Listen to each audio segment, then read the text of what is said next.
Hi, welcome back guys. This is your Sensei, back with another fanfiction. This is the first part of What If Naruto Was Trained by Demon Goddess? Now before starting, please give this video a like and subscribe to the channel if you want more videos like this. Now let's get into the fanfic. Sirafal urged Cat Era not to do this, suggesting they could reach an agreement. However, Cat Era, unable to contain herself upon hearing those words, launched an attack at Sirafal. She was swiftly intercepted by Azazel, who declared that he would be her opponent, having always wanted to face someone from the old faction as he prepared for battle. Cat Era charged forward with a powerful strike that connected solidly with Azazel, sending him crashing against a wall. Recovering quickly, he sensed another flurry of punches and kicks coming his way, forcing him to remain on the defensive. Growing tired of playing with Azazel, Cat Era decided to end things swiftly. Summoning her magic, she unleashed a magical attack aimed directly at Azazel, who barely managed to dodge it. Now that he had shifted from defense to offense, Azazel revealed his secret weapon, a small lance adorned with purple gems. Activating his sacred gear, the onlookers were astonished to witness the clash between the Grigori Cadre and the Leviathan. Seeing Azazel's transformation, Cat Era resolved to attack quickly, but Azazel activated his balance breaker, the Dragon King Fafnir, launching a counterattack against the Leviathan. Cat Era retaliated fiercely, creating chaos around them as the spectators marveled at Azazel's sacred gear. Determined to finish Cat Era off, Azazel pressed the attack, knowing her form was exhausting her quickly. Cat Era, sensing the danger, attempted to shield herself but was knocked to the ground, injured and fatigued. In desperation, she called upon the Serpent of Ophis. Azazel, realizing he needed to act fast, shattered the vial containing the serpent. This distraction cost Cat Era dearly, as Azazel seized the opportunity to strike her with all his might. He decided to unleash his magic in one final assault, charging it and directing it towards Cat Era, who was just beginning to recover. When he unleashed his attack, Cat Era took the full force of it, seemingly defeated. However, to the shock of everyone present, a dimensional portal swallowed Cat Era, transporting her to another location. As this unfolded, Cat Era reflected on what she had lost. She had always longed for a family, having lost her mother in the Great War. Her secret love viewed her as a threat to the underworld, and Cat Era, the Leviathan, had been in love with Faldium Asmodeus, who saw her as a danger to the future of the underworld. Heartbroken, she had left, wishing only to be loved like everyone else in the world. Now, facing what seemed like death, she noticed a light approaching. When she emerged from it, she found herself gazing at a small boy who looked at her with curiosity. Seeing her in such a state, he took her to his apartment, careful not to let the villagers see him, as they recognized him as the demon who had attacked their village 12 years prior. Meanwhile, Naruto was walking through a training field, feeling the weight of rejection from his sensei and teammates. Sasuke regarded him as an obstacle in his quest for vengeance, and Sakura often hit him, believing he was preventing her from being with Sasuke. Kakashi, his sensei, dismissed him, claiming he lacked talent and would only waste time that could be better spent on Sasuke. Frustrated by their treatment, Naruto stormed away, feeling a deep resentment towards his companions and sensei. He pondered why they always treated him this way, despite having helped them in their darkest moments. He had given his all to be accepted, yet they saw him as anything but a teammate. Lost in thought, he sensed a disturbance in the area and went to investigate. Upon arrival, he spotted a dark-haired woman with a curvaceous figure emerging from a portal, badly injured. Approaching her cautiously, he decided to help and take her to the hospital. However, he realized that if anyone saw him carrying her, they would think he had attacked her, putting him at risk of being hunted for supposedly trying to harm her. After considering his options, he chose to take her to his apartment in the red light district of Konoha. He slipped through the shadows to avoid being seen, making a considerable effort to keep the unconscious woman hidden in his arms. Once he reached his apartment, he gently laid her on his bed and began to clean the blood from her body and tend to her wounds. As he worked, he felt himself blush slightly at the sight of her, realizing that she was far more striking than he had initially noticed. Naruto contemplated how he would introduce himself when she awoke. Just then Kurama, the nine-tailed fox, stirred from his long slumber. Sensing the dark energy emanating from the woman, he noted it was not enough to corrupt Naruto but still significant. Intrigued, Kurama decided to communicate with Naruto, as they had been connected since Naruto had been knocked unconscious by the villagers when he was 5 years old. Naruto awoke from his dream and found himself in a dark sewer. Determined to find a way out, he stumbled upon a large cage where he encountered Kurama for the first time. Kurama, initially aggressive, attempted to consume him. However, as time passed, they began to bond. Naruto shared stories about his parents and how Kurama ended up sealed within him. Upon learning the truth, Naruto felt no hatred. Instead, he expressed gratitude for Kurama's honesty about his parents and their love for him. Thus began a profound friendship that would shake the shinobi world and beyond. Kurama sensed a dark energy within a woman nearby, not as potent as his own, but still concerning. He advised Naruto to be cautious when she awakened and to inquire about the source of her energy. Naruto regarded Kurama as an older brother and, noticing the woman beginning to stir, decided to wash his hands, stained with blood, and clean his clothes that had been soiled when he brought her in. As the woman, Kateria, regained consciousness, she noticed her bandaged state and prepared herself defensively. Naruto introduced himself, feeling a bit startled by her intense gaze. He reassured her that he meant no harm and explained that he was the one who had treated her injuries. Seeing the sincerity in Naruto's eyes, Kateria chose not to attack and asked where she was. Naruto informed her that she was in Konoha, the Hidden Leaf Village, and explained that he had found her emerging from a portal, gravely injured, and had brought her to his apartment to heal. As Kateria listened to his explanation, memories began to surface, and she recalled how she had arrived in this place. Deciding to stay with Naruto, who would serve as her guide, she introduced herself. She said her name was Kateria Leviathan, and Naruto responded with his characteristic smile, though she noticed he wore a mask that concealed his emotions. She resolved to ask him about it later. Naruto suggested they visit the elder the next day so he could meet her, and perhaps he would allow her to stay with him. Kateria agreed, expressing her eagerness to meet the elder. Naruto then went to sleep on his sofa, advising Kateria to rest as her wounds were not fully healed. She complied, contemplating her situation and how she could return to her world to complete what she had started. However, she also wanted to grow stronger, believing this dimension could help her achieve that, and perhaps she would find a worthy partner to start a family, a dream she held dear. Unbeknownst to her, her future partner was sleeping in the same room. Naruto would soon become someone who commanded respect with his presence. His journey would not be easy, as he would face powerful enemies stronger than those in his homeland, and this dimension would present new challenges. Meanwhile, Naruto pondered how to become stronger to protect those he cared about, particularly thinking of Kateria. Kurama, noticing the affection in Naruto's thoughts, teased him about seeing her as more than just a friend. Naruto blushed deeply at the suggestion, prompting Kurama to become serious and offer advice. Kurama suggested that once Kateria recovered, Naruto should ask her to help him train, which might also allow them to get to know each other better. Naruto agreed, determined to ask Kateria for her assistance in strengthening himself. Unbeknownst to them, Naruto and Kateria were destined to form an unbreakable bond, one that even the gods could not shatter. Together, they would become formidable beings, accompanied by the partners Naruto would meet on his journey through other worlds. After a night of rest, Naruto and Kateria woke up, with Naruto being the first to rise. He went to the kitchen to prepare breakfast with the little he had in his fridge, as the kind villagers of Konoha either refused to sell him anything or offered him expired or overpriced products. In the end, he managed to whip up a decent breakfast and went to check on Kateria. Seeing her awake, he advised her not to overexert herself while recovering from her injuries. Her gaze made him nervous, but when she asked him to come closer, she embraced him, leaving Naruto stunned and speechless by her display of affection. As he felt a strange sensation in his chest, he realized he didn't want her to leave. Unbeknownst to him, tears began to fall. Kateria, noticing this, thought to herself about the boy's loneliness and the pain he hid behind a mask of happiness. She reflected on the cruelty he must have faced at a young age, wondering what kind of monsters could inflict such suffering. Only someone like Lucifer would do that. While Kateria pondered, Kurama's chakra began to seep through, and they found themselves in front of a massive cage containing a colossal nine-tailed fox. Kateria felt the pure hatred and bloodlust radiating from it. When Naruto saw her fear, he reassured her that the creature was his brother, Kurama, which relieved her. She marveled at the beast, realizing she had never seen anything like it before, not even among the most powerful evil dragons. Something told her that this fox could rival Ophis Ouroboros, the dragon of infinity. Kurama then introduced himself, stating he was the great Kyubi no Yuko, the most powerful beast of all. He explained that he was sealed within Naruto by the boy's father. After this revelation, they exited Naruto's mental space. Once back, Naruto looked at Kateria, who told him not to fear her. Unknowingly, she added an affectionate suffix to his name. When she confirmed she was a demon, Naruto nodded, and she showed him her wings.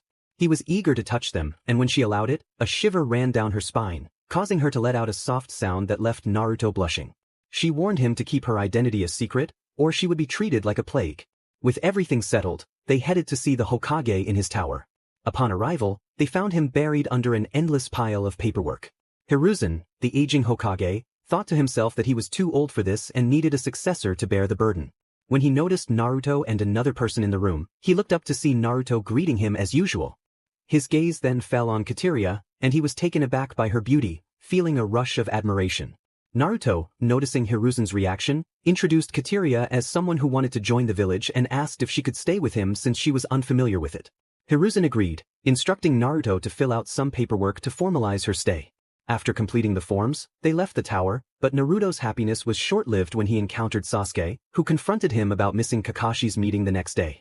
Sasuke called Naruto a loser and told him that Kakashi wanted everyone at training field number 7 for something important. As he approached, he noticed Kateria with Naruto. Kateria, not wanting Sasuke near her, told him to leave, expressing her disdain for him. Sasuke retreated, grumbling about how he should be grateful she even spoke to him. Naruto, watching Sasuke leave, turned to Kateria, who asked what was wrong. He hesitated but decided to let it go as they made their way to their shared apartment, unaware they were being observed by Hinata, who was curious about the beautiful woman with Naruto. The next morning, Naruto met with his team, who were still annoyed with him, especially Sasuke. Kakashi arrived and greeted them.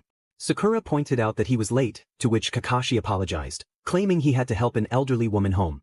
Everyone's sweat dropped at his excuse, and Naruto shrugged it off, knowing his sensei didn't see his potential. Kakashi gathered them to announce that he had signed them up for the Chunin exams, which would take place in a month. They had the entire month to prepare.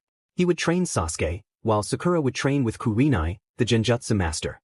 When Naruto realized he wasn't mentioned, he left to train on his own. Upon returning to his apartment, he found Kateria waiting for him. An idea sparked in his mind, and he asked if she could train him to become stronger. She agreed but mentioned they would need to find a suitable place to train. Naruto knew the perfect spot where they could train without being disturbed. Kateria nodded and asked Naruto to lead the way. They arrived at the training ground, known as the Forest of Death, a place where even the elite shinobi, like Umbu and Jonin, rarely ventured alone, let alone Chunin and Genin. Kateria had spent the past month training in this challenging environment, facing dangerous animals and emerging victorious, especially with the help of Kurama and Anko. With Anko's guidance, Naruto grew stronger and learned several jutsus, including the Great Fireball Technique, Wind Bullet, and the Lightning Element, Electric Whip. With these 3 jutsus, Naruto managed to survive in the forest, while the sadistic Anko constantly pursued him with her snakes if he didn't follow her instructions correctly. Kateria also decided to test her magic against some animals, quickly realizing they were more resilient than any creature she had encountered before. This realization motivated her to become stronger to achieve her dreams. Meanwhile, Naruto continued to be chased by Anko, and Kurama mocked his misfortune until Naruto tripped and fell, quickly turning to block Anko's attack. She landed on top of him, and as he tasted something sweet, he opened his eyes to find himself kissing Anko. She blushed at the realization and, feeling flustered, chased after Naruto for stealing her first kiss, while Naruto ran away, apologizing, unaware that Anko had sealed his fate. The day of the Chunin exams arrived, and the first part went as it did in the original story, except Naruto did not give his motivational speech. After the first test, everyone headed to field number 44, a place Naruto knew well. Upon arrival, he encountered Anko, who gave him a predatory look, much like a lion eyeing a juicy piece of meat. Anko began explaining the rules, just as in the original story. Once inside the forest, Team 7 had the Heaven Scroll and was searching for another team to steal their scroll. Everything was going smoothly until they were ambushed by Orochimaru, who was disguised. He attacked the team, with Sasuke fighting back while Naruto dealt with a troublesome snake. He quickly freed himself by throwing a kunai with an explosive note. Sasuke was engaged in a battle with Orochimaru, who Naruto found to be quite strange, especially when he looked at Sasuke with a longing gaze. Naruto jumped in to help Sasuke, but Sasuke rejected the assistance and ended up with a mark from Orochimaru on his neck. Orochimaru then left, saying he had left a gift for Sasuke, hinting at the promise of power if he sought him out. Time passed, and they finally reached the tower in the center of the forest, thanks to Naruto's knowledge of the area. They encountered minimal trouble, aside from the sound team that came for Sasuke under their master's orders. However, Sasuke defeated them with his newfound power, and they left behind the scroll they needed. Inside the tower, they deciphered the hidden message on the scrolls, and Iruka appeared to congratulate them on passing the test before leaving. Naruto informed Iruka that Sasuke had been bitten by Orochimaru. Afterward, everyone went to rest, while Sasuke stayed with Kakashi to seal Orochimaru's cursed mark. The second test concluded, but seeing that there were more finalists, they decided to hold a combat round, where the winners would advance to the final round of the exams. The results of each match were as follows: Sasuke vs Yoroi, winner Sasuke; Shikamaru vs Kin, winner Shikamaru; Tenten vs Temari, winner Temari; Gaara vs Rock Lee, winner Gaara; Shino vs Sound Ninja, winner Shino; Sakura vs Ino, a tie; Kankuro vs Ninja, winner Kankuro; Naruto vs Kiba, winner Naruto; Niji Hyuga vs Hinata, winner Niji, and Dozu vs Choji, winner Dozu. The third test would take place in a month, allowing the participants time to improve their skills or techniques.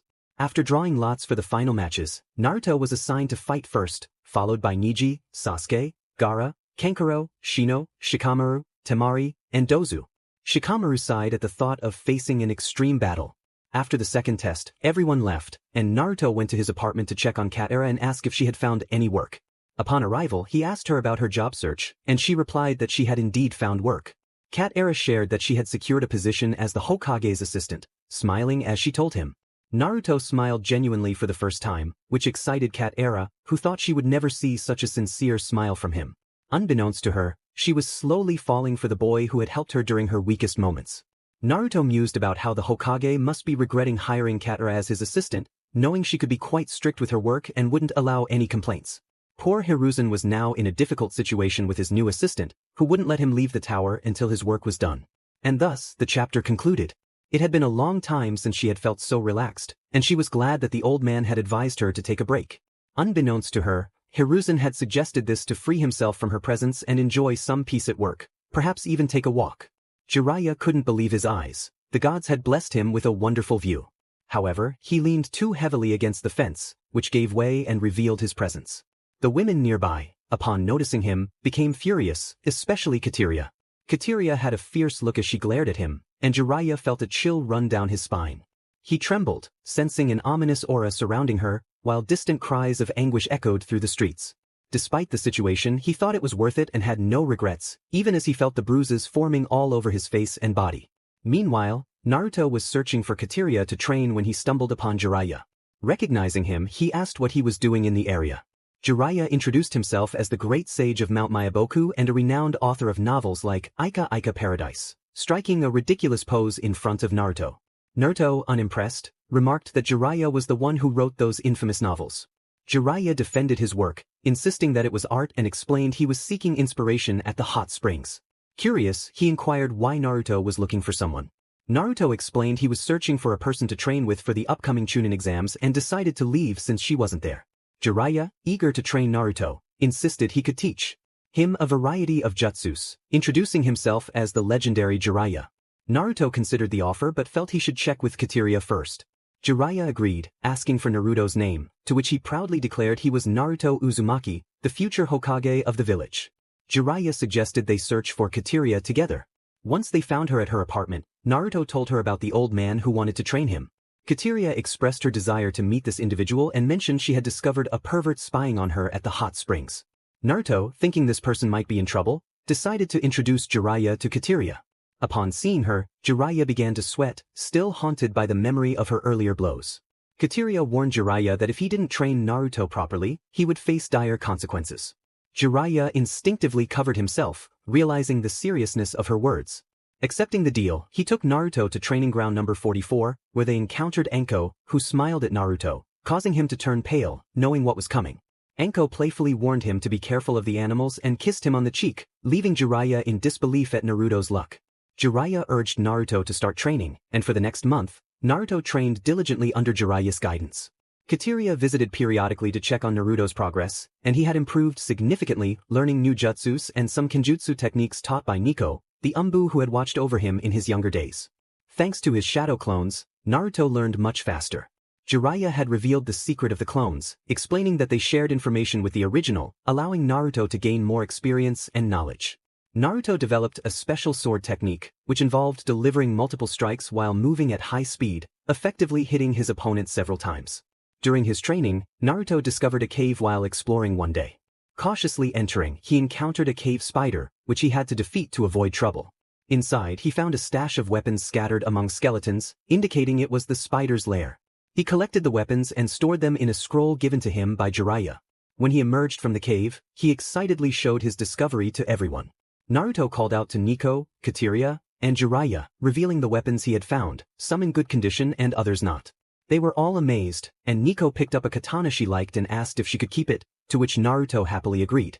After that, Naruto trained even harder, adapting to various dangerous situations. Throughout this time, he underwent changes that made him more attractive in the eyes of Kateria and Enko, while Nico watched him discreetly. Imagine him with blonde hair, looking so handsome that women gazed at him with admiration, often blushing or looking away. Anko thought he looked so attractive that she wouldn't hesitate to flirt with him, wishing those thoughts would leave her mind. Kateria acknowledged him as a great man, someone she would allow to take charge and claim her. Nico found him beautiful and strong, feeling flustered and averting her gaze. Jiraiya observed the scene, thinking that this young man would become popular, with many women vying for his attention, which would provide him with more material for his books. Meanwhile, Naruto remained oblivious to why the girls were looking at him that way. He wondered if there was something on his face or in his hair, while Kurama teased him for being so dense about the attention he was receiving. Kurama mused that this young man had no idea what awaited him. Sooner or later, those women would pursue him relentlessly. Unbeknownst to Naruto, he felt a chill run down his spine, as if a predator were stalking him. He thought to himself that it felt like he was being watched like a piece of meat surrounded by lions. These were the thoughts racing through Naruto's mind. After a month, Naruto found himself in the combat arena with other participants, though Sasuke was absent. In the Kage's box, Hiruzen and the disguised Orochimaru awaited the moment to see his new body in action. The first match began, Naruto versus Niji Hyuga. The promoter asked if they were ready, and both fighters affirmed. The match commenced with Naruto taking a fighting stance, mirroring Niji, who began to speak. Niji declared that fate had decided he would win today. In response, Naruto asserted that he would defeat Niji and prove that destiny was something they forged themselves. And so, the battle began, with Naruto launching a punch at Niji, who blocked it and jumped back to evade a kick aimed at his leg. Niji activated his Byakugan to see Naruto's chakra points, prompting Naruto to draw his sword to keep Niji at bay. Naruto attempted a slash to Niji's left side, which Niji narrowly avoided. He sought an opening in Naruto's stance and upon finding it, charged at him. However, Naruto anticipated this and blocked the attack, causing Niji to stumble back. Naruto acknowledged Niji's strength, while Niji insisted that his destiny was to win.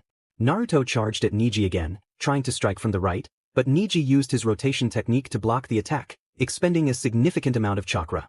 The audience was captivated by the duel between the two young fighters, and Orochimaru watched intently. As the battle progressed, both Naruto and Niji began to tire, with Niji feeling the strain from repeatedly using his rotation to avoid being defeated. Naruto declared he would end the match with a single attack, to which Niji responded in kind. Naruto decided to unleash his best move. Niji, unable to evade it, found himself defeated on the arena floor, and the crowd erupted into applause. Naruto proclaimed that he had proven destiny was not predetermined. Niji, upon hearing this, fainted and was taken to the infirmary. The winner of the first match was Naruto Uzumaki. After his victory, Naruto made his way to the contestants' box to rest before his next match. The next battle was Sasuke Uchiha vs Gaara of the Desert. When called, only Gaara appeared in the arena, and Sasuke was nowhere to be found. The spectators expressed their disappointment, eager to see a fight that was now not happening. In the Kage's box, Hiruzen grew frustrated with Sasuke's tardiness. He announced he would disqualify Sasuke Uchiha. The Kazekage pleaded with him not to, emphasizing that everyone had come to see the last Uchiha face his son. They proposed moving the match to the end of the event. Hiruzen agreed but warned that if Sasuke did not show up in 5 minutes, he would be disqualified automatically. The Kazekage accepted this arrangement, and the announcement was made that Sasuke's match would be postponed to the end. The next match was Shino Aburame vs Kankuro. Kankuro surrendered immediately, leaving Shino frustrated at not being able to engage in a proper fight. The supervisor declared Shino the winner by default, but the audience booed, dissatisfied with the lack of action. The following match was Nara Shikamaru vs Temari. Before Temari descended into the arena, Naruto wished her good luck in her fight. She thanked him, and he encouraged her to defeat her lazy opponent. Temari agreed, eager to take on the challenge. Naruto and Temari had become acquainted after the second stage of the exams. In a flashback, Naruto was walking through the streets of Konoha after training with Jiraiya in the Forest of Death when he spotted Temari looking a bit down. He approached her, hoping to brighten her day. He introduced himself as Naruto Uzumaki, the future Hokage of the Leaf Village. Temari introduced herself as Temari of the Desert. Curious about her mood, Naruto asked if there was anything he could do to help. She mentioned she was looking for a place to relax. Naruto suggested he knew the perfect spot for her to unwind. Temari was pleased to hear this and asked him to take her there. Upon arrival, Temari changed to enter the hot springs, and Naruto did the same, wanting to relax as well after everything he had been through. Both entered the hot springs, with Naruto heading to the men's area while Temari went to the women's section, where she encountered several women and began chatting with them. Meanwhile, Naruto was alone on the other side, listening to the conversation between the girls and Temari. He noticed something at the fences and went to investigate, discovering Jiraiya spying on his new friend and the other girls. Naruto looked at Jiraiya with cold eyes and asked what he was doing. Jiraiya claimed he was conducting research for his novels, as Temari wouldn't let him be. Naruto replied that it was because Jiraiya deserved it and added that he would tell her what he was up to. Jiraiya was startled by the revelation of his position, and the women, upon seeing him, playfully retaliated, sending him flying with a few light-hearted hits. Afterward, Naruto took Temari to explore various places he knew. At the end of the day, he brought her to the Hokage heads to watch the sunset. He remarked on the beautiful view, to which Temari agreed, expressing how lovely nature could be. As time passed, they began to see each other more often to get to know one another better. In the arena, Temari eagerly awaited her opponent, whom Naruto referred to as the Bag. Shikamaru, however, was reluctant to fight, considering it troublesome. Naruto insisted he should go down there and playfully pushed him into the sand. Temari was excited for the match. The supervisor called for them to get ready and start. Temari unleashed a gust of wind with her fan, which Shikamaru narrowly dodged before using his shadow jutsu to manipulate the shadows around them. Seeing this, Temari jumped back to avoid being caught in his technique. She launched another wind attack that struck Shikamaru, sending him crashing against the wall, and she smiled at her success. Temari declared that this was just the beginning. Shikamaru, unfazed, began to think of a strategy. They continued to spar for a while until Temari grew tired of toying with him, put away her fan, and started forming hand signs. Temari unleashed her wind technique, creating a dragon of wind that pursued Shikamaru. He attempted to evade it, but the dragon followed closely as Temari guided its trajectory. Determined, Temari declared that it was time to end the match and launched a fire jutsu that combined with the wind dragon, striking Shikamaru directly. He found himself at a disadvantage against such a powerful technique, but his strategic skills shone through. The supervisor announced Temari as the winner of the fourth match, and the crowd erupted in applause, cheering for the thrilling battle. Afterward, Temari went to the stands to rest and chat with Naruto, while Shikamaru was taken to the infirmary to treat his first-degree burns, which would heal quickly. Naruto and Temari engaged in cheerful conversation, oblivious to their surroundings. Hiruzen observed the scene and contemplated the potential alliance forming between the two. After some thought, he initiated the next match, Sasuke Uchiha vs Gaara of the Desert. Gaara was already present in the arena, but Sasuke was late. The supervisor allowed 5 minutes for Sasuke to arrive, warning that he would be disqualified if he did not show up in time. As the countdown reached its end, Sasuke finally appeared alongside Kakashi. Sasuke arrived just in time for his fight, and the supervisor noted that he had almost been disqualified, while Gaara grew impatient for the battle to begin. Sasuke took his combat stance, and the fight commenced. The match unfolded similarly to the original story, with Sasuke breaking through Gaara's defenses as Gaara unleashed part of his tailed beast. Suddenly, a genjutsu was cast, putting everyone in the stadium to sleep, although some managed to break free just in time. Amid the chaos, an invasion began, and the Kage's box exploded. The Kazekage revealed himself, attacking Hiruzen, who skillfully dodged the assault. Hiruzen questioned the Kazekage's motives, to which he responded that he wanted to see his former teacher dead. Hiruzen quickly recognized the Kazekage as Orochimaru, who discarded his disguise to confront Sarutobi. Orochimaru taunted Hiruzen about their past encounter, and Hiruzen acknowledged his previous mistake, vowing it would not happen again. He removed his Kage robes, revealing his battle armor. Orochimaru's bodyguards formed a barrier around them, and the battle began. Orochimaru employed the Edo Tensei technique to resurrect former Kages, but Hiruzen prevented him from summoning the fourth, knowing he would struggle against such a powerful opponent. The resurrected Hashirama and Tobirama were confused about their surroundings and why Sarutobi appeared older. Hiruzen greeted them warmly, but Orochimaru interrupted, insisting they stop talking and start fighting. He moved kunai into the heads of both revived Kages, who then charged at Hiruzen, forcing him into a fierce battle. Meanwhile, Naruto was with Gaara and his siblings, trying to prevent the tailed beast from taking control. Sasuke pursued Gaara to confront him, accompanied by Shino, Sakura, Shikamaru, and Pakun, Kakashi's summon, who helped track Sasuke's scent.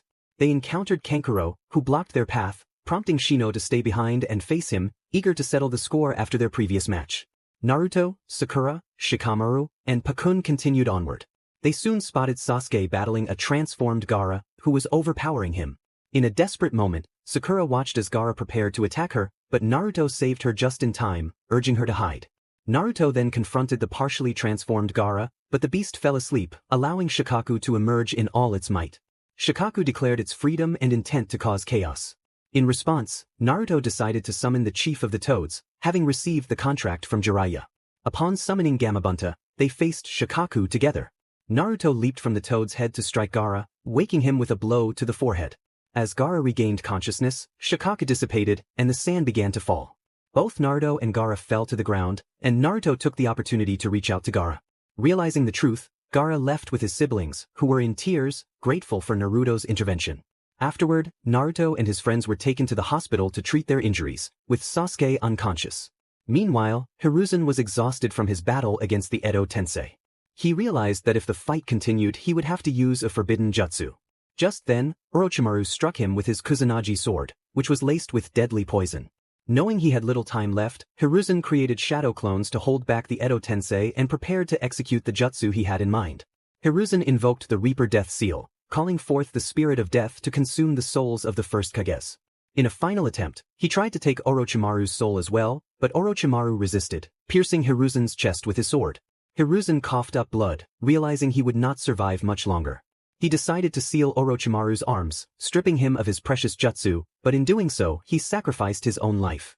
Orochimaru cursed Sarutobi for taking his arms and escaped before the Umbu could capture him. After the invasion, the village mourned the loss of their Kage for 3 days, and in the aftermath, the council began the process of selecting a new leader. The first on the list was Jiraiya, but he declined the position and nominated his companion, Tsunade Senju. The advisors tasked him with bringing Tsunade to become the 5th Hokage. With that said, Jiraiya began his mission to find Tsunade, taking Naruto along to train him in a jutsu created by his father. As they searched for Tsunade, Naruto learned the steps to perform the Rasengan, which Jiraiya demonstrated. They practiced diligently until they arrived at a village where Tsunade was supposed to be, but it seemed she had already left, leaving them to spend the afternoon there. Meanwhile, in Konoha, 2 figures cloaked in black with red clouds entered, searching for their target. One was Itachi Uchiha, Sasuke's older brother, and the other was Kisame Hoshigaki, wielder of the sword Samehada. Upon entering the village, they were spotted by Kakashi, who managed to hide his surprise and acted as if he hadn't seen them. Itachi and Kisame entered a shop to eat and gather information, knowing that people in these places often divulge too much. However, they soon felt they were being watched. Itachi sensed the presence of their followers and called out for them to reveal themselves. From the bushes and trees emerged Kakashi, Kurenai, and Asuma, who had spotted Itachi and Kisame. Ignoring them, Kisame began to draw his sword, ready to start a fight, but Itachi advised him against it, warning that it would attract too much attention from the Umbu in the area. Hearing this, Kisame calmed down. Kakashi charged at Itachi, who skillfully dodged his attacks with his Sharingan. Asuma confronted Kisame with his knives, managing to cut his cheek. This enraged Kisame, who retaliated by sending Asuma flying. Kurenai attempted to trap Itachi in a genjutsu, but he saw through it and ensnared her instead. Kurenai quickly broke free to avoid being trapped. Kakashi decided to face Itachi once more, but he fell into a genjutsu known as the Tsukuyomi, where he was subjected to torture for what felt like 3 days, while only 3 seconds passed in reality. Kakashi collapsed to the ground until Guy arrived to assist them with his dynamic entry. Guy announced his arrival with enthusiasm, but Kisame dismissed him as a foolish swordsman after dodging his attack. The tension in the air was palpable until Itachi declared that they needed to leave, as their target was not there. They departed just before the Umbu arrived, taking Kakashi to the hospital. Meanwhile, Sasuke, who had been passing by, overheard that Itachi had been there and set off after him, followed by Guy, who aimed to bring him back. Back with Naruto, he was resting in a hotel when there was a knock at his door. Upon opening it he found 2 figures standing there. Itachi informed Naruto that he would be coming with them, but Naruto refused to join any organization and shut the door in their faces. Moments later, the door was knocked again, and this time it was Kisame who spoke. He insisted that Naruto would come with them whether he liked it or not, leading to a confrontation where Naruto evaded Kisame and Itachi, preparing to face them. Just as Naruto was about to engage, Sasuke arrived, declaring that he would kill Itachi for what he had done. Sasuke unleashed his Chidori, launching himself at Itachi, who caught him by the wrist and broke it, slamming him against a wall and grabbing him by the throat. Itachi taunted Sasuke, saying he was still too weak and that he would never hate him enough. He then trapped Sasuke in the Tsukuyomi, showing him the repeated deaths of his parents until Sasuke was left incapacitated and traumatized. Jiraiya intervened, sealing Itachi and Kisame inside the stomach of the mountain toad. Realizing they were surrounded, Itachi and Kisame escaped by piercing through the toad's stomach.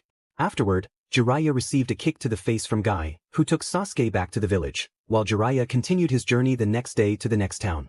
Once in the new village, Jiraiya searched for Tsunade throughout the afternoon and finally found her in a bar with her assistant, Shizune.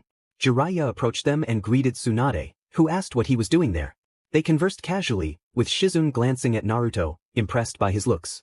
Tsunade inquired about Jiraiya's purpose, to which he explained he was there to bring her back to Konoha to take the position of Hokage. Tsunade rejected the offer, claiming that being Hokage was a foolish dream. Hearing this, Naruto challenged her to a fight, which she accepted. During the battle between Naruto and Tsunade, she told him to surrender, stating he had no chance and that she could defeat him with a single finger. Naruto responded that they would see about that and drew his sword to attack. Tsunade was surprised and narrowly dodged his strike. She then attempted to incapacitate him from behind, but Naruto substituted himself with some nearby stones, preparing for their best attack. Seeing Naruto's move, Tsunade defended herself but ended up with several cuts on her skin. Naruto declared himself the winner of the fight.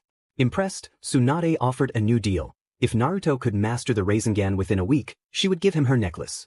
Naruto accepted the challenge, though Tsunade was unaware that he had already mastered the technique.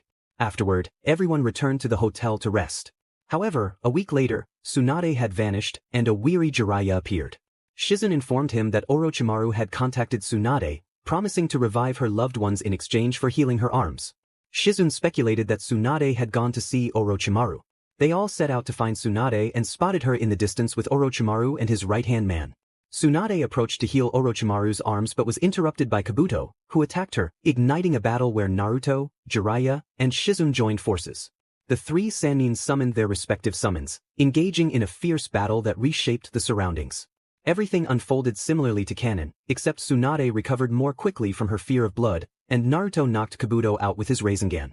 After the recent events, the group returned to Konoha, where Tsunade took on the mantle of Hokage. She healed Sasuke and Kakashi from the effects of the Tsukuyomi and prepared for Rock Lee's operation at Guy's request to determine if his student could return to being a ninja. Tsunade informed Guy that there was a solution, but it was very risky, which Guy accepted. The operation on Lee was successful, but he needed to rest as his body was recovering and he could not exert himself. Time passed since Tsunade assumed power, but an emergency arose. Sasuke Uchiha had left the village in search of Orochimaru. Tsunade dispatched a team to retrieve him, consisting of Shikamaru, who had been promoted to Chunin for his strategic skills, Niji Hyuga, Naruto Uzumaki, Chuji Akimichi, and Kiba Inuzuka. This team was tasked with recovering Sasuke while the village was still recovering from the recent invasion. Following the events with Sasuke Uchiha, Hokage Tsunade Senju sent a team after him to bring him back to the village. With a team formed for the Uchiha's recovery, they set out, following the trail he had left behind. Sakura approached Naruto, tears in her eyes, asking him to promise he would bring Sasuke back to the village. Naruto, feeling a mix of determination and annoyance due to his complicated relationship with Sasuke, promised he would. As they continued their search, Shikamaru instructed Kiba to track Sasuke's scent and report the direction he had gone. Kiba agreed and began to sniff the air for Sasuke's aroma. After locating the trail, the team hurried to catch up with him, but Kiba detected other scents mingling with Sasuke's 4 in total, 3 men and 1 woman. With this information, they rushed forward, unsure if Sasuke had been intercepted by rogue ninjas. As they neared the source, Niji activated his Byakugan to assess the distance. He reported that they were about 1,000 meters away, surrounded by traps, and it appeared that they were resting with Sasuke trapped in a basket. The team nodded and approached stealthily, hoping to catch them by surprise. However, the assailants noticed them and attacked, fleeing the scene. These were the 4 from the sound, consisting of Jirobo, Tayuya, Sakan Yukon, and Kidamaru. They introduced themselves as Orochimaru's guards before sealing the team in a dome of earth that absorbed their chakra. They managed to escape thanks to Chuji, who stayed behind to confront the one who had trapped them. Chuji urged his teammates to go on without him, declaring he would hold off Jirobo. With that, he launched into battle, using his family's jutsu to expand his body. The fight was intense, and Chuji struggled to maintain his form as his chakra dwindled. Realizing he might need to use his special pills, which acted like batteries to replenish chakra, he took the green pill, boosting his energy and allowing him to defend against Jirobo's attacks. Chuji struck Jirobo, sending him crashing into the trees. However, the green pill caused Chuji immense pain, bringing him to his knees. He saw Jirobo rising again and prepared for another attack, which sent Chuji crashing into a tree, causing it to splinter. The battle resumed, with Jirobo activating his cursed mark, gaining an advantage over Chuji. In desperation, Chuji consumed the yellow pill, increasing his strength and chakra, but he could barely handle the strain as Jirobo continued his relentless assault. Chuji endured blow after blow until he finally took the red pill, which allowed him to defeat Jirobo, but he was left nearly unconscious from the exertion. Meanwhile, the rest of the team caught up with the sound trio, and one of the multi-armed members stayed behind to confront them. Niji volunteered to take him on, activating his Byakugan to see in all directions. He skillfully dodged the webs shot at him, breaking them with his gentle fist technique. After some time, Kidamaru grew bored and activated his cursed mark, producing a bow from his mouth and preparing to shoot an arrow at Niji. Niji, noticing the arrow, used his rotation technique to deflect it but did not anticipate the kunai that followed, which struck him. Kidamaru recognized Niji's blind spot and prepared to exploit it. Niji quickly hid behind a tree to avoid the next arrow, but Kidamaru fired another, this one with a screw tip designed to pierce through trees easily. Aware of Kidamaru's intent, Niji emerged from his hiding spot, but the arrow struck him in the left side of his abdomen.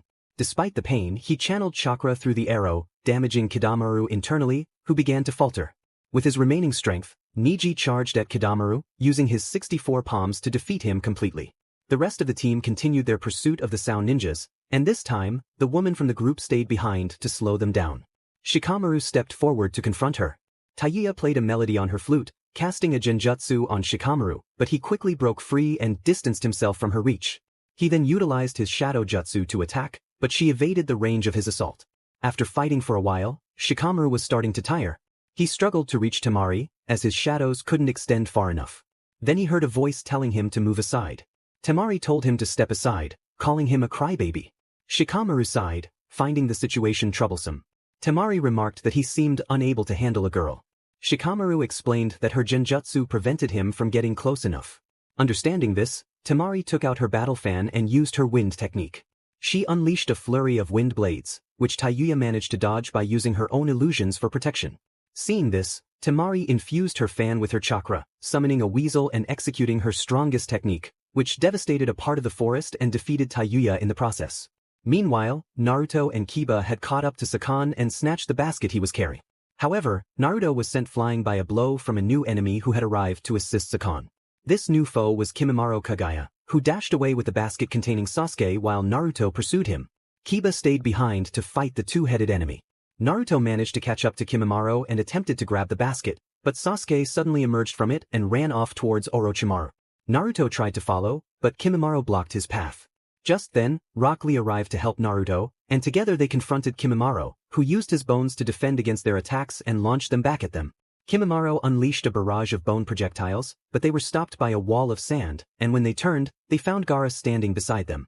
Gaara declared that he would fight Kimimaro while Naruto should pursue the Uchiha. Naruto nodded and chased after Sasuke, eventually catching up to him at the Valley of the End, where they faced off. Sasuke lunged to attack Naruto, who countered with a kick to Sasuke's chest, sending him rebounding off the water. Furious, Sasuke retaliated with a fire technique. Sasuke unleashed a powerful fire jutsu, but Naruto dodged it. Sasuke followed closely behind, charging with his Chidori, which pierced Naruto's chest near his heart. In response, Naruto activated Kurama's chakra, beginning to heal as a fierce battle erupted. He delivered a powerful blow to Sasuke, who activated his cursed mark, ascending to level 2 and enhancing his 3-tomo Sharingan, leveling the playing field as he began to predict Naruto's movements. After the mission's failure, with all the members of the recovery team in the hospital, Naruto lay in a hospital bed. Kateria entered the room, embraced him, and pressed him close. She expressed her concern, saying he shouldn't worry her like that, as if he were to die, she would have no one left. Naruto apologized for causing her distress. They shared a warm embrace when Jiraiya entered the room with a proposal. He informed Naruto that he would be going on a 3-year training journey with him to become stronger.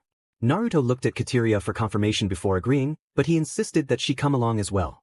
With that settled, Jiraiya left the room, leaving the two of them alone. Kateria then declared that during their training, she would teach Naruto magic to help him defend himself against enemies. Naruto promised to give his best effort to surpass his limits and protect those he cared about. A week later, Naruto had recovered quickly and stood at the gates of Konoha with Kateria and Jiraiya, who were carrying supplies for their 3-year journey. Naruto, being himself, had an enormous backpack on his back that made it difficult for him to move. Before they left, their teammates arrived to say goodbye. Naruto approached them to bid farewell and leaned closer to Ino to whisper something in her ear. He complimented her beauty and potential as a kunoichi, advising her to let go of her infatuation with Sasuke. He added that perhaps when he returned, they could go out together. Ino blushed and was left speechless. Hinata was also in the group and stepped forward to say goodbye, but her nerves got the best of her. She wished him well and urged him to become stronger, her voice trembling as she fidgeted with her fingers. Naruto smiled at her, assuring her he would do just that, which made her blush even more. Overwhelmed, Hinata fainted in his arms. He leaned down to whisper to her, promising that when he returned, she would be the first to see the results of his training. In Hinata's mind, she heard his voice and wondered if it was a dream or reality. Naruto was not as oblivious as others thought. He recognized Hinata's potential and believed that with the right training, she could become a respected kunoichi. With heartfelt goodbyes, Naruto stepped through the gates of Konoha, embarking on his journey to become stronger. Unbeknownst to him, he had begun a legend, one that would be known and loved across the worlds he would visit, while others might resent him for achieving what they could not. 3 years later, Naruto, Jiraiya, and Kateria returned to Konoha. As they approached the gates, Naruto noticed the guards sleeping and couldn't resist playing a prank. He stood beside them and shouted that Konoha was under attack. The guards jumped up in a panic, running around in confusion, while Naruto laughed on the ground. When the guards finally calmed down and saw Jiraiya, Kateria, and Naruto, who was still chuckling, they sighed at Naruto's antics. The 3 of them entered the village, and Naruto jumped onto a post to survey the area. He noticed that not much had changed, except for a few things here and there. Naruto had transformed significantly over the past 3 years. He appeared more serious, his gaze colder than before, and his physique was well defined. Jiraiya knew that Naruto would grow into quite the charming young man, and Kateria couldn't help but admire him from a distance, quickly averting her gaze to avoid being caught staring. The group made their way to the Hokage Tower to report to Tsunade, who was taken aback by Naruto's transformation and blushed slightly before regaining her composure. Tsunade remarked that she hoped for excellent results from Jiraiya. Jiraiya, with a hint of mischief, suggested that if she wanted results, she should see for herself, alluding to his past escapades. The group's sweat dropped at Jiraiya's comment, knowing there was some truth to it. Tsunade, intrigued by Jiraiya's words, decided to test Naruto to see how much he had improved, unaware that she was in for a big surprise. She informed Naruto that he would face a challenge to assess his abilities, as the council would not stop pestering her about his return. Just then, the door opened, and Shikamaru and Temari entered. Temari nearly rushed toward Naruto, astonished by his transformation. Naruto declared that Shikamaru was his opponent, but Shikamaru clarified that he was only there to deliver a report to the Hokage. Tsunade pointed out that Naruto's opponent was outside, and when Naruto looked out the window, he saw Kakashi, his expression turning serious. Soon, everyone gathered at training field number 7, where Naruto recalled how he had once been sidelined by his peers, including Sakura, Ino, Hinata, Tenten, and Temari. The last 4 approached him, eager to see how much he had improved and perhaps even to spend time with him. Ino, Hinata, Tenten, and Temari gazed at Naruto with admiration, their hearts racing at the thought of being with someone as impressive as him. Unbeknownst to them, they were stepping into Naruto's growing circle of affection, and Kateria smiled, knowing that Naruto would have more companions besides her. She understood that he needed to revive his clan, and who better to help him than these girls who admired him so deeply. Sakura was lost in thoughts of Sasuke and whether Naruto would fulfill his promise. Tsunade announced that Naruto would face Kakashi alongside Sakura to evaluate their progress. Naruto thought to himself that he would have to hold back to avoid hurting Sakura. He agreed, albeit somewhat reluctantly. With that, Tsunade declared the test to begin. Naruto and Sakura faced Kakashi, who had to dodge Naruto's attack, which he failed to see coming. Kakashi struggled to keep up with Naruto's speed, and the impact sent him crashing into the forest, breaking several trees in the process. Sakura pursued Kakashi, attempting to finish him off, but he narrowly evaded her punch, which left a crater in the ground. Kakashi's eyes widened in shock at the sheer force. Kakashi acknowledged that it was clear Tsunade had taught them more than just medical jutsu. Meanwhile, the others watched in awe, wondering what their senseis had taught them. Jiraiya, who had been silent, approached Tsunade, stating that he had brought her the results she requested. He explained that Naruto was a powerhouse, excelling in strength, speed, sensory abilities, and even senjutsu, with a vast repertoire of jutsu. He also mastered all 5 chakra natures and possessed unique techniques. His kenjutsu was lethal, and Jiraiya warned Tsunade not to be on Naruto's bad side, as it could lead to dire consequences. Tsunade pondered what kind of monster Naruto had become, while Kateria knew that Naruto had not revealed all his abilities, aware that the council would be eager to scrutinize him. She expressed that they had no idea what Naruto was truly capable of, and his magic was unlike anything she had ever witnessed, even surpassing that of false Lucifer. She shuddered at the memory of an attack Naruto had shown her. In the forest, Naruto prepared to use a bit of magic, pointing his finger at Kakashi. He unleashed a dark black sun that obliterated everything in its path. Kakashi barely escaped with burns on his skin and clothes, and Sasuke, witnessing the chaos, veered off his path, striking a rock and creating a massive crater that left everyone in shock. Naruto realized he might have gone a bit overboard. He drew his sword to confront Kakashi, who pulled out a kunai to counterattack. They charged at each other, with Naruto slicing through the air, unleashing a flurry of rapid cuts that left Kakashi unconscious, while Sakura stood in stunned silence. With that, Tsunade concluded the test and took Kakashi to the hospital to treat his injuries. Tenten approached Naruto, asking to examine his sword, which was a thinly veiled excuse to be near him and feel his warmth. The others soon joined, eager to hear about his training journey. After a pleasant conversation, Temari bid Naruto farewell with a kiss on the cheek, causing him to smile and blush, which in turn made Ino, Hinata, and Tenten envious. They grumbled about Naruto, with Hinata and Ino contemplating how to confront Temari. Meanwhile, Hinata had been inspired by Kateria's words, which motivated her to gain more confidence and shift her demeanor from tough to gentle, especially around Naruto. Her sister Hanabi, who was only 2 years younger but equally beautiful, also admired Naruto and dreamt of being one of his wives. She now understood why Hinata was drawn to him, seeing in him the potential father of her future children, and was willing to share him. Hanabi's thoughts were consumed by Naruto. He was everything she desired in a man. The next morning, Tsunade received a message from Suna informing her that the Kazekage had been kidnapped by members of Akatsuki. She dispatched help in the form of Naruto, Sakura, and Kakashi. They set off swiftly, with Naruto racing ahead to catch up to Temari. He lifted her by the waist and placed her on his back to guide him. Upon arriving in Suna, they quickly assessed the situation and found Kankuro in bed. Naruto immediately began to heal him with a jutsu, and Kankuro handed him a piece of clothing from Akatsuki. Naruto took it and followed the scent, with Temari by his side. Sakura and Kakashi arrived later, and Sakura checked on Kankuro, asking who had healed him. They informed her it was Naruto. As Naruto and Temari continued, they encountered Itachi's clone and Kisame, whom Naruto swiftly defeated using his demon eyes. They advanced quickly and met Team Guy, where Tenten greeted Naruto with a smile. With Team 10 united, they rushed to the Akatsuki cave. Naruto destroyed the entrance, and an Akatsuki member flew out, pursued by Temari and Tenten. Naruto stayed behind to confront another member, who was quickly overwhelmed by him and Rock Lee, who opened the internal doors up to the third gate. Meanwhile, Temari and Tenten tried to take down the Akatsuki member who had Gaara in its grasp. Eventually, Naruto caught up and struck the bird with a wind technique. He unleashed a powerful wave, hitting the creature directly and causing it to drop Gaara, who appeared lifeless. Temari wept for her brother, and Naruto used his magic to revive him. Overcome with emotion, Temari rejoiced at having her brother back, while Naruto prepared to deal with the remaining Akatsuki member. He announced he would handle the Akatsuki, with Temari accompanying him to witness his actions. They left Gaara resting with Tenten for protection. When they reached the fallen Akatsuki, Naruto cast a lightning bolt to prevent it from rising and began to subdue it with jutsus from the 4 elements.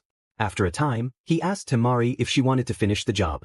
She accepted, drawing her fan to create a wind jutsu while Naruto summoned his magic. Temari performed her technique, slicing through the Akatsuki's limbs. Naruto then conjured a dark sun, ending the Akatsuki's life and that of its spy lurking nearby. With the mission accomplished, they reunited with Kakashi and Sakura, who were amazed at how quickly they had finished. Naruto felt elated as his plans were underway, with Akatsuki being a part of them. He intended to capture all of them and protect the tailed beasts. He had already gained the allegiance of 7 who accepted his offer of freedom. 2 girls, Yujito Ni and Fu from Takigakure, had been saved from Akatsuki's clutches and chose to stay with Naruto, feeling safe by his side.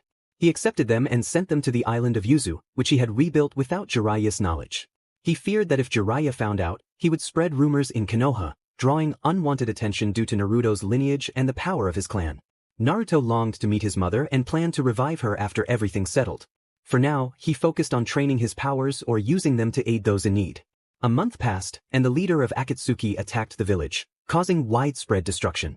Naruto witnessed the aftermath, seeing many injured, including a girl who had only minor scrapes, while Sakura tended to the wounded. Naruto sought out the attackers, locating them in the village center. There he faced 6 individuals who called themselves Pain or Pain. All rights belonged to their respective authors. The 3 factions gathered for a meeting about peace, with the 3 leaders present: Azazel, the leader of the fallen, Michael, the leader of the angels, and Surzex Lucifer, the leader of the demons. As the discussion began, a magical circle appeared in the midst of the leaders, from which Kateria Leviathan emerged. Kateria declared that she would not accept a union between the 3 factions, expressing her disdain for Seraphol and Surzex, as they did not carry the blood of the original demon kings. And that concluded chapter. In the next chapter, Naruto would confront Pain and his paths of pain. A list of Naruto's abilities and powers would be provided, showcasing his significant power-up. Chapter End. List of Naruto's abilities and powers. Kenjutsu. Naruto is skilled in a wide range of sword styles, most of which are lethal. Sensor. He can sense enemies within a radius of 1 kilometer, which expands further with Kurama's assistance. Genjutsu. Naruto can perform genjutsu with relative ease, trapping individuals in illusions where they experience their dreams and become reluctant to escape. Stealth. He can conceal his chakra effectively, making it difficult for others to detect him until it is too late. Taijutsu. Naruto's taijutsu is highly lethal, capable of breaking all bones in a single strike. Ninjutsu. He possesses a vast array of techniques ranging from D rank to S rank, including forbidden jutsus. Detection of negative emotions. This ability allows him to discern when someone is lying or if someone is nearby. Element manipulation. He can control the elements around him. Nullification. This ability enables him to cancel attacks and powers. Psychic abilities. He possesses all forms of telekinesis and can unleash chaos with a mere thought. Magic and attacks. Inspired by Anos from Mao Gakuen no Futakigosha. Regeneration. This allows him to heal or recover more quickly. Healing. He can heal others. Compulsion magic. These are words imbued with magic that can control the actions of the target against their will simply by speaking. It also has anti-magic properties. Zect magic. This allows the user to make deals with others, but betrayal or breaking the terms results in dire consequences. Gatum. This enables instant teleportation. Ingle. A resurrection magic that allows the user to revive anyone within the last 3 seconds. The user can even use this magic on themselves if they have advanced magical mastery. Iglum. This revives the dead as zombies. Instead of experiencing the pain of hatred upon death, they gain immense magic. Griga. The lowest level of flame magic, allowing the user to shoot a fire projectile at the enemy. Geo-Graze. A high-ranking fire attack magic that creates a powerful miniature black sun to strike the enemy. Jirist. A black lightning accumulates in the user's hand, growing in size and power until it becomes a destructive typhoon. The user can also envelop themselves in Jirist or attack with it, granting lightning properties. Nedra. This magic is primarily used to transform animals into demons, also affecting humans since they are animals at heart. When humans become demons, their desires, malice, and hatred manifest in their appearance, revealing their true nature. Demon Eyes of Ruin. This magic allows the user to disintegrate anything they gaze upon, including the minds and magic of their opponents. It can also put anyone to sleep just by looking at them, and it can affect and destroy even abstract powers like time stop and fate manipulation. Bino Yevon. This rejects the existence of everything and destroys it. It can act as a protective barrier or strengthen the user's attacks, also negating any magic cast against them. Revive. A source of magic that can be used to rewind time. With this ability, the user can send their attacks back in time and even stop time. They can use Revive to halt time for an entire day if necessary. Demon Eyes of Chaos. The original Demon Eyes of Anos before they were suppressed and replaced with the weaker Demon Eyes of Ruin. The essence of these eyes is destruction, possessing unfathomable power that can obliterate even the indestructible. Simply opening these eyes can cause the entire world to crumble. If there is a contradiction between the Demon Eyes of Chaos and Order, the former will always prevail. Due to their chaotic and destructive nature, Anos suppressed their power to the limit and never used them, ultimately acquiring the more reasonable Demon Eyes of Ruin. Later, Anos can use the Demon Eyes of Ruin while still having access to the Demon Eyes of Chaos. Egel Grown Angdroa. A demon mortar of extreme destruction from hell. This destruction magic is where Anos excels. It burns what is meant to burn, destroys what is destined to perish, and turns the entire world to ashes. It is a type of fire magic that surpasses all. The reason it is not classified as the highest tier of fire magic is that only Anos can use it, and despite taking the form of flames, it is entirely different. When this world-destroying magic is unleashed, enormous black flames dance across the world, reducing everything to ashes. Gili Ilium Navium was known as the conqueror of the 7 steps of Nirvana, the second of the destructive magic of the world of Anos. There were 7 steps, each one amplifying magical power without limit. With each step taken by Anos, the entire world began to tremble more violently. If the 7th step were to be reached, the already fragile world would face complete destruction. Lavier's Guild Gavriist was a spell known as Palm Demon Ash Purple Annihilation Thunderfire Electric Field. This magical spell had been inherited by Anos from his original father. It was said to be an apocalyptic magic with power far exceeding that of the Black Thunder Emperor, Jirasudo. This profound magic rained down immensely powerful purple lightning from the heavens, capable of annihilating anything in its path. Dogda Asbadar referred to the heavy magical cannon of Supreme Flame. This highly explosive fire magic surged toward the enemy in the form of a blue star. As a deep magic, its power was far beyond that of Geo-Graze, making comparisons impossible. Rayon was a technique known as the Grasping Magical Hand. This deep magic was acquired by Anos during the events of the Silver Sea. Anos enveloped his hands with layers of special magic that could be used to capture the magic directed at him by an enemy or the magic he produced himself. He could then compose this magic multiple times back and forth between his hands, making it many times more powerful before unleashing it upon an enemy. Aviastin Ziara was known as Jiao Death Annihilation Brilliant Fire. This fire magic was developed by the Mage King Bomras and was superior to Geo Grays. By forming a three-dimensional magic circle through multiple Geo Grays, intense rays of heat could be accumulated anywhere on the body, resulting in an immensely powerful jet black flame. Zora Edipto was the Infernal Flame Binding Magic Circle.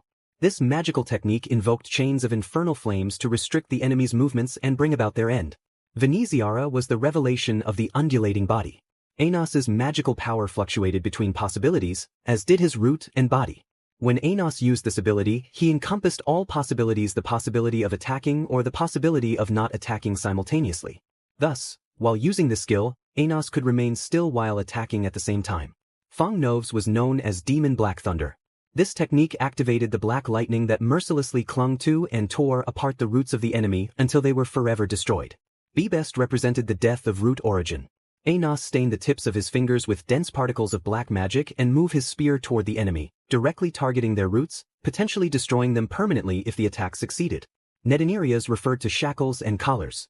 Anos invoked a collar around the neck of a defeated enemy, which could induce a nightmare from which they would never awaken unless certain conditions were met or Anos chose to release them willingly.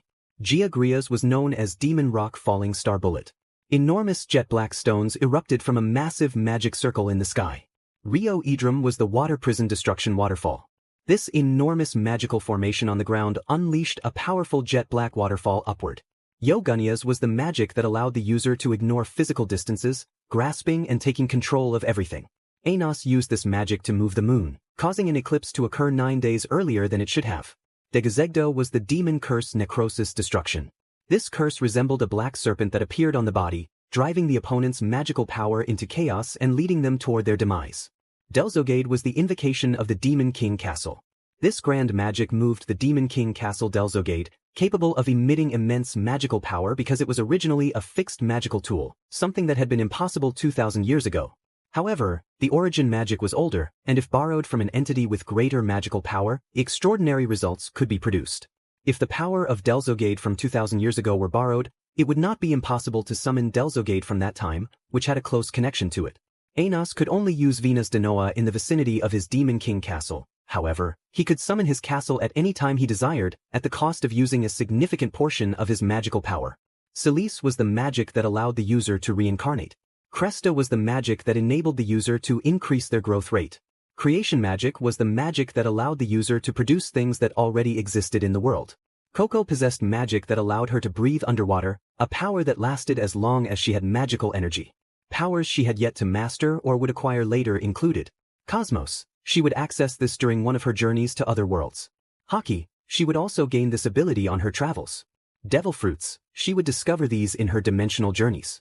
Dimensional Slash. Naruto had not yet fully mastered this skill, currently at only 50%. Power Theft and Copying. He had only achieved 50% mastery of this ability. Dragon Slayer, Demon Slayer, God Slayer. He would gain access to these powers in his travels to other worlds. Time Leap. This allowed him to jump through time to any desired era, though his mastery was at 70%. Time Stop. He could halt time with an 80% proficiency. Gate of Babylon. He would access this during his journeys. He would also possess both demonic and sacred swords. Venus de Noa had the power to destroy all things in creation, regardless of how strong, eternal, or infinite they were. Venus de Noa would obliterate them along with their essence. The Sword of the Almighty, Livengerma, was a divine blade created by Arcana. If one were to draw it from its sheath, the source of their present, past, and future would be permanently erased from existence. Anos could wield this sword due to his unique abilities. The true power of this weapon was its ability to cut through anything, no matter how indestructible. The Divine Spirit Sword, Evan's Mana, reigned as the strongest among the 88 sacred swords. Evan's Mana had the power to alter even destiny itself. As Naruto observed the pains, he also took in his surroundings and noticed his injured companions. This sight ignited a fierce anger within him, prompting him to attack the pains. They retaliated, but Naruto unleashed his fury upon them. He first targeted the Preta path, which absorbed his attacks, and then proceeded to dismantle the Deva path, the most troublesome of them all, disintegrating it with a powerful strike that also swept away the animal path summons. Suddenly, the human path appeared, attempting to extract his soul. However, Naruto sent it flying with a strong blow, drew his sword, and cleaved the Azura path in half before destroying its body. Next, he faced the Naraka path, enveloping his sword in black lightning that obliterated it upon contact. Before moving on, he seized one of the black rods from one of the panes and located the one controlling the bodies. Upon discovering their position, Naruto opened the paper tree where the main pane was situated and found a dying Nagato connected to machines that sustained his life, with Konan by his side. Naruto addressed them, questioning why they had attacked the village, causing so much pain to its people. Nagato explained that he had done it so everyone would feel pain and thus unite under his true peace. Naruto countered that there would always be someone opposing him and his false peace. With those words, he showed Nagato his life, and upon realizing his error, Nagato chose to redeem himself and revived everyone in the village before leaving the world of the living forever. Konan decided to take Nagato's body, but Naruto stopped her, explaining that if she returned to Amigakure, she would be killed. He proposed that she stay with him and requested that she transplant Nagato's eyes into him, as he believed someone would come for them and ultimately harm Konan. Naruto was not foolish. He understood the dojutsu that Nagato possessed and would have awakened it himself if not for being a hybrid of Namikaze and Uzumaki. Konan accepted Naruto's proposal, removed Nagato's eyes, and placed them in a vial with a preserving liquid. They then took his body to give him a dignified burial in his homeland of Uzushiogakure. Konan was beautiful and strong, and Naruto admired her. She was a formidable kunoichi, on par with a Kage, and Naruto contemplated asking her to be his partner someday. Meanwhile, Konan watched Naruto and wondered what life would be like without her comrades. Seeing Naruto reminded her of them, leading her to a newfound resolve. She vowed not to die and to carry on their legacy by forming a family. With this new goal in mind, Konan approached Naruto, who used his magic to teleport her to Uzushiogakure. Upon arrival, she was pleasantly surprised to see the city thriving, with some people living there. As Naruto returned to the village, he was greeted by the villagers who cheered for him. However, he thought to himself about their hypocrisy, praising someone they believed to be the reincarnation of the Nine Tails. He reflected on his own words, acknowledging the villagers' hypocrisy. Afterward, the village began repairs, but Tsunade fell into a coma from her efforts, and Danzo declared himself the new Kage. Meanwhile, Sasuke had joined Akatsuki, and his first mission was to capture the Eight Tails Jinchuriki. When Sasuke confronted the Eight Tails, he was thoroughly beaten, suffering a literal thrashing. He only managed to defeat it thanks to the flames of Amaterasu. In response, the Raikage dispatched a team to Konoha to gather information on the Uchiha. This team consisted of Samui, a short-haired blonde with blue eyes, Karui, a brunette with honey-colored eyes and red hair, and their final member, Omoi, a silver-haired individual. The team arrived in Konoha seeking information about Sasuke Uchiha. Upon their arrival, they were met with a large crater instead of a village and proceeded to search for the Hokage. When they found him, he inquired about the purpose of their visit. They explained that they were looking for information regarding Sasuke Uchiha, who had attacked their village. Hearing this, Danzo stated that he would discuss it with the rest of the council and provide them with an answer the following day. The Kyumonin then sought a place to spend the night and encountered Naruto and Kat-ur. Upon seeing them, Samui explained everything that had happened. Naruto observed that Sasuke was digging his own grave deeper each day. He then offered the Kyumonin a tour of the village, showcasing its most beautiful locations. Samui was surprised to learn that Naruto had defeated Pain, the leader of Akatsuki. She felt a warmth and comfort in his presence, as if she were near a reassuring son. As Naruto looked at Samui, he found her to be both beautiful and strong, a kunoichi who would make a great partner. With this thought in mind, he proposed a deal to her. After considering it, she quickly gave her response, and Naruto smiled, knowing she had made a significant decision. The next day, the Kyumonin departed, and Samui bid farewell to Naruto with a kiss, which he reciprocated. Naruto was determined to gradually rebuild his clan, making it stronger and larger than before. The Kages called for a meeting to discuss the Akatsuki threat. During the discussions, the Raikage lost control, and Madara appeared to declare war. On his way, Danzo was intercepted by Sasuke, who eliminated him. In his final moments, Danzo activated his seal, prompting Sasuke to retreat, leaving Danzo to explode. When Tsunade awoke, she learned of the events and discovered that the Fourth Great Ninja War had begun. Akatsuki had revived the deceased using Edo Tensei. Naruto had been trapped on Turtle Island but soon joined the battle, sending shadow clones to various fronts to save the lives of allied ninjas and sealing the Edo Tensei without anyone noticing. He used his abilities to completely destroy them. The war raged on until Madara joined the fray, where Naruto confronted him. Surprised by Naruto's strength, Madara was struck by a powerful attack that sent him flying, his body slowly regenerating. Naruto had been holding back, wanting to gauge Madara's abilities and see if he was truly a worthy opponent. Meanwhile, Naruto's romantic interests were also fighting valiantly, with Katara enjoying herself as she released pent-up stress. Everything seemed to be going well until Madara attempted to summon the Geto Mazo but failed.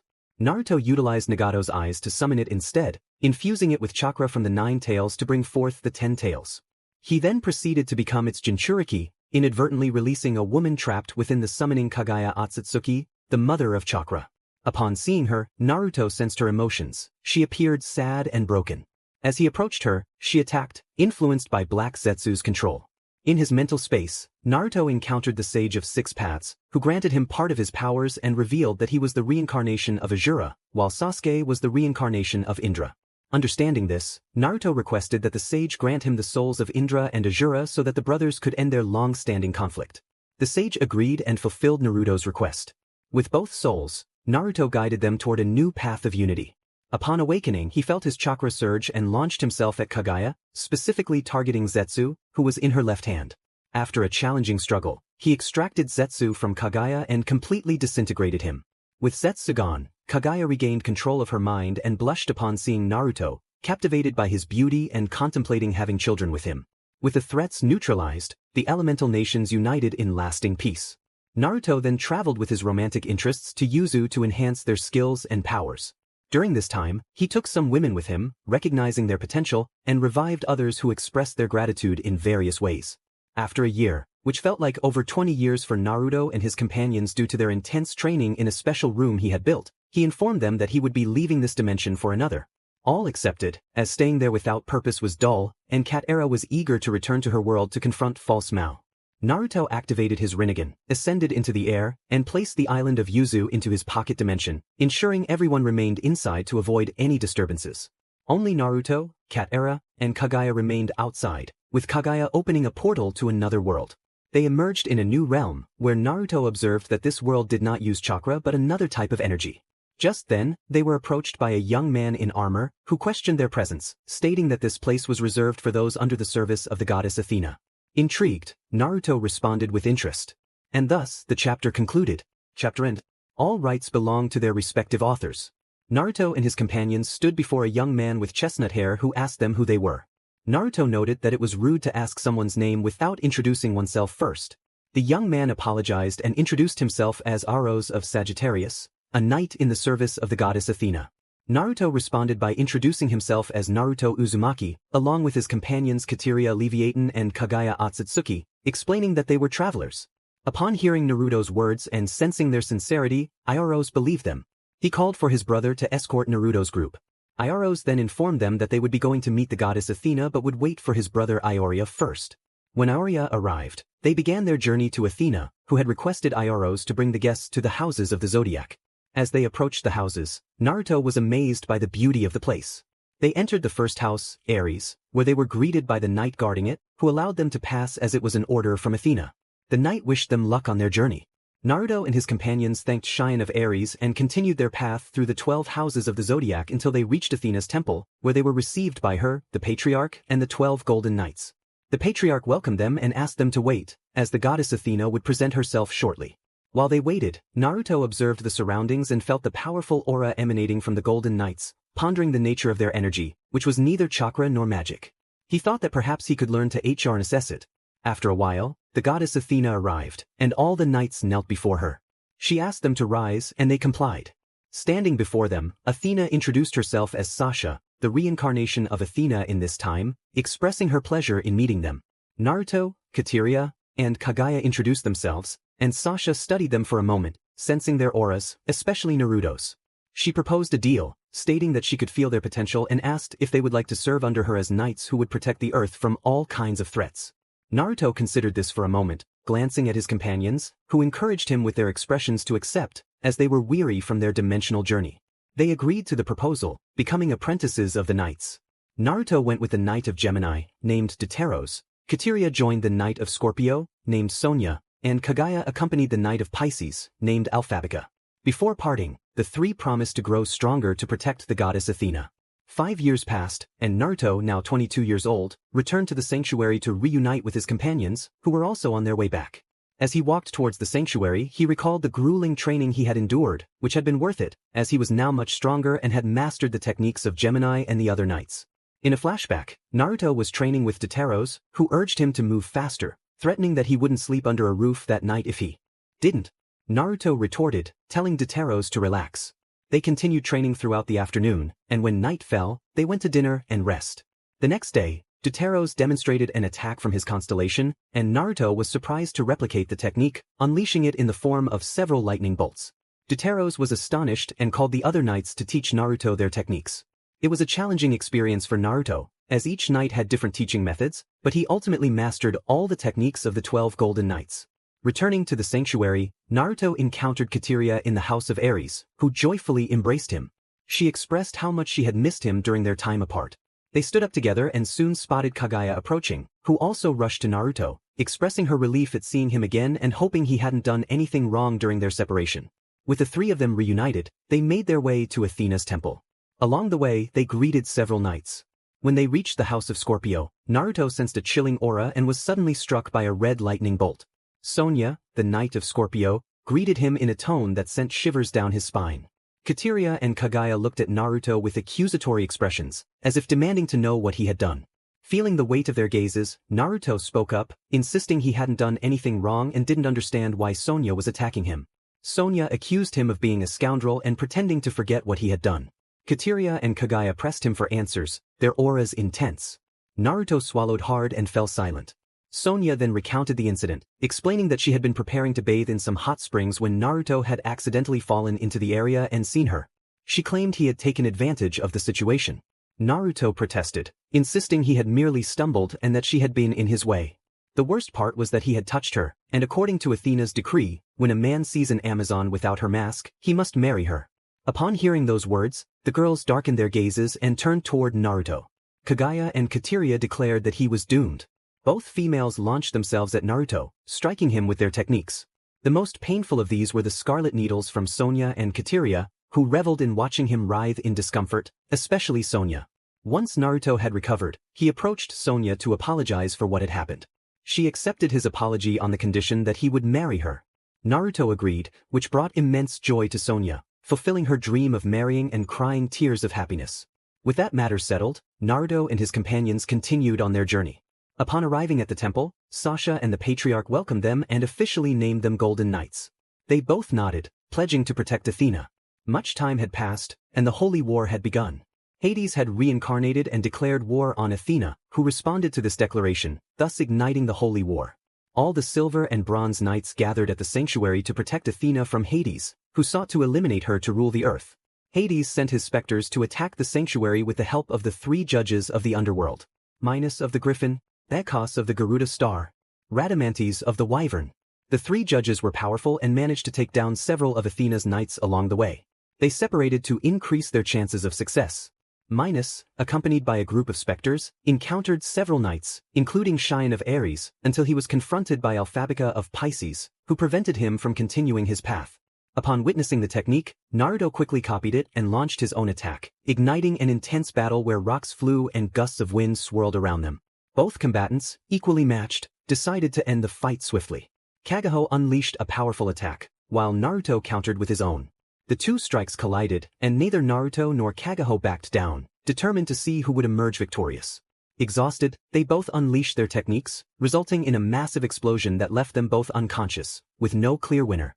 When Naruto regained consciousness, he saw Kagaho lying unconscious but chose to leave him there. He recognized Kagaho as a noble man who loved deeply, even in death a true testament to love. Naruto then departed to assist his comrades, learning that Taurus had fallen while defending his home, dying on his feet. The war continued, claiming both enemy and ally lives, dragging on for nearly 4 years. All of Athena's knights gathered for a final assault against Hades. Everyone agreed that it was time to end the war, which had already taken the lives of many knights. During this time, Naruto had married Sonia, Kaguya, and Kateria, solidifying their relationships. With the plan set in motion, Naruto took the lead to confront the three judges, aiming to prevent further casualties. While he distracted them, another team, consisting of Tenma, Yusuriha, and Yato, approached Hades. They intended to rescue their friend, who Hades had taken control of. The trio fought against Hades until the Patriarch could arrive to seal him in his tower. If the plan failed, they would have no choice but to eliminate him to end the war. Meanwhile, Naruto struggled against the three judges, finding it increasingly difficult to evade their combined attacks. He was tiring quickly and decided to use his magic, surprising the judges. Naruto unleashed a Black Sun attack that struck all three judges, injuring them and damaging their armor. Seizing the opportunity, he used his Rinnegan to read their minds, extracting valuable information before sealing them in Hades' tower along with other captured specters. He hurried to find his wives to assist them and join the fight against Hades. Upon arrival, he found his wives exhausted, having faced a formidable opponent. Together, they made their way to the Patriarch. When they reached him, he began the plan to seal Hades in his own tower, employing the necessary seals to weaken Hades. However, Hades broke free from the Patriarch's seals. The plan had failed, and they had to eliminate Hades to end the war. Everyone united to confront Hades, determined to send his soul back to the underworld. Hades attacked without hesitation, accompanied by his assistant, Pandora, a dark-haired woman wielding a trident. Naruto joined the final battle against Hades. Everyone attacked the god of the underworld, but their efforts seemed futile, and they were slowly losing ground. Naruto focused on Pandora, who was decimating their ranks and standing between Hades and Athena. He struck her with a lightning-infused attack, pushing her away from Hades. Furious at being attacked by a mere knight, Pandora vowed to make him pay for his insolence. Naruto acknowledged her beauty but insisted he could not allow her to continue harming his comrades. Pandora, undeterred, dismissed his words, and thus their battle began. Naruto decided to toy with her, curious about her abilities and perhaps even considering a proposal. Kurama, his inner demon, cautioned him about Pandora's danger. Naruto acknowledged Kurama's warning, recognizing her as a rare flower that bloomed only occasionally. As Naruto faced Pandora, Athena advanced to confront Hades. Athena summoned her armor, and Hades did the same, initiating a titanic clash between gods. The onlookers watched in awe as Athena managed to breach Hades' defenses, wounding him in the right side. Hades, hurt, momentarily retreated to recover, but Athena pressed the attack, determined to end him. In a fleeting moment, Hades lost control of his body, and Athena seized the opportunity to deliver a fatal blow. As Hades faced his demise, his soul returned to the underworld, and the knights celebrated their victory except for Pandora, who wept for her fallen lord, feeling lost without him. Seeing her distress, Naruto approached Pandora, understanding the pain of loss. He comforted her, acknowledging life's cruelty. Pandora lamented her lack of purpose now that Hades was gone. Naruto reassured her that she could find a new purpose, recognizing the normalcy of feeling nostalgic for someone with whom she had spent so much time. As she dried her tears, Pandora turned to Naruto and moved closer, sharing a kiss. Surprised, Naruto asked why she had done that. She explained that he reminded her of Hades due to his kindness and compassion. Smiling, Naruto gently caressed her face, leaning in to kiss her again, sharing a moment filled with warmth and affection. After their kiss, Naruto approached Hades' body, determined to give him a proper burial. He carried Hades to the top of a mountain, surrounded by flowers and wildlife, ensuring he would not be left abandoned. Naruto and Pandora buried Hades in a serene location. After finishing the burial, Naruto took a moment to honor him, while Pandora placed her lord's sword on his grave. As they were about to leave, Naruto sensed a presence behind him. When he turned around, he encountered the soul of Hades, who thanked him for giving him a beautiful resting place. Before Naruto could react, Hades' soul entered his body. In Naruto's mind, he questioned what Hades was doing in his body. Hades responded, implying that he was taking control. Naruto declared that if Hades intended to possess him, it wouldn't be easy. Thus, a struggle ensued between Naruto and Hades for control over Naruto's body. Meanwhile, Pandora observed Naruto's still form and approached him to check if he was alright, but nothing happened. As the confrontation continued, Naruto, feeling exhausted, proposed that they unite their souls instead. Hades considered this, realizing he had nothing to lose, especially since his soldiers were sealed and the only one left was Pandora. He agreed to the union of their souls. When they merged, Naruto emerged victorious, but he retained Hades' personality and abilities. Naruto awakened and approached Pandora, kissing her, and she reciprocated. He informed her that Hades was now within him, merged with his soul. Pandora expressed disbelief, but Naruto reassured her that he still remained himself, only with Hades' personality and powers. Understanding this, Pandora accepted the situation, and Naruto declared himself the god of the underworld. With that, they decided it was time to go home. Naruto headed to the sanctuary while Pandora went to the underworld to gather her belongings, as she planned to live with Naruto. Upon arriving at the sanctuary, Naruto found his wives and told them it was time to leave. The women nodded in agreement, though Sonia felt sad, fearing she would be left alone. Naruto comforted her, assuring her that she would also come with them, which brightened her spirits. Soon after, Pandora arrived and inquired about the women and their closeness to Naruto. The women, seeing her, became defensive, ready to protect what was theirs. Naruto introduced Pandora as their new companion and explained that Hades had entered his body. The women were surprised, but Naruto reassured them that he was still the same, only with Hades' personality and abilities. With this clarification, they calmed down and set off toward Athena's temple to bid her farewell. Upon arriving, Naruto spoke with Athena, explaining that he could not stay because he was a dimensional traveler. Sasha, hearing this, felt sadness, as they had managed to defeat Hades thanks to him. She expressed that without him, the place would not be the same. Naruto apologized, stating he had to leave and continue his journey. Sasha then declared her intention to accompany him, surprising everyone, as she was the reincarnation of Athena. Naruto insisted that she could not leave, as someone needed to protect this world. Sasha explained that the world was dying and would cease to exist in 5 years due to the war it had suffered. She pleaded with him to take her and all her remaining knights and people with him. Naruto agreed but warned it would take considerable effort. Sasha assured him she would help. With that, Naruto activated his Rinnegan, opening his pocket dimension and inviting everyone to pass through. For an entire month, Naruto transported people to his expanding pocket dimension, which had grown to resemble a planet due to the number of inhabitants. Sasha was overjoyed by this, and before departing, Naruto used his sealing techniques to take the underworld and the sanctuary, storing them in scrolls that he entrusted to Sasha and Pandora for safekeeping. Having accomplished this, Naruto prepared to leave the world behind and opened a portal to another realm, stepping through with his wives, Sasha, and Pandora, who viewed Naruto as their future husband. As they all passed through the portal, it closed behind them. In a moment, the air distorted, and a new portal opened, from which Naruto, his wives, Sasha, and Pandora emerged. Everyone was curious about their surroundings, and Naruto decided to use his sensory abilities to assess the area. He detected several energy signatures, some weak and others stronger, but none at their level. After walking for a while through the forest, Kateria recognized their location and announced that they were in her world, specifically in Kyoto, the territory of the yokai. Hearing this, Naruto smiled, reminiscent of Hades, which lifted his spirits, as he anticipated much fun in this world, especially with the supposed gods inhabiting it. He proclaimed that this world would come to know a true god. Various beings felt a chill run through them, as if an apex predator had entered their domain, sensing that their lives were in danger like never before. Naruto introduced himself to Yasaka, stating that he was Naruto Uzumaki from Gemini and mentioned his companions. Pandora declared herself as Naruto's future wife, while Sonia introduced herself as Naruto's wife from Scorpio. Sasha identified herself as the goddess Athena, surprising the group with her declaration. Finally, Kateria introduced herself as Kateria Leviathan, another of Naruto's wives. The atmosphere grew tense as the group, particularly the Gremory teenagers, reacted to Kateria's presence. Rias pointed out that Kateria had died during the meeting of the 3 factions, to which Issei added that Azazel had defeated and killed her. Kateria dismissed their concerns, asserting that she had not been killed but had instead been sent to a place where she met her beloved husband, who saved her life.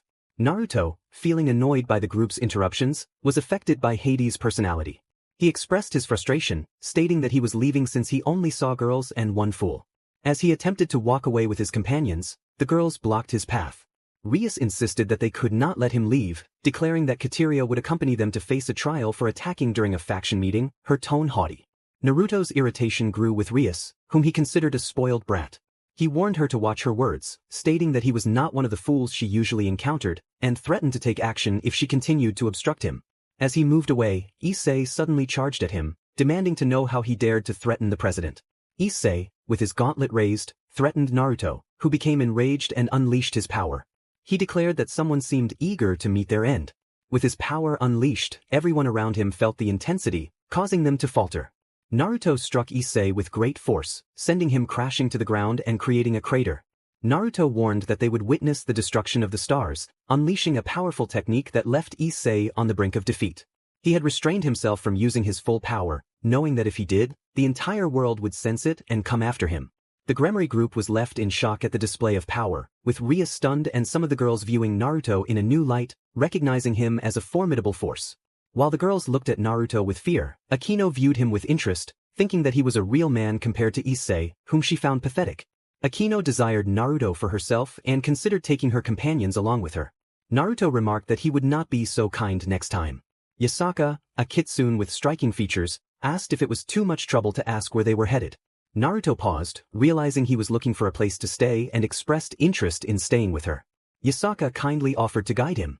As Rias and her group went to tend to Issei, Rias watched Naruto leave with Yasaka, feeling the need to inform her brother about the potential threat. Zenobia suggested that it might be better to leave Naruto alone, while Kaneko agreed, not wanting him to pursue them. Rias summoned her familiar to send a message to the underworld, alerting them that a person could endanger the peace and that Kateria Leviathan was alive. With the message sent, Naruto and his companions arrived at Yasaka's office, where her daughter Kunu jumped onto her.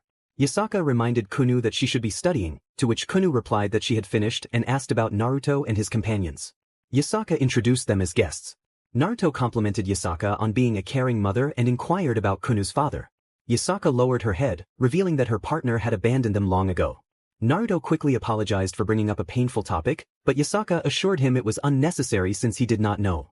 They continued to explore the area until they reached a dark part of the forest, where Yasaka warned them about the dangerous animals that resided there. Intrigued by the information, Naruto considered the possibility of having some fun with his wives in that area. Yasaka offered to show them where they would stay until they found a more suitable place. Thus, Naruto and his companions settled into the mansion that Yasaka provided. After they finished settling in, Naruto sought to relax and relieve the stress caused by the group, particularly the two he deemed useless, while recognizing that the rest of the group had potential that needed to be harnessed. With that thought out of his mind, he entered the Yakishi and proceeded to relax. A week had passed since his arrival, and there wasn't much to do. Naruto spoke with Yasaka about common topics, such as how she managed to find time for her daughter and how she dealt with the elders. Yasaka laughed when he referred to the old men, but it was true, those elders were like mummies that should be buried. Naruto had asked how much time had passed since the meeting of the factions, and Yasaka informed him that only a month had gone by, which surprised Naruto. He simply smiled, hoping that the trash would come like flies to honey. Naruto was in the mansion that Yasaka had provided for them when he suddenly felt the place being attacked. He rushed out with his wives to see who would dare to challenge them. They encountered a group of individuals, Chao Chao, Jin, and Heracles. Chao Chao announced that he had come for Yasaka, the leader of Kyoto. To his surprise, Naruto and his wives, Kateria, Sonia, Pandora, and Sasha, emerged. Naruto remarked that Chao Chao was either foolish or very brave to come there. Chao Chao questioned who Naruto was and where Yasaka was, implying that she was hidden inside. Naruto replied that he didn't have her and warned Chao Chao to watch his mouth or it would be the last thing he said in this world. Chao Chao dismissed Naruto's threat, believing he wouldn't be a match for him. He boasted that once he was done with Naruto, he would have fun with the women. Hearing this made Naruto angry, as did the women. Sonia insisted on taking care of the situation, and both Pandora and Kateria expressed their desire to join in. Naruto agreed, allowing them to have their fun. The women nodded and moved toward their attackers, while the Gremory group arrived to witness the confrontation. Sonia faced off against Chao Chao. The fight began with Chao Chao attempting to pierce Sonia with his spear, but she grabbed it, pulling him toward her and delivering a punch that sent him crashing into some trees. Sonia called upon her armor, which enveloped her, and charged at Chao Chao, who narrowly dodged her attack, leaving a crater where he had stood. Chao Chao realized he needed to be cautious. This woman was dangerous, and he had never seen that armor before. Sonia capitalized on his distraction, delivering a knee strike to his chest that brought him to his knees. She taunted him, asking if he had found a gold coin. Chao Chao was bewildered by Sonia's strength, noting that most women were not skilled in hand-to-hand combat, yet here he faced a formidable opponent. Sonia prepared her finishing technique, elevating her cosmos and unleashing her scarlet needles. The 14 needles struck Chao Chao, inflicting the worst pain he had ever experienced. He writhed on the ground, suffering, while Sonia readied the final needle, Antares, and struck him, causing internal bleeding. The poison from the scarlet needles quickly took effect, and Chao Chao gradually succumbed. Meanwhile, Pandora confronted Heracles. She charged at him with her spear, swiftly destroying his legs. Heracles was stunned by Pandora's speed, he hadn't even seen her move. With a decisive strike, she pierced his neck and decapitated him, declaring that scum like him deserved to die and be judged. Kateria wasted no time and unleashed her best attack on Jean, forming a massive cannon aimed directly at her. The shot hit Jean with incredible speed, leaving her injured. Kateria approached her, mocking her weakness. Pandora suggested that Naruto summon the 3 judges of the underworld to judge these scoundrels. Naruto agreed, knowing they would be eager to see what was happening outside. He called forth Minos, Iacos, and Rhadamanthus, who arrived to hear Pandora's request to judge the 3 scoundrels she had pointed out. The 3 judges nodded and proceeded to carry out the judgment. The Gremory group watched in shock, unaware that they were being observed by a gothic girl from above. Ophis found the situation interesting and thought she could use it to her advantage to lure the red-haired one, unknowingly stepping into a dangerous situation. After Naruto's wives dealt with Cao Cao's group, he intended to rest but was interrupted by a semi-blonde. Tired of being bothered, Naruto unleashed a powerful attack, Excalibur, sending a direct cut toward the semi-blonde, who barely escaped being cut in half. The spectators were astonished by the name of the technique, especially when it cleaved a mountain in two, leaving them in awe. Ophis, intrigued, noted that Naruto was quite the mystery and wondered what else he was hiding. She decided to leave, while the others remained in shock until Zenobia spoke up, expressing disbelief that Excalibur had been destroyed and that only 5 pieces of the original remained. Naruto clarified that his attack had nothing to do with the sword she mentioned, explaining that his technique had been passed down to him by his master, the previous user of that power. Zenobia was left in disbelief. King Arthur was his only user. Naruto believed what he wanted, and with that he left the area, leaving the group and the semi-blonde in deep thought. Azazel found the situation intriguing and thought he might study the individual further. Unbeknownst to him, he was about to awaken a sleeping dragon that would torment him for his curiosity. As Naruto departed, he picked up Cao Cao's spear, examined it for a moment, and stored it away for later use, planning to compare it with Hades' sword to see if it measured up. Meanwhile, Yasaka was under attack by her daughter's father, who had captured her and was using his power over the ley lines to open a portal to the dimensional breach. Kunu questioned her father, expressing her confusion and sadness. The unknown man declared that he sought power, lamenting that if Kunu had never been born, he would still enjoy his life.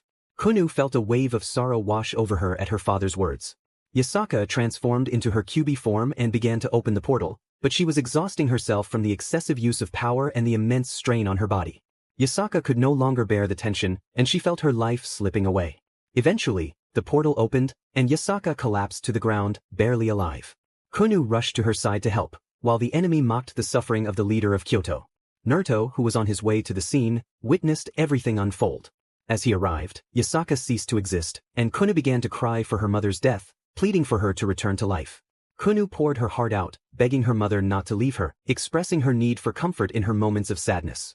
Rias, who had also arrived, was prepared to use her evil piece to revive Yasaka, but she realized she had only one piece left. Remembering that Issei had his own evil pieces, she thought he might be able to help. Issei considered the idea, imagining having a Kyuubi in his harem, but then everything changed when Naruto approached Yasaka's lifeless body and used his magic to bring her back. Naruto assured Kunu that he would bring her mother back. Since he possessed Hades' soul, it would be simple, but he had an idea to use his magic to see the faces of his spectators. He called upon his magic, successfully reviving Yasaka, who saw her daughter crying beside Naruto. Yasaka was astonished to find herself alive after feeling she had just died moments before. Naruto explained that he had revived her with his magic, which could bring back the deceased within the last 3 seconds. Yasaka was impressed, and Kunu thanked Naruto for bringing her mother back, her eyes red from tears. Naruto reassured her, stating he couldn't let a child be left without her mother, recalling the loneliness she would have faced. Quickly pushing those thoughts aside, Yasaka stood and embraced Naruto, holding him close. Kurama commented on Naruto's luck, suggesting he should consider adding Yasaka to his harem, noting her potential and the idea of giving Kunu a sibling. Naruto blushed slightly and told Kurama to be quiet. The other spectators were astonished that he had managed to revive Yasaka without any artifacts, relying solely on his strange magic. Rias and Azazel sought explanations for the events, but Naruto, frustrated by the day's occurrences, silenced them, stating he was not in the mood for their questions. He left the scene with Yasaka, while his wives watched, wondering if they would have a new companion in their harem. As Naruto walked with Yasaka, she spoke up, asking if he could accompany her to her office, mentioning that the goddess Amaterasu wanted to meet him. Naruto agreed, and Yasaka smiled as she led him to her office, accompanied by Kunu. She informed him that Amaterasu would arrive shortly to speak with him. Naruto nodded and waited until Amaterasu, the leader of the Shintoists, made her presence known. She apologized for the delay, explaining she had matters to attend to. Naruto reassured her that it was no problem. Amaterasu expressed her gratitude for saving Yasaka and offered Naruto Yasaka's hand in marriage as a reward. Naruto hesitated, feeling it was too soon to consider marriage, stating that he barely knew Yasaka but appreciated her as a good woman and mother. Yasaka blushed at his words. Amaterasu insisted on the marriage, noting that Naruto was similar to Yasaka. Yasaka became nervous at her goddess's question, affirming that Naruto was kind-hearted, affectionate, and that his wives were happy to be with him. A red-haired Yasaka, exhaling smoke from her ears, expressed her thoughts. Naruto acknowledged Amaterasu, indicating they would get to know each other gradually. With that, Amaterasu accepted and left, feeling pleased yet cursing Yasaka for being close to such a remarkable man. Amaterasu had developed an interest in Naruto due to his impressive strength in battle and the love he exhibited, qualities she sought in a partner. She felt a warmth around the blonde, and her thoughts wandered to imagining a future with him, picturing a life together. Meanwhile, Yasaka also felt drawn to Naruto, her body warm as if in a mating season, and Naruto's charming smile didn't help her composure. The Gremory group speculated whether Naruto was a bearer of a holy sword they were unaware of. Azazel, curious about Naruto's identity, summoned Penemu for an investigation. He instructed her to observe this intriguing individual and uncover his secrets, suggesting that he might become an ally for Gremory. Penemu agreed but was curious about who she was to watch. Azazel revealed Naruto's name and handed her a photo of him. Upon seeing the image, Penemu blushed and licked her lips, unsure of why she reacted that way. Azazel then showed her a recording of Naruto using his powers, leaving her astonished by his abilities, while unbeknownst to her, Azazel was considering her as a potential partner for Naruto, which would likely frustrate him. Naruto was discussing with Yasaka what Amaterasu had mentioned, and they reached an agreement to take their time getting to know each other better and potentially forming a relationship. After their conversation, Naruto retreated to his pocket dimension to check on his other fiancés and girlfriends. Upon his arrival, they eagerly surrounded him and whisked him away to one of their homes, where they playfully tied him to a bed. The girls were very certain about their intentions, reminding him that he owed them attention since he had been away for a long time. Naruto closed his eyes, bracing himself for what was to come, and the sounds of laughter and excitement filled the house for an entire week. When he finally emerged, only a day had passed outside his pocket dimension. Deciding to train in the forest Yasaka had warned him about, Naruto ventured into the woods, unaware that Penemu was following him to gather information. Arriving at the center of the forest, he practiced his attacks and powers, summoning clones to refine his skills. Penemu was astonished by his display of strength, but unbeknownst to her, Naruto was right behind her.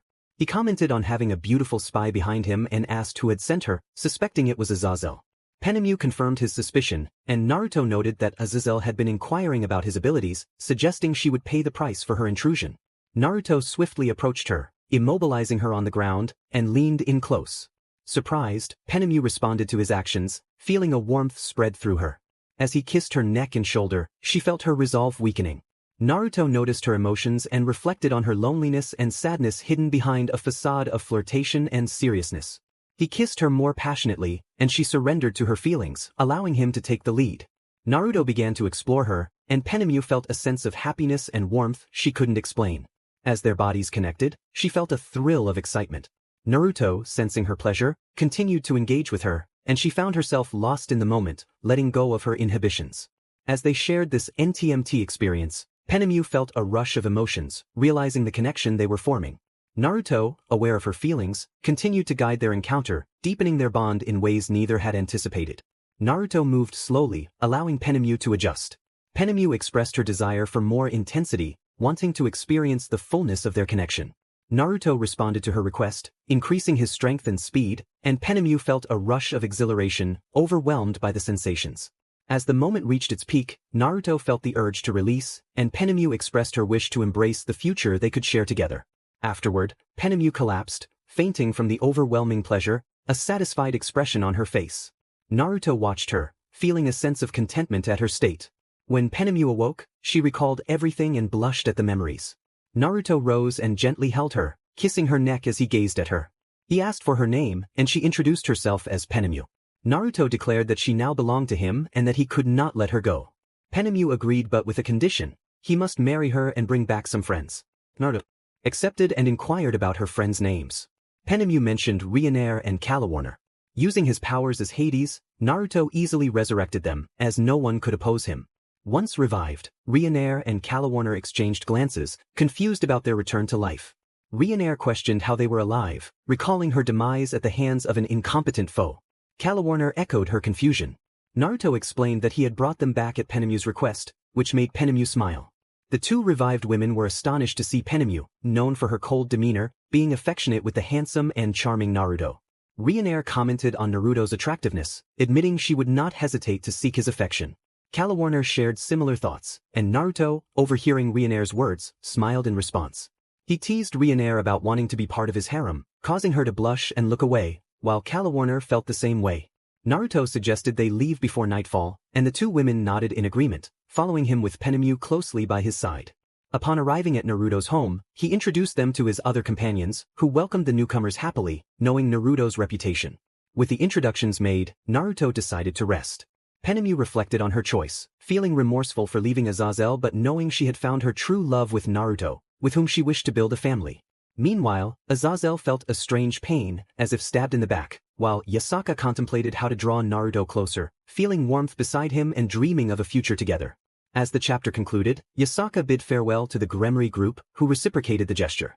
However, Issei, frustrated that he could not win over the Kyuubi, plotted revenge against Naruto, vowing to claim his women for himself. In a different dimension, Naruto trained in solitude until he was summoned by a magic spell, finding himself in a new world where he encountered a girl with blonde pigtails.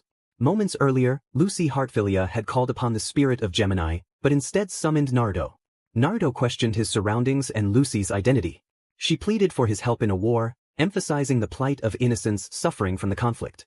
Reluctantly, Naruto agreed to assist, warning her not to expect much from him. He joined the battle, swiftly taking down enemies and acquiring new powers along the way. Meanwhile, two red-haired women, Irene Belsirian and Urza Scarlet, faced off in a fierce battle, exchanging powerful blows that shook the ground.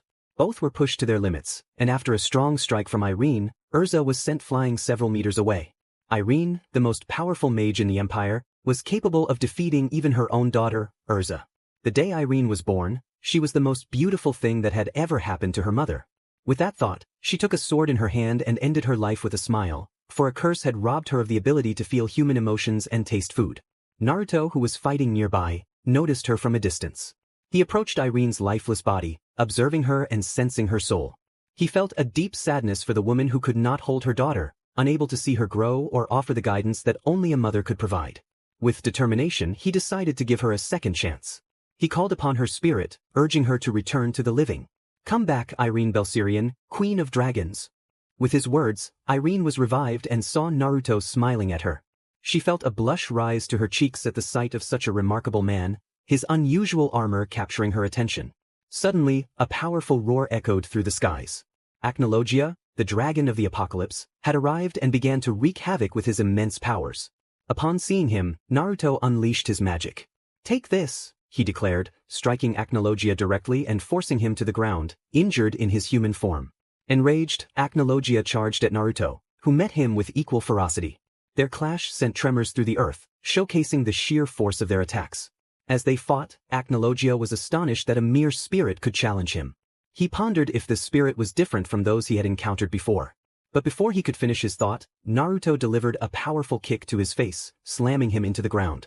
Naruto prepared to use his magic, but Acnologia countered. "Fool! Magic doesn't work against me.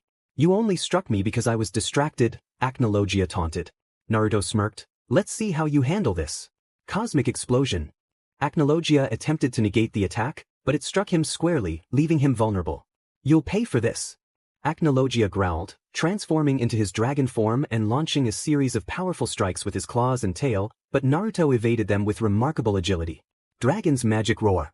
Acnologia unleashed a massive lightning bolt toward Naruto, who absorbed the impact, emerging with his armor partially destroyed. "You're strong but not strong enough," Naruto replied confidently. "Absolute cancel." He nullified all of Acnologia's attacks, leaving him defenseless. Seizing the moment, Naruto unleashed his scarlet needles, striking Acnologia and causing internal damage. With one final attack, Antares, he aimed to finish him off. Acnologia writhed in pain as the attack hit its mark. "You are finished, my scarlet needles are poisonous," Naruto declared. But Acnologia refused to accept defeat and lunged at Naruto, determined to take him down with him. "You won't succeed, filthy human." Minus intervened, ensnaring Acnologia with cosmic threads, forcing him to dance toward his demise. Acnologia struggled against Minus's control, furious at being restrained by what he considered insects. Minus revealed, "I am not human, I am a specter, one of the 3 judges of the underworld under Hades, the god of the underworld." Acnologia was taken aback, realizing a specter was holding him captive. Enraged, he broke free from one of the threads, swinging his arm at Minus, who narrowly dodged the attack. "You are strong, but Radamantis will take over now," Minus said, passing the fight to his ally. Radamantis unleashed his power, striking Acnologia down with a devastating blow that sent him crashing to the ground. Acnologia was bewildered by the strength of these foes, realizing their energy was unlike any magic he had faced before. "You will pay for this," Radamantis responded. "We will see when you are judged in the underworld for your crimes and which of the 9 circles of hell you will inhabit." Naruto urged Radamantis to finish the fight quickly, and he complied, swiftly overpowering Acnologia, who, weakened from Naruto's earlier attacks and the Scarlet Needles, offered little resistance.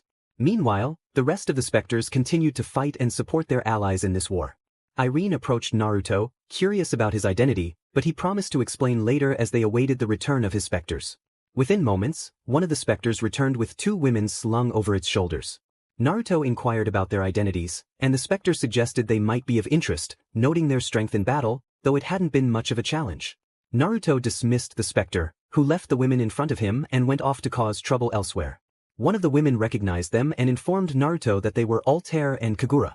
As Naruto tended to their wounds, the girls awakened and locked eyes with him, becoming entranced by his gaze. Altair envisioned herself in a tender moment with Naruto, feeling his arms around her waist and sharing a kiss, which left her blushing. Kagura imagined a life beside Naruto, with a little girl calling her mother, causing her to faint from the overwhelming emotion. Naruto, noticing their reactions, remarked on his good looks, prompting them to snap back to reality. He introduced himself as Naruto Uzumaki and welcomed them. Altair introduced herself, followed by Kagura. With introductions complete, Naruto expressed his desire to explore new things in this world and asked if they knew of any libraries. Irene mentioned one but noted it had been destroyed. Naruto reassured her that he could fix it. They set off, with the girls following Irene as she led the way. Upon reaching the library, Naruto used his time magic to restore it to its former glory. The library was filled with books on magic and tears, which Irene explained were used to master various types of magic, such as Demon Slayer, God Slayer, and Dragon Slayer. Intrigued, Naruto decided to take the library with him and asked the girls if they wanted to join him. Irene agreed, feeling disconnected from the world, while Altair and Kagura explained that people would think they were dead after their battle with the man in dark armor. Naruto prepared to leave, sealing the library and opening a portal for the girls to follow him. Before departing, he sought out a dragon to accompany him. Upon finding one, he persuaded the dragon, named Thoron, to join him, promising excitement in battling supposed celestial dragons and kings. Thoron agreed, transforming into a full dragon, which made Naruto smile as his power surged, shaking the world of fairy tale before he quickly departed. In the world of DXD, the supernatural beings sensed Naruto's immense power and scrambled to locate its source, but just as quickly as it appeared, it vanished. The dragons of DXD felt a deep fear of this power, praying not to encounter such a monster. Only a fool would challenge it without understanding the danger, and one such fool, Issei, sneezed, thinking someone was thinking of him. He returned to his schemes of stealing Naruto's girlfriends and wives, unaware that Naruto's territory was off-limits. Drake, his partner, knew all too well that Naruto concealed his power and was uncertain of its true extent, hoping his host would not provoke the blonde. Meanwhile, the girls of the Gremory faction were preoccupied with thoughts of the blue-eyed blonde who had captured their hearts. Zenovia desired children with Naruto, as did Kaneko, while Irina and Asia shared similar sentiments. Akino, on the other hand, contemplated more mischievous ideas with Naruto, considering him a better match than Issei, whom she deemed a waste of potential. Akino found Rias's choice puzzling, as Rias despised perverts yet was with one just like Razor. Akino recalled how Issei had almost betrayed them for women when Kokobile offered him a deal, and she was grateful that Rias had intervened. If this continued, Akino, Zenovia, Kaneko, and Asia might take drastic measures against Issei if he kept looking at them with that expression. Akino occasionally glanced at Sona, realizing she would make a better queen than Rias, and shared what had happened in Kyoto, surprising Sona. Sona expressed disbelief that Issei had been defeated in one blow by Naruto, who had left him on the brink of death just for looking at his wives. Sona blushed at Akino's words, recognizing Naruto's potential as a great man. Saji, meanwhile, was contemplating how to ask out a lovely girl named Clara he had known since childhood. He had seen a photo of Naruto that captivated him with the blonde's good looks, which Akino had taken without anyone noticing, using it for her private collection. Sona remarked that Naruto was the one who had sent Rias and her group packing, to which Akino agreed, adding that he had told her, Zenovia, Kaneko, and Asia that they had potential that was being wasted due to Rias. Sona realized that if they trained under proper guidance, they could become a formidable force. Akino suggested that if Naruto came to their world, she would ask him to train her and perhaps even propose becoming one of his fiancés. Sona blushed at Akino's suggestion, considering the training Naruto could offer. In the underworld, chaos reigned. Saisex was frightened, while Graphia looked at him with disdain. Graphia lamented marrying him, wishing she had waited for a true man. Saisex insisted that the woman must be brought to the underworld immediately to be imprisoned. Unbeknownst to them, the underworld would be turned upside down if they took Kateria, as Graphia thought about how Saisex would lead them to ruin. A true god, unlike those mere attempts at divinity. Naruto was training in another dimension, honing his newly acquired powers alongside his beloved companions, who had consumed some magical tears. Irene was teaching Naruto the Dragon Slayer magic, and he was learning quickly. She was amazed at how effortlessly he grasped the concepts and had no doubt that he would become a king of dragons, with her and her harem companions as his queens. Naruto summoned his sword, but instead of his usual weapon, a dark red sword with an oppressive aura appeared. He took hold of it and felt its power, realizing what his new sword was capable of. Soon after, a strong sacred aura surged toward him, leading him to the grave of an ancient hero buried in that place. Upon examining the tomb closely, he discovered a sword radiating a sacred aura. He picked it up and felt a connection similar to that of his previous sword. He glimpsed the life of the hero and his friend, a demon king, and saw the former sword in their memories. It dawned on him that the swords had chosen him for resembling their previous bearers, which surprised Naruto. He reflected on the significance of being chosen by Evansman and Venus de Noah, vowing to wield their swords with pride and honor. He would ensure that their noble names would be known in this world and beyond. In Chapter 11, Naruto was training with his new swords, Evansman and Venus de Noah, and the powers he had acquired. Thanks to his shadow clones, mastering them was becoming easier. Naruto was eager to see the expressions on the faces of demons and angels when they encountered his sacred and demonic swords. But first, he had a small surprise in store for the demons, someone they had longed for. In the underworld, Surzex appeared stressed and frightened by the recording they had just seen. He was pale, as the footage displayed Naruto overpowering Issei, the current Sekiryu, who was said to be the strongest. Surzex found it impossible that the blonde had left the Red Dragon's host on the brink of defeat.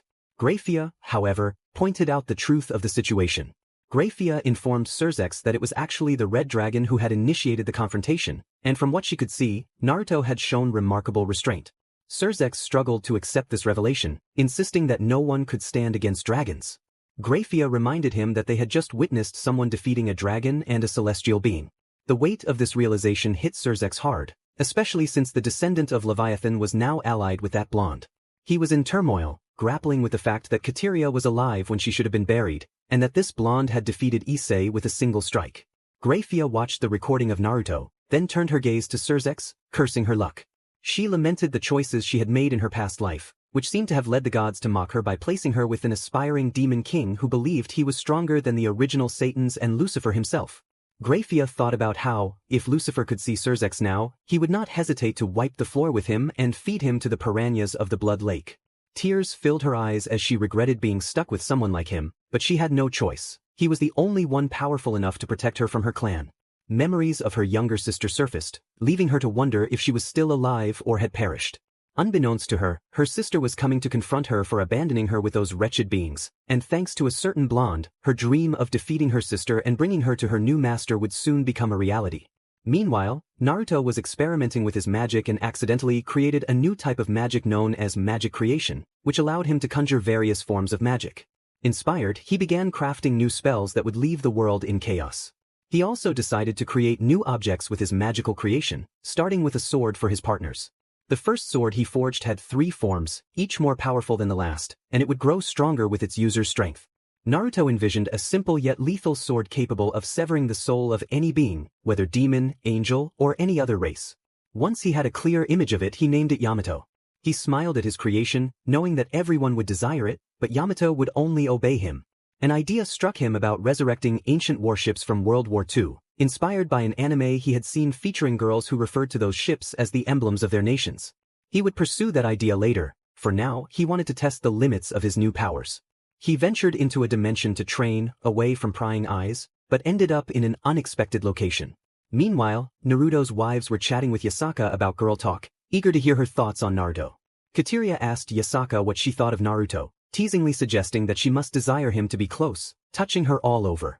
Yasaka blushed deeply, turning as red as a steam train, overwhelmed by the implications of Kateria's words. Sonia interrupted, sensing the thoughts swirling in Yasaka's mind. She remarked that she could see the desire in Yasaka's eyes, a longing for Naruto. Yasaka fainted at Sonia's words. Sasha quickly interjected, reminding Sonia that Naruto did not love all equally and would always protect them as a good husband should. Irene agreed, stating that Naruto was a good man, kind to everyone, but he could be fierce with those who threatened what was his. Pandora added that Naruto was very protective of them, demonstrating this when he dealt with a certain troublesome brown-haired individual. Sonia mentioned that many of those girls had potential, to which Pandora lamented that they were not maximizing it. She believed that if they were trained by them, they would become true fighters. Kateria expressed her disappointment that while they had potential, they were being held back by their circumstances and the careless brown-haired individual who did not care about their growth. Ryanair concurred, saying that the pervert was worthless without his sacred gear, relying heavily on the dragon sealed within it. Irene then revealed that she was a former dragon queen, the most powerful sorceress in her world. She expressed her eagerness to see those so-called dragons fall from their pedestals, their faces filled with despair and their pride shattered. The other girls looked at her curiously, and Yasaka remarked that Irene was unusual. Irene insisted she was simply excited about the prospect of defeating those dragons.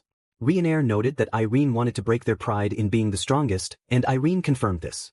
The girls laughed at Irene's words, sharing a common desire to see the dragons, especially the dragon gods, humbled. Meanwhile, Naruto emerged from a portal, finding himself in Kyoto. He wondered how long he had been gone and asked his wives about it. Sasha informed him that he had been away for 5 hours, and he thanked her for the information. Naruto then set off to train with his new companion, a young woman named Azumi, appeared to be between 20 and 25 years old. She had dark brown hair and wore a combat kimono that was purple, almost white around the chest area. He had met her while wandering through the mountains, where she mistook him for one of the noble lords who wanted to start a war, believing she had eliminated 3 of them.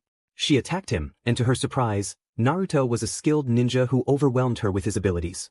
Though she had fought against ninjas before, Naruto was different, having been trained in the Forest of Death, where survival was a constant struggle. As they sparred, Naruto played with her, wanting to see how far she could push herself. Eventually, he grew tired and swiftly knocked her out from behind.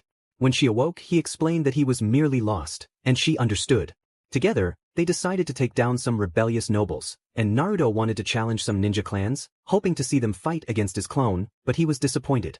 After about 6 months, Naruto proposed that Azumi join him, as she was being pursued for her actions against the nobles. She accepted, having nowhere else to go and knowing she would always be hunted. Upon arriving at his location, Naruto introduced her to Kagura for training, while he planned to settle in Kwa and stir up trouble for demons, angels, and other races. He consulted with his wives about whether they wanted to have some fun, and they eagerly agreed. They set off for Kwa, with Yasaka asking Naruto to bring the yokai into his pocket dimension. He agreed, and Amaterasu supported the idea, even expressing a desire to do the same with her faction later. Once in Kwa, Naruto sought work and found a position at an academy attended by certain demons. He smiled at the thought of making their lives difficult, especially since some of his wives wanted to explore this world, including Kushina, Mikoto, Samui, Tsunade, and Anko, who would certainly make an impression on the students. Naruto entered the academy as a math teacher, while Kushina taught kendo, Mikoto handled home economics, Samui and Tsunade worked as doctors, and Anko taught physical education and DSPN. As he entered the classroom, he introduced himself to the students, declaring that he was Uzumaki Naruto, the new math teacher, and welcomed them to what he playfully referred to as hell, hinting that the coming months would be challenging. The students paled at his words, except for a dark-haired girl with glasses and her queen, who regarded him with respect. They were Sona Citri and her queen, Tsubaki Shinra. Mystic Eye, a skill that allows the user to see the blood within others, the flow of magical power, and distant things. Lycus, magic that enables the user to share their thoughts with others.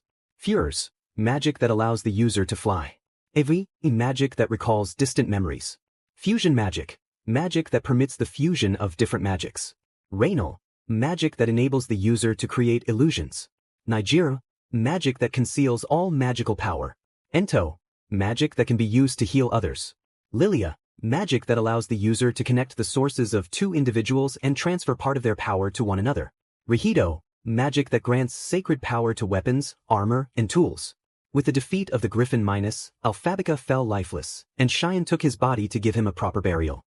With the sacrifice of Pisces, all the knights gathered their courage and fought with all their might. Naruto was also in the battle, eliminating several specters and copying their techniques, thus expanding his arsenal.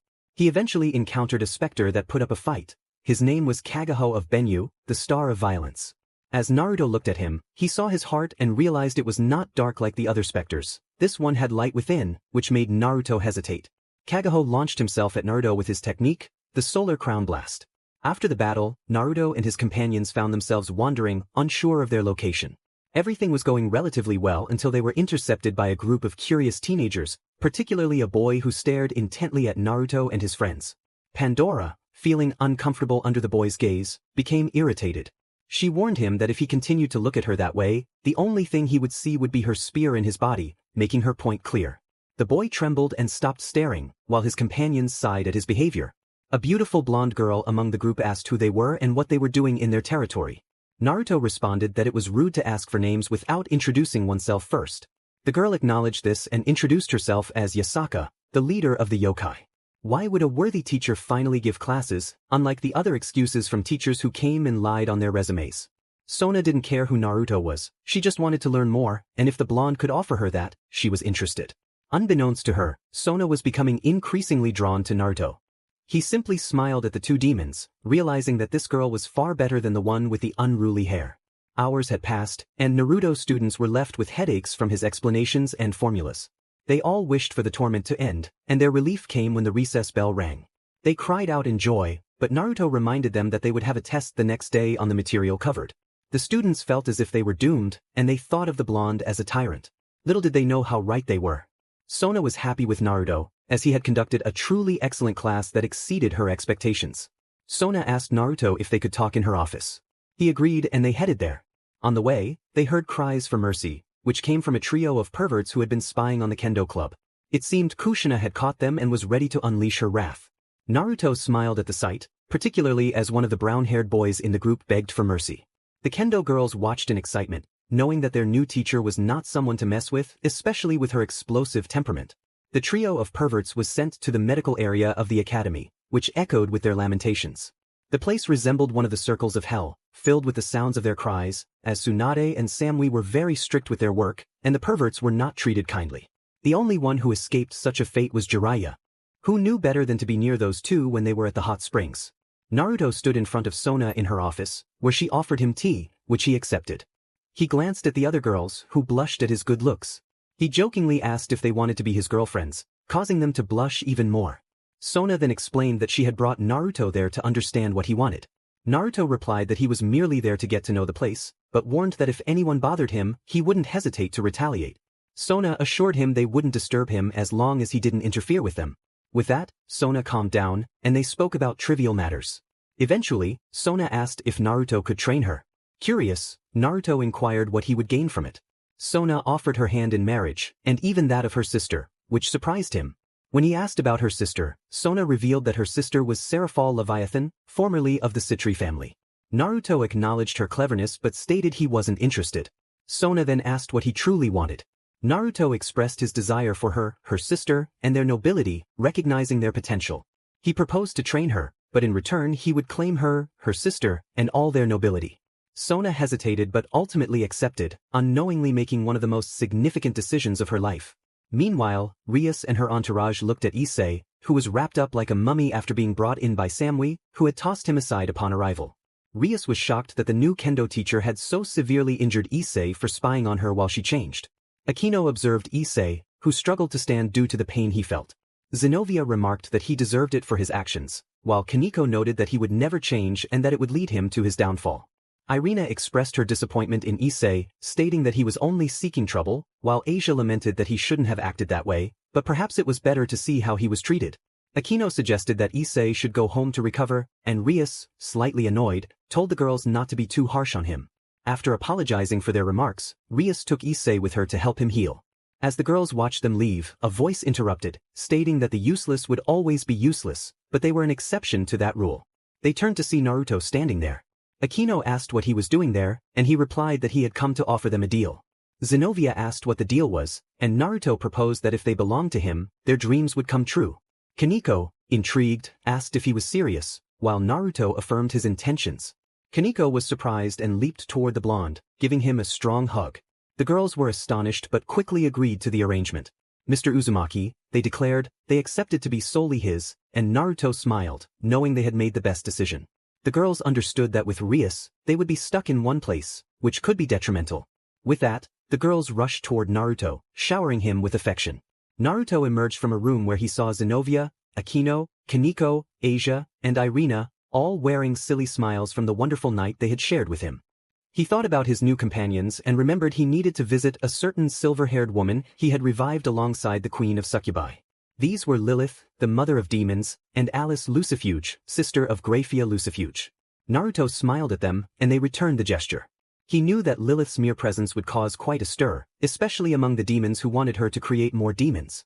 As for Alice, she sought revenge on her sister for leaving her alone with those rascals. Naruto instructed the girls to prepare, as they would soon show themselves to the world, and he wanted them to demonstrate their capabilities. Alice agreed enthusiastically, while Lilith expressed her excitement at seeing the reactions of those foolish enough to underestimate them. With that, Naruto left the two women to their tasks. His wives were busy training and improving their skills, and he observed Sona's entourage training alongside them. Those girls were undoubtedly talented, and their potential would grow with each training session. Irina, Asia, Kaneko, Akino, and Zenobia watched the training, feeling overwhelmed by the intensity of it all. Sona commented on the difficulty of the exercises, and Tsubaki agreed. Naruto reminded them that this was merely the warm-up for the real training. Akino questioned if he was joking, while Zenobia likened it to standing at the gates of the underworld. Naruto urged them to begin their training, and the girls could only curse under their breath, knowing their lives were on the line. Minutes later, the girls lay exhausted on the ground. Sona could barely stand, Akino felt as if her soul were leaving her body, and Irina was dragging herself along. They all cursed Naruto for putting them through this. He reassured them that they would thank him later. With that, the grueling training continued, pushing the girls to their limits. Meanwhile, the demons held a meeting with Odin to form an alliance with Asgard. Naruto anticipated that some fool would show up at this meeting, so he decided to see what he could gain from this visit to the underworld and perhaps find a woman who met his standards. Naruto arrived in the underworld, where the Mao Surzex, Serafal, Faldium, and Ajuka awaited Odin's arrival to discuss the alliance. After a few minutes, Odin made his entrance, accompanied by his bodyguard, a Valkyrie named Rosweiss, who was a formidable fighter. Naruto sensed the powerful aura emanating from the young Valkyrie and wanted to get to know her. Odin initiated the conversation about the alliance, and Surzex responded respectfully. While the Mao and Odin discussed the details, Naruto approached Rosweiss to speak with her. He introduced himself, concealing his true identity, and complimented her beauty. Rosweiss, filled with joy, introduced herself as Odin's guardian, but Naruto noticed a hint of sadness and bitterness in her demeanor. Understanding that she had a troubled past, Naruto sought to cheer her up by asking about Asgard. Rosweiss described it as a beautiful place full of life, mentioning a coliseum where many fought to prove their strength, with Thor reigning as the champion. Naruto found her enthusiasm infectious and inquired if she had a suitor. Rosweiss lowered her head, revealing that she did not, as the other Valkyries teased her for being single. Naruto expressed his disapproval of their cruelty. He was frustrated that Odin, as a god, allowed such treatment of his bodyguard. He then posed a surprising question to Rosweiss about what she would do if Odin abandoned her. Taken aback, she quickly recovered and stated that she had trained her whole life to be the best, doubting that such a scenario would ever happen. Naruto admired her confidence, contrasting it with those who only realized their worth after losing it. Rosweiss was taken aback by his words and decided to let Naruto show her around. They ended up in a forest where Kaneko was speaking with her older sister, Kuroka, who was astonished to see her younger sister had grown so much and had a figure nearly identical to her own. Kuroka commented on Kaneko's growth and teased her about having men chasing after her. Kaneko replied that she had grown but belonged to only one man who would make her dreams come true. Kuroka, curious about Kaneko's choice, wondered if he was strong enough to join them in their endeavors. Unbeknownst to Kuroka, she would not only save her kind but also become the most powerful Nico alongside her younger sister. Kuroka playfully asked if she could keep Kaneko's man, but Kaneko firmly insisted he was hers alone. Just then, Naruto made his presence known. Kuroka was startled by the blonde's appearance and blushed upon seeing him. She declared that she would see if he was worthy of being with her sister. Naruto accepted the challenge, ready for whatever test Kuroka had in store. Kuroka launched herself at Naruto with precise and powerful strikes, but he merely blocked her attacks and countered when she least expected it. They continued this exchange for a while until Kuroka decided to use her magic and senjutsu. Naruto acknowledged her use of senjutsu but noted that it was weak compared to what he was capable of. Mio Kuroka wondered how Naruto knew she was using senjutsu. Naruto explained that it was simple because he mastered that art and was a sage. Kuroka found it hard to believe, insisting that no one could achieve such a feat. It was merely myth and legend. Naruto then revealed his sage mode, showcasing his eyes, and Kuroka felt the immense power of that transformation. Kaneko too sensed it. Before them stood a true sage and master of senjutsu. Kuroka felt an unusual sensation being near Naruto in this form, while Kaneko fidgeted nervously. Kuroka questioned what was happening to her, as if her body was urging her to bond with the blonde sage. She felt overwhelmed, her body responding in ways she couldn't comprehend. Naruto noticed her reaction and teased her about being excited just by his presence. Kuroka blushed, confused by her body's response, feeling as if she were in the presence of an alpha. As Kuroka lost her composure, she called out to Naruto, expressing her desire for him.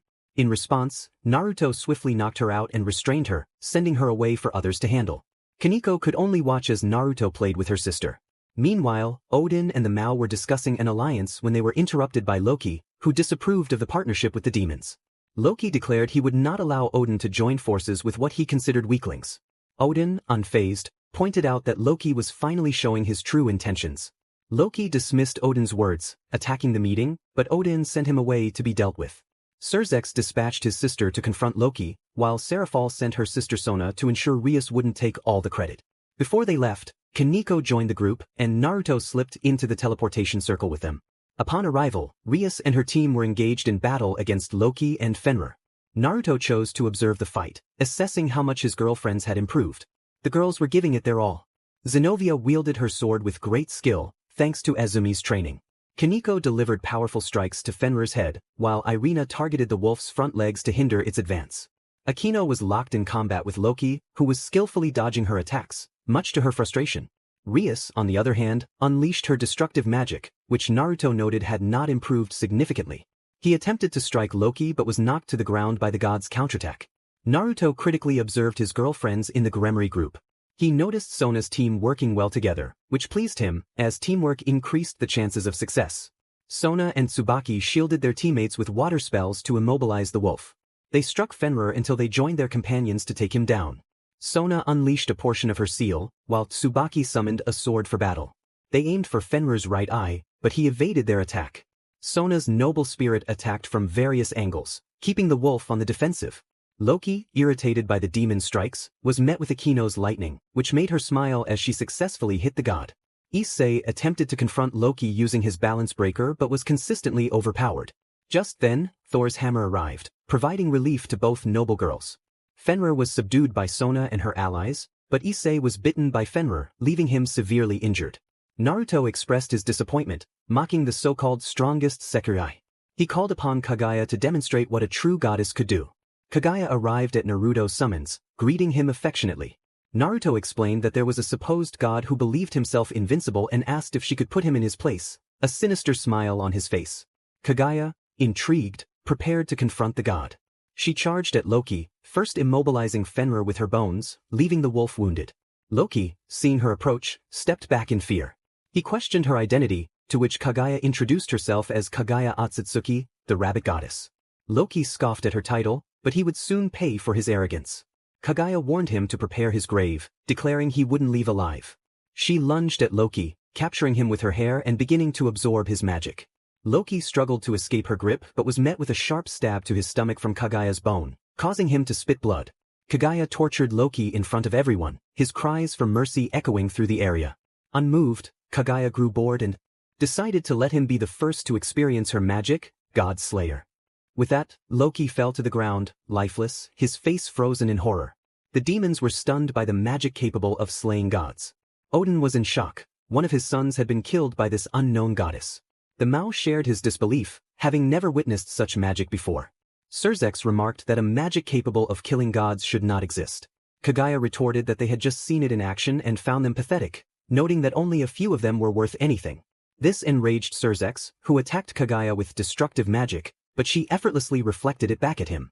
Kaguya declared that her counterattack magic could reflect any magical or physical attack. Surzex emerged injured from a crater, his own attack having been reflected back at him, nearly costing him his life.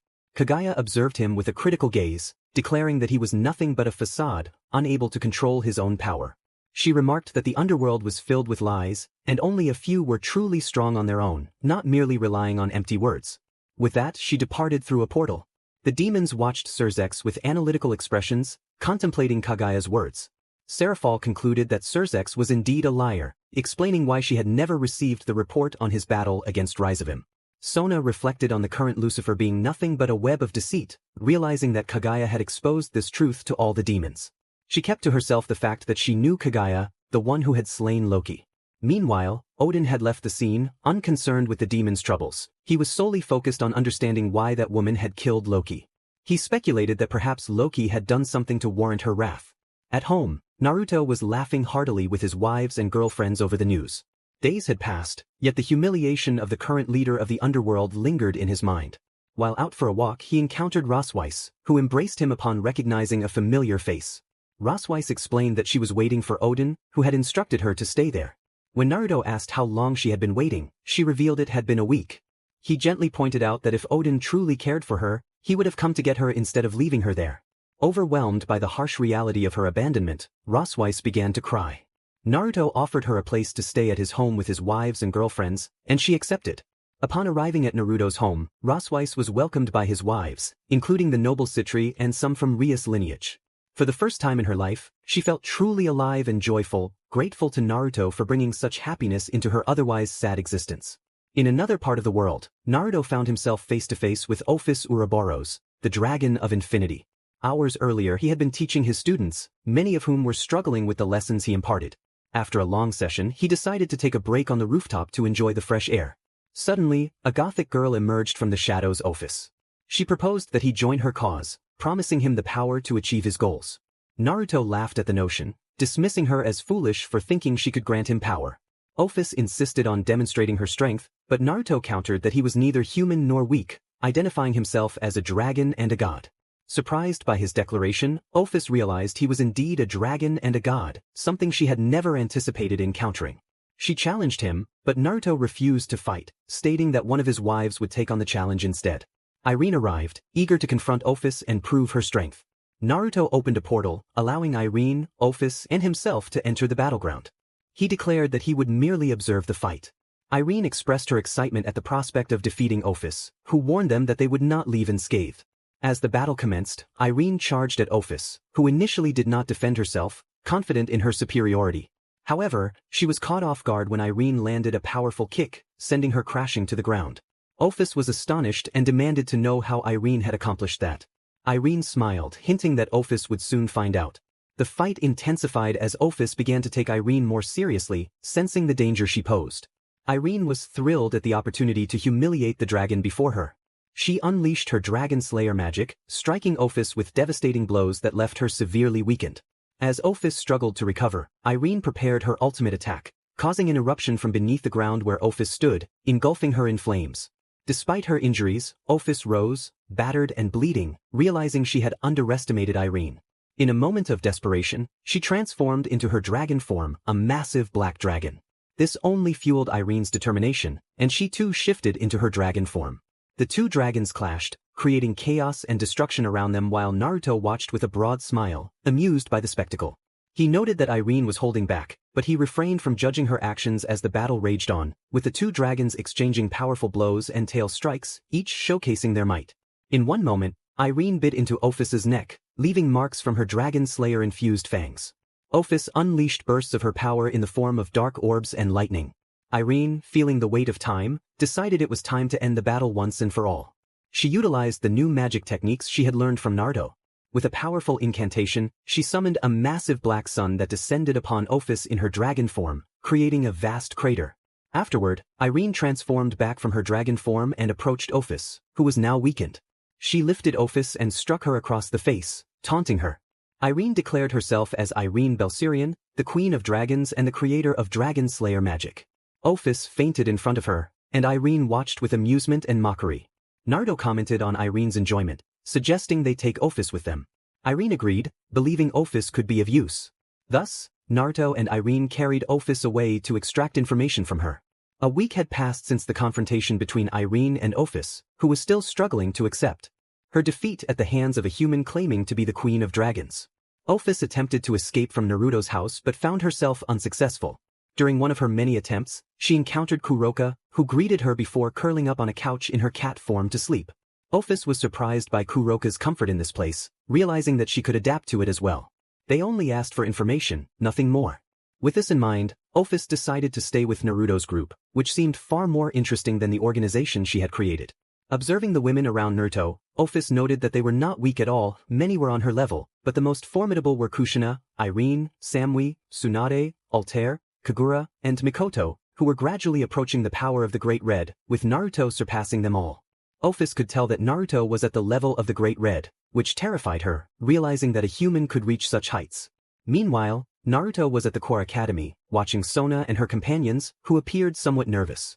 He congratulated them for their achievements in facing Fenrir and Loki, acknowledging their growth through his training.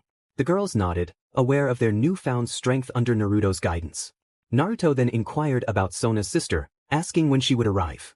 Sona responded that she would be there shortly, and Naruto expressed his eagerness to meet her.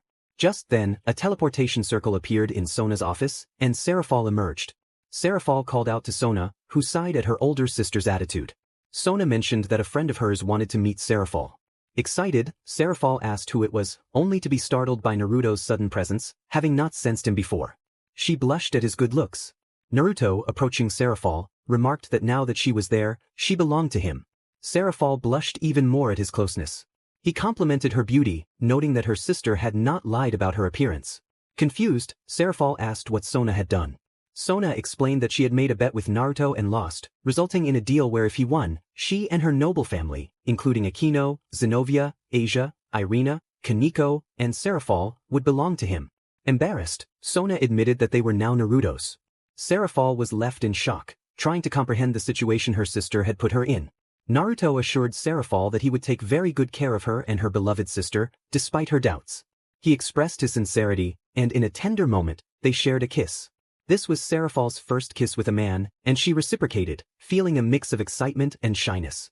She timidly asked if he would truly take responsibility for them.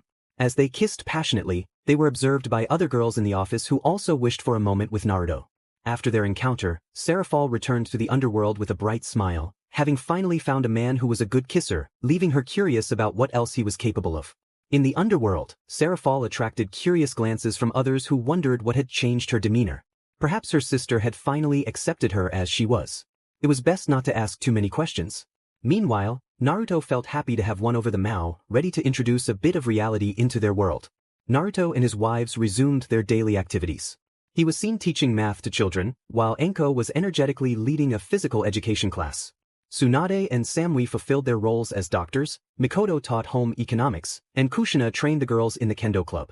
However, a group of mischievous boys was caught by Kushina, who dragged them into the club. The trio laughed, unaware that once inside, they would not be able to leave. Kushina announced that they would no longer be children, but her words were interrupted by their gleeful chatter about losing their virginity. Kushina clarified with a dark smile that she meant they would lose their manhood, sending chills down their spines. Realizing their mistake in trying to spy on the club, they began to reconsider their choices, contemplating whether it would be better to sneak a peek at Tsunade and Samui or Enko and Mikoto instead. Kushina ominously declared her intent to teach them a lesson without anesthesia. The kendo club watched with amusement at the impending chaos. The boys pleaded for help, but the girls were unsympathetic, reminding them of the warnings they had ignored. As the trio faced the consequences of their actions, Issei lamented that his dream of becoming a harem king was crumbling due to Kushina's wrath. Kushina reassured them that it would only take a few minutes, and soon, cries of pain echoed from the kendo club as the girls recorded the event for future memories. After several hours of discomfort, the boys emerged with their heads down, their pride shattered. Drake, watching from within, lamented Issei's choices, having warned him to stay away from Kushina. Now, he faced the consequences of ignoring that advice. Rias noticed Issei's dejection and approached him to inquire about what had happened. He suggested they head to the occult club to share his story. Once there, he recounted the events, and while Rias listened sympathetically, the other girls found humor in his misfortune, well aware of Kushina's temperament. Kaneko thought to herself that Issei had brought this upon himself, while Akino wished she could have witnessed the chaos. Rias continued to console Issei, who felt regret for not heeding Drake's warnings. Naruto listened to Kushina recount her experience with the boys, relishing in their pleas for help. He asked who had been called upon for assistance, and Kushina mentioned 3 girls who had refused to help, believing the boys deserved their fate. She recalled their names: Kates, a pink-haired girl, Murayama, a brown-haired girl with pigtails, and Aika, a brown-haired girl with braids and pink glasses. Intrigued, Naruto expressed a desire to meet them, recognizing the potential Kushina saw in others. He asked if she could introduce him to them one day, and she agreed, suggesting he come during lunch to meet them. With plans made, Naruto reminded everyone to continue training so their skills and powers would not diminish.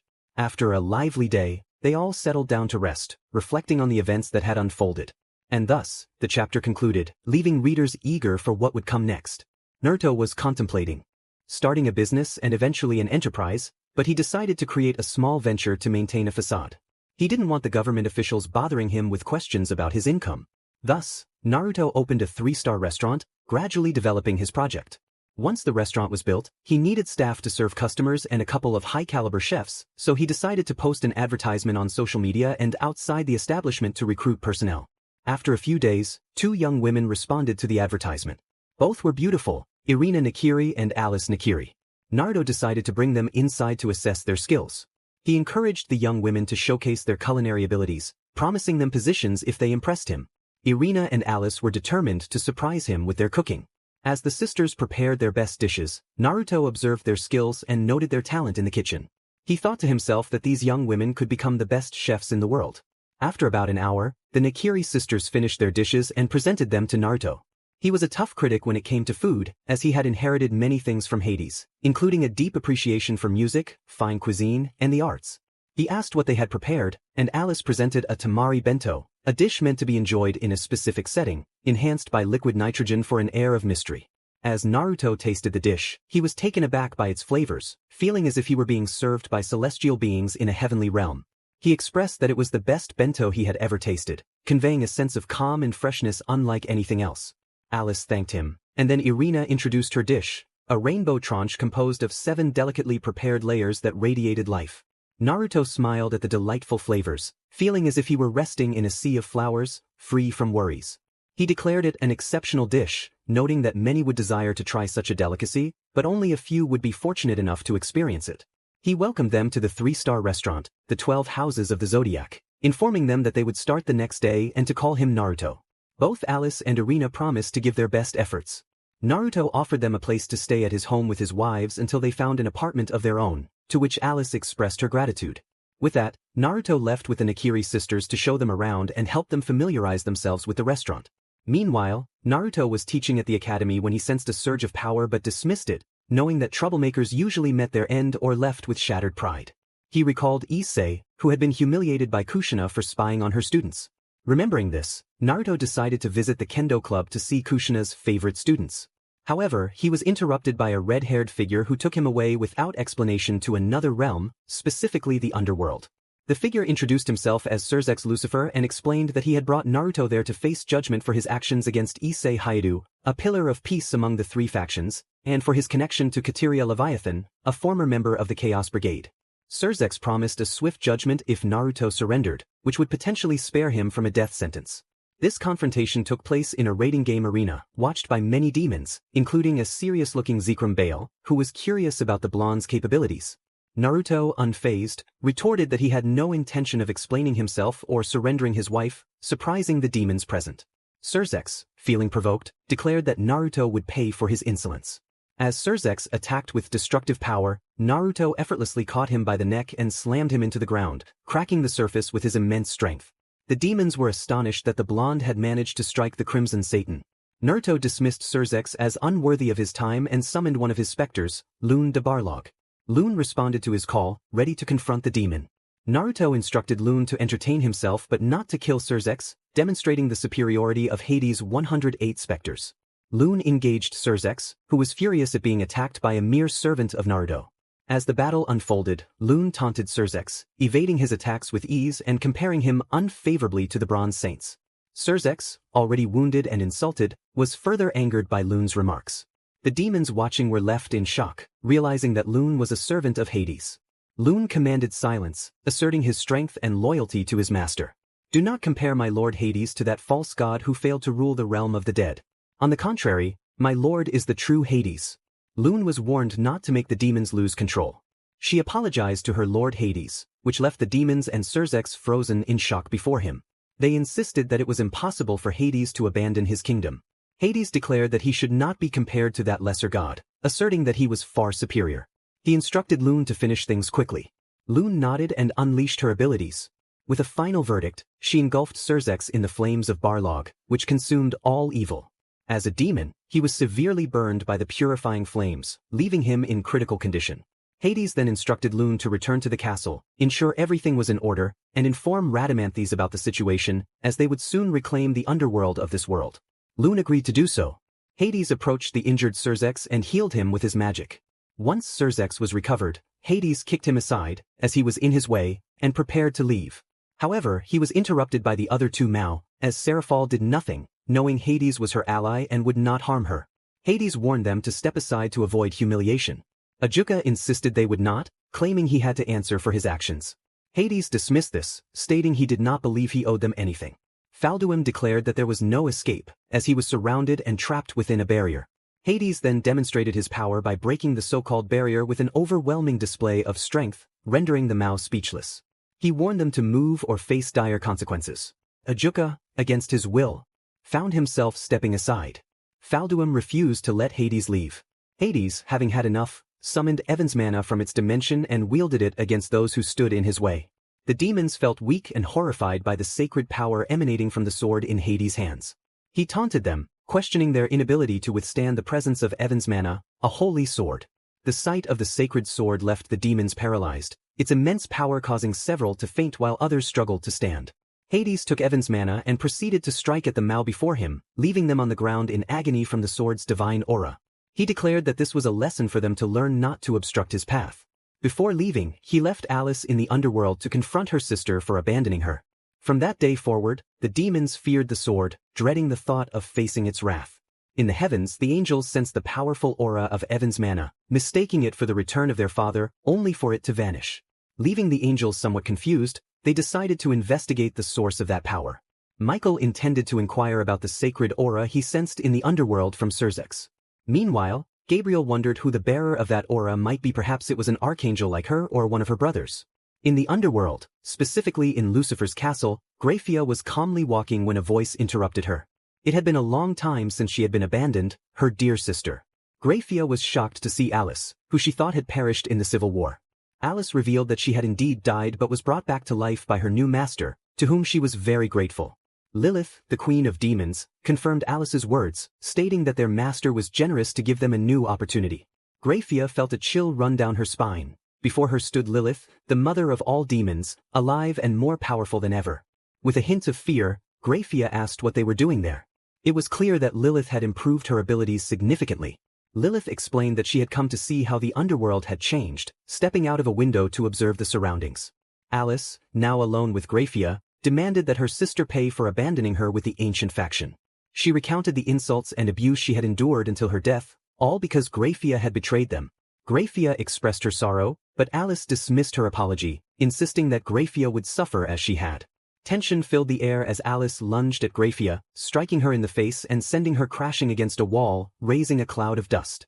Graphia quickly recovered and counterattacked, but Alice was ready for her. Alice seized Graphia's outstretched hand and slammed her against the wall, causing pain to ripple through Graphia's body. Realizing her sister had grown much stronger, Graphia decided to use her magic against her. She launched ice spikes at Alice, who countered with a massive fireball that melted the ice instantly. Alice taunted Graphia, suggesting that her husband had weakened her.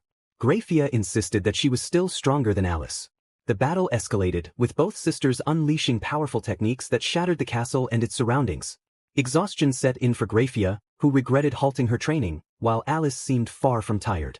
After a fierce exchange, Alice declared that she had enjoyed herself enough and intended to take Graphia to meet her master, suggesting that Graphia might even interest him.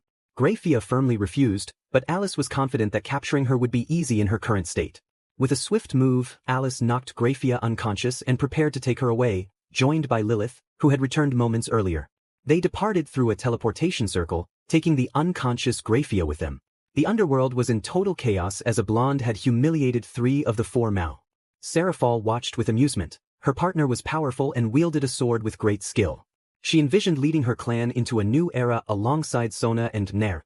Meanwhile, in the heavens, the angels and seraphim were in a frenzy over the sacred aura they had sensed, unsure of what to do as it had vanished. Gabriel observed the commotion with curiosity, confident that they would feel the aura again and perhaps it would wish to speak with them. In a dark, dimly lit place, Graphia, exhausted and dirty, found herself bound to a chair with seals placed upon her. Upon waking, she struggled to free herself but was unsuccessful until Alice spoke up, revealing that someone wanted to meet her. Graphia pleaded for her sister to release her, but Alice refused, stating that someone was eager to see her. Graphia threatened Alice, claiming her husband would come for her, but Alice scoffed, suggesting that her husband was likely in a hospital bed, embarrassed by his defeat at the hands of one of her master's servants. Graphia's panic grew as she realized the gravity of her situation. That's not true. Cerzex couldn't have been defeated by someone like that, Graphia thought. Alice, however, insisted that her sister should believe it. Just then, the basement door opened, and Naruto stepped out. He reminded Alice not to scare her sister, to which Alice apologized, admitting she couldn't resist seeing Graphia's terrified expression. Naruto mused about whether Alice was peculiar or if it was just her attitude. Regardless, he acknowledged that Graphia was the sister Alice had mentioned bringing to him. Naruto observed that Graphia seemed weak and her aura was diminished, suggesting that Alice should give her something to eat. He mentioned he would return later, as he needed to go to Kuo Academy. This left Graphia in shock, as she was unaware of what the blonde would do to the two clan heirs, Rias and Sona. Naruto sensed her thoughts and assured her he meant no harm. Graphia was skeptical, convinced that he would do something to them. Naruto clarified that he would not harm them, as Sona was his along with her nobility, and he also had some pieces of Rias. He added that the Mao Leviathan, or whatever she preferred to be called, was also under his influence. Graphia reacted with disbelief, asserting that Serafal would never associate with a monster like him, and that Sona and her pieces would never betray Rias. Naruto countered that they had already betrayed her, and it was done willingly since Rias had been stifling their growth, by not training their abilities and powers. With that he left the basement, leaving a terrified Graphia behind. Alice seized the moment to inform her sister that the Gremory girl was useless, having never trained her magic, and worse, neither had her pieces. This was why they had abandoned her, only staying with her to avoid raising suspicion. Graphia resolved to escape and inform Surzex of everything, including the return of the succubus queen. With those thoughts, she searched for a way to break free from her confinement. Meanwhile, Rias was in her club, briefing her pieces about an important upcoming event where young demons would showcase their abilities and determine which king was the strongest. She emphasized the significance of the event, which could elevate their status and more. The girls nodded in agreement, while Kiba focused on how to defeat a certain blonde wielding Excalibur. Issei was somewhat animated, but the girls noticed his distraction, prompting Zenobia to comment on his lingering trauma from Kushina-sensei. Issei shuddered at the mention of her name, recalling the intense experience she had put him through. He reassured them he was fine, though his tone revealed the lingering fear from that encounter, which the girls found amusing. Rias noticed her pawn's sadness and approached him to offer comfort. Meanwhile, Sona was also informing her pieces, who jumped with excitement about the event, eager to prove their worth. They were being watched by Naruto, who smiled at their enthusiasm. He expressed his happiness for them but suggested it could be more entertaining. Sona, curious, asked how it could be more fun. Naruto proposed that he would attend the event under a different name, transforming himself with a jutsu into a black-haired figure with red eyes and pale skin. Naruto, who appeared regal in his elegance, instructed the girls to call him Anos Voldigode. The girls blushed at the handsome boy before them. He declared that from now on, whenever they saw him in this form, they would refer to him as Anos. Sona and Sekito agreed to this, pledging to follow his lead. Anos expressed that they would meet at the Young Demons event and encouraged them to show their true potential. Sona affirmed their commitment, while Anos inquired about her sister's thoughts on the matter. Sona mentioned that her sister had remained silent, but it seemed she also wanted to witness what Anos would do. Anos teased that it would be a surprise. With that, he departed, reverting to his original form to attend his classes. Meanwhile, Michael stood before Surzex, who was bandaged and visibly frustrated because Graphia, his wife, was nowhere to be found to tend to his wounds. Michael sensed a sacred power and asked Surzex if he knew anything about it.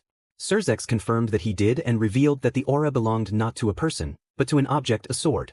Michael was skeptical, insisting that such a powerful sword could not exist without the heavens having a record of it. Surzex insisted that it was indeed a sacred sword, one that had left many demons unconscious in its presence. Curious, Michael pressed for details about the sword's wielder. Surzex clenched his fists, drawing blood, and revealed that a blonde individual wielded the sword, which was named Evans Mana.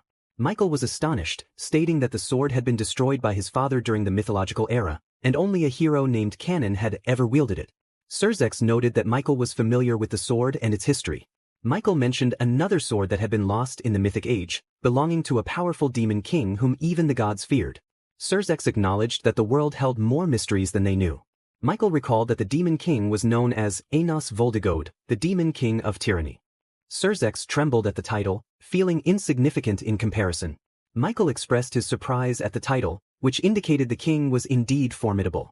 With this information, both leaders returned to their homes, Michael ascending to the heavens while Surzex headed to his castle, which had been destroyed by an unknown force.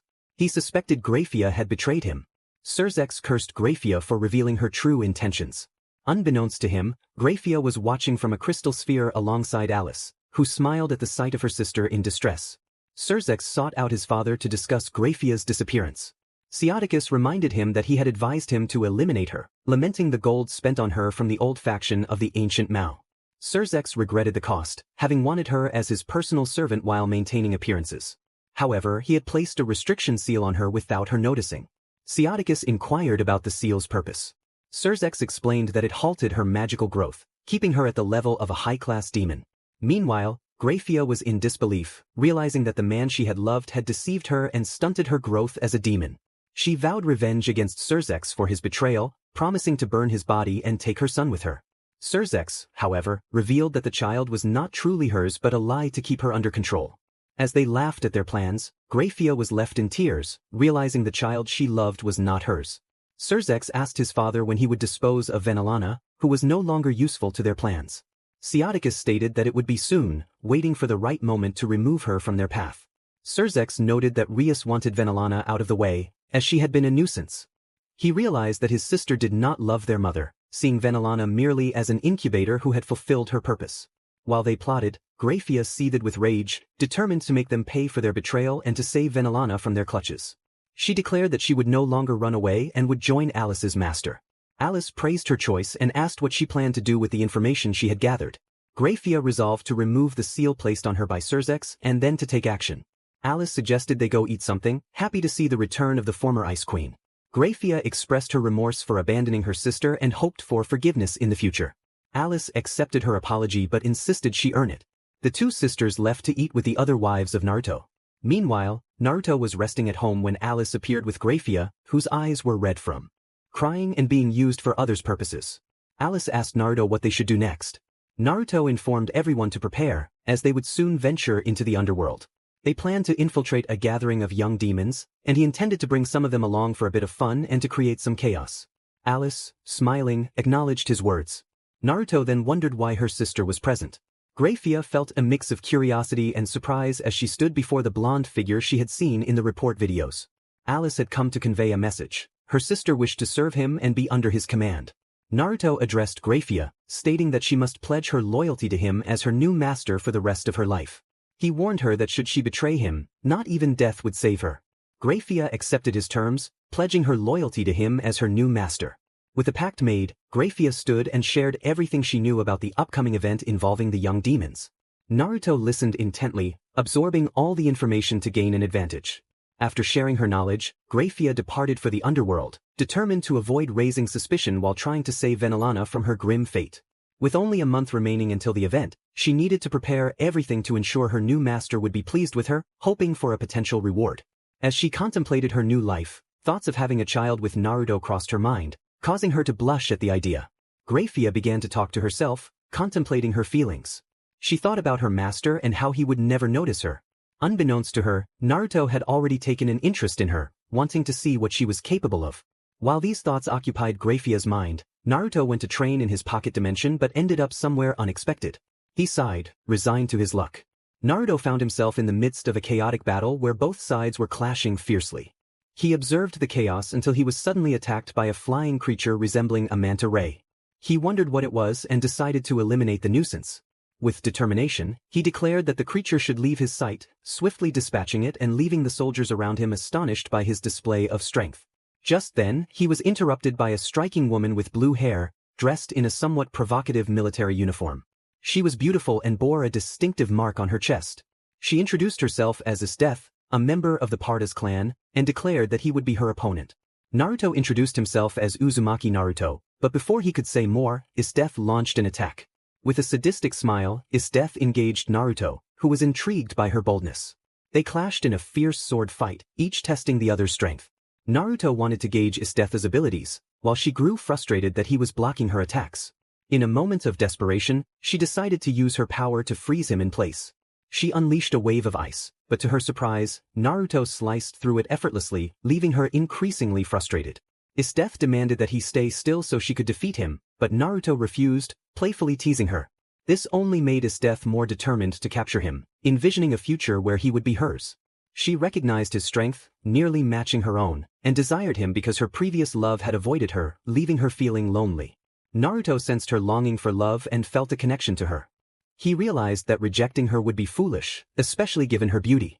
In the midst of their battle, a brown-haired warrior sneezed, joking that someone must be thinking of him, but he continued to fight for survival.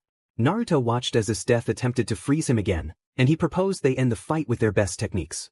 Death agreed, and they both prepared their most powerful moves. As Naruto charged at her, Death unleashed her time-freezing technique, but to her astonishment, it did not affect him. He struck her down, leaving her injured on the ground. He asked if she surrendered, expressing that he did not want her to die. Death, feeling defeated, asked him to end her suffering, but Naruto refused, telling her she was impressive and that he wanted her to live. Death was taken aback, questioning if he was proposing marriage. Naruto clarified that it was not a proposal, but if she wished, they could consider it. This made her blush and gave her a renewed sense of purpose. However, their moment was interrupted by a loud explosion from a castle in the city. Naruto smiled, eager to see how the situation would unfold, and prepared to unleash his power. With a powerful attack, he sent a dark energy blast towards a massive robot that had emerged, sending it crashing into a mountain. The soldiers were shocked by the rebels' strength, realizing they had the power to defeat such a formidable machine.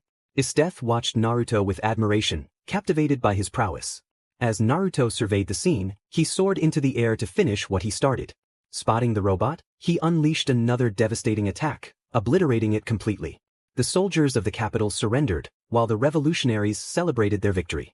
Naruto contemplated what this world could offer him and examined the souls of the fallen, selecting the most intriguing ones while sending the others to a place of eternal punishment.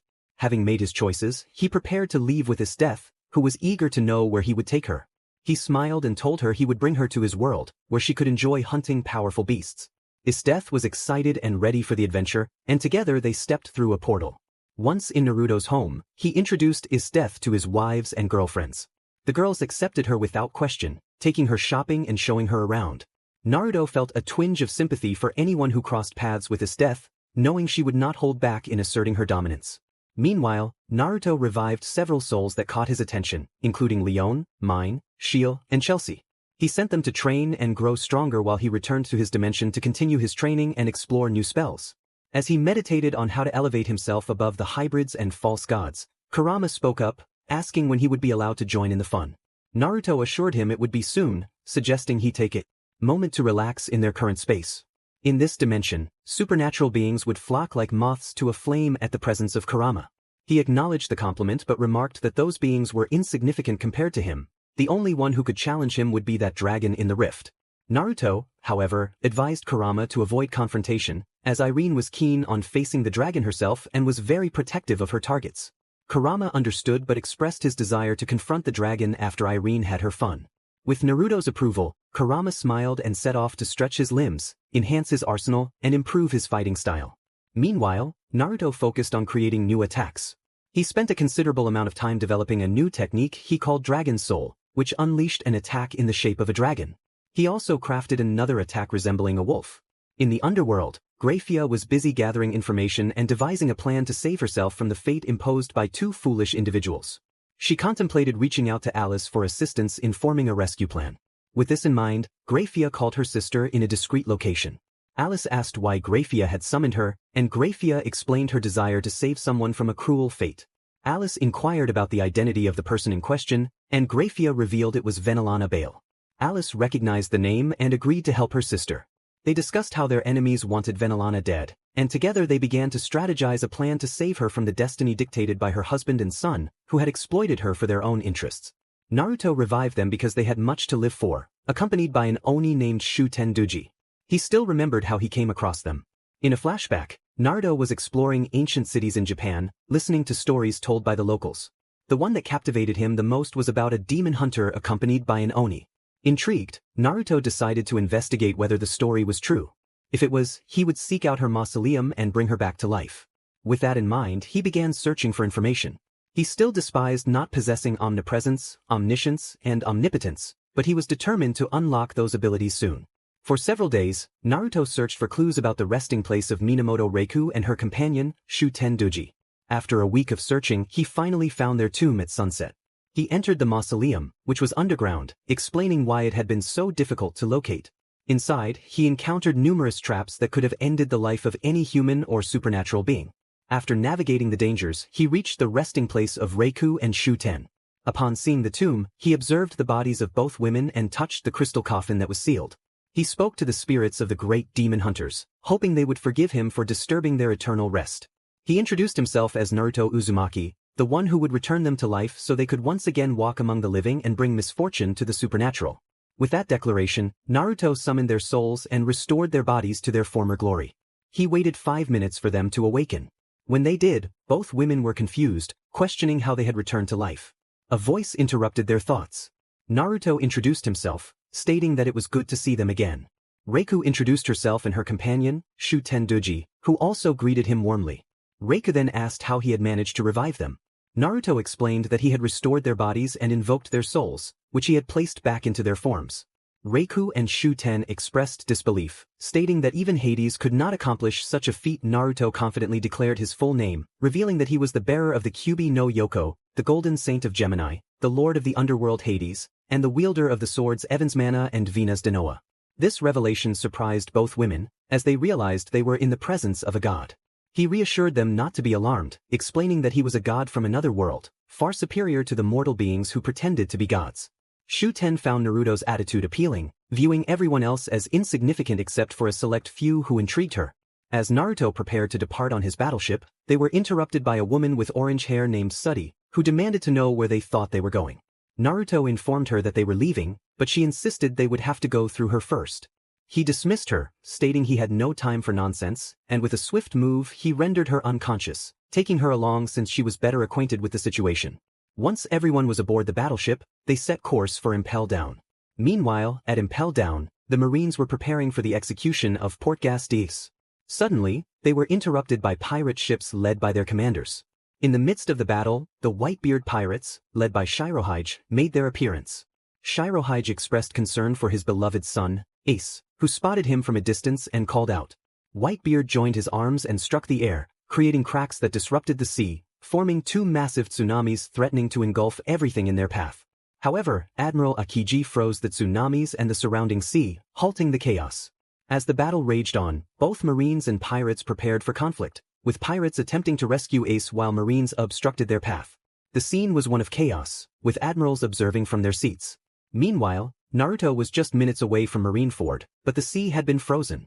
Luffy asked what they should do, to which Naruto simply replied that they would cross the ice. Many crew members doubted the feasibility of this plan, but Naruto assured them they would see how he could navigate over the ice. As the battleship glided across the frozen surface effortlessly, the crew was left in awe. Luffy exclaimed that they would arrive in time, though it would take a bit longer due to the ice. He asked if there was anything they could do to speed things up, and Naruto assured him it was simple. Naruto gathered Luffy and a few of his acquaintances, calling for his second-in-command. He entrusted Musashi with command, and she nodded in agreement. Naruto had managed to bring back ships from the Second War, reconstructing them and turning them into sacred gears, finding users for them. Musashi became the first user of the Japanese battleship, sharing its name. With everything in place, Naruto set out with Luffy and his companions, as the battle for Ace's freedom raged on at Marineford. The Shichibukai had also joined the fight.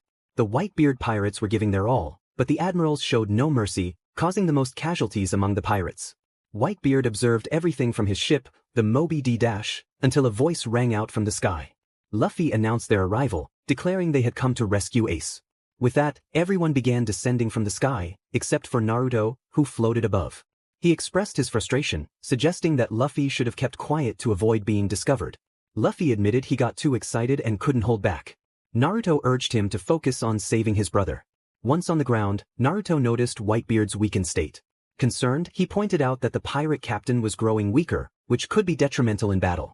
He offered to help, invoking his healing powers to restore Whitebeard's health and strength. Afterward, Naruto stated he would go save Luffy's brother. Whitebeard remarked on Naruto's curious nature, to which Naruto replied that he had heard that before.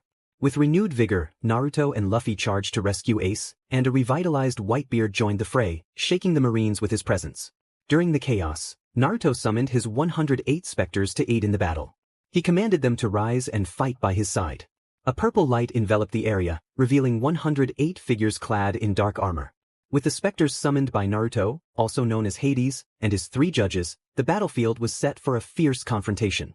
Naruto encouraged his specters to enjoy the battle as they began to decimate the Marines with their unique attacks, leaving destruction in their wake. Naruto and Luffy were making their way to Ace, who was on the execution platform at a considerable distance.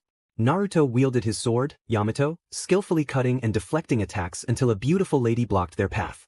Naruto quickly took Luffy and sent him soaring toward the platform where Ace was, but Luffy was intercepted by Kizaru, who sent him crashing into some debris. Naruto acknowledged Kizaru's presence, noting that he was aware of Naruto's arrival. Kizaru expressed his anger over Naruto's support for the pirates, to which Naruto replied that it was his choice whom to support. He challenged Kizaru, claiming that he would see how the so-called fastest man in the world fared against a golden knight. Kizaru questioned Naruto's insinuation, but Naruto simply wanted Kizaru to meet some friends. Suddenly, a flash of light appeared, momentarily halting the battles, and from it emerged the 12 resurrected golden knights. Naruto greeted them, and they smiled back, happy to see him join the fight. Kizaru dismissed them, mocking their strength, but was soon sent flying by a lightning plasma attack from Ioria. Ioria declared that he would be Kizaru's opponent and would test his mettle. As Ioria engaged Kizaru, the latter struggled to evade the relentless attacks, unable to keep up with the speed of the Golden Lion.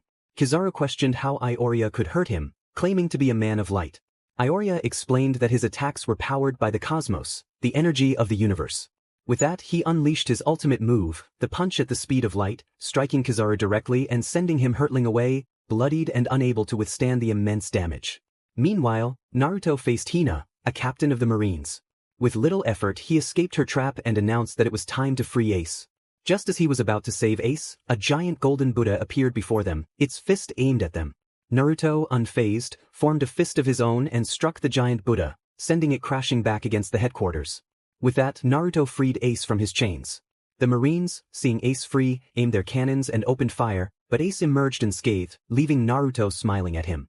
Once free, Ace rushed toward Whitebeard, joined by Luffy, while Naruto continued to clear a path, overwhelming everything in his way. The other knights and specters were causing chaos among the Marines, who fled at the sight of them. Sid of Capricorn was locked in a sword duel with Dracul Mihawk, using his right arm, Excalibur, against Mihawk's blade. Sid acknowledged Mihawk's skill but asserted that his sword was the best.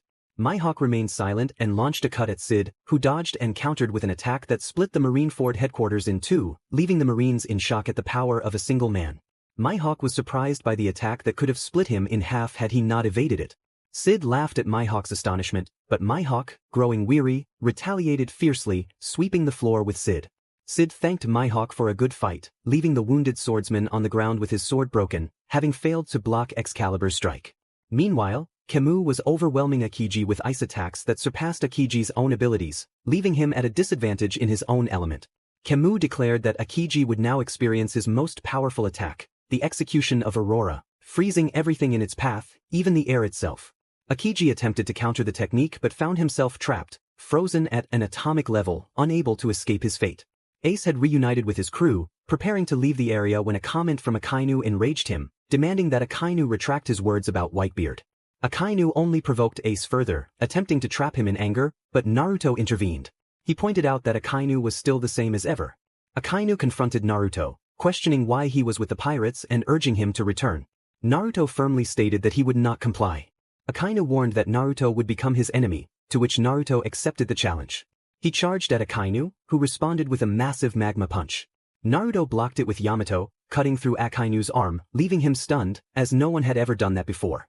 Naruto expressed surprise at Akainu, explaining that Yamato could cut anything and possessed a secret ability.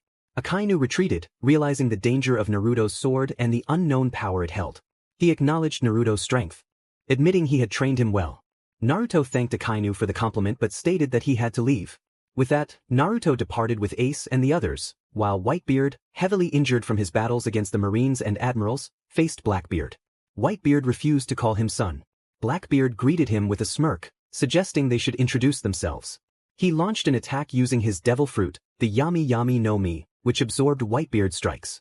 However, Naruto intervened, cutting Blackbeard in half and expressing disdain for someone who sought only power. He separated Blackbeard from his devil fruit, leaving everyone astonished, as no one had ever accomplished that before.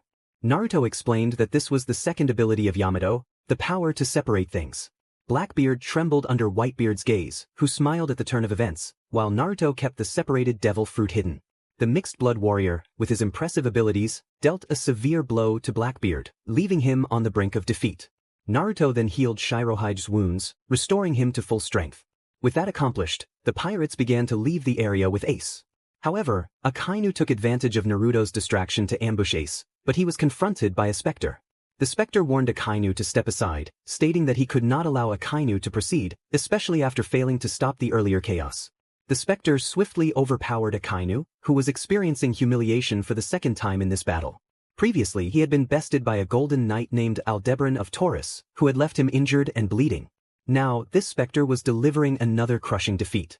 The specter declared his ultimate attack, the Solar Crown Burst, striking Akainu directly and leaving him unconscious on the ground.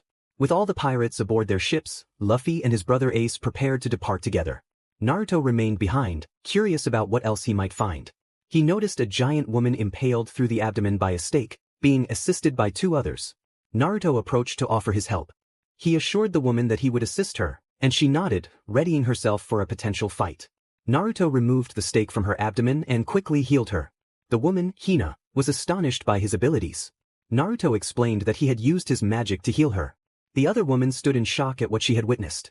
Naruto then suggested that they join him, and after some consideration, especially from the giant woman, who he decided to call Rise, she expressed her desire to accompany him. Rise explained that her division of giants had been destroyed during the battle, leaving her alone. Hina asked if Rise was sure about her decision, to which Rise confidently affirmed her choice. Gion, another companion, agreed to go as well. Naruto introduced himself, and Rise confirmed that they would travel with him. She asked if he could do something about her size, and Naruto assured her that he could.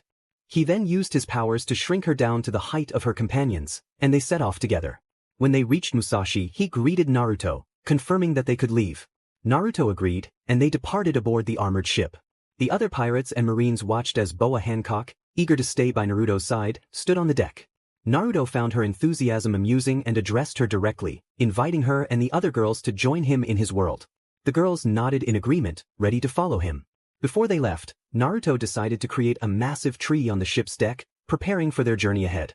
The tree was the source of all the devil fruits, and with that, Naruto stored it in his dimension, where he planted it to study and eliminate its weakness to water. Before leaving, he took Margarita and the entire Kuja Island with him, sealing it in his pocket dimension. With everything in place, Naruto opened another portal and crossed over with his warship to his world. As he reflected on the memories, he thought of the girls who would join him. Musashi expressed her willingness to join alongside Yamato, who agreed. Yamato was another of their ships that had successfully integrated with one of the sacred gear-type vessels he had reconstructed, and now he commanded an entire fleet of them. Naruto informed the girls that they needed to prepare, as the event in the underworld was just a week away. He would be summoned as Anos Voldigode. The girls assured him they would be ready, calling him their beloved husband. Naruto instructed them to gather what they needed and train to maintain their strength. With that, the wives and girlfriends set off to prepare. In the underworld, Graphia and Alice were executing their plan to save Venelana from her impending doom. Graphia explained that they would orchestrate an attack by a monster under Naruto's command, making it appear as though Venelana had been killed by the creature.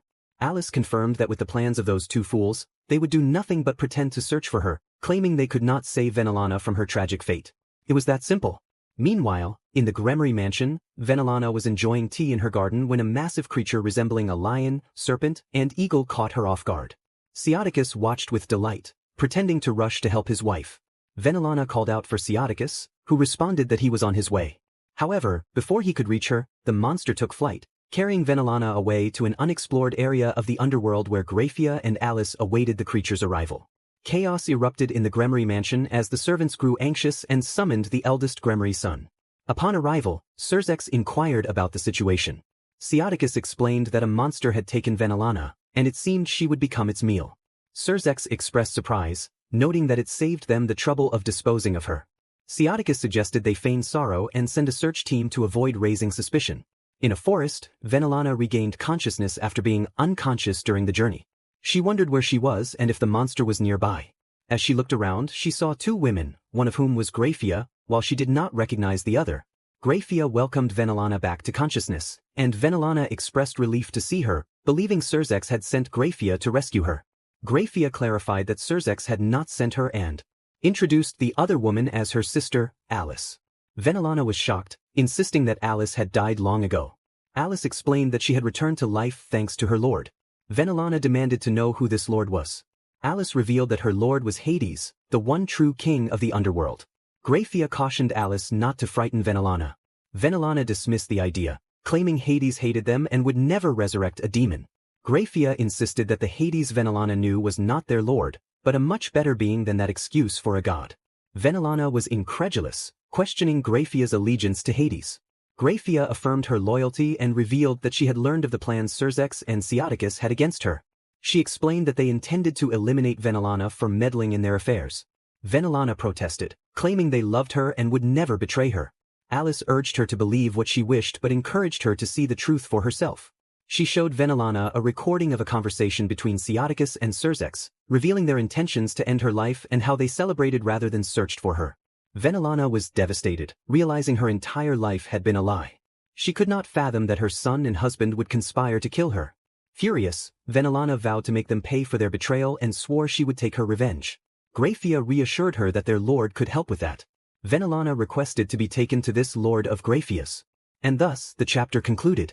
Naruto was planning who to take to the young demon event. Many of his wives were powerful, and he was a formidable force himself, being Hades, the god of the dead. He decided to ask his wives and girlfriends if they wanted to join him and disrupt the demons in their own territory. Meanwhile, at Kuo Academy, Rias and Sona's entourage was preparing for the young demon event, which was just a week away. Sona encouraged her friends to get ready, expressing their determination to show their capabilities. Rias emphasized the need to give their best, though most of the girls lacked enthusiasm, except for Issei, who was excited to finally showcase his strength in front of Rias. Back with Naruto, he was with his girls, asking if they wanted to go to the underworld for the event and confront the demons. Irene eagerly volunteered, wanting to challenge the Red Dragon and plead for its life in front of everyone. Estheth also expressed her desire to see the terror on their faces when they realized they couldn't win. Minamoto Reiku, a demon hunter from ancient Japan, joined in, eager to hunt some demons. Later, Naruto was practicing his magic for perfect control when he was interrupted by Graphia, who was accompanied by a brown-haired woman. Naruto inquired about her identity, and Graphia introduced her as Venelana Bale, a friend who had been betrayed by those she loved most. Naruto quickly understood her pain, recognizing the signs of her betrayal in her eyes. Venelana broke down in tears, and Naruto comforted her, assuring her that a beautiful lady should not be sad. Venelana expressed her feelings of betrayal, revealing that everything she experienced with her family was a lie, and they only sought to use her for their own ends. Naruto held her close, allowing her to release her pain and sadness, viewing her former family as unworthy of life. He asked what her plans were now, and she mentioned that she would plan her revenge against them. Naruto found her determination intriguing, and Venelana blushed at his words, considering him a much better match than her ex-husband. Naruto acknowledged her desire to bear his children, but he reminded her that she wasn't the only one who wished for his lineage. Venelana dismissed her past, stating that Naruto was far superior to her former family. When Naruto mentioned Rias, Venelana admitted that her daughter never cared for her and likely wouldn't be interested in her plight. Naruto reflected on the Gremory family, noting their reputation as the kindest demons in the underworld contrasted sharply with their true nature.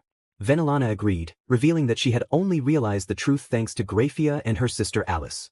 With that understanding, Naruto decided to take Venelana and Graphia to meet the others and help her plan her revenge, eager to witness his new wife confront the Gremory family.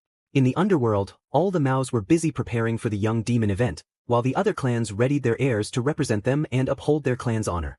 In the occult club, Naruto's girlfriends watched with disinterest, noting that Rias had done nothing significant lately and spent all her time with Issei.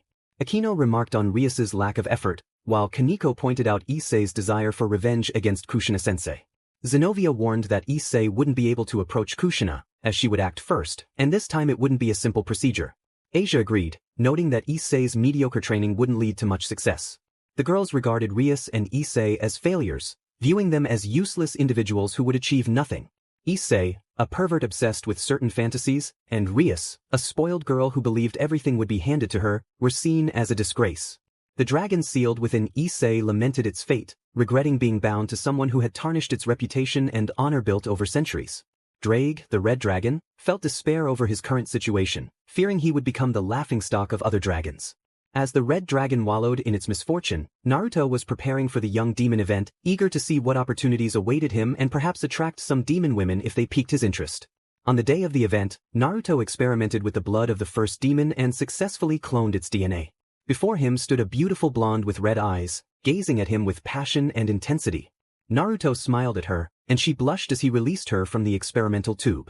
She introduced herself, saying to call her Lucifer. Naruto agreed with Lucifer, who preferred not to shorten her name. He knew she liked it when he called her that.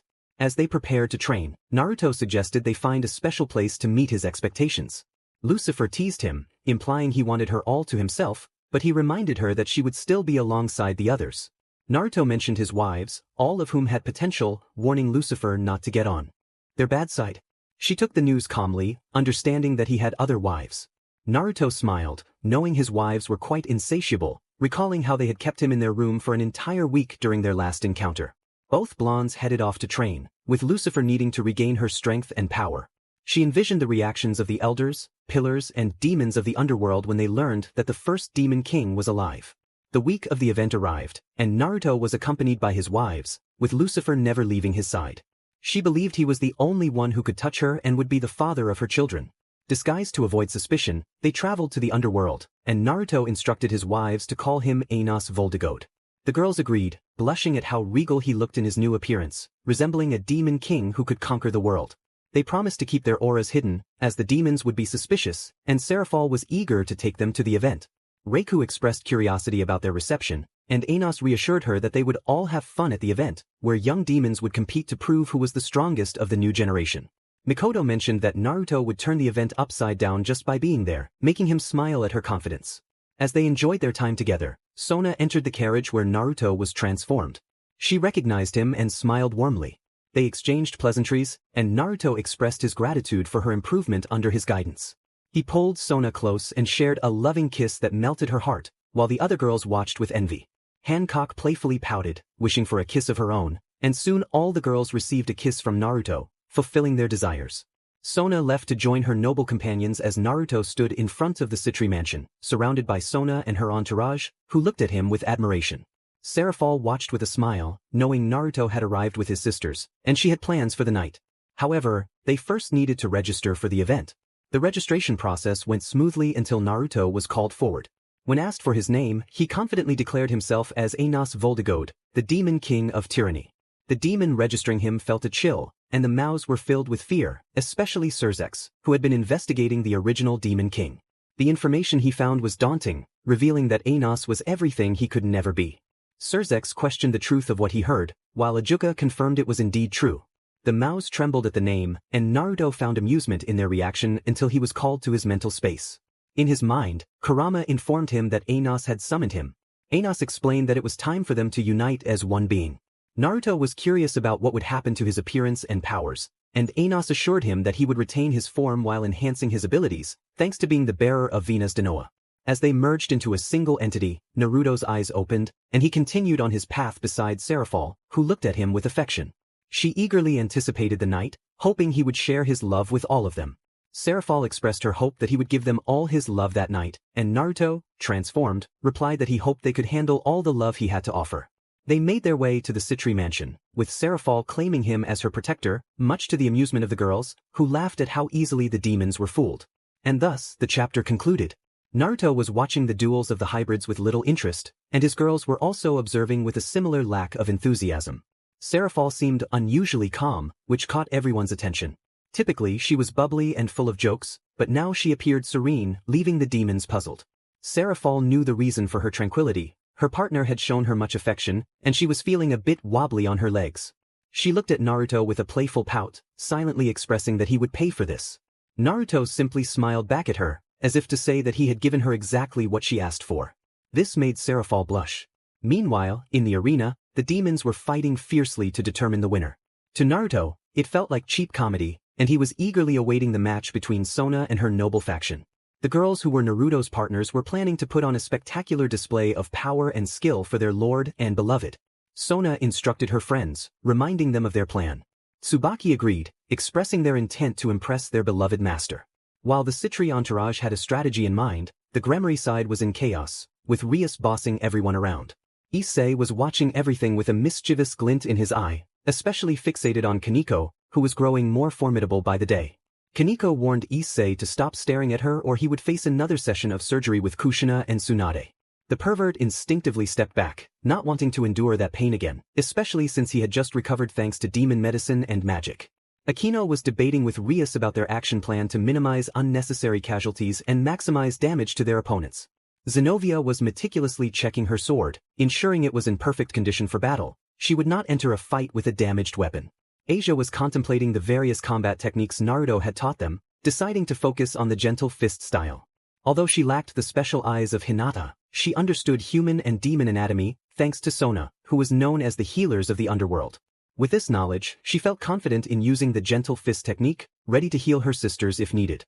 Kaneko was trying to meditate, but the ongoing argument between Rias and Aquino was distracting her. She thought to herself that if this continued, Aquino might want to eliminate Rias.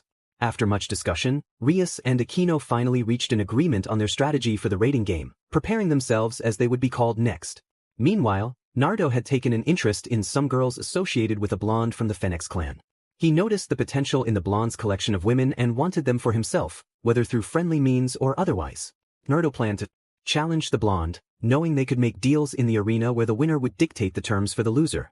He informed his girls that they might be getting more apprentices at home. Kushina looked at him with a knowing expression, questioning whether they would be just apprentices or something more. Naruto laughed, acknowledging her insight.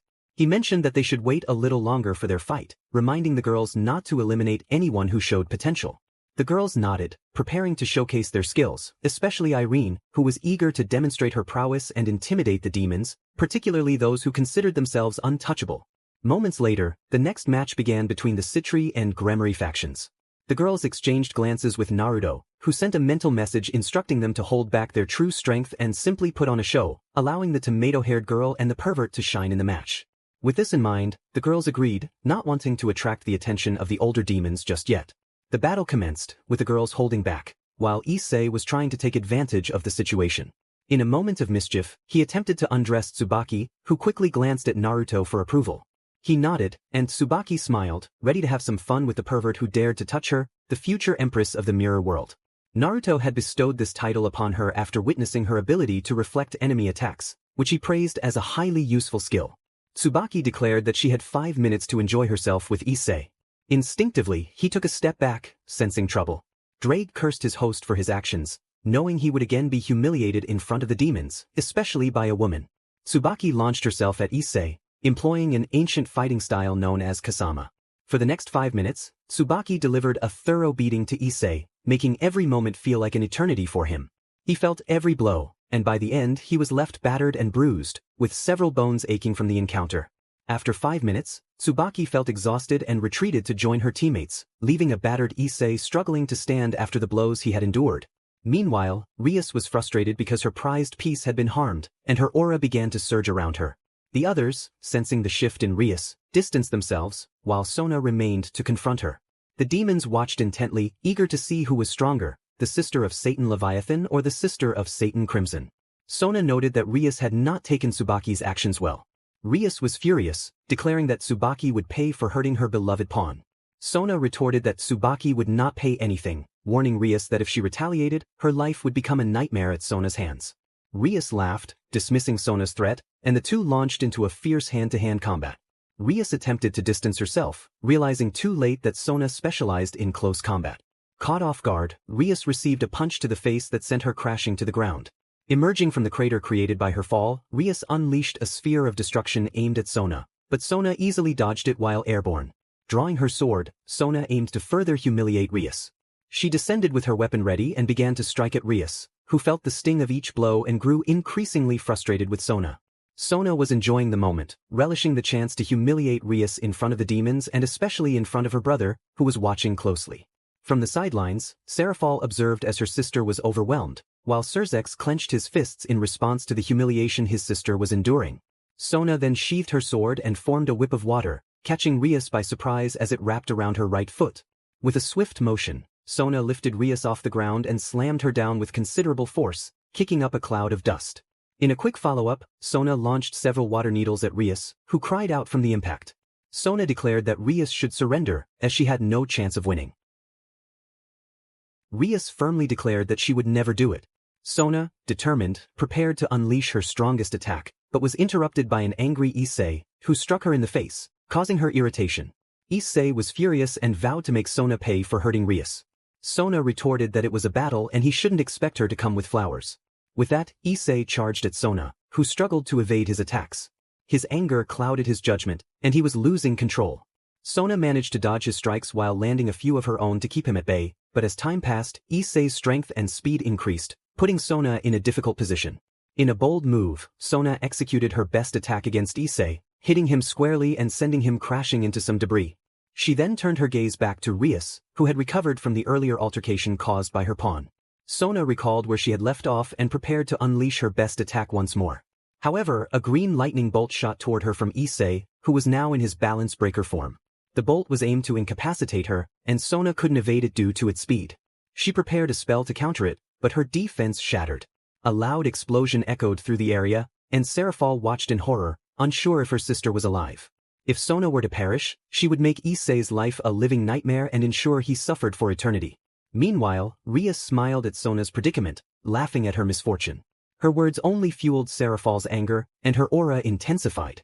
The girls watched with expressions of sadness and helplessness, unable to reach Sona in time. Tsubaki lamented Sona's situation, wishing she could have been there for her friend. Momo echoed her sorrow, and the Citri family wept for the loss of their second daughter at the hands of the Red Emperor's wielder. The elders of the council laughed at the Citri's fate, pleased to witness the end of their foolish dream of establishing a school for low-class demons. Meanwhile, Naruto's wives were searching for him, as he had vanished without a trace. After several minutes of tears and sobs at the sight of Issei's attack, a figure with black hair and red eyes emerged, carrying an unconscious Sona in his arms. The girls rushed to him, recognizing Naruto in disguise, eager to see how their king was doing. Naruto reassured them that Sona was fine. The girls expressed their gratitude for saving her. Naruto then turned his attention to Issei, still clad in his armor, and warned him that he would pay for his actions. Issei defiantly replied that Sona was useless in Rias's path. Naruto acknowledged this and summoned Evan's mana, causing the demons to pale at the sight of the sword once more. The Mao were filled with dread. Naruto declared that Issei would feel pain for what he had done to Sona. Issei struggled to stand, his armor providing some protection from the aura, but not enough, and he began to tremble as Naruto approached him with the sword in hand. Naruto challenged Issei to see how much he could endure against the power of Evan's mana. He closed in on Issei and executed several swift cuts. Issei was left reeling, blood spilling from his mouth after being struck by Evan's mana. Naruto then proclaimed that Issei would witness the destruction of the stars, unleashing a massive explosion that obliterated the arena, leaving Issei without his left arm.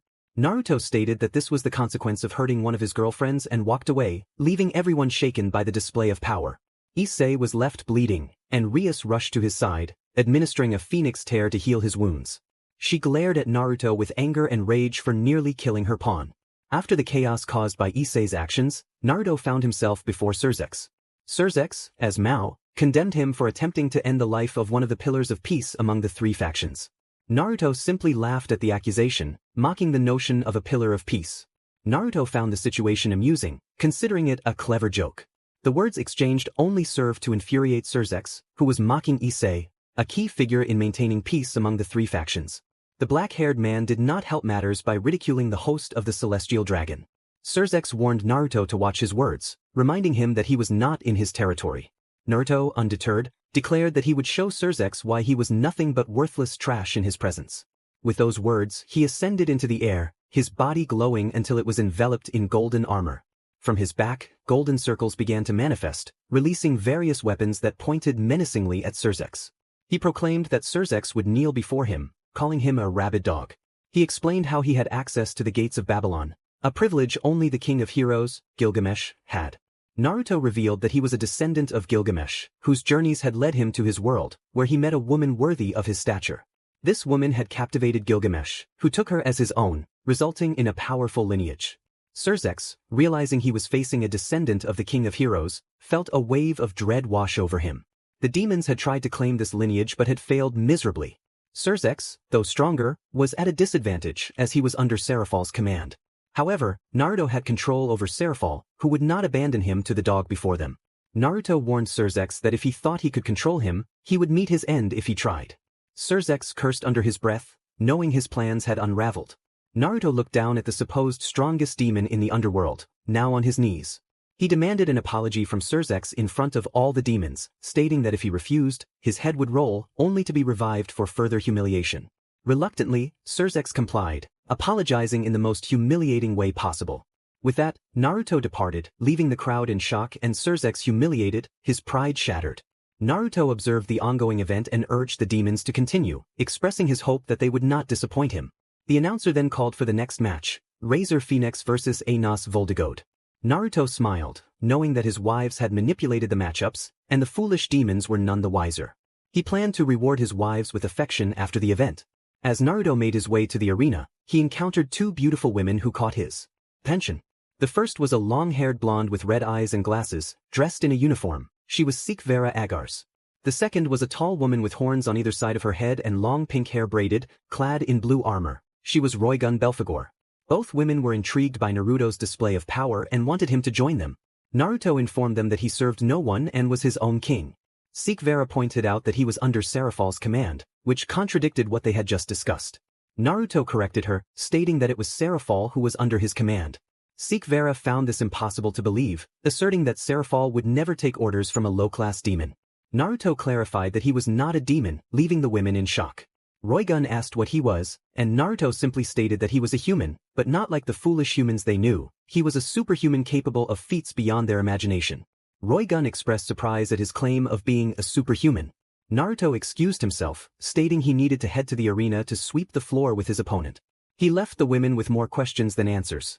In the arena, Naruto assessed his opponent, whom he deemed worthless, but the women around him were a different story. They all possessed untapped potential. He proposed a deal. If he won, he would receive all of their pieces without objection, and if he lost, he would give one of his own to Razor. Razor accepted the deal but suggested that he should add the black-haired girl with the great serpent to the wager. Naruto agreed, and they sealed the pact. Thus began the battle between Anos and Razor Phoenix, with Razor facing a primordial force that would likely leave him in a coffin or with minor injuries, provided he did not offend Naruto. As was customary, Razor sent his pieces to fight against Naruto. Meanwhile, Naruto planned to enjoy himself, observing the girls alongside his own to see how they could unleash their latent potential. He instructed his angels to have fun but not to kill their opponents, asking them to assess where they could improve. The girls agreed, eager for a reward for their efforts. As the battle commenced, Razor contemplated how to defeat Naruto and claim one of his women, particularly the one associated with the serpent. To Razor's surprise, all of his pieces were quickly eliminated by Naruto's companions. Irene approached Razor, ready to have some fun, but he smiled, thinking about how he would enjoy himself with her. However, he knew that Irene belonged to only one man, and he would not allow anyone to touch her. Only her master could touch her and do as he pleased. If anyone else dared to lay a hand on her, their fate was sealed. Razor acknowledged that she was the first to confront him, and he anticipated a good challenge. Irene, however, dismissed him, confident in her abilities. As Razor unleashed his power, enveloping himself in flames to increase his damage, to Irene he merely appeared as a torch on legs. She waited patiently for him to charge at her. Irene taunted him, questioning whether he was afraid to face a woman. Razor, blinded by rage, lunged at her, and Irene smiled, finding it easy to provoke him and turn his anger against him. She began to toy with him, delivering precise strikes that sent him flying through the air. Razor was furious. A woman was giving him the beating of his life with nothing but a simple staff. He had never been humiliated like this, not even by the Sekirudai, yet here she was, treating him like trash. Frustrated, Razor demanded to see her true power, calling her derogatory names. This only fueled Irene's anger, and she vowed that he would pay for his insults. With determination, she ignited her aura, and the other girls from Naruto watched the battle with amusement. Reiku remarked that Razor was doomed, while Mikoto noted that Irene was enjoying herself at his expense. Naruto observed that Irene was having quite a bit of fun with the arrogant Razor. As Razor began to tremble, feeling the overwhelming power of the woman before him, Irene declared that he would suffer at the hands of the Dragon Queen, Irene Belsirion, the Scarlet Terror. With that, she charged at Razor, who found himself unable to defend against her. She grabbed him by the feet and began to strike him down with incredible force, treating him like a mere toy. She then used her magic, leaving him in a critical state. Irene warned him that he would not have much luck next time and walked away to join her harem sisters. Naruto approached the battered body of Razor, ready to collect on their agreement. He stated that all of Razor's nobility now belonged to him. Razor defiantly refused, calling Naruto a low-class scoundrel. Naruto reminded him that he had brought this upon himself and summoned a massive castle that radiated immense magical power, shocking all the demons present. Naruto then prepared to unleash his wrath upon Razor, eliminating him in front of the gathered demons. Moments later, Razor was revived by Naruto's magic, and this cycle repeated until Razor finally agreed to fulfill the pact. Meanwhile, Michael watched in horror, realizing the extent of Naruto's power to resurrect someone effortlessly. He was particularly alarmed by the sword Naruto wielded, which he believed to be a mere legend. As Naruto left the scene with his wives to claim his prize, the nobility of the Phoenix, he faced the former nobles of Razor, who regarded him with curiosity and caution. He assured them that he was there to take them with him. Yuba protested, stating they would not go anywhere with him. Naruto explained that their foolish king had made a pact with him, where if he won he would receive all their nobility without objection, and if he lost, he would forfeit 2 of his companions. Since he had won, they now belonged to him. The Phoenix girls wept at how their king had changed without considering their feelings. Naruto and his wives observed the situation with seriousness. Reiku reassured them that their new master was kind and generous, but he was fiercely protective of what belonged to him. The girls looked to Naruto for confirmation, and he nodded, prompting them to join their new king. When Naruto suggested they gather their belongings, Yuba replied that they had little of value or sentimental worth. Understanding, Naruto decided it was time to leave, and they departed, leaving the demons in shock at the display of power. The Mao were left trembling, and Seraphol discreetly rubbed her legs, feeling a rush of excitement from the demonstration. Sikvera and Roigun were similarly affected, breathing heavily as a strange warmth spread through them, stirred by the overwhelming power they had just witnessed. The chapter concluded with a sense of anticipation for what was to come next. After Naruto left everyone in awe, he departed with his companions to share some affection. After a while, he returned to see who was fighting in the combat arena and what excuse was being presented for the match. Meanwhile, the Mao were paralyzed, especially Surzex, who trembled at the power displayed in the battle against Anos Voldigode. Rias was furious, wanting to take revenge on Anos for injuring her pawn, who was in a serious condition after the previous fight. She plotted her revenge with a cunning plan, but she underestimated her loyal followers, who would never betray her, as doing so would be like harming themselves and losing their very souls. In the heavens, Michael was conflicted by the immense power he sensed from the underworld, particularly from the bearer of that power, which shook the 9 circles of hell. He was uncertain whether to attack or not. On the other hand, Gabriel contemplated finding the bearer of that power to bring him to the side of the angels. Unbeknownst to her, she was beginning to fall for this bearer and would not stray from his side. Gabriel was the kindest and gentlest angel in all of heaven, always finding love in everything and willing to guide others, yet she struggled to find love for herself. Only one person could fulfill that need, and that was Naruto, who was currently with his wives, showering them with affection in his room. After 4 hours, Naruto emerged and went to take a shower. Meanwhile, the girls wore silly smiles, feeling overwhelmed with joy. Rias was still plotting her revenge against Anos for humiliating her, the sister of the current Lucifer, and she felt she deserved respect. However, her followers saw her as foolish for trying to compete with her beloved Anos. Kaneko thought that if Rias continued down this path, Naruto would not hesitate to eliminate her if she got in his way. Issei, on the other hand, was in the hospital after suffering a severe beating from a certain dark-haired individual for hurting his precious girlfriend. In his mind, he vowed that this person would pay for treating him that way. He considered himself the strongest, the bearer of the Welsh dragon, and he swore he would take all of Naruto's women and make them his own. Meanwhile, Naruto, after his shower, began to think about his other wives and the various experiments in his laboratories. One experiment conducted by his wife Tsunade involved a virus in the testing phase, known as the Black Light virus. This virus could grant its host incredible physical abilities, allowing them to lift things a mere human could only dream of. It also provided various enhancements such as speed, camouflage, night vision, and more. The most astonishing ability was the transformation of the host's body into powerful weapons, like claws, gigantic fists, whips, and even a giant sword on their left arm. Naruto stood before Tsunade to see the results of her experiment. Tsunade injected him with the virus, and after a moment he felt warmth spreading through his body. However, he noticed no immediate changes. Tsunade conducted a thorough medical check to assess the modifications the virus had made to his genetics. She was astonished to find that the virus had adapted his body to various conditions. Naruto smiled at this revelation and began to train with his newfound abilities. Once he mastered them, he planned to share this power with his wives, as the virus was highly infectious, and he wanted to ensure their safety. After extensive training, Naruto was now capable of executing his attacks effortlessly, ready to face any challenge. He and his wives were enjoying a movie at home when someone knocked on the door. Naruto stepped outside to see who it was, ready to confront anyone who dared to waste his time.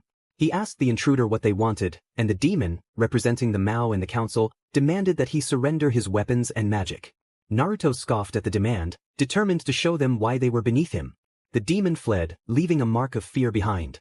Returning inside, Naruto informed his companions that it seemed the intruders had not learned their lesson. He declared that they would go to the underworld to show these demons their rightful place and why they should not disrespect him. Meanwhile, in the underworld, the elders were discussing how to control the young demon with immense magic. Secret Bale contemplated how to bind Naruto to one of his daughters to gain more power for his clan.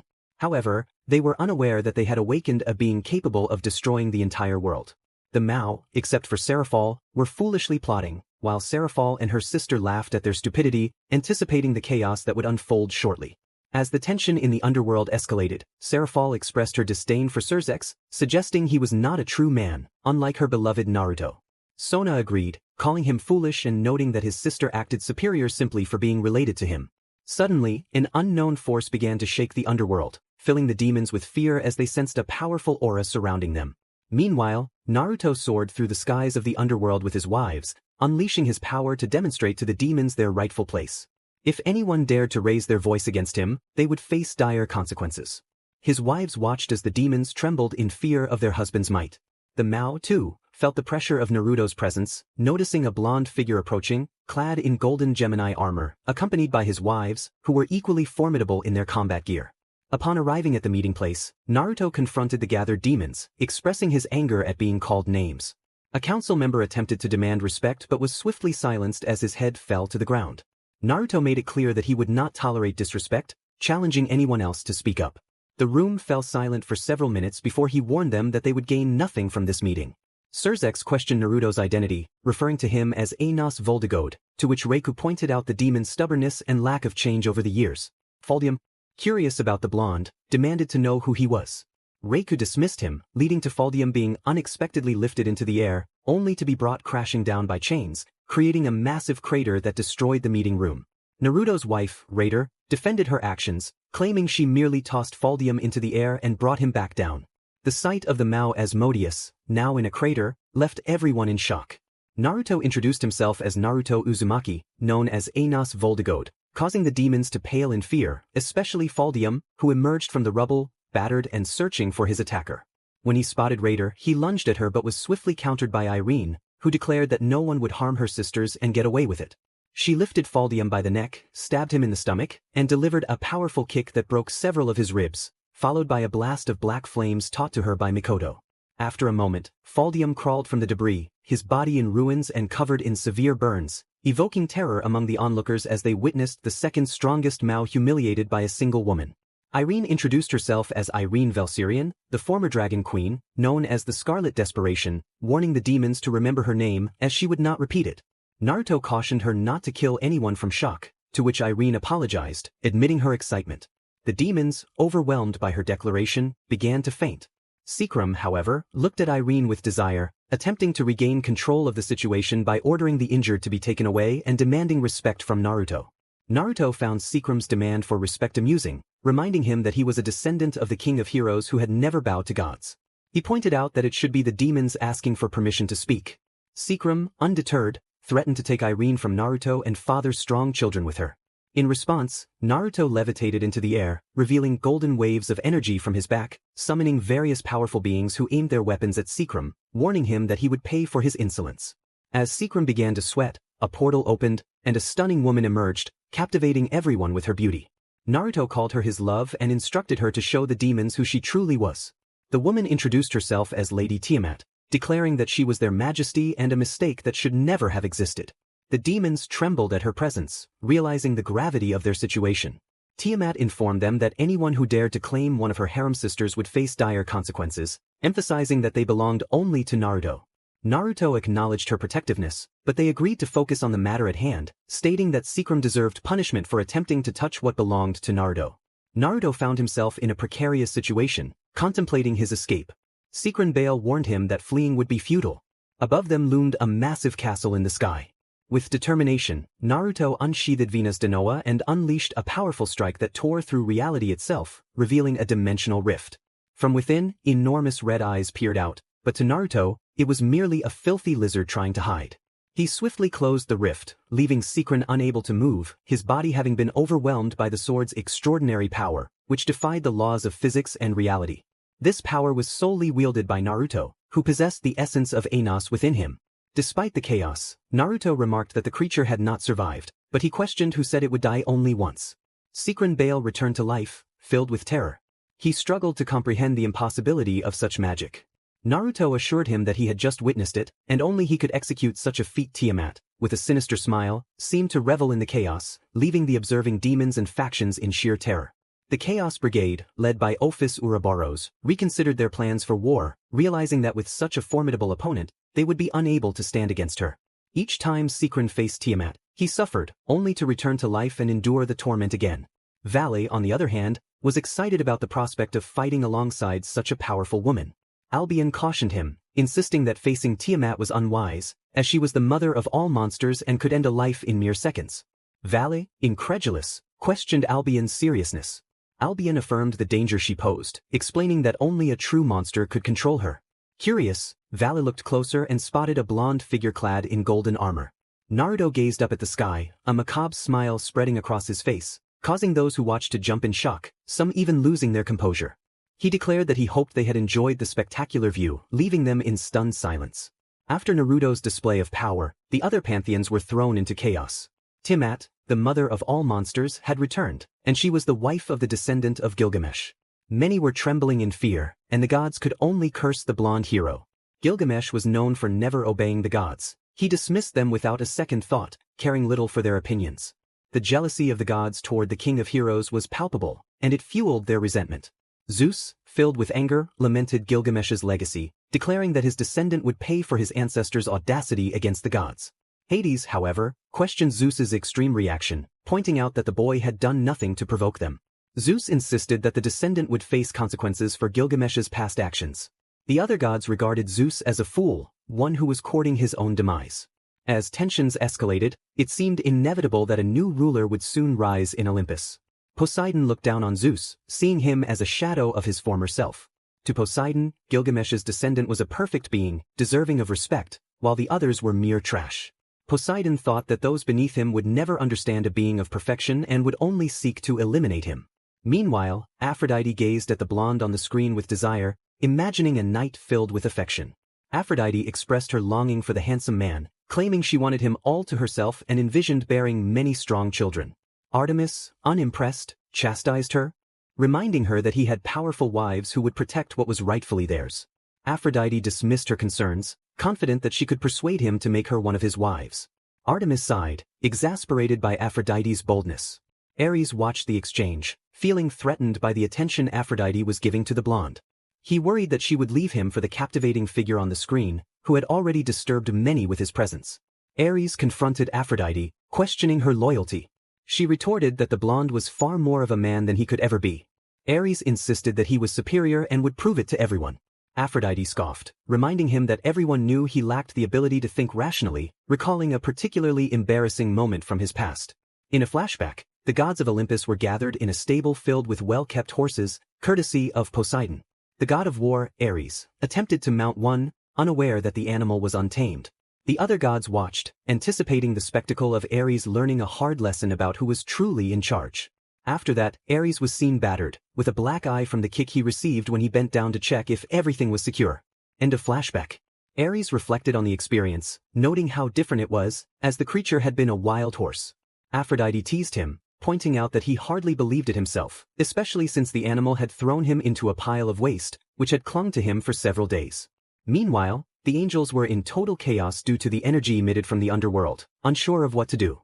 Michael urged his brothers to calm down, emphasizing the need to think clearly and not worsen the situation. Serial expressed frustration, explaining how powerful the feeling was and how the woman they sensed seemed monstrous. For a moment, he felt as if the Triexa had been unleashed. Metatron dismissed the idea, stating that the beast had been sealed by their father during the Great War, and no one could break the seals placed on it.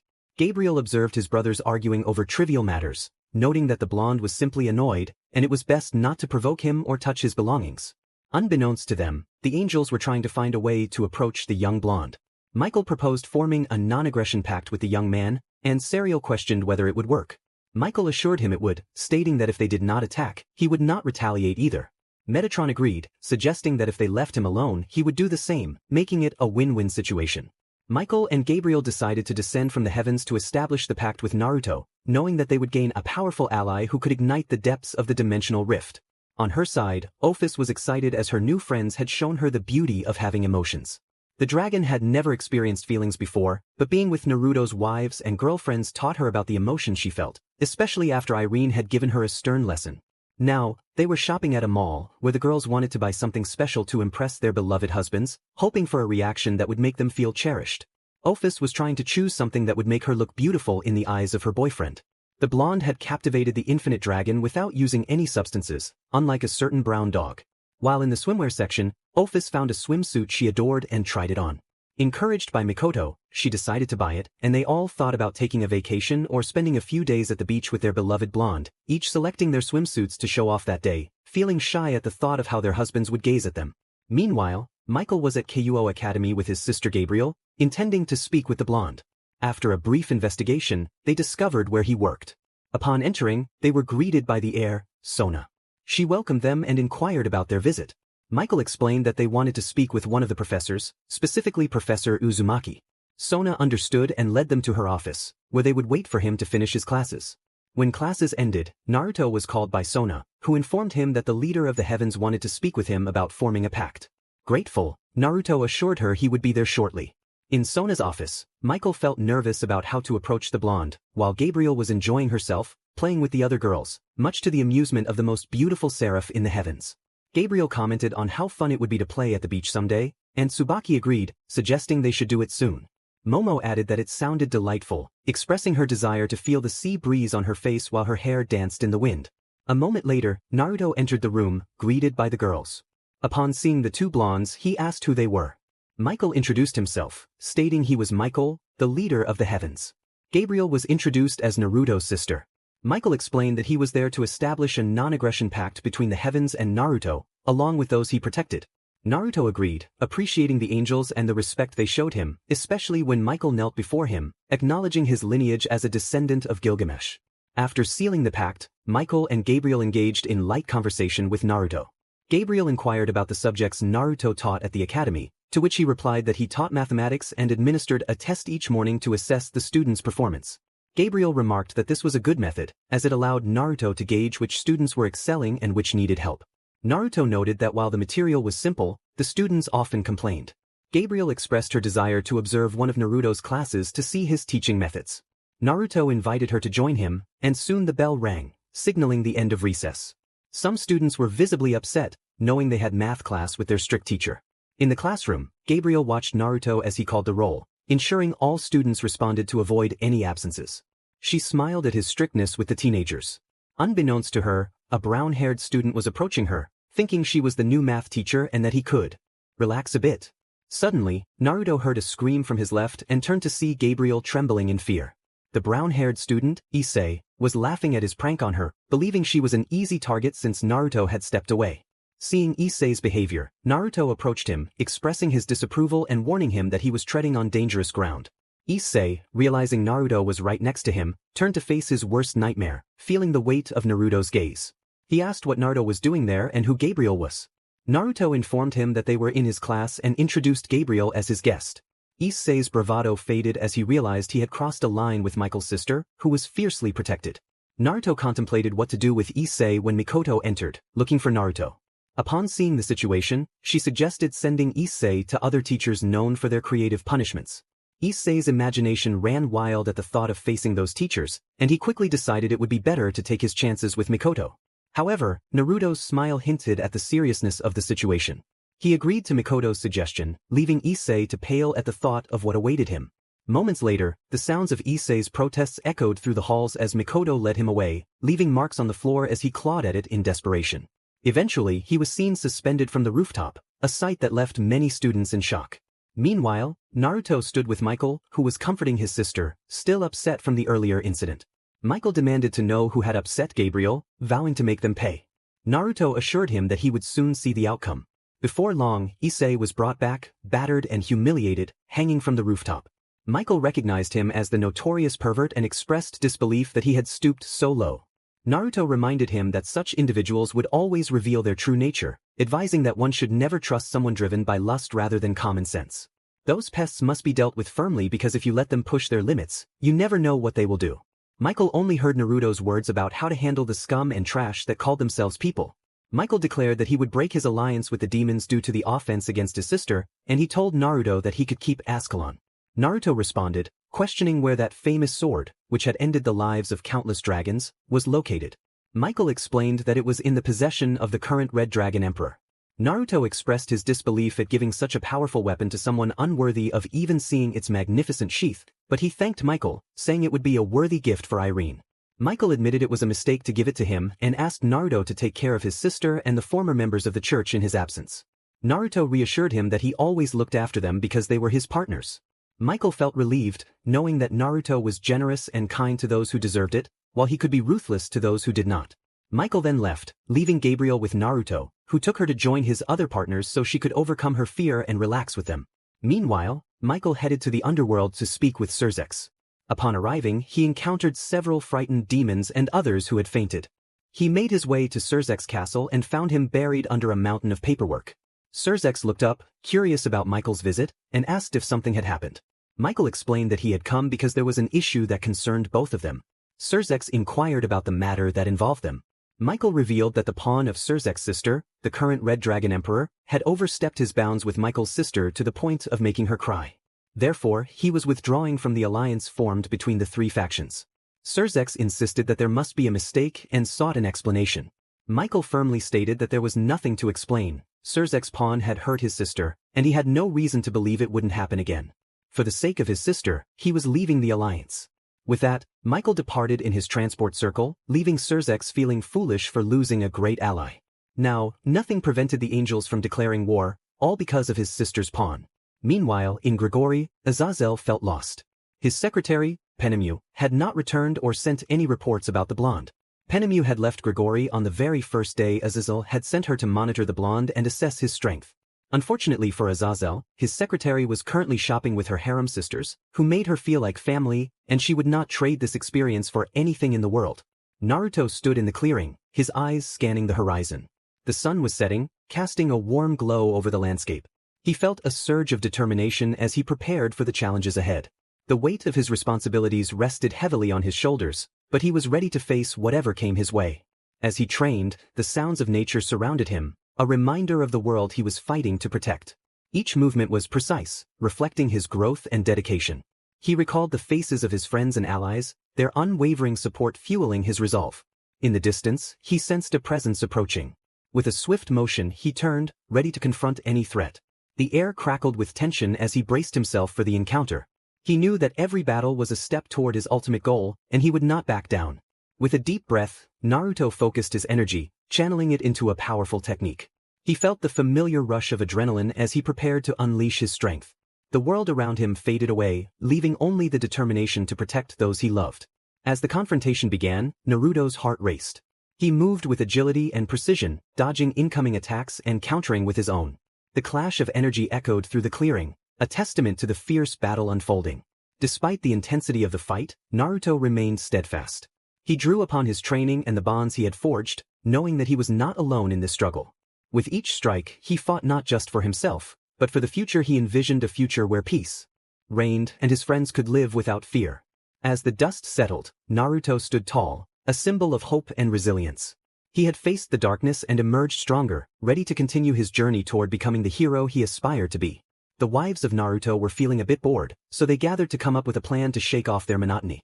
If this continued, they would march off to have fun with demons in hell, leaving behind severe traumas to remind everyone who the women of the most powerful being in this world were.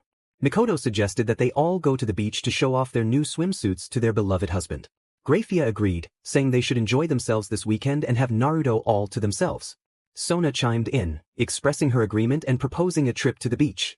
Kushina was excited about the idea, eager to debut her new swimsuit, while Venelana also supported the plan. With that in mind, all the wives, fiancés, and admirers set out to tell Naruto about their beach trip. Meanwhile, in Grigori, Azazel appeared somewhat worried, but that feeling soon passed. He was finally free from paperwork and could go out whenever he wanted. With Penemu keeping a close watch on him, Azazel had felt trapped, but now he could enjoy himself with the women he desired without anyone stopping him. He relished the thought of being free from the burdensome paperwork and without Penemu's watchful eye.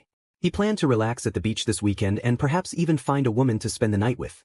In the underworld, Surzex stood before his sister, who was with her perverted pawn, who couldn't stop eyeing the maids. Surzex addressed Rias, explaining that he had called her for a serious matter. Rias was unaware of the reason, and Surzex informed her that the angels had broken the peace treaty. Issei paled at this revelation, knowing that his actions had led to this situation. Rias was shocked, asking who would dare attack Michael's sister. Surzex revealed that it was Issei who had taken advantage of Gabriel, causing her to cry. Rias glared at Issei, who felt the weight of her gaze. Issei defended himself, claiming he thought Gabriel was the new teacher and that the math teacher had left. Surzex reminded him that this was no excuse and that because of him, the angels had left the treaty. Issei boasted about being the most powerful Sekyutai in history, but Surzex countered by reminding him that Sona had defeated him in his balance breaker state. Issei insisted that he would soon claim the women he desired and that no one would stand in his way. Surzex warned him not to forget that a black-haired newcomer had appeared at the recent Young Demons event, someone who had claimed to be Enos Voldigode, the demon king of tyranny. Rias was incredulous, believing that name belonged only to legends and that no one had ever found the reincarnation of that king. Surzex explained that Enos had returned to reclaim his kingdom, and even the gods respected him. His power was beyond comprehension. Issei, confused by the brothers' conversation, dismissed the idea of Enos being a threat.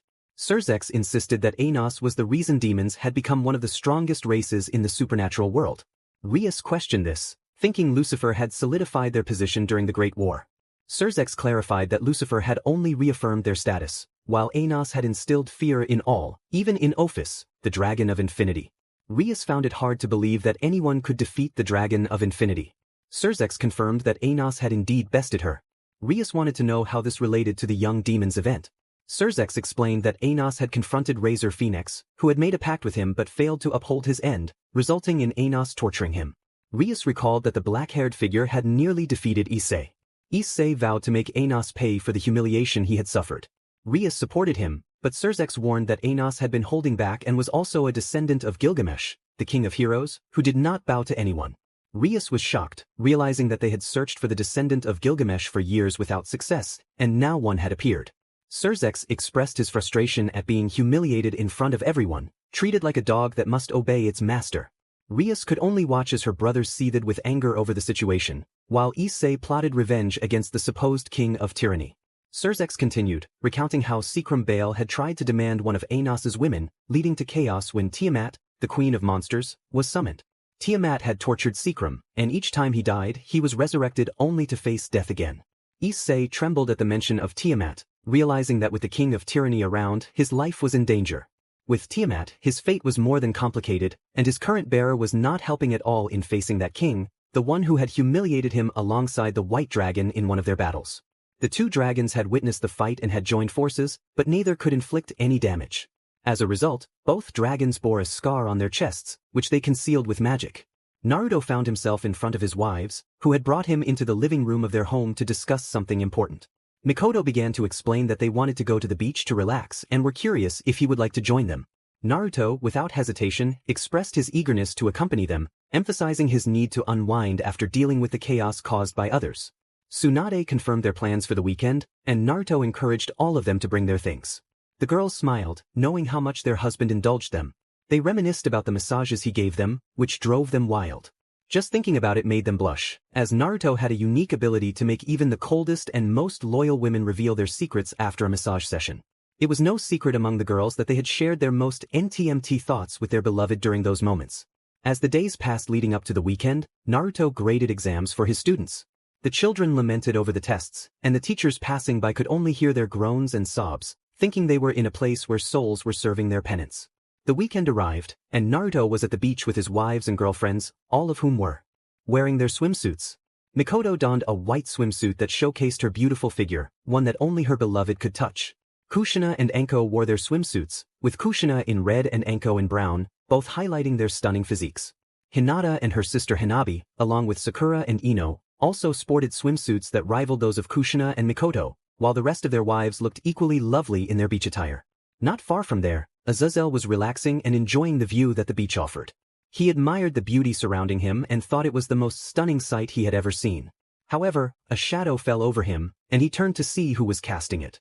To his dismay, it was Penemu, who regarded him with disdain. She wore a purple swimsuit and a hat.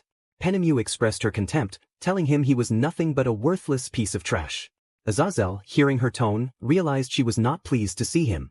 He explained that he had come to relax and enjoy the scenery. Penemu was not fooled. She accused him of being a pervert, claiming he was there to ogle women. She warned him that all the women had very protective husbands. Azazel, however, was too distracted by Penemu's figure to heed her warning. In a swift motion, she struck him, burying him headfirst in the sand. To make matters worse, a group of children playing nearby kicked a ball that struck Azazel in a sensitive area, causing him to cry out in pain from his sandy predicament. Naruto, who witnessed the entire scene, couldn't help but laugh alongside Hinata, who was amused by the misfortune of the meddlesome Azazel at the hands of Penemu, who showed him no respect. Meanwhile, Naruto's friends were enjoying their time on the beach, playing in the sand and soaking in the sea breeze. They were happy to spend time together as a family, with some building sandcastles and others playing beach volleyball. The girls were so beautiful, especially when they were cheerful, making it a dream for anyone who appreciated beauty to see them all together. Unfortunately for any would-be suitors, they had very protective husbands. A little further away from the beach, Rias was with her pawn, as the other girls had gone to the beach. She had her favorite pawn all to herself for the day. The brown-haired boy was happy to be at the beach, enjoying the view without fear of being hit, far from the blonde who had once sent him to the hospital. He was watching all the women until he spotted a stunning blonde and decided to approach her, hoping to ask her out and perhaps add her to his harem. In the mind of his dragon, Drake, he was nervous. Lucifer, the king of demons, was cursing his host for being so distracted by the blonde's figure. The blonde was starting to feel uncomfortable as the boy continued to gaze at her with desire, a look that only her beloved could give her. Lucifer warned him to get out of his sight or face dire consequences. The boy stepped aside but continued to follow her from a distance until she joined her friends to play and enjoy their weekend, as her beloved had paid for their stay at the beach and booked the most expensive room for all his wives. Meanwhile, the brown-haired boy was still fixated on the blonde and her friends, plotting a prank to steal their clothes, hoping to see them in swimsuits. Unfortunately for him, Azazel had the same idea moments earlier and was captured by one of Naruto's friends, who handed him over to Musashi for target practice, much to the amusement of the other girls. Azazel could only curse his luck, knowing he was in for a rough time and might end up in the hospital due to the damage he would receive. Perhaps, just perhaps, Penemu would not come to harm him further. On his side, Issei was planning his mischief and was already in action when the girls spotted him and caught him. Lucifer observed the situation, noting that the boy had not learned his lesson and that they would have to teach him one.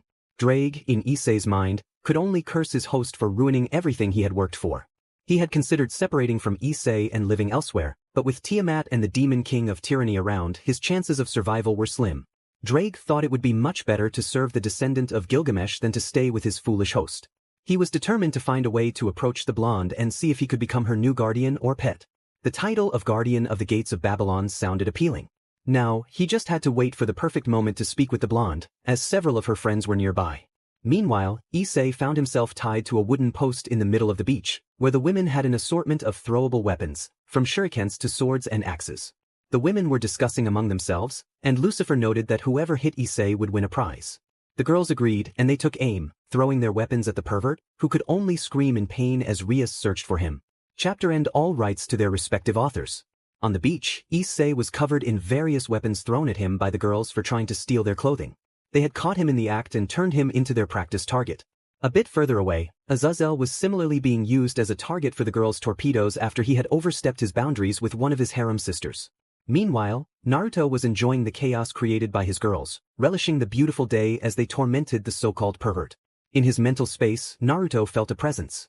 Kurama called out to him, indicating that a certain red lizard wanted to speak with him. Curious, Naruto asked which lizard it was, and Kurama confirmed it was the red one. Naruto then addressed Drake, the red dragon, demanding to know his intentions quickly if he wanted to avoid being eliminated. Drake humbly requested to be taken as Naruto's guardian or pet, whichever Naruto preferred. For dragons, such a request was humiliating as they were proud beings, but here was Drake, the Red Emperor, bowing before the descendant of Gilgamesh and the Demon King of Tyranny, asking to be his pet. Naruto found it interesting that Drake's current host was mediocre, and it seemed he was tired of his efforts being wasted. Drake confirmed that he had made this decision during the torment inflicted on the pervert. Naruto agreed to accept Drake but under one condition. He would have to face his dear Irene, the Scarlet Despair, who was eager to battle a celestial dragon. Drake was determined to escape his current host and promised to leave behind a portion of his power to avoid suspicion. Naruto instructed Drake to do so and to come directly to him once he was free.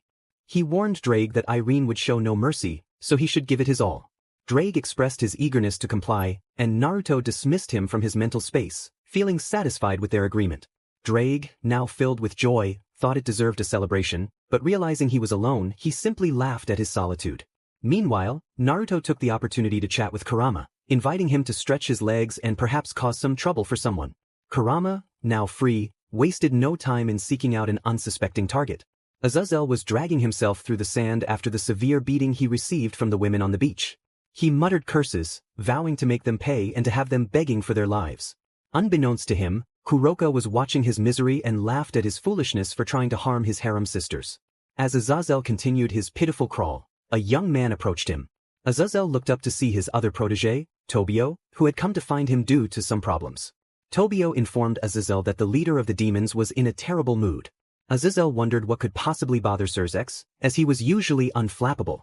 Tobio warned that only a fool would provoke the demon leader, and that could lead to dire consequences. Azazel cautioned Tobio to be careful with his words, as Surzex was capable of many things, and Penemu was with him. Tobio speculated that she was there to gather information about the situation. Azazel clarified that while it had started that way, the blonde had brought her to his side, and now she wanted nothing to do with the fallen. Tobio was incredulous, believing Penemu was merely boasting, and he was determined to deal with her betrayal. Before Azazel could stop him, Tobio had already set off to confront Penemu, intending to take advantage of the situation. He was searching for her when he spotted her in the distance, accompanied by other beautiful women. A smile crept onto his face as he realized he could have fun with all of them before erasing their memories. Unbeknownst to Tobio, he was entering forbidden territory, one that even the most daring would hesitate to cross. He approached the group of women stealthily, catching them off guard.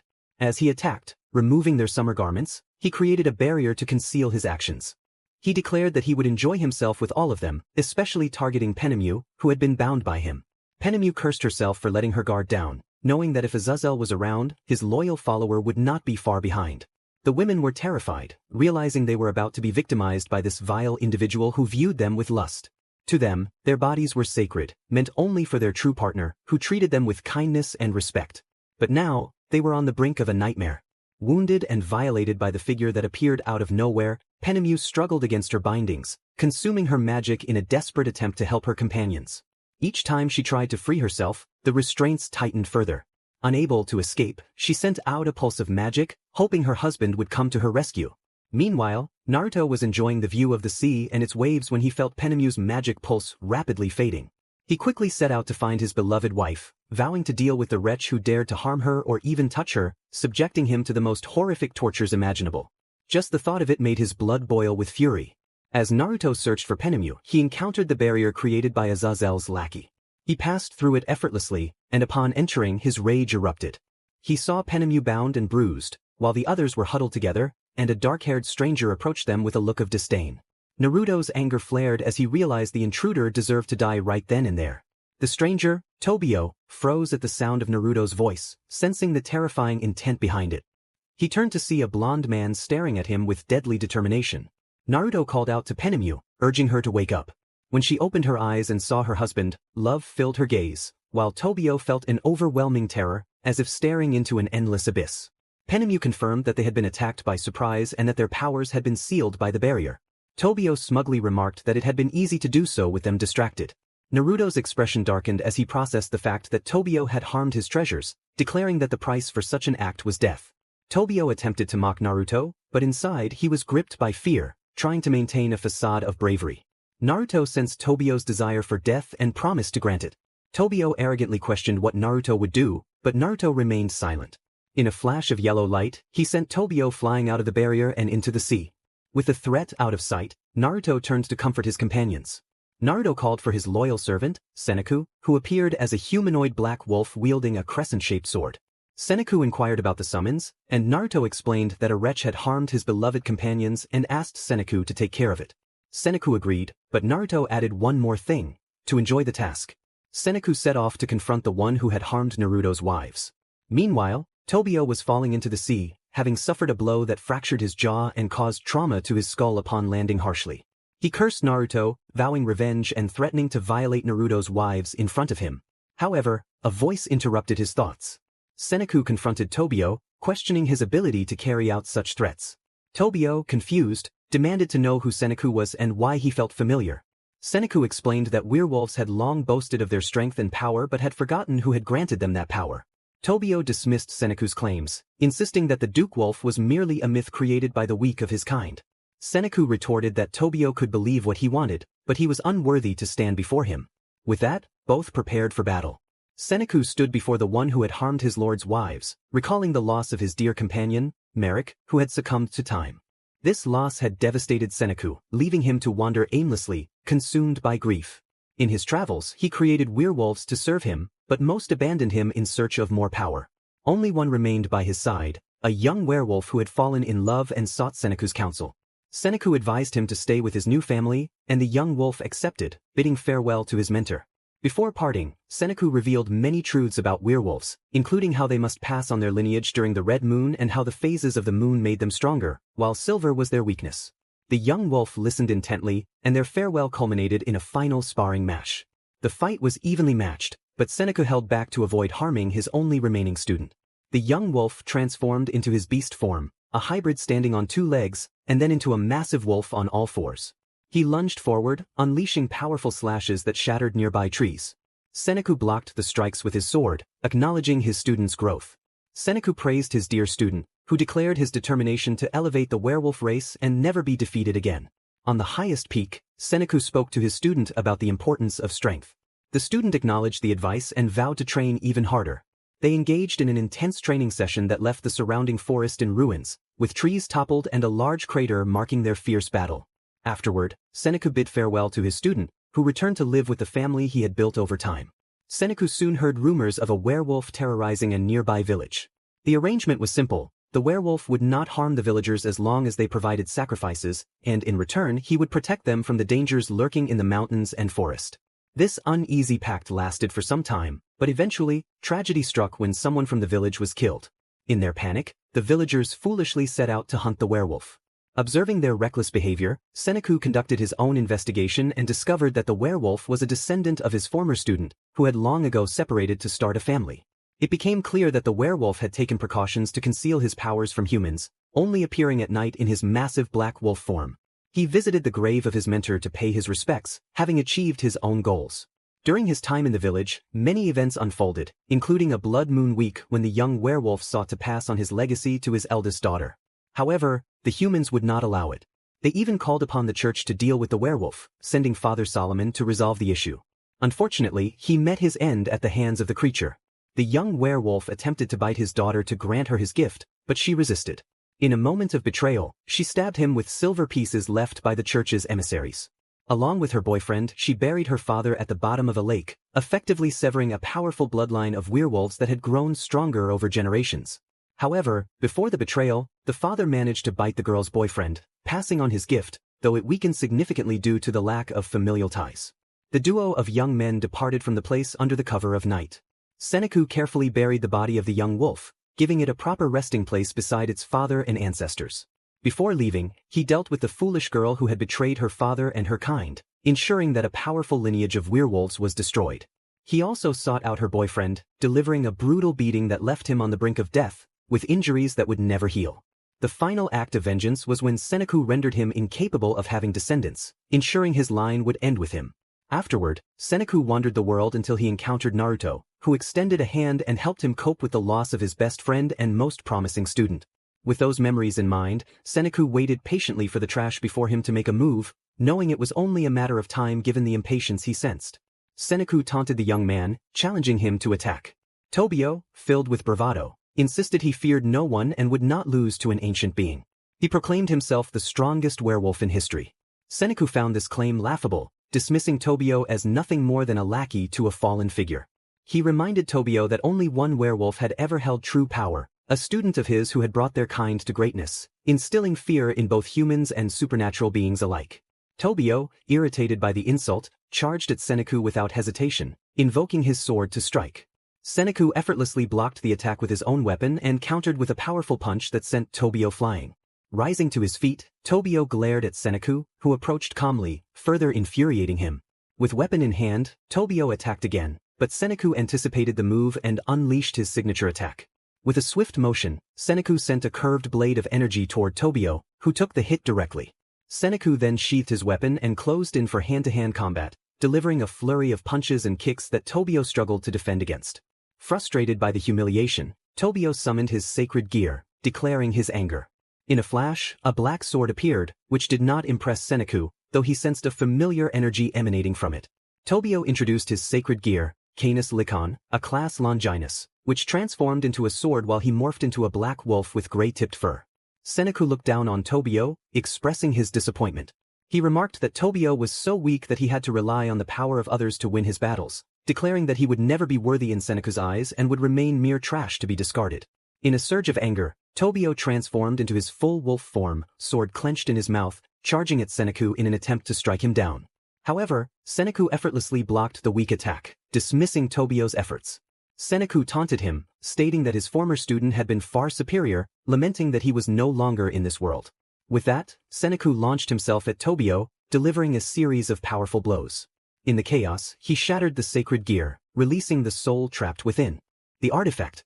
To his astonishment, it was his best student, and the name came rushing back to him. Lucius, the student, revealed that he had indeed died, facing the biblical god in a fierce battle. After a long struggle, he had been defeated and his body and soul transformed into sacred gear for humans to defend against the supernatural. Seneku acknowledged the situation, pleased to see his student again. Lucius, now back, had unfinished business. He approached Tobio, who lay battered on the ground, and confronted him. Lucius scoffed at Tobio's claim of being the strongest of their kind, asserting that he would never reach Lucius's level. To ensure Tobio would not return, Lucius vowed to end his life right there, promising that no one would miss his miserable face. Transforming into his hybrid form, Lucius swiftly dispatched Tobio, using fire magic to incinerate the remains, preventing anyone from experimenting with what was left of him.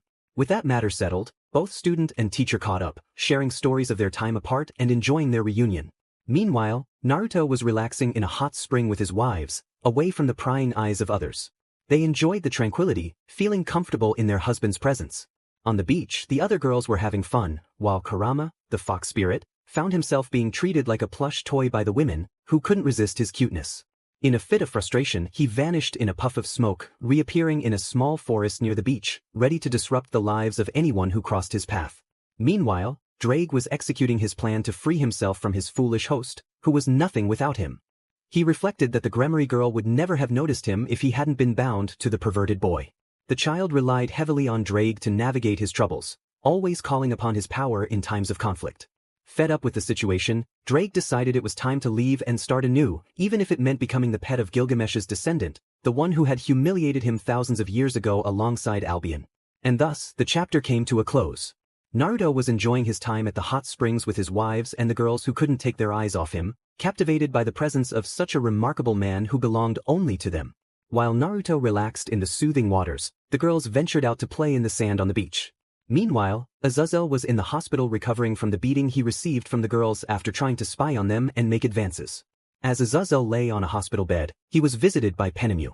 She remarked on his stay in what she called a perverted place. Upon hearing her voice, Azazel tensed up and began to sweat profusely, desperately trying to find a way to escape, unsure of what Penemu might do to him. He wondered where Tobio was and why he had failed to deal with Penemu. Penemu confronted him about sending Tobio to eliminate her, revealing that he had failed and was now dead. Azazel's anxiety grew as he struggled to comprehend the situation. Penemu informed him that Tobio's sacred gear had been ineffective against his attacker, which only heightened Azazel's panic.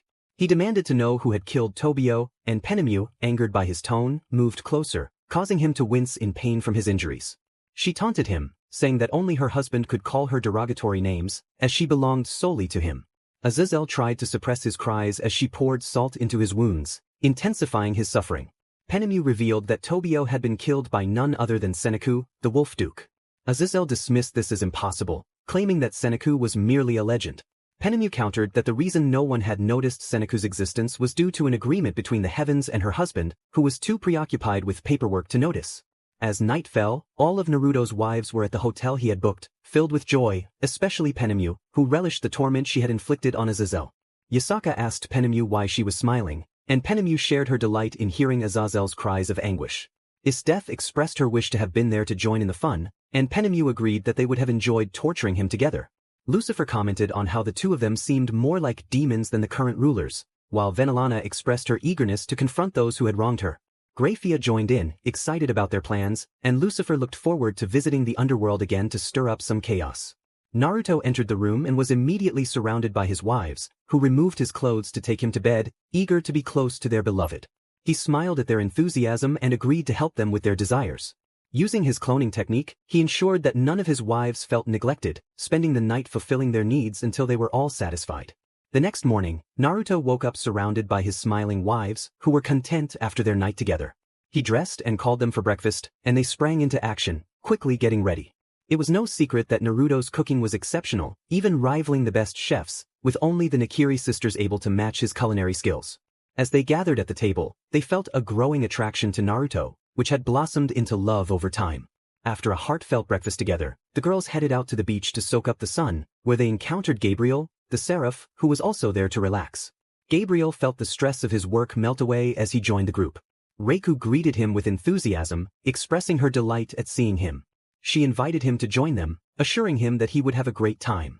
Gabriel mentioned that he had come alone, but with them around he felt he had nothing to worry about. Isdeth confidently reassured him that no one would dare approach them. She added that if anyone did, they would face the wrath of their husband, Hades, the lord of the underworld, emphasizing that no soul could escape his grasp. The girls took Gabriel along with them, and from a distance, Naruto watched his wives enjoying themselves, a smile spreading across his face at the sight of their joyful expressions. He hated to see them cry, believing that a woman's tears should only be of happiness, not sorrow or pain.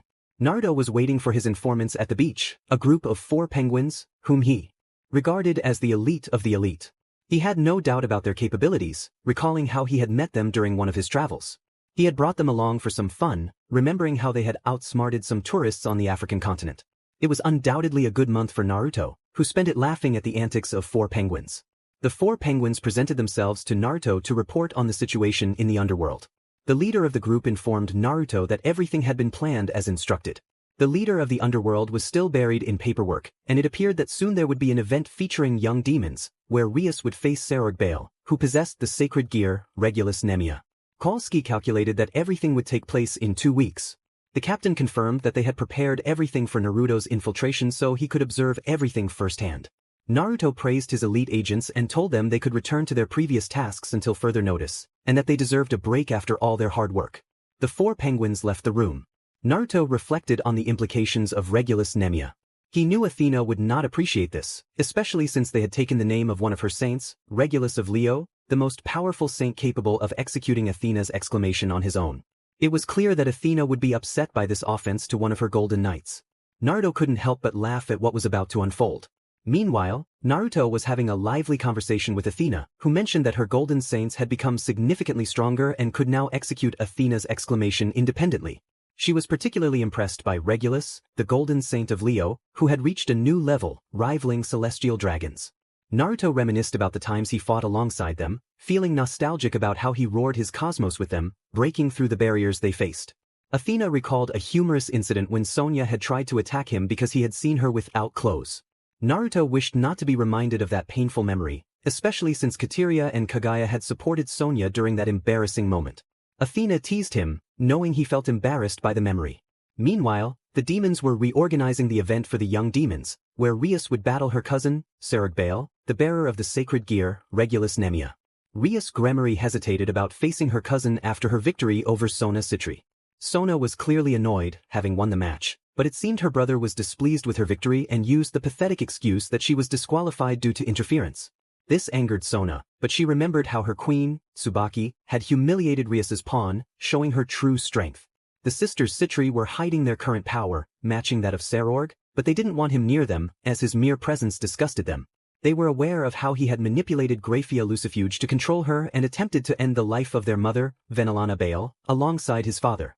Both father and son were power-hungry, but when Naruto Uzumaki arrived, their plans fell apart. Cyrek was furious. First, the angels separated from the alliance of the 3 factions due to his sister's pawn, then a descendant of Gilgamesh humiliated him, treating him like a lowly dog in front of the strongest demon in the underworld.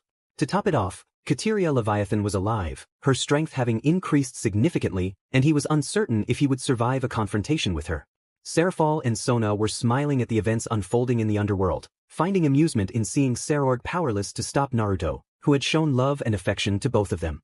His protective nature and willingness to let the world burn for the sake of his precious jewels, his wives, had captivated them. Initially resistant, they gradually drew closer to him as they got to know him better. Back with Naruto and Athena, their cheerful conversation turned to the sacred gear named after one of her golden knights. Naruto reassured Athena that he didn't see it as a problem, questioning what Sarord could do against Regulus, her most powerful saint. Athena expressed her frustration not at the challenge but at the audacity of using the name of one of her golden saints, stating that Regulus Nemea was merely an imitation of the golden armor of Leo. Naruto asked for clarification, eager to understand her perspective. Athena was more than willing to share her thoughts with him. This story dates back centuries before you arrived in my world. Long ago, a god from another realm came to visit. At first, it seemed unimportant, just a passing traveler. However, when he showed interest in the armors, he attempted to take one, but the armor resisted him. Unable to claim it, he turned his attention to the other armors. Just like Leo's, they rejected him, and the Sagittarius armor nearly struck him down with an arrow from its golden bow, capable of defeating even gods. Frustrated by his failed plans, he left, but not before taking inspiration for his own world. Naruto realized that the biblical god had tried to seize the 12 golden armors, which was quite intriguing. Sasha noted that it appeared his cheap copies were being used by demons and fallen angels, who were the most obsessed with them. Naruto understood that they had copied the zodiac armors but failed to acquire them, so they created their own versions by sealing the souls and bodies of those they had defeated. Sasha lamented that most abused this power for their own purposes. Meanwhile, the fallen were anxious and uneasy, witnessing their leader Azazel arrive in a pitiful state. His skin burned and his arm twisted unnaturally. The worst part was that he had lost an eye. This happened because Azazel had attempted to kill Penemu, who took it personally and left him permanently damaged. Azazel could no longer find comfort. Every movement brought him pain. Penemu had ensured he would be disabled for life, and even the tears of a phoenix could not heal him. He would have to live with this condition forever. On the other hand, Naruto's wives were enjoying a day at the beach with Gabriel, building sandcastles, eating ice cream, and playing treasure hunt. They were having a wonderful time until they encountered Rias Gremory, who quickly left the area, not wanting to misunderstand the powerful women before her, especially upon seeing Gabriel, the seraph. The girls paid no mind to the red-haired girl and continued with their activities. Rias felt nervous, realizing that these women were formidable, even surpassing her brother's power. Gabriel, despite being the weakest among them, would soon elevate her abilities to protect the heavens alongside her new allies.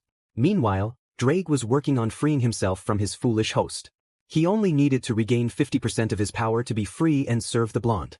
If he didn't, he would be hunted by him for eternity. As he sought his freedom, Drake thought about how he would rebuild his titles over the years. Being the guardian of the gates of Babylon was the dream of every dragon. Somewhere, a white dragon sneezed at the mention of Babylon. Albion felt that one of his greatest dreams had been snatched away. Valley inquired if he sensed any enemy presence. Albion dismissed it, stating he merely felt something had been taken from him. Drake was close to completing his escape plan from the perverted host and intended to protect his greatest treasures while making a new name for himself in the supernatural realm. Naruto was reviewing some artifacts left by his ancestor Gilgamesh when he stumbled upon a deck of cards displaying various servants. Upon reading the name Arturia Pendragon, the Queen of Knights appeared before him. Naruto smiled and greeted her, expressing his pleasure in meeting her. Arturia blushed at the young man's kindness and manners. She introduced herself as Arturia Pendragon, Queen of Camel. Naruto invited her to sit down and share stories about her life before her passing. Thus, Arturia began to recount her life and the tales of her kingdom.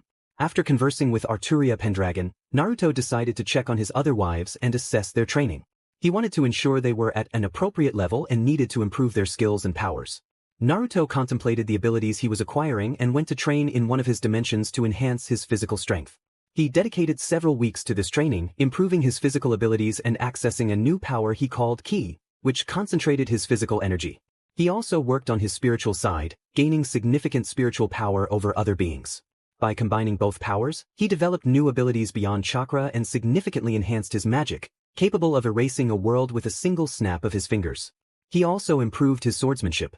Meanwhile, Naruto's wives were also honing their skills. Kateria Leviathan was pushing her powers to new limits, reaching the level of a celestial dragon.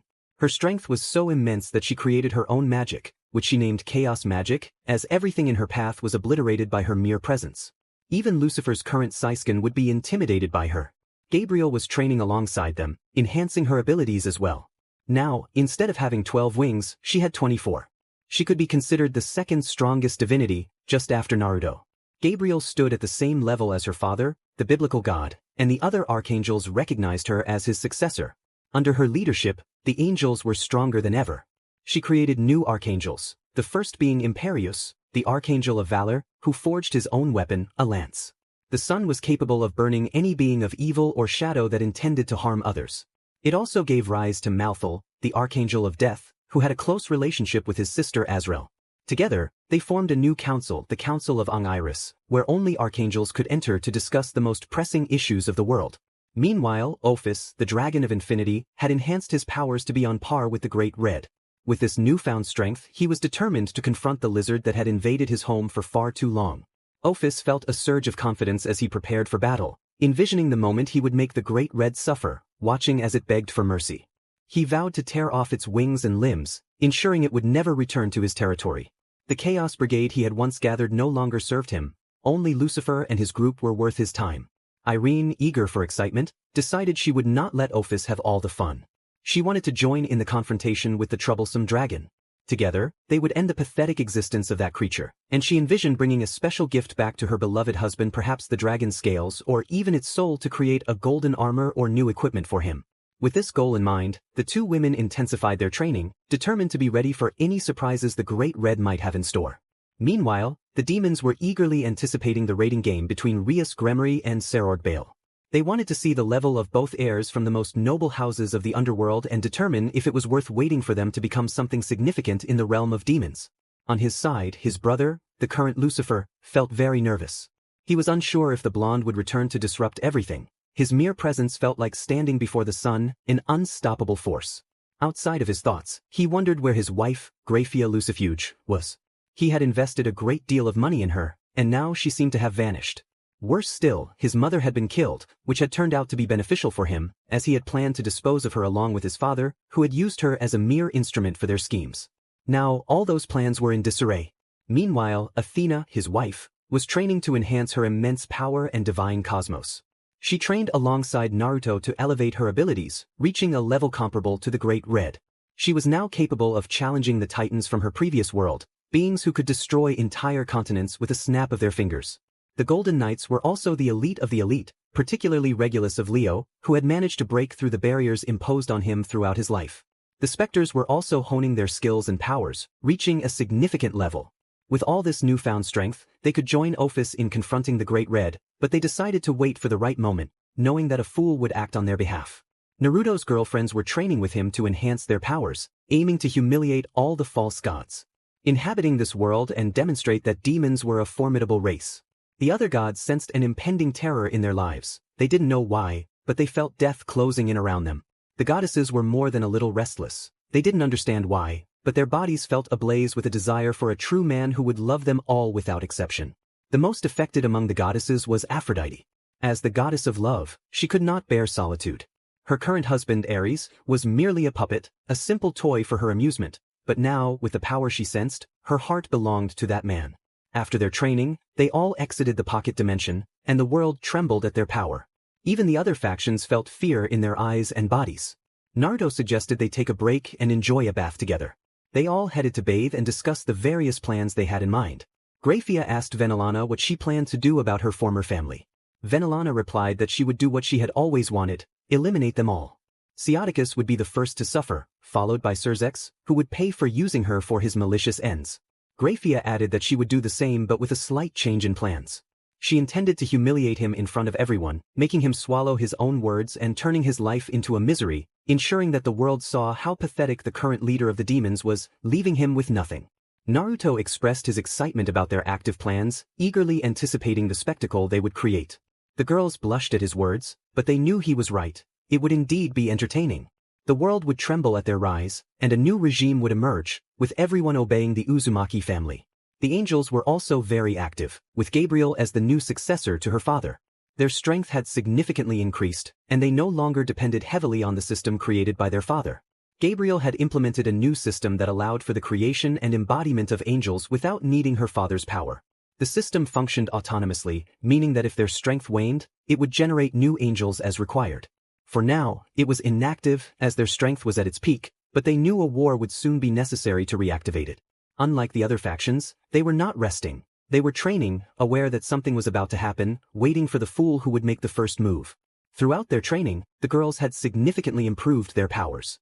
They were no longer the mere shadows of their former selves. They had become powerful women who held the world in their hands. The most dangerous of all was their husband, who surpassed them in every way but always loved them. He would protect them above all else if anyone dared to harm them. Tiamat, his wife, had regained her power. She was no longer a shadow of her past but much more powerful, and the ancient gods would pay for everything they had done to her. With the help of her husband and her harem sisters, she would witness the terror in the eyes of those who had treated her as a threat to their plans. After taking a bath, Naruto emerged from the water and approached Arturia Pendragon, the Queen of Knights, to discuss how he ended up in that card and how that deck of cards ended up in the vault of his ancestor, Gilgamesh. Arturia explained that she had ended up in the card due to the Holy Grail, which one of the summoners had wished for, desiring that all heroic spirits be free. Initially, this brought joy to everyone, as they would finally be free, but something else occurred. Naruto realized that something had gone wrong and asked if that was the case. Arturia confirmed that after granting their freedom, they were imprisoned in those cards. The only one who escaped was Gilgamesh, as he had a physical body and was unaffected. However, it was not easy for him. He had also been targeted for his plans. Gilgamesh managed to free himself and defeated the one who had imprisoned them, but it was too late. The spell had been completed, and they ended up trapped in the cards. Gilgamesh took the deck containing all the heroic spirits and stored it in his vault. After that, his ancestor left this dimension and wandered through others. Naruto understood how Gilgamesh had arrived in his original world. Arturia inquired about what he meant by original world. Naruto smiled at her reaction and explained that he was not from this dimension but from another where human ninjas could manipulate the elements as easily as breathing. They were like gods in human form, but upon arriving and sensing the other deities, he felt a deep disappointment. Arturia questioned his disappointment in the gods of this world. She sensed the disdain in Naruto's words, knowing that the gods were a force to be reckoned with, capable of feats beyond the reach of others. Naruto expressed his contempt for the gods, stating that they were beneath him, like dogs. He elaborated on his views, starting with Zeus, a womanizer who abandoned his partners after leaving them ardent. Then there was Odin, who mistreated his Valkyries, subjecting them to harassment and abuse while being married to Freya. Naruto declared that he held no respect for them and that only one god, Hephaestus, was worthy of some admiration, as he had endured mistreatment from the other gods. Arturia asked about the goddesses, and Naruto acknowledged that while they were interesting, they also had their flaws. He found Amaterasu, the sun goddess, particularly compelling, noting her strength and leadership among the Shinto deities. Somewhere in the Shinto realm, Amaterasu sneezed, sensing someone was speaking about her with enthusiasm. Arturia noted that Naruto respected the Shinto gods and Hephaestus. Naruto agreed but pointed out that Arturia had killed her daughter, Mordred. When he pressed for an explanation, he summoned several golden portals behind him, from which various weapons emerged, including spears, swords, and halberds. Arturia swallowed hard, shocked by the display. Naruto revealed that he was a descendant of Gilgamesh, the last of his line, and that this would soon change. Arturia apologized and explained that she had killed Mordred in a fit of rage, believing she was unfit to rule Camelot. Naruto suggested calling Mordred to resolve their mother-daughter issues. Arturia, burdened by her guilt for so long, agreed to his proposal, but Naruto added a condition. She would become one of his wives. Arturia accepted his condition. With that, Naruto took the deck of cards and sought out Mordred, planning to find a way to break the spell cast on the heroic spirits. Once freed, he intended to bring them to serve in his new regime. With Mordred's card in hand, he summoned her, and a beautiful young blonde emerged, playfully questioning her surroundings and the handsome figure before her. And that concludes the chapter. Mordred looked at the blonde figure before her with a playful glint in her eyes, unknowingly liking her lips. Naruto observed the reaction of the younger blonde with amusement, as many women gazed at him with longing. He noted her interest and remarked that if she wanted a date with him, she would have to join the line like everyone else. Mordred quickly clarified that she was not misinterpreting his charm, she simply found him very handsome and could ignore it. Naruto thanked her for the compliment but mentioned that someone wanted to see her and apologize for the past. Mordred was uncertain about who it could be, but she had her suspicions. From the shadows emerged Arturia Pendragon, her biological mother, the woman who had ended her life in a fit of rage. Mordred confronted her with fury, expressing that Arturia should be suffering for what she had done, for being an ungrateful mother who failed to love and care for her own daughter. Arturia stood there, tears streaming down her face as she absorbed her daughter's harsh words, reflecting on her own failures and the precious gift of family she had rejected. Naruto chose to step back, allowing the two blondes to have their moment without interruption. He quietly left to focus on freeing the other heroic spirits trapped in their cards. Meanwhile, the confrontation escalated as both women hurled furniture at each other in their heated argument. When that ended, they engaged in a fierce sword fight, each trying to outmaneuver the other. Arturia admitted her mistakes, acknowledging that her pride had clouded her judgment and expressing her regret for how she had treated Mordred. Mordred, however, was resolute in her disbelief, stating that Arturia's words no longer held power over her. She declared that her mother had destroyed her life, and now she would take it away. As they continued their duel, Naruto diligently examined the spell that had sealed the servants. After a while, he managed to break the spell, freeing them one by one to avoid chaos. Eventually, both Arturia and Mordred grew weary from their battle and collapsed to the ground, exhausted. Arturia pleaded with her daughter, acknowledging that Mordred hated her for the past but insisting she would not let darkness consume her. Mordred retorted that if Arturia tried to deceive her again, she would take her head. Arturia, aware that she did not deserve to be called mother, begged her to listen. Mordred expressed her belief that Arturia had never wanted her, that she had never thought of her as a daughter.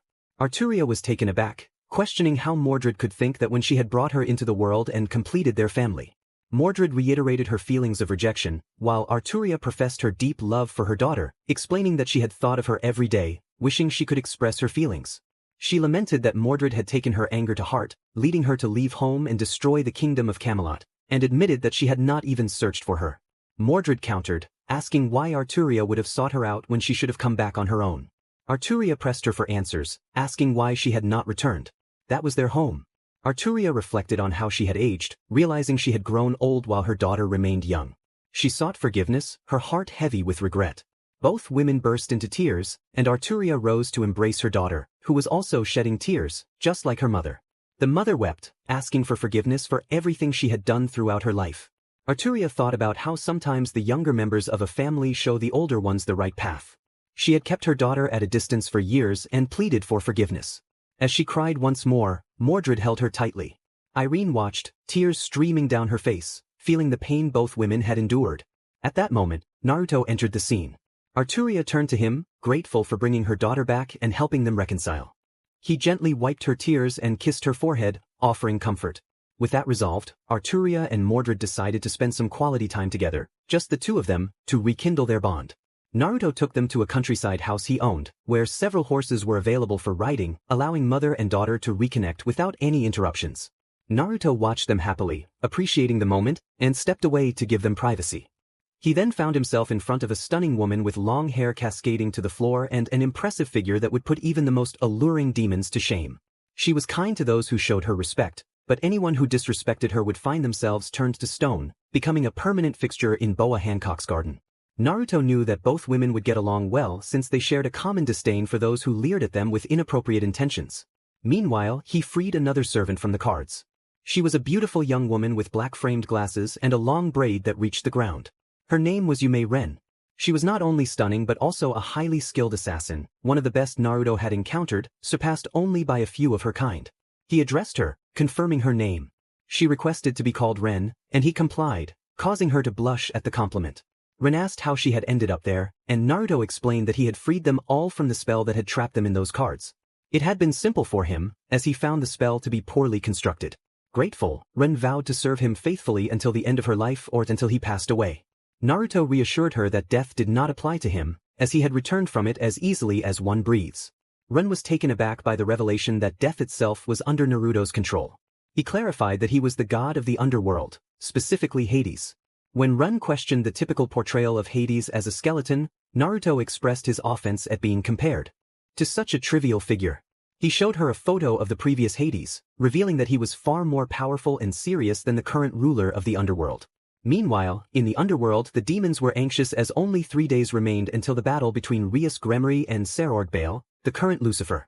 He watched with a smile, knowing that his sister would face the heir of Baal, and with the help of the Red Dragon Emperor, the fight would be easy for her. If she won, everyone would speak of her newfound strength. However, he could not forget the fight between the Citri heir and his sister.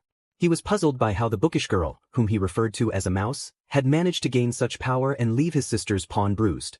This needed investigation, and he knew exactly who could provide the answers. Serzex resolved to confront Seraphol, determined to learn everything about her sister and how she had become so strong. He vowed that his sister would surpass her in every way, and with the current Sekyudai, that would be an easy task. These were the thoughts of the red-haired boy who was unaware that Seraphol would soon send him away, only to be met with an unpleasant surprise upon discovering that the dragon within the gauntlet was no longer with them. Naruto was eagerly anticipating the moment he would see the expression on the current Lucifer's face when he learned that the dragon had abandoned him to join Naruto instead, leaving his previous bearer behind for being foolish and reckless. The previous bearer's actions had undone all the effort of those who had shed blood and endured pain to bring the dragon to where it was now, only for everything to be thrown away by that fool. Drake was on the verge of breaking free from the seal, needing only a small fraction of his power to do so.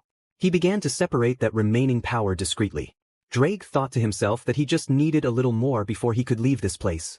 After expressing his excitement, Drake returned to his task. Naruto was channeling his spiritual power when, suddenly, a spirit appeared before him. She was a fox spirit with golden hair and eyes that shimmered with hints of orange. Dressed in a Miko uniform, she had an impressive presence, complete with 9 tails. The fox spirit introduced herself as Hiram, stating that she was Naruto's guardian spirit and was at his service. Naruto acknowledged her introduction, expressing his delight at the encounter. He found the situation intriguing and smiled at Hiram. After discussing her abilities, Naruto and Hiram went to a training field to witness her true form. Hiram declared that she would demonstrate her capabilities, hoping to impress Naruto. She transformed into her fox form and launched an attack, swiping at Naruto with her claws. He skillfully dodged her strikes and the sweeping motions of her tails. Naruto complimented her skills but noted that she still had room for improvement, suggesting she train with Yasaka to enhance her abilities. Hiram expressed her gratitude for the compliment, appreciating Naruto's encouragement. As Naruto trained, he contemplated ways to make the demons suffer, knowing that only one day remained until the confrontation between Rias Gremory and Serorg Bale. He anticipated the event with excitement, vowing to make the demons pay for their audacity. Meanwhile, Naruto's companions were brainstorming how to surprise him. They considered throwing a surprise party with the Holy Grail, knowing that he would appreciate the effort they put into planning it. Yasaka believed that Naruto would love the surprise, and the others agreed, excited about the prospect of a night filled with passion together. Naruto continued his training, focusing on merging normal fire with Amaterasu flames to create an even more powerful fire technique. He combined the most potent fire technique ever known, Madara Uchiha's Great Fire Annihilation, with Amaterasu, forming a new jutsu called the Great Solar Tempest. With this new technique, his enemies would think twice before facing him. In the underworld, the demons were preparing for the upcoming confrontation, with only a few hours left until the moment arrived. Rias Gremory was filled with uncertainty about whether she could defeat her cousin. On the other hand, her cousin Serorg Bale was eager to face the bearer of the Red Dragon, unaware of the disappointment that awaited him. Rias rallied her allies, declaring that it was time to show the underworld what the Gremory house was capable of, emphasizing that they would succeed together. Akino, however, thought to herself that Rias was only speaking for herself and was not considering the others.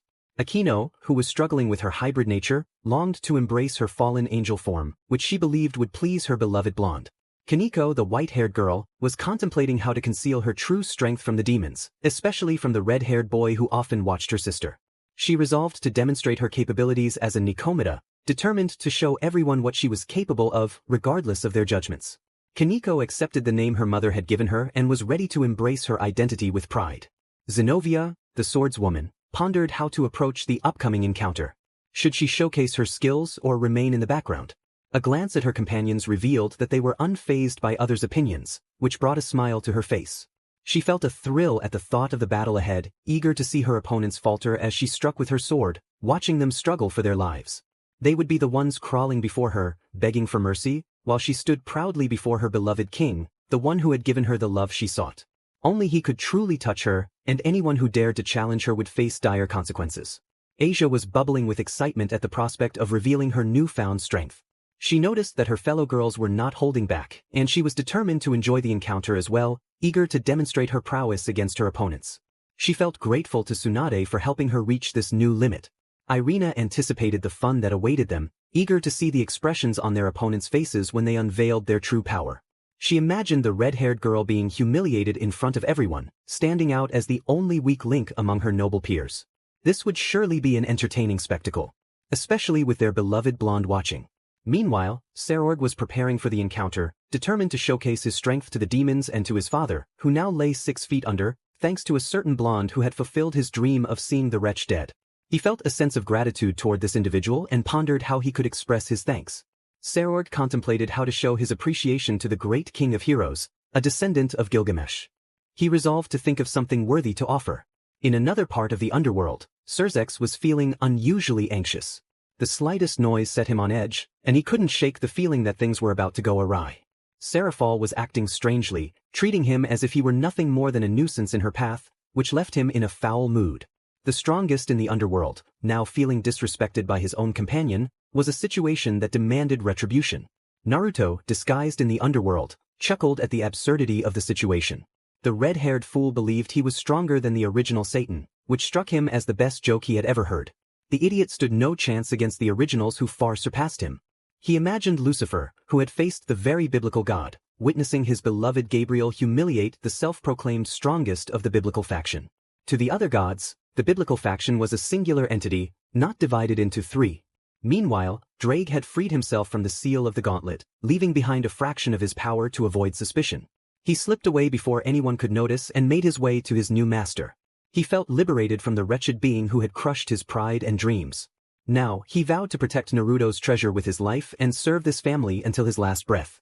With that, the Red Dragon approached Naruto to pledge his loyalty and take a break from the battles.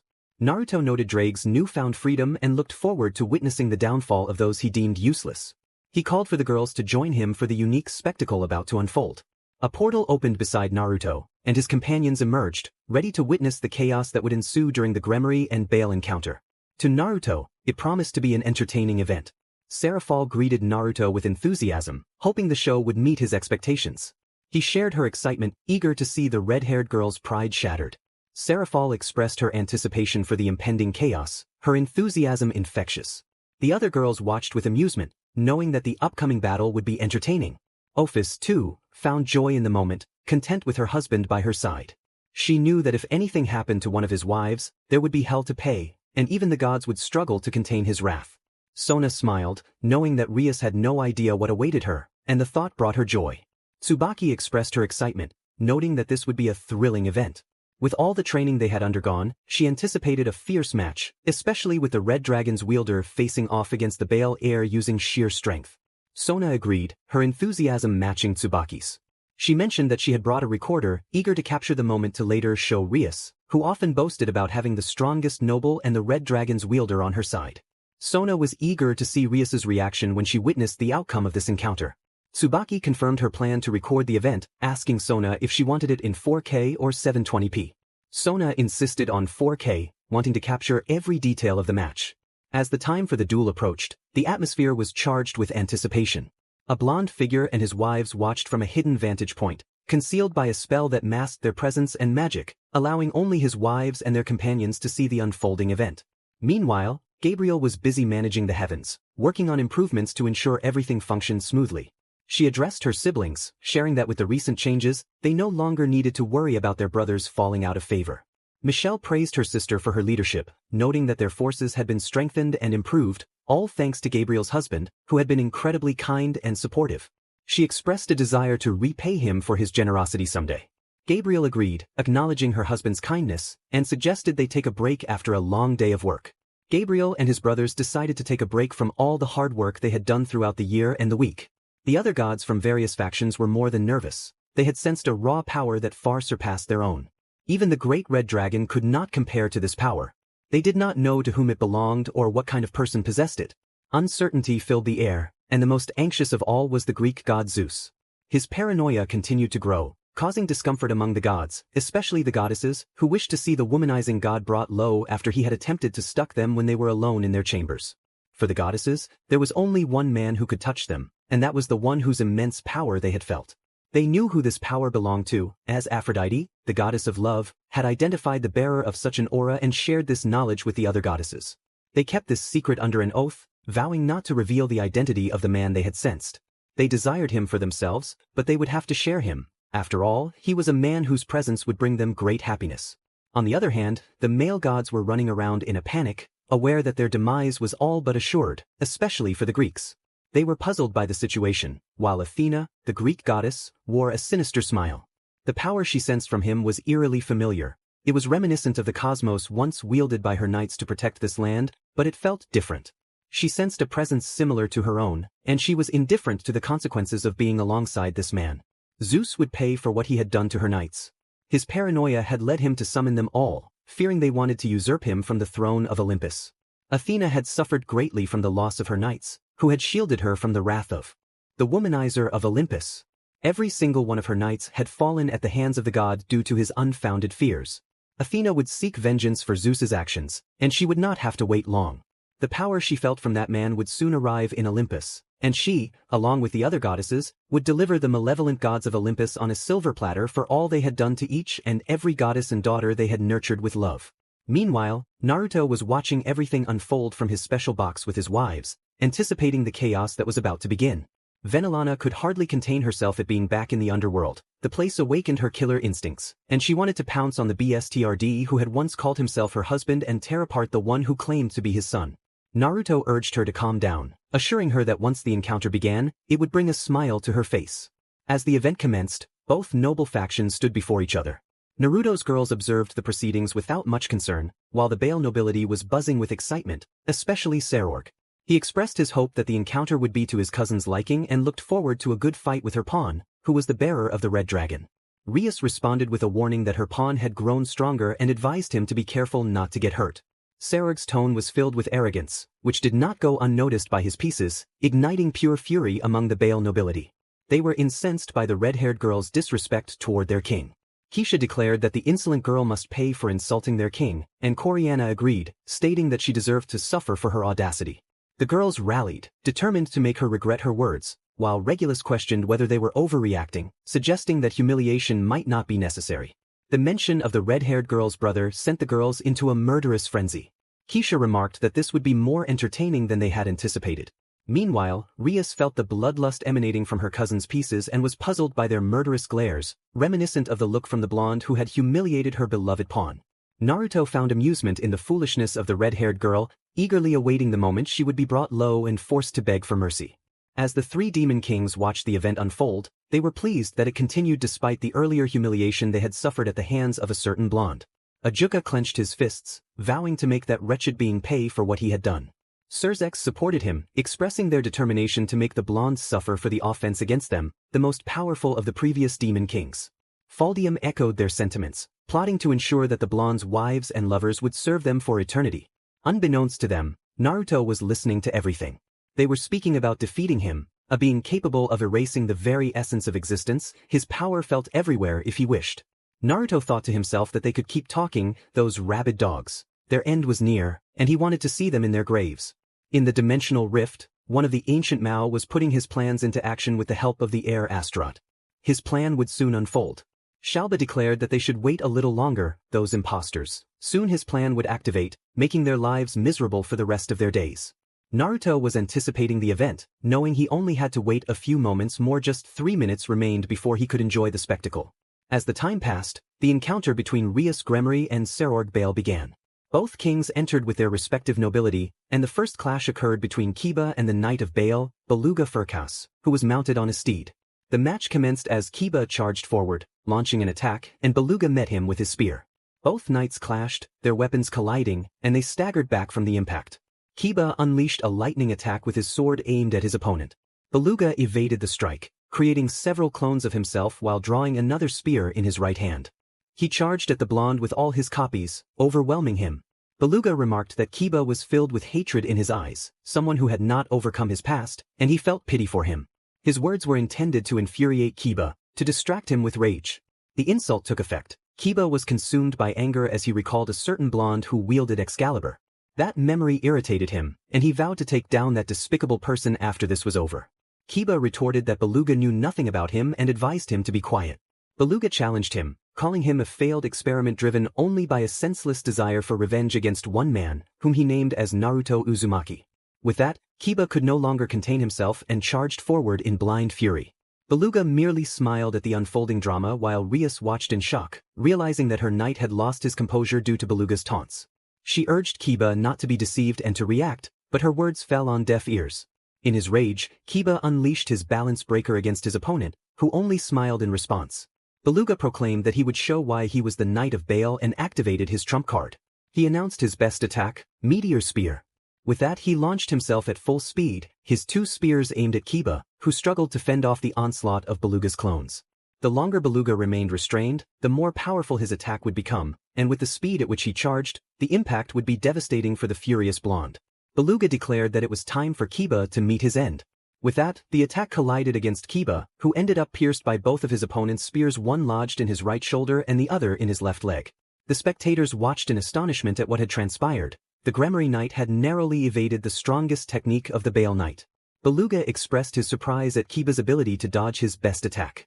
He withdrew both spears from the blonde knight's body and remarked that Kiba should feel honored, as he had never done this to anyone else. With that, Beluga dismounted his horse and retrieved a spear from his storage circle along with a shield. Kiba, still recovering from the damage with a phoenix tear, glared at his opponent with fury, vowing that Beluga would pay for his earlier words. Beluga countered that it would be Kiba who would pay for the offense his king had committed against his master, and he intended to show what the nobility of Baal was made of. Before continuing, he handed a shield to the prince before removing the helmet that protected his head, declaring that Kiba would see who he was facing. Both knights then engaged in a fierce battle, with Beluga charging at Kiba, who defended himself with the shield. Beluga launched precise attacks, and Kiba responded in kind. During one of their many exchanges, Beluga nearly managed to embed his spear into Kiba's right side, which Kiba barely evaded. Beluga continued to press Kiba until he broke his sword, prompting Kiba to summon another for defense. In the process, Kiba managed to split Beluga's spear in half, causing Beluga to leap back and draw a sword to defend against Kiba's onslaught. The two knights were locked in a sword duel while the spectators watched in awe at the display of skill from both warriors. Kiba defended against Beluga's attacks with his shield, but Beluga showed no mercy. In one moment, Kiba charged forward, appearing to impale Beluga, but Beluga raised his shield just in time, nearly breaking Kiba's grip if he hadn't quickly escaped the trap. Beluga taunted Kiba, noting his speed but claiming it wasn't enough, and delivered a strong shove that caused Kiba to stumble and fall to the ground. He urged the prince to rise, asserting that a mere stone wouldn't take away his victory.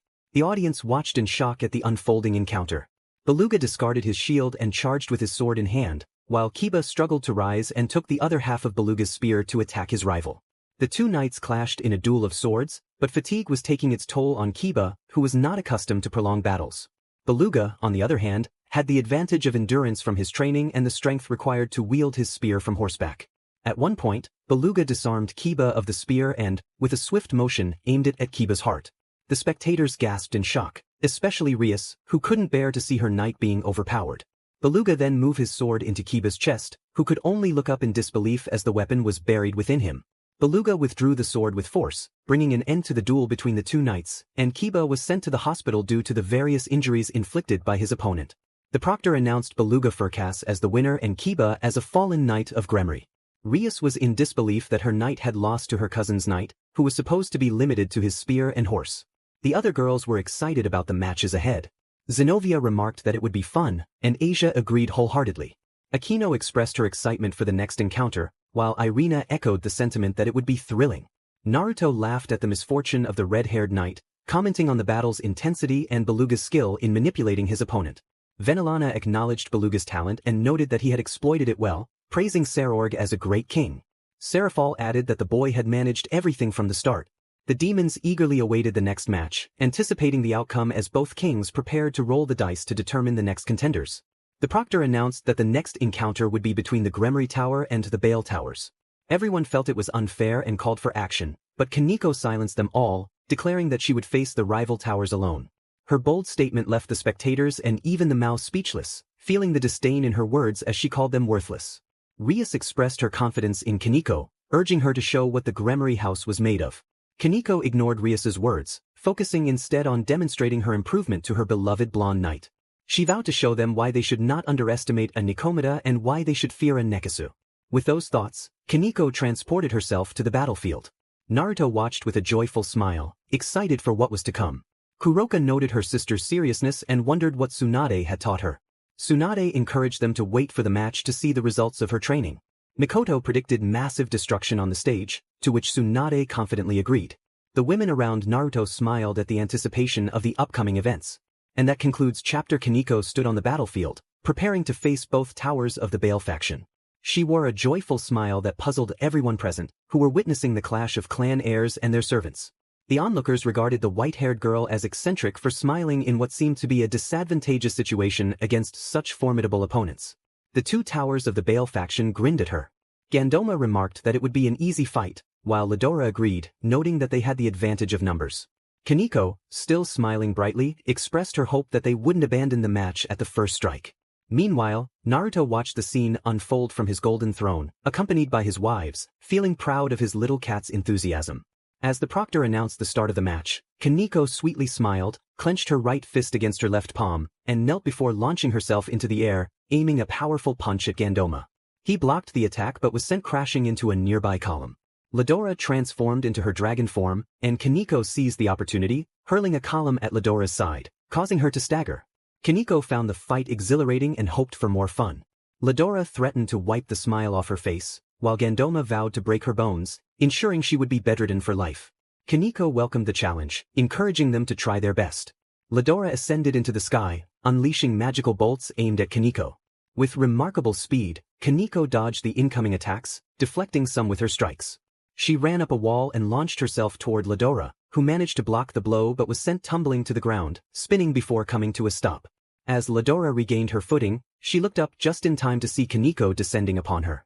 With tremendous force, kicking up dust and debris, Kaneko then turned her attention to Gandoma, who was wielding chains in his hands. She playfully challenged him to keep the fun going. The spectators were astonished by Kaneko's strength, which had sent Ladora spinning in her dragon form. Rias boasted about his tower's might, claiming it could contend with both of Serorg's towers. Serorg, however, cautioned that eventually, someone stronger would appear in the world, and when that day came, no one from their realm would stand a chance. The Mao observed the battle closely, noticing something unusual about the Nikomata. Surzek speculated whether Kaneko was using her chakra in the fight, and Ajuka confirmed that she was indeed harnessing her power, along with something else that was difficult to discern. Faldium remarked on the strange increase in her strength. Kaneko was suddenly pulled by the chains Gandoma held, but she grinned with determination. She yanked on the chains to propel herself toward him, sending him crashing against a wall that crumbled upon impact. Ladora, who had been behind Kaneko, seized the moment to attack, reminding her not to forget about her. Kaneko deftly evaded Ladora's strike, grabbing her arm and effortlessly lifting her before sending her crashing into Gandoma, who was just getting back on his feet. Gandoma expressed disbelief at the power behind Kaneko's blows, while Ladora noted that she was nearly at their lord's level, though lacking the necessary endurance. Kaneko, undeterred, challenged the two of them to focus, reminding them that the match was far from over. She launched herself at her opponents, who raised their arms in defense. To everyone's surprise, both towers had retreated 5 meters from their original positions. Ladora expressed her concern, feeling overwhelmed by the situation, and stated that if things continued like this, they wouldn't last much longer. Gandoma acknowledged the strength of the girl they were facing, noting that not many could approach the level of their king. Kaneko declared that it was over, revealing her Neketsu traits for all to see. The spectators watched intently, not wanting to miss a moment of the unfolding battle. Ria stood in awe, her jaw dropped at the display of power from her tower. Issei trembled with fear, imagining the impact of one of Kaneko's punches. The other girls observed with a mix of fascination and concern. Asia commented that Kaneko was holding back a lot, while Zenobia agreed, sensing that Kaneko would unleash her full strength in her next move. Akino noted that Kaneko had released her Nikomata traits, giving her a significant advantage. Irina recalled her own experience facing Kaneko in that form, admitting it was difficult to land a hit, especially when she used her full power. Rias, having overheard the girls, was curious about Kaneko's abilities and asked Irina what she had used against her. Irina simply told Rias to watch for herself. Frustrated by the lack of answers, Rias observed the scene with the Mao, who were analyzing Kaneko's every move. Kaneko had fully unleashed her Nikomata traits and closed her eyes. Her opponents watched her with caution, unsure of what she would do next. After a tense 10 seconds, Kaneko opened her eyes, revealing a striking electric blue pattern, and her aura intensified. Her single tail had transformed into 2. Gandoma remarked that it felt like facing a high-level yokai, while Ladora urged him to finish Kaneko off quickly. Gandoma nodded in agreement. Kaneko took an attacking stance, and an aura shaped like a lion began to emanate from her fists. Naruto observed the scene with a smile and turned to his wife, Hinata, who shyly looked away when he caught her gaze. He asked if she had taught Kaneko the gentle fist technique of the Hyuga clan. Hinata confirmed that she had taught her the gentle fist of the twin lions, which made Naruto chuckle. Hinata questioned what was so funny, and Naruto replied that the expressions on the demons' faces were priceless. The demons were indeed startled by the lion faces forming on Kaneko's fists, while the Mao watched intently. Rias felt proud of her piece's power. In the heat of battle, Kaneko charged at her opponents with her twin punches. They struggled to defend themselves against such a technique, losing energy with each hit and feeling their bodies grow weary. Kaneko leaped into the air, delivering a flurry of kicks in a single attack, forcing her opponents to shield themselves as best they could. Kaneko declared that it was over and unleashed her secret art, Great Impact. She soared into the sky like a meteor, her twin fists leading the way. Upon impact, a massive cloud of dust erupted, leaving the spectators eager to see who had survived. As the dust settled, Kaneko stood tall, carrying her opponents on her shoulders. She whispered something in their ears, which they could hear clearly. Kaneko congratulated them on a great fight, expressing that she had enjoyed it. She acknowledged their strength in their own way and hinted that she hoped their next encounter would be to their liking. Ladora questioned her statement, and Gandoma sought clarification. Kaneko revealed that the next player would be the pervert and Coriana Andrilphus. Ladora asked if she was sure about this, while Gandoma noted that this was very useful information and questioned Kaneko's concern for her king. Kaneko dismissed the idea, stating that the useless one could perish. With that, Kaneko walked away from both towers, which vanished in a blue shimmer, acknowledging her as a worthy adversary. The proctor announced that 2 towers of Baal had been defeated, marking a victory for Gremory. Rias jumped for joy at the success of her tower and the fact that she had won the encounter on her own. He wondered where she had learned that combat style and the aura she displayed. He planned to ask her later. The Mao were nervous about the power the Nico had shown during the encounter, especially concerning the forms her aura had taken. Ajuka noted that they should keep a close watch on the Nico girl to prevent her from losing control. Faldium thought Ajuka was overreacting. The girl had shown improvement, but it wasn't enough to warrant such excitement. Surzex warned that the situation was dangerous, as that aura had only been seen in a high-ranking criminal, Kuroka, and it appeared she had learned to access her power. This gave them an advantage for their plans. Ajuka agreed, stating it was time to implement the plan to raise more Nikomadas so that demons could become the strongest race among all factions. Naruto, who had been listening to the foolish discussions about turning his cute cat girl into a breeding machine for demons, felt a surge of anger. He thought to himself that they could laugh while they could, but soon they would know hell by his hand or by the hands of his wives, who were eager to break their pride. Rias was watching Kaneko analytically, intrigued by the power she had displayed. Rias asked Kaneko about the aura in her fists, but Kaneko dismissed her, saying it wasn't her concern and that she wanted to rest and watch the next match. Rias insisted on respect, claiming she was the queen, but Kaneko replied that respect is earned, not given. Kaneko then went to sit with the other girls, pondering whether her performance had pleased her beloved blonde. Asia exclaimed that Kaneko's display was incredible, while Zenobia expressed surprise at the trick Kaneko had pulled off under the table. Kaneko assured them that they hadn't seen anything yet and promised to show them something even better soon. Rias was preparing to roll the dice for the next match, but her cousin was engaged in conversation with his queen, who had informed him of something important. He nodded in response. Rias found this odd but didn't dwell on it. She announced it was time to roll the dice, and Sarorg agreed, rolling them to determine the next matchup, the perverted pawn versus Coriana. Proctor announced the next encounter would be between the dragon pawn and Coriana Andrilphus. Sarorg teased Rias, asking what would happen if he told her that Coriana could face her pawn with her stucked technique. Rias was curious, and Sarorg promised she would see soon enough. Issei, confident, claimed it would be easy and reassured Rias that no one could defeat him. Sarorg spoke with Coriana, who simply nodded in agreement.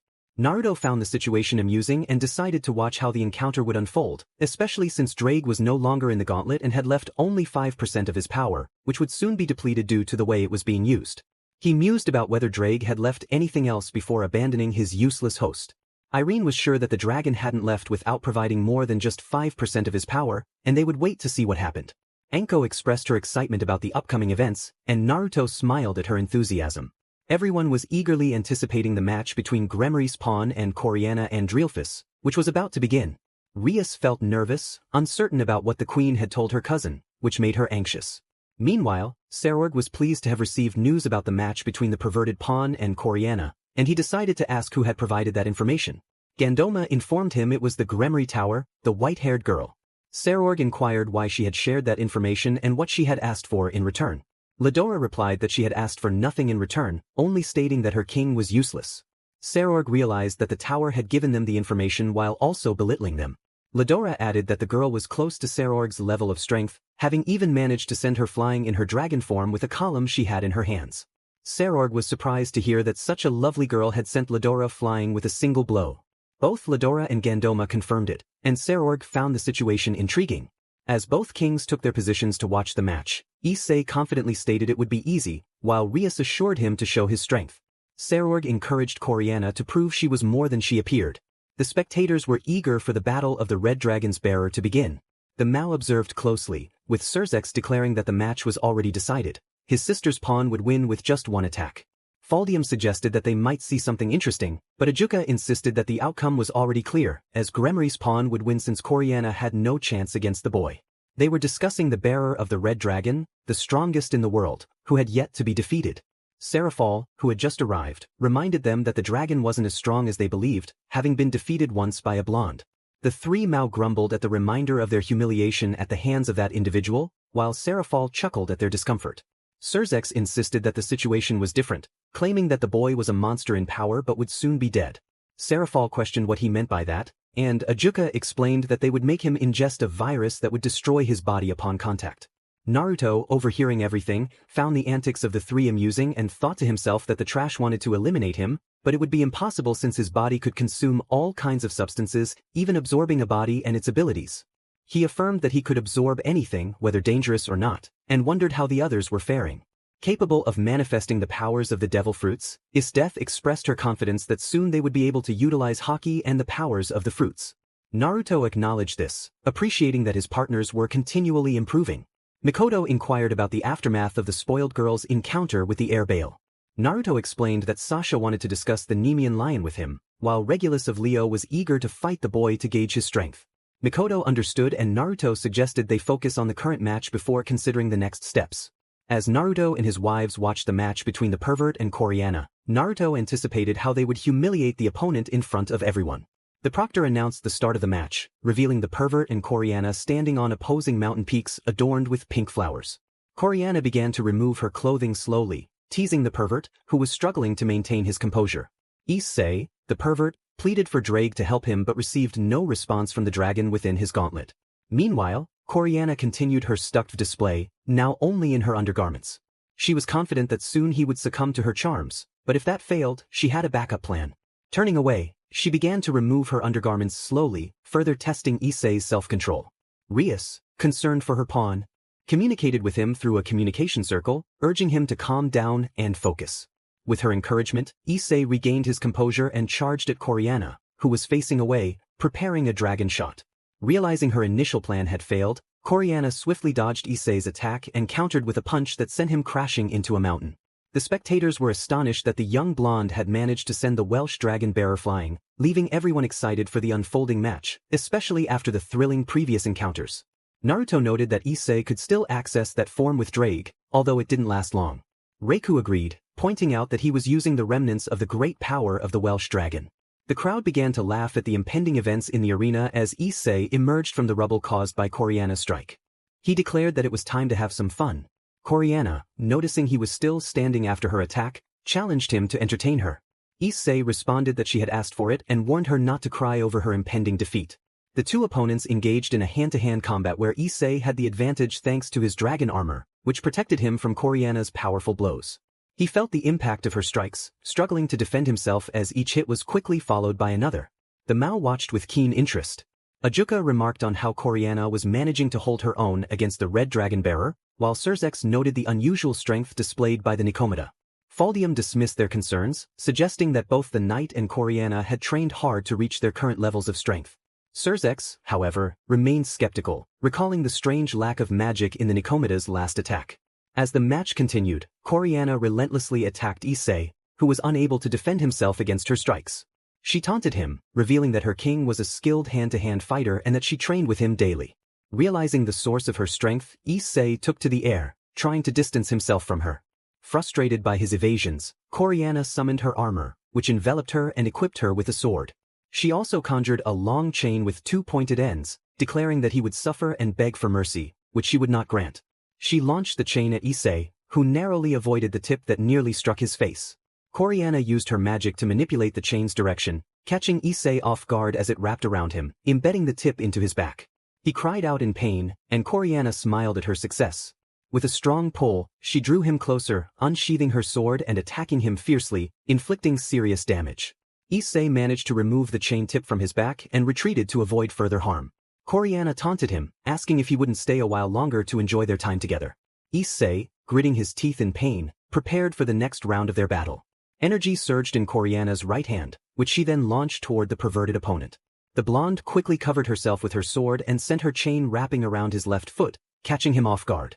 After shielding herself from the attack, Koreana pulled her chain with force, yanking the pervert off balance. Realizing too late what was happening, he found himself spinning through the air as Koreana swung him toward the nearby mountains. The impact caused significant damage, and his dragon armor began to show signs of strain under the relentless assault from the blonde. Suddenly, he felt himself being lifted into the sky, which surprised him. However, moments later, he plummeted back to the ground, crashing down and kicking up a massive cloud of dust. Coriana smiled with satisfaction. No one insulted her king without facing consequences. The pervert was paying dearly for his audacity against Issei.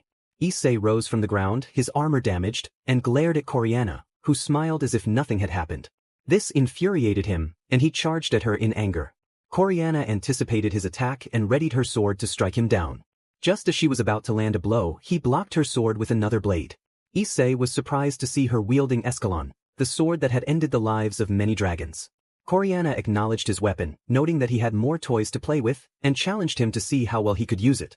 They engaged in a fierce sword fight, exchanging cuts, but Coriana held the advantage with her superior swordsmanship. The spectators watched in awe, not wanting to miss a single moment. Blinking felt like a sin in that instant. Rias was anxious about her beloved pawn, unsure how long he could withstand the onslaught. The other girls observed as Coriana skillfully outmatched the pervert. Aquino remarked on the situation, noting how the useless opponent was being thoroughly beaten by a woman. Asia agreed, suggesting that it wouldn't be long before it was over. Zenobia pointed out Coriana's impressive sword style, recognizing her skill in wielding a two-handed sword. Aquino added that such mastery required great discipline and practice.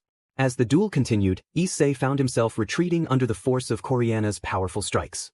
Her chain became a constant nuisance, pulling him back into her range of attack whenever he tried to distance himself. Secretly, Issei charged a dragon shot and waited for Coriana to use her chain again. When she did, it wrapped around his torso, and he prepared his counterattack. As he got close to Coriana, he unleashed his strike, catching her off guard. She was unable to defend herself and was sent crashing into a rocky wall, her armor damaged in several areas. Coriana, however, refused to give up. She stood tall and charged at him with her fists charged with magic, aiming to inflict as much damage as possible. As she closed in, she landed several unexpected blows on the pervert, sending him to the ground. Seizing the opportunity, Coriana unleashed a flurry of punches, which he struggled to block. After several minutes of relentless assault, Coriana finally paused, feeling fatigued but triumphant. She declared her victory, proud of her achievement. However, she didn't notice that the pervert was getting back up, charging his attack. He lunged at Coriana, who reacted too late and was eliminated from the fight. The announcer declared victory for Gremory and that one less pawn was left for Bale. The spectators cheered for the impressive battle, and Rias jumped for joy, thrilled that her pawn had managed to defeat the blonde in their encounter. She encouraged Issei to rest and recover his strength. He nodded and moved to a quieter spot to regain his energy. Meanwhile, Naruto observed the scene with interest, noting Coriana's talent. Tsunade agreed, stating that with proper guidance, she could become one of the best swordswomen. Yugao suggested that they should recruit her, and Naruto confirmed his intentions to bring her along and help her reach her full potential. As the analysis continued, Rias and Sarorg rolled the dice for the next match, which would feature Zenovia and Gasper against Mistida, Sabnok, and Libin Crossel. Naruto smiled at the upcoming clash, excited for the knight and bishop matchup. Kushina expressed her hope that Zenovia would showcase the sword techniques she had taught her. The girls smiled, eager to see the next battle unfold. Zenovia prepared herself, ready to face her opponents, and asked for their support as she stepped into the arena. Aquino encouraged her and Gasper to give it their all. And thus, the chapter concluded, leaving the audience eager for the next installment. Chapter end. All the demons were eagerly anticipating the encounter between the knights and pawns of both houses. The excitement was palpable, as they wondered if they could handle more adrenaline-fueled emotions. The Mao observed closely, hoping to discover new talents, while Ajuka and Surzex considered the potential for new weapons for hell from this event, which had already indicated who might be their next experiment to strengthen the demon race. Naruto watched intently, accompanied by his wives. A couple of them were itching to create chaos due to the remarks made by some individuals. Kuroka noted that the trash was digging its own grave and expressed her eagerness to see how he would manage. Venelana, filled with anger, declared her intent to deal with the traitors in the worst way possible and hinted at something special reserved for Rias. Rias, Surzex, and Sciaticus felt a shiver of fear run through them, though they couldn't quite understand why. They dismissed it, unaware that it was a warning of the trouble that awaited them. Naruto's wives were enjoying the display of skills from the girls, but Reiku appeared tense and lost in thought, leaving the others puzzled. Even Shuten Duji shared Reiku's state of mind, prompting the girls to discuss the well-being of their husband's harem sisters. Irene pointed out that Reiku seemed distant and contemplative, while Kateria noted that Shuten was in a similar condition. Samui suggested that it wasn't a physical issue but rather a mental one, indicating that Reiku seemed confused and was trying to recover some damaged memories from her past. Naruto understood the situation and expressed concern for Reiku and Shuten, instructing them to return home to rest and for Tsunade to ensure they were not harmed. He emphasized that they were his greatest treasures, more valuable than anything else in the world. He warned that if anything happened to any of them, he would go to great lengths, even if it meant bringing destruction upon the world. His aura shifted, becoming more intense and wild, with his eyes glowing a pure red that radiated pure malice and madness. The atmosphere around him grew heavy, and it felt as if reality itself was on the verge of shattering. However, he soon calmed down, returning to the warm smile that his wives adored. Serafal playfully chided him, mentioning how his smile had caused her to change her underwear multiple times, admitting that she loved it when he smiled at her. The other wives blushed, some avoiding eye contact to escape being caught in the moment. Naruto chuckled at their reactions and turned his attention back to the impending clash among the demons. Moments earlier, the atmosphere among the demons had been calm until a massive, dark aura swept through the area, causing even the Satan figures to feel insignificant in its presence. Many lower and middle-class demons fainted, while higher-class demons trembled in fear, some even losing control of their bodily functions. After a few minutes, those who had fainted began to recover from the shock of the traumatic experience. The encounter between House Bale and House Gremory resumed. Zenovia and Gasper were ready to face their opponents, while Mistida and Libin prepared to confront them as well. Zenovia and Gasper stepped into the teleportation circle to enter the battlefield, joined by their rivals who were already present. The proctor announced the start of the fourth encounter, and the spectators cheered in anticipation. Zenovia declared her intent to give it her all, urging Gasper to do the same. Gasper agreed, determined to find his role in the battle. Libin expressed his eagerness to go all out from the start, and Mistida affirmed their commitment to protecting their king's honor. Zenovia and Gasper were puzzled by Libin's remarks about their king's honor being tarnished. Libin explained that their king had insulted his king, and they would face the consequences. Mistida added that it would be entertaining to see them suffer. Zenovia retorted that her king was foolish and useless, but there was little that could be done, as trash would always be trash. Gasper questioned why Zenovia spoke ill of the president, to which she responded that it was the truth. She noted that since joining her entourage, she had never seen her train or strengthen her abilities, and she had waited for someone to help her with her problems instead of taking action herself. Gasper pointed out that he had managed to control his sacred gear with the help of the Red Emperor. The spectators were left in shock at Zenovia's words, many with their jaws dropped in disbelief. It was hard for them to accept that the Gremory heiress was considered useless, and some began to question the exorcist's loyalty to her king. Libin and Mistida were impressed by the ex-exorcist's boldness and considered asking for her contact information for a girls' outing.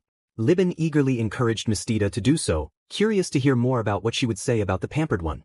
He was upset, no one insulted his sister and got away with it. Surzek spoke, expressing his anger at the situation, declaring that no one could insult a clan heir and escape unpunished. Zenovia, undeterred, challenged him, questioning whether he intended to punish or harm her in front of everyone, mocking his threat. Ajuka quietly chuckled at the absurdity of it all, not wanting to draw attention from his friend. Serafal was in stitches, laughing alongside her harem sisters at the blue-haired girl's boldness, while Naruto smiled at the unfolding drama. Zenovia continued to belittle Surzek, calling him worthless and a nobody, claiming that if he were truly strong, a simple sword would not have left him on the ground in tears. Gasper, worried about escalating tensions, urged Zenovia not to provoke the president's brother further.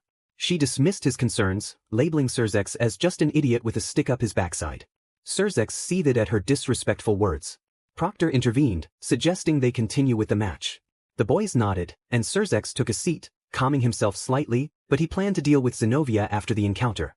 Naruto, protective of Zenovia, vowed that if anyone harmed her, they would face the wrath of his wives, who wanted to see him suffer. The atmosphere was charged with tension as both sides prepared for battle. The first to make a move was Gasper, transforming into several bats, signaling the start of the confrontation. Zenovia swiftly drew Durandal, blocking an attack from Libin, who was eager to face her.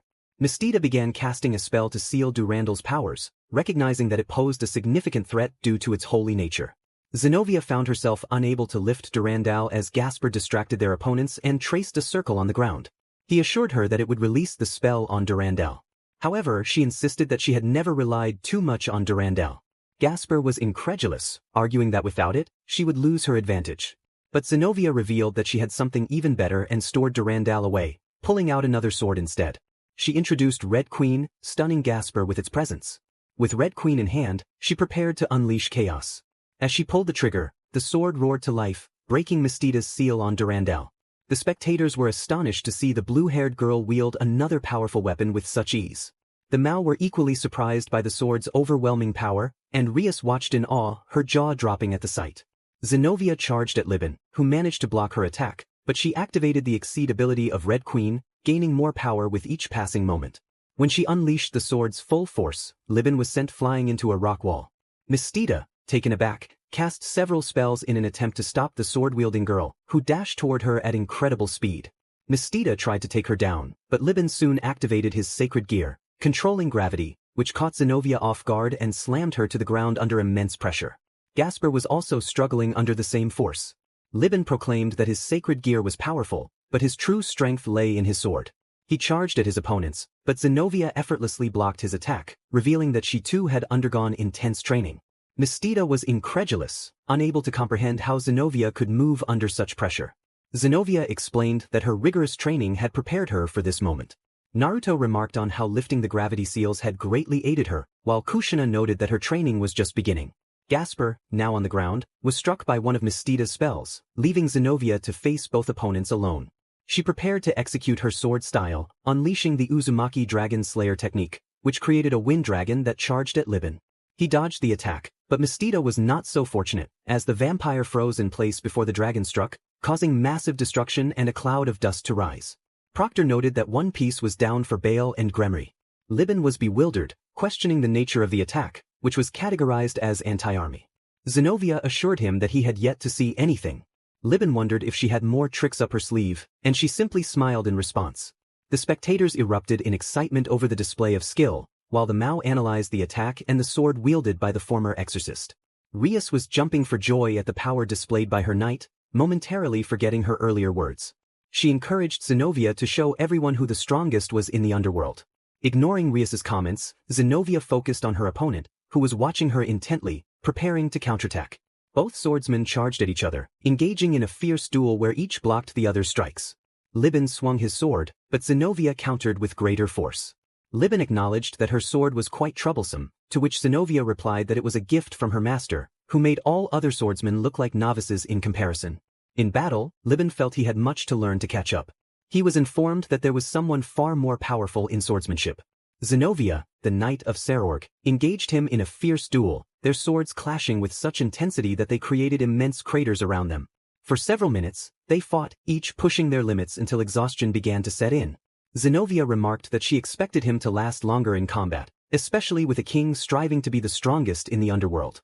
Libin acknowledged this, admitting that as a knight, he had focused more on his speed and neglected his endurance, and now he was paying the price for that oversight. Zenobia suggested they finish the battle with one final attack, to which Libin agreed.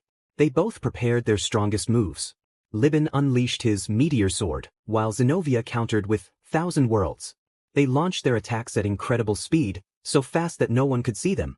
Moments later, Libin's sword shattered into fragments, and he felt a rush of blood escape him. He realized he had lost, acknowledging that he was no match for her. This was merely a demonstration of the skill of the apprentice of the most powerful swordswoman in the world. As Zenobia turned to deliver the final blow, she noticed Libin turning to face her, arms outstretched. He revealed the scars on his back, which he considered a disgrace for a swordsman. Zenobia admired his bravery and swiftly struck his chest with a single blow, defeating him. Despite the defeat, Libin wore a smile on his face. Proctor announced victory for Gremory as the battle concluded.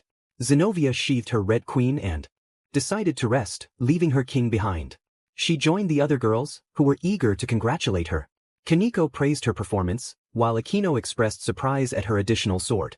Zenobia explained that it was a gift from her mentor. Rias, curious about the sword's origin, pressed for details, but Zenobia refused to share, calling her a useless burden. Naruto observed the interaction with a smirk, amused by how they treated the pampered girl. Mikoto commented on Zenovia's admirable character, and Naruto admitted that it was one of the things he liked about her. And thus, the chapter came to a close. The two kings stood face to face once more, ready to roll the dice again. Rias expressed her hope that her cousin was not surprised by the skills of her pieces. Serorg acknowledged that he was indeed impressed by their significant improvement but then turned the conversation back to Rias, questioning her own abilities. At that moment, Rias fell silent, unsure of how to respond. Deep down, she recognized that she was not on the same level as her pieces, which far surpassed her. However, in her heart, she believed that none could compare to her beloved pawn, the Welsh dragon, the Red Emperor. Naruto found amusement in the foolishness of Rias's pawn, anticipating the moment when she would realize that Drake was no longer in the gauntlet. He eagerly awaited the instant when all of the dreams of this pawn would come crashing down, slipping out of reach forever. He envisioned how those she called friends would turn their backs on her, leaving her to face the darkness alone. Meanwhile, Naruto's companions were focused on the upcoming match. Mikoto expressed her excitement, hoping to witness the next encounter and find it entertaining. Fu echoed her sentiments, eager to see the action unfold. The tension in the air was palpable as they urged their teammates to hurry, ready for the clash that was about to begin. "Move your lazy selves, I want to see some action." That was how Fu called the employees working at the venue, and her loud shout did not go unnoticed, as most of the demons heard her demand for them to hurry up with their tasks. Naruto found it amusing how Fu referred to the workers as contracted slaves. He thought she was funny and asked her where she got that idea. Fu simply replied that it just came to her, turning red under the gaze of her husband. Naruto chuckled at how adorable Fu became when she was the center of attention. After a while, everyone returned their focus to the competitors. Rias and Sarorg rolled the dice, which began to spin, and the announcer declared the next match. The fifth encounter would be between the queens of each noble house, Kisha Avalon versus Akino Himejima. Akino was eager to show her full power, while Zenobia cautioned her to enjoy herself but to keep her sadistic attitude in check. Akino playfully protested, saying that if Zenobia put it that way, she wouldn't be able to have fun. Kaneko reminded Akino that her attitude could backfire in a real fight, where the stakes could be life or death, urging her to keep her SDSM in check. Meanwhile, Sarorg encouraged Kisha to be careful and not to be surprised like the last competitor. Kisha acknowledged his advice, stating that if anything went wrong with her plan, she would have to resort to Plan B to finish the match. The blonde from the Baal entourage stepped into the teleportation circle to enter the battlefield, just like her rival from the Gremory faction, Akino Himejima. The two queens stood facing each other, separated by a significant distance. Akino initiated the attack, sending bolts of lightning toward Kisha, who easily countered the attack with a smile. Kisha remarked that lightning was weak against wind, and Akino found the fight more interesting than expected. Both queens exchanged smiles before launching into a fierce exchange of blows, trying to overpower each other for the victory of their respective kings. For Kisha, it was about winning, while Akino wanted to prove herself to her beloved Naruto, the one who had captured her heart.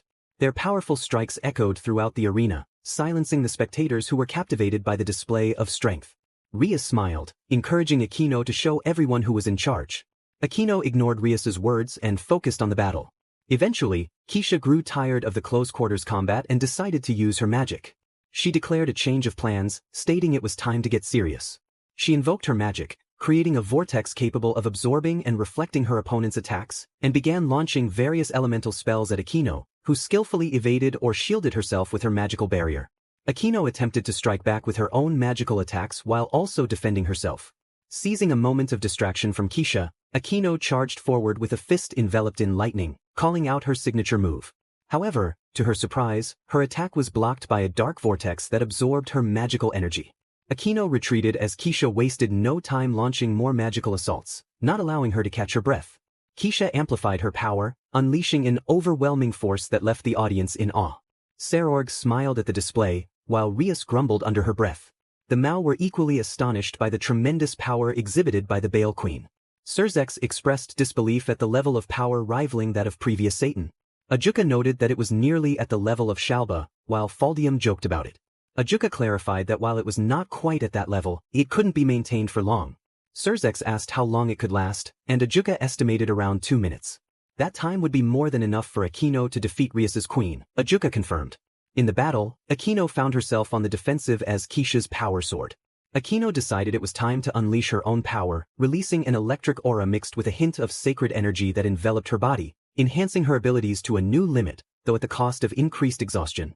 Both queens launched into combat, with Kisha attacking with elemental magic and blocking Akino's strikes with her vortexes. Akino matched her opponent's speed, attacking from all angles, but the vortexes proved to be a nuisance, absorbing her attacks. Akino expressed her frustration, while Kisha thanked her for the compliment but warned her not to get distracted. In a moment of vulnerability, a water lance nearly pierced Akino, but her enhanced speed and reflexes saved her. Once again, they clashed, their powers colliding and creating a dazzling display of golden and dark red light, threatening to tear apart the very dimension they fought in, causing concern among the spectators. As Akino and Kisha continued their duel, their powers clashed, creating cracks in the pocket dimension. Akino declared they should finish it with one decisive blow, while Kisha agreed, warning her not to blame her for what would happen next. Both queens concentrated their powers into a single attack, causing their auras to vanish as they focused all their energy. Akino unleashed her ultimate technique, a massive dragon made of pure lightning, while Keisha countered with a great dark vortex that absorbed everything in its path. Their ultimate techniques collided, with Keisha gaining the upper hand in the battle. Akino was surprised by the lightning strikes. She had thought her technique would stand up to her rivals, but she had one last card to play. Exhausted and low on magic, she had just enough left to summon her divine lightning. Keisha was absorbing her rival's attack, which was no easy feat due to the immense power she had to contend with. It left her drained, but she still stood ready to fight, just like Akino. Akino conjured her final trump card, her divine lightning, and launched it at Keisha. Seeing the imminent attack, Keisha invoked her portals to absorb Akino's magic. Akino smiled at this, realizing she would only need to defeat her opponent in close combat. However, her rival reflected Akino's last attack, electrocuting her in the process, which left Akino injured and in need of recovery. Proctor announced another victory for Bale and a fallen queen for Gremry. Keisha left the battlefield, exhausted from unleashing all her power at once. It had drained her significantly, and it would take time for her magic to recover. They offered her a phoenix tear, but it only healed her wounds and internal damage inflicted by her rival. Serorg praised Keisha for her efforts, telling her to rest and regain her strength. He expressed pride in her for giving her all. Keisha thanked him, feeling grateful for the opportunity to elevate his clan. She soon fell asleep from the exhaustion of her battle against Akino. Meanwhile, Rias was somewhat upset that her queen had lost, putting her in a difficult position. She was left with only Kaneko, Zenobia, Asia, and her pawn. However, Asia was more of a healer than a fighter, which complicated matters. What Rias didn't know was that the shy monk was far more capable than her king believed. Rias expressed her frustration, questioning how Akino could have lost. Zenobia explained that Akino's rival absorbed her attacks and reflected the last one, which led to her defeat. Kaneko agreed, noting the impressive power Keisha displayed and the complexity of her black hole technique. Rias continued to vent her anger, but Kaneko warned her to watch her words. She reminded Rias that being their king didn't give her the right to demand the impossible. Zenobia added that Rias would always be an idiot who didn't appreciate what she had, suggesting she could perish alongside her useless pawn. Surzex, having overheard the conversation, stepped in to defend his sister from her own pieces. He demanded they calm down and apologize or face being labeled as renegade demons. Zenobia begrudgingly apologized, while Kaneko followed suit, but their words were laced with sarcasm. Surzex was displeased with their disrespect and noted that they had chosen death over the forgiveness he offered.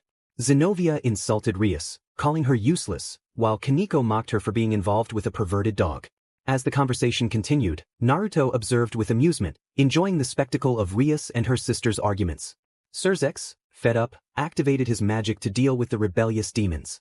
However, before he could reach them, Naruto intervened, stopping him with a firm grip. Naruto confronted Surzex, asserting that he wouldn't allow him to harm his girls. Surzex, surprised, realized he was alone and called for his allies, but received no response. Naruto revealed that he had frozen time, leaving everyone else motionless. Surzex demanded Naruto return everything to normal, but Naruto refused until Surzex knelt before him alongside his sister. Both redheads found themselves on their knees, pleading for mercy from Naruto, who smiled alongside his girls, enjoying the moment. Surzex and his sister were humiliated in front of their peers, who watched with malicious glee. Naruto instructed the girls to take a photo and keep it as a memory. The girls nodded in agreement as Naruto froze the two fools and activated his Rinne Sharingan. With it, he erased their memories of the moment they were about to harm the girls and everything that had been said. Once everything was set, he reminded them not to mention anything about it to anyone and returned everything to normal before leaving, ensuring the foolish one in red wouldn't see him. Rias was puzzled and asked what had happened and why her brother Surzex was there. He admitted he sensed a presence nearby, which brought him to the location. Zenobia then suggested they continue with the event, to which Kaneko agreed, and Asia expressed her eagerness to see the next match. Rias decided to roll the dice alongside her cousin. They stood face to face, rolled the dice, and watched as they spun until they finally came to a stop. The proctor announced that the next match was about to begin, marking the end of the chapter. All the demons were filled with anxiety, eager to know who the next fighters in the combat arena would be. The proctor announced that the upcoming match was between the king of the house and the tower, along with the knight of Gremry. At those words, the demons jumped from their seats, filled with excitement, as they anticipated witnessing the powerful Serorg Bale fight. They had been waiting for this moment for many minutes, eager to see the strength of the Bale representative in this battle against the tower and the knight of the Gremry. Rias encouraged her teammates, urging them to show their strength and not to underestimate their opponent. Akino asked why Rias was concerned, to which Rias explained that her cousin was a skilled hand-to-hand fighter with great strength and mastery of Tuki. Kaneko expressed her eagerness to fight seriously and prove herself as a worthy student. Zenobia shared her excitement, anticipating the young Bale's abilities and vowing not to disappoint her teacher. Akino wished her friends luck in their battle against Rias's cousin, cautioning them not to underestimate him. Issei and Gasper watched in fear, especially Issei, who wanted to stay on the good side of the girls. Gasper searched for a hiding place, hoping to avoid the chaos. Zenobia instructed Kaneko to attack relentlessly and not give Sarorg a chance to counterattack. Kaneko agreed, stating she would use her trump card if things got out of hand. Zenobia planned to release her gravity seals for better mobility and an advantage against their opponent. Sarorg was ready for the match, looking forward to the challenge presented by the two girls, who possessed unique powers. Naruto observed the situation with amusement, commenting on the upcoming spectacle of the girls facing a hard-working genius. Conan expressed curiosity about how the girls would fare against an opponent who had been training for years. Naruto anticipated the outcome soon. As the battle commenced between Sarorg Bale and Zenobia and Kaneko, the three stood on a small island in the center of a vast lake. Zenobia urged Kaneko to give their all and defeat Sarorg quickly, not wanting any surprises. Kaneko agreed, determined to showcase their capabilities and impress their beloved teacher. Sarorg warned them to be ready, as he would not be as gentle as he had been with his noble pieces. The proctor signaled the start of the match. Zenobia and Kaneko charged at Sarorg, who unleashed his power, leaving the spectators in awe of the immense strength displayed by the Bale heir.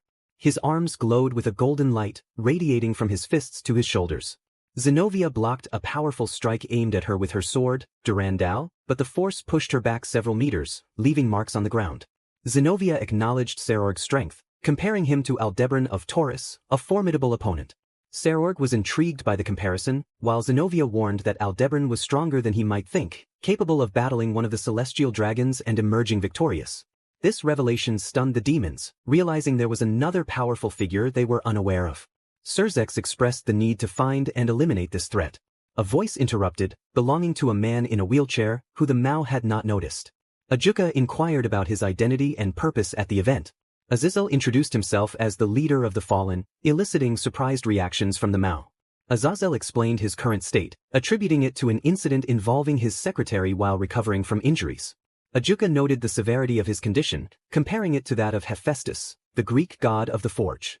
Faldium remarked on the lasting impact of Azazel's experience. Azazel dismissed the topic, stating he came to observe the event and see how the students had improved. Seraphal, watching with annoyance, commented on the lack of progress in the students, particularly the Welsh dragon bearer and Surzex's sister. Azazel was incredulous, struggling to believe that his student had suffered a beating, despite Tannen claiming he had improved. Seraphal insisted that Azazel would see the truth soon enough. Meanwhile, Kaneko focused intently, preparing for the battle ahead. Kaneko's new form would only last 2 minutes, as she was still adjusting to it. Kaneko urged Zenobia to hold on just a little longer. Zenobia continued to battle Sarorg, who relentlessly attacked, forcing her into the air. If it weren't for her protective magic, she would have been defeated long ago. She told Kaneko to hurry, expressing her concern that she wouldn't last much longer while blocking Sarorg's powerful strikes. In one of his attacks, Sarorg managed to break through her defenses, preparing to deliver a finishing blow that would send her to the recovery room. However, Kaneko intervened just in time to block the attack. Kaneko acknowledged her late arrival, while Zenobia insisted it was time for a counterattack. With a surge of incredible power, Kaneko's cat-like features became more pronounced, and even Sarorg sensed he might be in trouble facing her. What intrigued him the most were her light violet eyes, radiating a power he couldn't quite classify. Kaneko launched herself at Sarorg while Zenobia recovered from their previous encounter. Sarorg blocked Kaneko's punch, which came at him with remarkable speed and force. Their collision sent shockwaves through the small island they stood on, causing the surrounding water to ripple from the immense energy released. Sarorg acknowledged Kaneko's strength, admitting that no one had given him a good fight until now. Kaneko remained silent, knowing she had no time to waste, her new mode wouldn't last long, and Zenobia was ready to join her in battle. The albino stepped back to stand beside Zenobia, who noticed the change in her eyes and aura, which felt different from the last time they had fought. The spectators cheered for the fight, while the Mao and Azazel watched in astonishment at the power being displayed. Naruto observed with a smile, proud to see his beloved Kaneko in Sage Mode, a technique he had taught her alongside her sister. Rias, like her brother, couldn't believe that Kaneko was holding her own against her cousin, a monster in strength, capable of withstanding such powerful blows. Issei was even more shocked, as witnessing this side of Kaneko sent a clear message: Touch me, and I will make your life a complete misery. Kaneko and Zenobia evaded another attack from Sarorg, which destroyed the ground where they had just stood, leaving cracks in its wake. Kaneko charged at Sarorg again, and both fighters clashed with incredible speed, their punches colliding repeatedly, causing the terrain to fracture under the force of their battle. Seeing that Sarorg was distracted, Zenobia attempted to sneak behind him to strike with Durandal, but to her surprise, the sword did not pierce his arm as she had expected. Sarorg revealed his ability to use Tuki to enhance his body to a new level. Kaneko was taken aback, realizing this was why he could withstand her blows.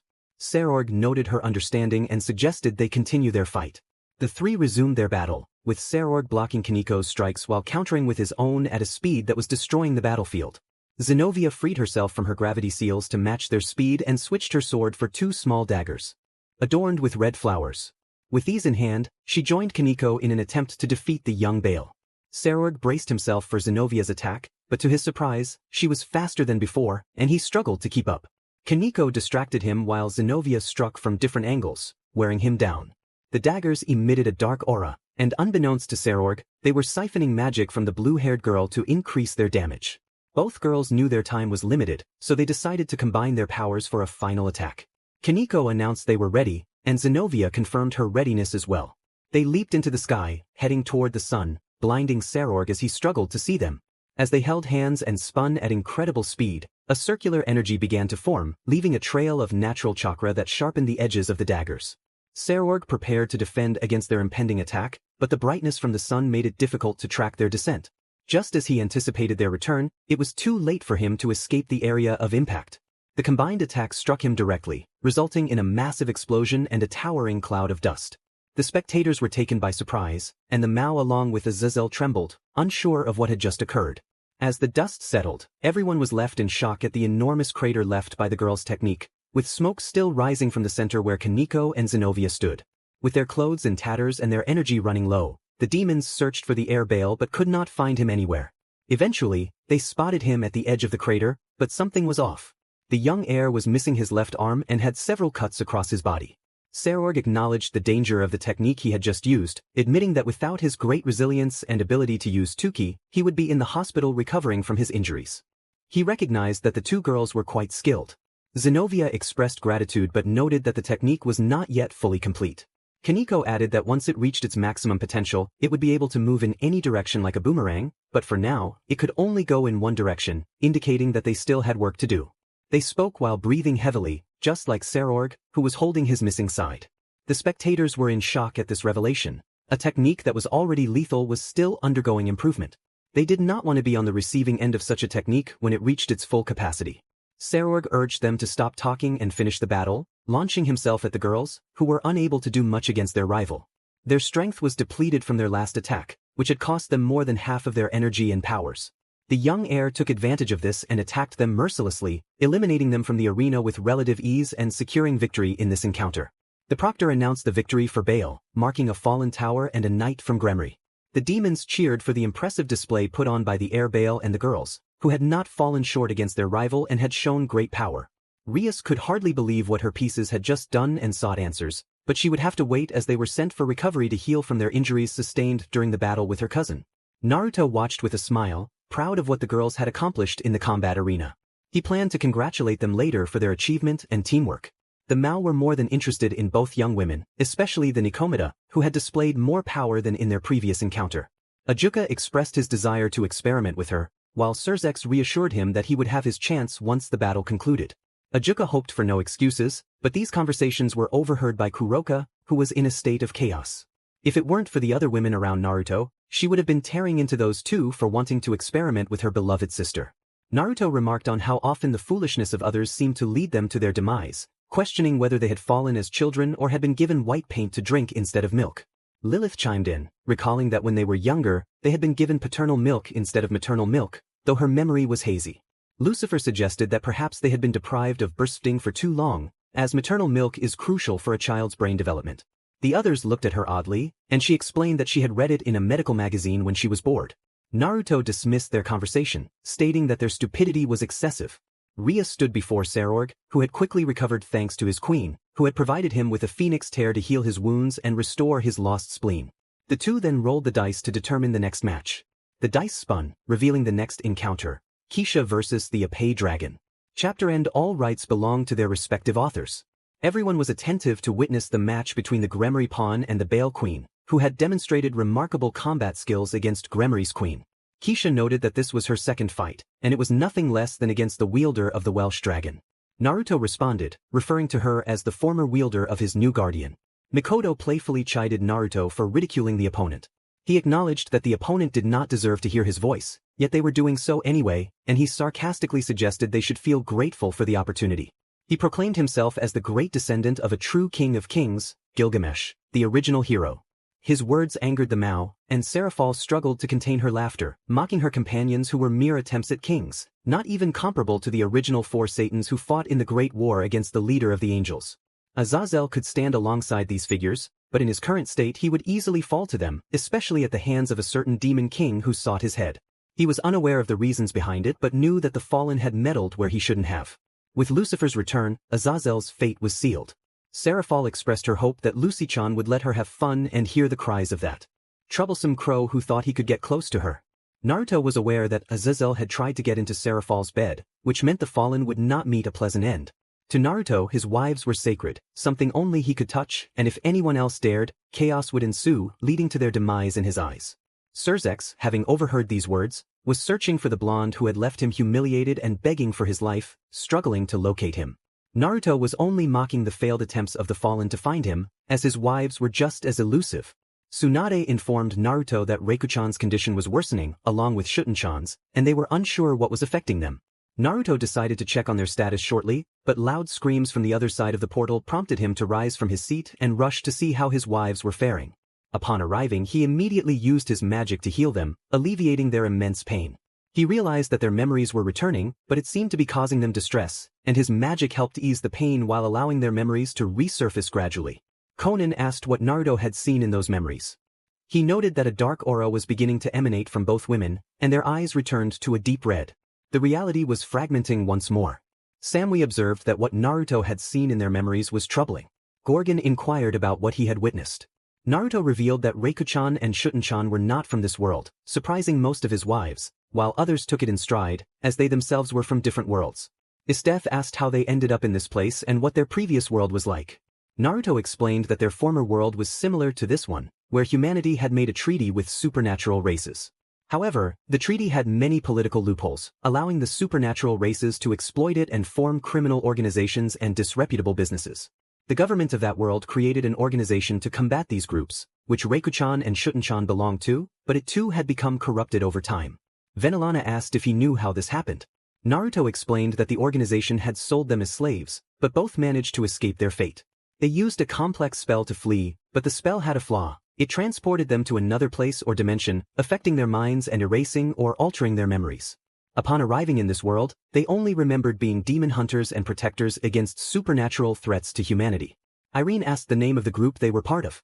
Naruto replied that they were called Taimen. Irene noted the name and asked if he could track that world. Naruto confirmed he could but was unsure how many years had passed there. Shuten expressed a desire to see her old comrades once more and save them from their fate. Naruto agreed to help but reminded them that they didn't know how much time had passed.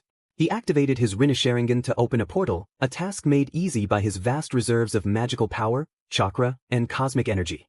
As he crossed through the portal, he was met with a shocking sight. The world on the other side was dead, a lifeless wasteland where life had ceased to exist.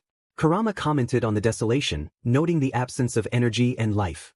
Naruto remarked that he thought Kurama was still asleep inside him.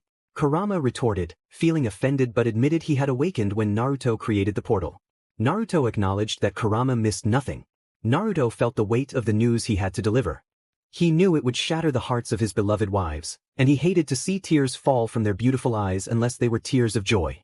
Kurama warned him that it would be difficult to share this news. Naruto acknowledged the pain it would bring them and stepped back into the portal to return to his wives. Once back, Reiku and Shuten awaited their husband's response, hoping their world still existed. Naruto took a deep breath and delivered the bad news. He explained that their world was gone. Reiku refused to believe it, insisting it couldn't be true. Shuten, however, realized the implication. All their companions were lost, and Naruto expressed his sorrow for not being able to save them. As both women shed tears, Naruto offered a glimmer of hope. Shuten clung to him, desperate for any chance to see their former comrades again. Naruto explained that he could reverse time to the moment they left their world, ensuring no disruption in the fabric of space and time. Irene interjected, questioning why he cared about such things when he could break reality itself. Naruto sheepishly acknowledged his oversight. Anko, eager for action, urged them to move forward. Naruto opened the portal once more, stepping into the world of Reiku and Shuten. He was surprised to find that only 10,000 years had passed. He began to reverse time, and after a while, he informed the girls that they should prepare for what was to come. Shuten rallied her friends, promising that those who had wronged them would pay dearly. Reiku declared that this world would witness the wrath of a true king, and Shuten hoped the Taimanin were ready to meet their husband. The wives were eager to spring into action, knowing that anyone who dared to touch what belonged to their king would face dire consequences. Naruto urged them to enter as they should, and together they floated in space before descending toward the planet. They plunged through the atmosphere like meteors, creating a spectacular sight for the inhabitants below, who mistook them for falling stars. The first meteor, Naruto, crashed onto an island with tremendous force, shaking the ground around it. The others followed suit, landing in the same location. Curious onlookers, along with various supernatural beings, gathered around the impact site, puzzled by the unusual occurrence. Organizations soon arrived to investigate the meteor strikes, which were typically scattered but had all landed in one spot this time. The supernatural beings sensed something was amiss and knew it required thorough investigation. Among these organizations were the Taimanin, led by a sage Ayagawa, who sensed that this was just the beginning of something that would change their destinies. As they prepared to investigate, the moon began to shift from a golden hue to a dark crimson, watched by a small creature observing from the impact site. Naruto urged his wives to prepare for the incoming foes, and Irene expressed her hope that they wouldn't perish upon their first encounter with him. Isteth, eager for action, anticipated the fear they would instill in their enemies. Naruto suggested adding a challenge for their adversaries and asked Isteth to take the lead. She summoned her ice powers, creating a blizzard that froze the sea and began to cover the area in snow, making the cold unbearable. Naruto felt it was time to unleash a new phase of his power, and Irene agreed, excited for him to reveal it. They all anticipated the chaos that would ensue when their enemies faced something they had never encountered before. As the Taimanin devised their plan to confront the world, other beings approached with different intentions. Among them was the vampire Edwin Black, who sought to capture the Taimanin for his own desires, along with the Incubus King and a mad doctor. Little did they know, the Taimanin were not to be trifled with. They were now on the property of someone who was very possessive about their belongings and did not allow anyone to touch them, only they could handle them. Everyone stood at the edge of the cliff, stunned by the impact that had just occurred. The atmosphere had shifted rapidly to one that felt cold and hostile, but most paid little attention to it. Only the supernatural beings sensed that they were being watched, though they could not determine from where the gaze was coming. After walking for several minutes, they stumbled upon a large cave that led somewhere unknown. Without hesitation, everyone entered. Inside, they encountered something they would never forget. The place resembled a grand castle, adorned with statues of various figures, each bearing names.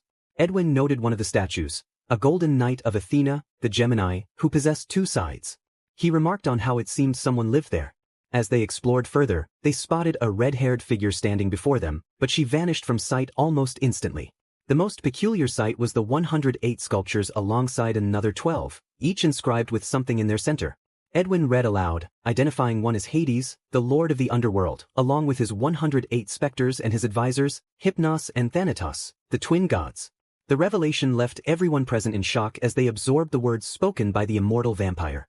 They continued their journey until they reached enormous golden doors, emanating a powerful energy that affected everything around them, including themselves. Upon opening the doors, they were met with a sight they never expected, a massive three-headed dragon watching them intently. As the dragon noticed their presence, it began to attack, prompting everyone to flee the area. The meteors they had seen were actually the dragon that had fallen in this place, and they were now in its territory. According to myths, dragons were highly territorial and would go to great lengths to protect their domain. The ground began to tremble, and the cave started to collapse. Everyone scrambled to escape, but some were trapped in the debris, losing their lives in the process. They believed the creature had been caught in the rubble, but suddenly, the tremors intensified, and a massive wing with scales emerged, followed by another. A spiked tail appeared, and finally, the enormous head of the dragon emerged alongside the other two. Lightning began to strike the area as chaos unfolded. The beings of that world were in shock at the sight of such a monstrous figure before them, leaving them feeling insignificant in its presence. Unbeknownst to them, several rows of statues were forming behind, the same ones they had seen inside the cave. Minos instructed his companions that they would attack at the signal. Radamantis remarked that Lord Hades was quite generous to allow them to eliminate such worthless beings. Ayakos agreed, expressing that it would be entertaining to watch them perish and plead for their lives. Irene rallied her team, stating that they would attack at the signal and capture the Taimanin, who possessed a special energy known as chakra, although it was weak compared to that of their husband and the world they currently inhabited. She instructed them to catch any they encountered and send them to their beloved. Mikoto declared that there would be no survivors. They did not want anyone snooping around. She ordered that if there were any supernatural beings in the area, they should be eliminated, but if any were particularly interesting, they should be spared for their beloved. It had been a while since he had been entertained by such worthless beings, and he wished to see the hope fade from their eyes as they begged for their lives. And that concluded the chapter. Chapter end. All those present were terrified by what was happening. First, several meteors fell in a single location, then they entered an area that quickly transformed into a cave, which turned out to be a sort of castle inhabited by a three-headed dragon. The creature was not pleased that they had intruded, or at least that was what most of them thought at that moment upon seeing such a monster before them. Only 3 individuals remained calm in the face of this event: Edwin Black, the Incubus King, and the scientist Kiri, who wished to get his hands on the magnificent creature to experiment and perhaps control it. With such a creature under their command, no one would oppose them, and they would rule the dark world. Even the Taimanin would not stand a chance against them. But how mistaken they were to think they could control Naruto. Naruto thought to himself that the foolishness of these individuals knew no bounds. Nevertheless, he was there to witness the chaos unfold. Mikoto commanded her allies to leave no one alive and to capture the Taimanin. Everyone nodded and launched into the attack, the 108 specters under the command of the twin gods Hypnos and Thanatos, along with the 3 judges of the underworld, Minos, Ayakos, and Radamanthus. The Knights of Athena also joined the fray, eager to test their strength. They wore the armor of their respective constellations, and all present were astonished. Before them stood the same stone statues they had seen inside the cave, radiating an incredible aura. The presence of the dragon behind them only intensified the chaos, as it decimated anyone who dared approach with its lightning strikes and powerful tail swipes, leaving scorched earth in its wake. Shuten declared that it was time for that trio of miscreants to pay for what they had done to them and their companions. Reiku agreed, stating they would make them beg for their lives. Both charged toward the trio of supernatural beings, who observed everything with calmness, believing that soon all would be settled, and they would only have to focus on their ambitions of taming and controlling the monster that was wreaking havoc. However, Black had to dodge a sword strike that came at him with great speed, forcing him back several meters. He demanded to know who dared to attack him, but upon seeing his assailant, he merely smiled. Before him stood Reiku, one of the Taimanin he wished to control. Now that she was in front of him, he would not miss the opportunity to seize her. Unfortunately for him, the Reiku he once knew no longer existed. Being alongside the blonde had changed her demeanor significantly. She now only showed her kind side to those she deemed worthy of trust, while everyone else was merely an insect in her path, ready to be crushed. Reiku taunted Black, asking if he was surprised to see her or if a mouse had stolen his voice. Black responded, inquiring about Shuten Duji, the demon who usually accompanied her. Shuten appeared, ready to confront him. Black narrowly avoided another sword strike, which passed just inches from his neck, and he touched the spot where the blade had grazed him, noticing blood on his fingers. He cursed the demon, vowing to make her pay, while instructing Ingrid to finish her off. Shuten mocked Black, calling him a coward for always sending his lackeys to do his bidding, questioning if he had grown so weak that he could no longer fight himself. Black growled in response, his assistant nowhere to be seen, which worried him. Typically, she would not take long to appear when called. Ingrid was a beautiful dark-haired woman with golden eyes, wearing purple lipstick and long hair that nearly reached the ground. Reiku pointed out that if Black was looking for Ingrid, he should look to his right.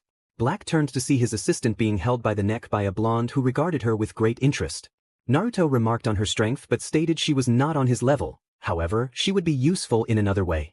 Ingrid threatened him, claiming her master would come to her aid and he would regret it. Naruto simply smiled, his grin taking on a more sinister quality, and dismissed her master as nothing more than trash, a mere insect he could eliminate if he got in his way.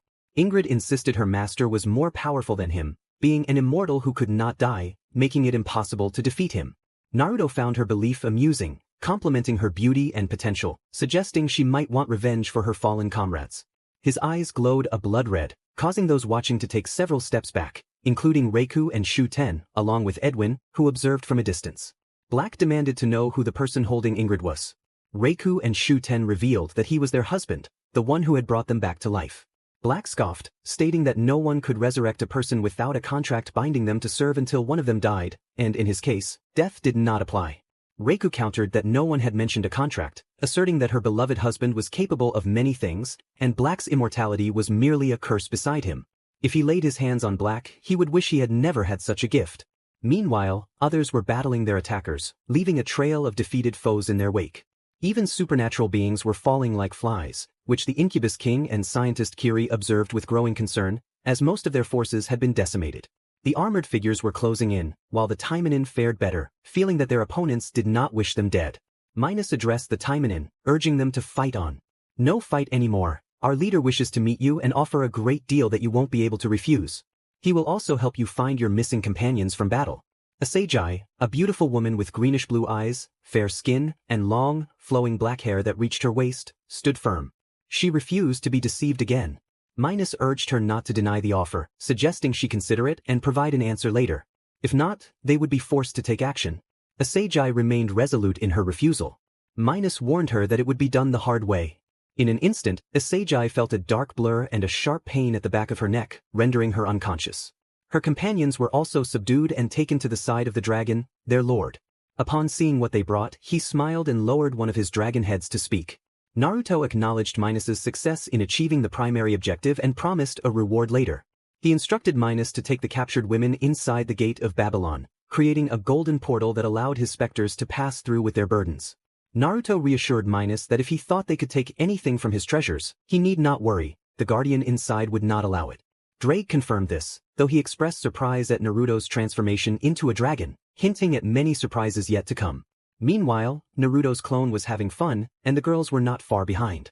Shuten and Reiku were overwhelming the vampire Black, who was astonished by the strength and power they displayed. Unbeknownst to him, the two were toying with him, wanting to see him suffer and plead for his life. Reiku remarked that when something was too annoying, watching it die was a pleasure, and she struck him with her sword, injuring him. However, his regeneration quickly healed the wound. Frustrated, Black declared that he was done with the situation and would make them forget their previous master, despite the risks. Shuten noted that Reiku's blow had likely left him with some brain damage that his regeneration couldn't fix. Reiku acknowledged she might have gone too far but shrugged it off, stating that stupidity was hard to resist. The vampire lunged at the two women, who welcomed him with unsettling smiles. He attempted to retreat, but it was too late. Reiku and Shuten began to run in circles around Black, creating a swirling vortex that lifted him off the ground. As the vortex intensified, they unleashed a fiery attack, transforming it into a blazing inferno that radiated intense heat, capturing the attention of onlookers. The other two, the Incubus King and Kiri, could only watch as they were also engaged by their attackers, who showed no mercy. Kiri cursed them, while the Incubus King vowed they would pay for this. Lilith introduced herself, declaring that the trash did not know its place. Boa, the pirate empress, joined in, asserting her own identity. The Incubus King dismissed Lilith as a mere legend, but she confidently stated that she was real. Kiri, intrigued by the two beauties, planned to have them under his control. Hancock, annoyed by their ignorance, decided to teach them a lesson and launched several pink arrows that petrified their targets, leaving the men in a panic as they tried to shield themselves from becoming stone like the others who had faced her attack. Lilith, having had her fun, prepared her spell, conjuring a small white sphere of magic. When it made contact with the ground, it unleashed a powerful surge of magical energy that obliterated everything in its path. Boa commented that Lilith might have gone a bit overboard, to which Lilith replied that it was one of her weaker spells. Although they believed their opponents had survived, their injuries would prevent them from moving for quite some time. Shuten and Reiku ceased fueling the enormous fire vortex, which eventually dissipated, revealing the charred body of Edwin Black, a result of the intense heat. The two women smiled at the outcome, laughing at how the vampire had ended up. Naruto's clone approached the two, carrying an unconscious Ingrid in his arms. He congratulated them on their improvement and suggested they regroup, as the end was near. Shuten and Reiku nodded and followed the clone, dragging the slowly regenerating body of the vampire with them. Once everything was settled, the clone placed Ingrid and the other captured women down. He then dispersed, allowing the original Naruto to return to his human form. The women, taken aback by his handsome appearance, blushed, while others looked away to hide their embarrassment. Naruto spoke directly, inviting them to join him, promising they would have plenty of fun. He warned that if they betrayed him, they would regret it. Sakura, curious, asked who he was and why he was offering them this opportunity, questioning the whereabouts of the enormous three-headed dragon they had seen moments before. Naruto revealed that he was the dragon they had witnessed, having transformed to observe the situation. It seems that the text provided is incomplete and does not contain enough content for me to revise. Please provide a more detailed excerpt or a complete story for editing. Memories of Reiku. In the heart of the ancient forest, where the trees whispered secrets of the past, a young trainer named Kaito wandered, searching for a legendary Pokemon. He had heard tales of Reiku, the thunderous beast that roamed the skies, and his heart raced with excitement at the thought of encountering such a powerful creature. As Kaito ventured deeper into the woods, the air crackled with energy. He felt a presence nearby, a tingling sensation that sent shivers down his spine. Suddenly, a flash of lightning illuminated the clearing, revealing Reiku standing majestically atop a rocky outcrop. Its fur shimmered like gold, and its eyes sparkled with an intensity that captivated Kaito. Determined to capture the legendary Pokemon, Kaito summoned his strongest Pokemon to battle. The clash of power echoed through the forest as the two forces collided. Kaito's Pokemon fought valiantly, dodging bolts of electricity and countering with their own attacks. The ground trembled beneath their feet, and the air was thick with anticipation. As the battle raged on, Kaito felt a surge of determination. He remembered the stories of Reiku's bravery and strength, and he knew he had to prove himself worthy. With a final, powerful move, Kaito's Pokemon struck true, momentarily stunning Reiku. Seizing the opportunity, Kaito threw a Pokeball, hoping to capture the legendary creature. The ball shook violently, the tension palpable as Kaito held his breath. With a final click, the ball sealed Reiku inside. Kaito's heart soared with joy and disbelief. He had done it. He had captured Reiku, the embodiment of thunder and speed. As he stood there, the forest around him seemed to come alive with celebration. Kaito knew that this moment would be etched in his memory forever, a testament to his journey and the bond he would share with Reiku. The legendary Pokemon was now a part of his story, and together, they would face whatever challenges lay ahead. The dragon was you. Naruto acknowledged this with a nod, his eyes glowing with a dark red power that made many step back in fear. Sakura asked where Reiku was and what he had done with her. Naruto reassured her, saying she would see soon enough and that he had not harmed Reiku. With that, the young blonde calmed down and sat with her companions, who watched Naruto closely for any sudden moves. Naruto turned his attention to the three individuals lying on the ground, beginning to rise after being attacked by the girls. He noted that they were awake and had enjoyed their rest, but now they would feel the greatest pain of their lives. As he spoke, his aura became palpable, instilling terror in the three on the ground as they envisioned their demise in various forms. They were horrified, unsure of what kind of monster stood before them. Naruto declared he would show them mercy, demonstrating his generosity. The three smiled, thinking they might escape the situation alive and eventually take down the man before them. It wouldn't be easy, but they believed they could overpower him together. However, their smiles faded when they noticed the golden waves forming behind Naruto, from which various weapons emerged, descending upon them and embedding themselves in their bodies, causing immense pain. The three, being supernatural beings, had different fates. The scientist who had experimented on himself and become a half-demon did not heal like the others, whose wounds closed only to reopen. Naruto proclaimed that this was his mercy. The Taimanin watched in shock, some with malicious glee, like Sakura and Issei Jayagawa, who were enjoying the spectacle alongside their companions, including Akiyama Rinko, Shiraniya Mizuki, and Yatsu Murasake. They relished the humiliation of the three who had abused them and their friends. Mizuki expressed her satisfaction, saying the perpetrator was paying for his actions. Rinko remarked that their luck had run out, while Misaki admitted she was enjoying their suffering. Naruto observed. The three, writhing in pain from the weapons embedded in them, then paused his attacks, leaving the spectators in suspense. He announced that since they had survived the warm-up, the worst was yet to come. Transforming his arms into claws, he lunged at the three, who were recovering from the previous assault, and his massive claws tore through their skin and bodies. For several minutes, Naruto relentlessly dismantled the three, while the Taimanin watched with smiles on their faces, fully enjoying the scene. After what felt like hours, Naruto grew tired of the destruction and returned his arms to normal, leaving the three unconscious. He instructed everyone to gather their belongings and weapons, stating they would leave together, not accepting any refusals. Issei rallied the Taimanin, declaring they would leave with the handsome blonde, for this world was rotten and beyond saving.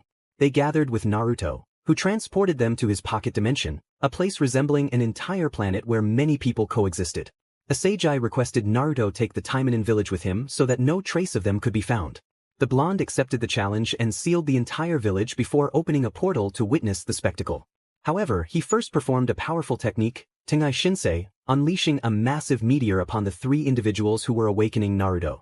They found themselves unable to escape due to a gravity seal placed upon them, making their fate inevitable. Afterward, the blonde crossed the portal he had created, returning to the moment he had frozen in time to witness the next spectacle, the battle between the Queen of Bale and Naruto. Naruto remarked that he hoped everyone had enjoyed themselves and anticipated the surprises that awaited in the encounter between the Queen of Bale and Seraphol. Seraphol noted that he returned quickly, to which Naruto replied that it was quite simple and also helped relieve some tension. Seraphol instructed him to return everything to normal, and the blonde snapped his fingers, allowing time to flow once more. As time resumed, the blonde prepared to watch the encounter between the pawn of the Gremory and the Queen of Bale. Naruto wondered what else the girl had in store. Kisha expressed her hope for a good fight, recalling that the queen of her king had provided a worthy challenge and hoped Issei would be up to the task, warning him not to be a disappointment like his king. Issei was determined to prove her wrong and declared that he would not allow anyone to insult the president. The proctor announced the start of the match. Issei charged at Kisha with all his might from the beginning, while she merely smiled at his eagerness. In her thoughts, Kisha considered his foolishness and prepared her abilities to absorb his attacks and engage in close combat. Issei did not wait for her to absorb his attack and launched himself at her, landing a blow that sent her crashing into the wall behind her. Kisha taunted him about his earlier words, challenging him to demonstrate his claims. Issei rose from the impact and charged at her again, increasing his power. With this boost, he managed to strike Kisha, sending her against the opposite wall. Kisha acknowledged his seriousness and decided to match his intensity, warning him not to disappoint her. She unleashed her aura, amplifying her power, which surprised Issei, who also heightened his strength to confront this fierce opponent.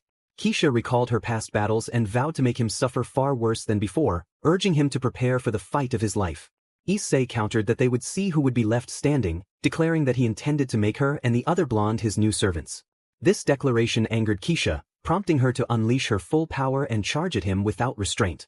Issei attempted to evade her furious assault, but she delivered a powerful kick that sent him soaring through the air. The spectators were astonished, witnessing the Queen of Bale overpowering the Gremory pawn.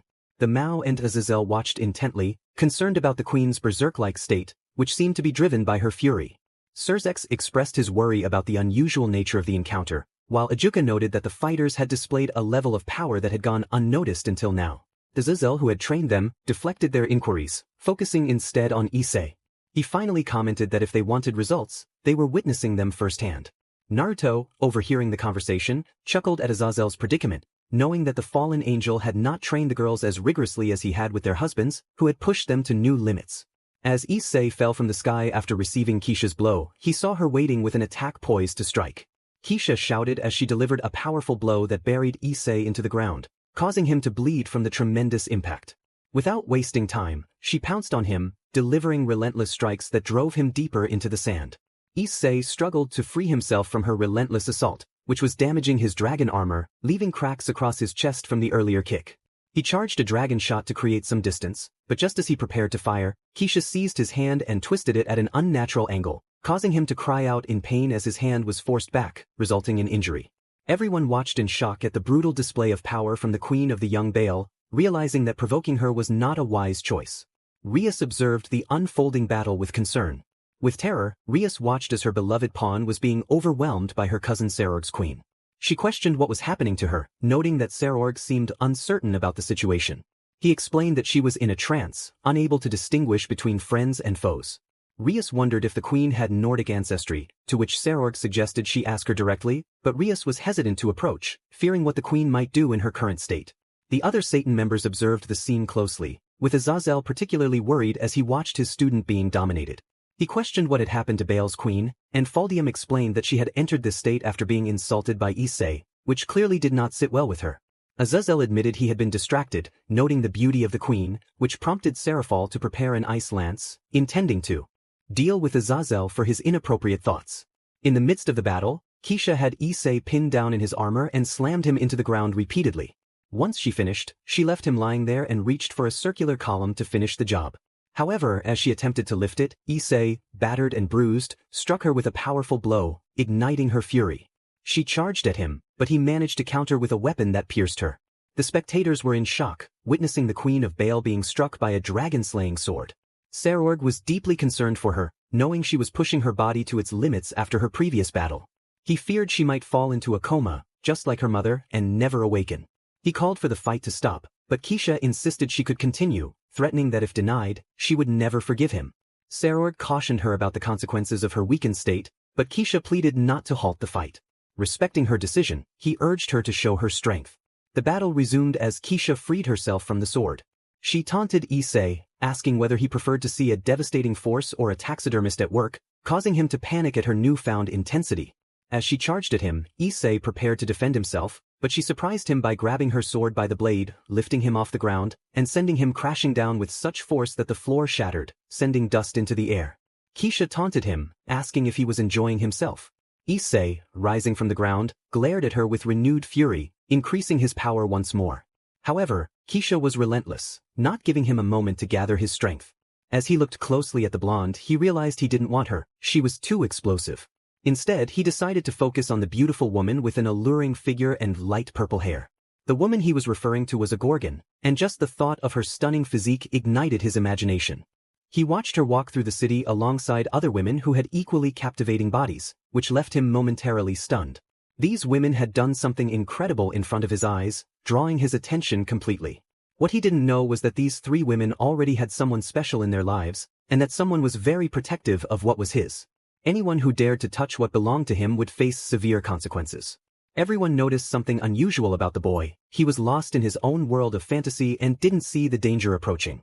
When he finally reacted, it was too late. A punch landed squarely on his face, sending him crashing against the wall. Keisha warned him not to get distracted. The boy managed to get back on his feet after the blow, but another hit sent him crashing again. Issei, filled with anger, vowed that she would pay for what she had done. He charged up his most powerful attack, but the blonde wouldn't let him unleash it. She charged at him, forcing him to cancel his attack.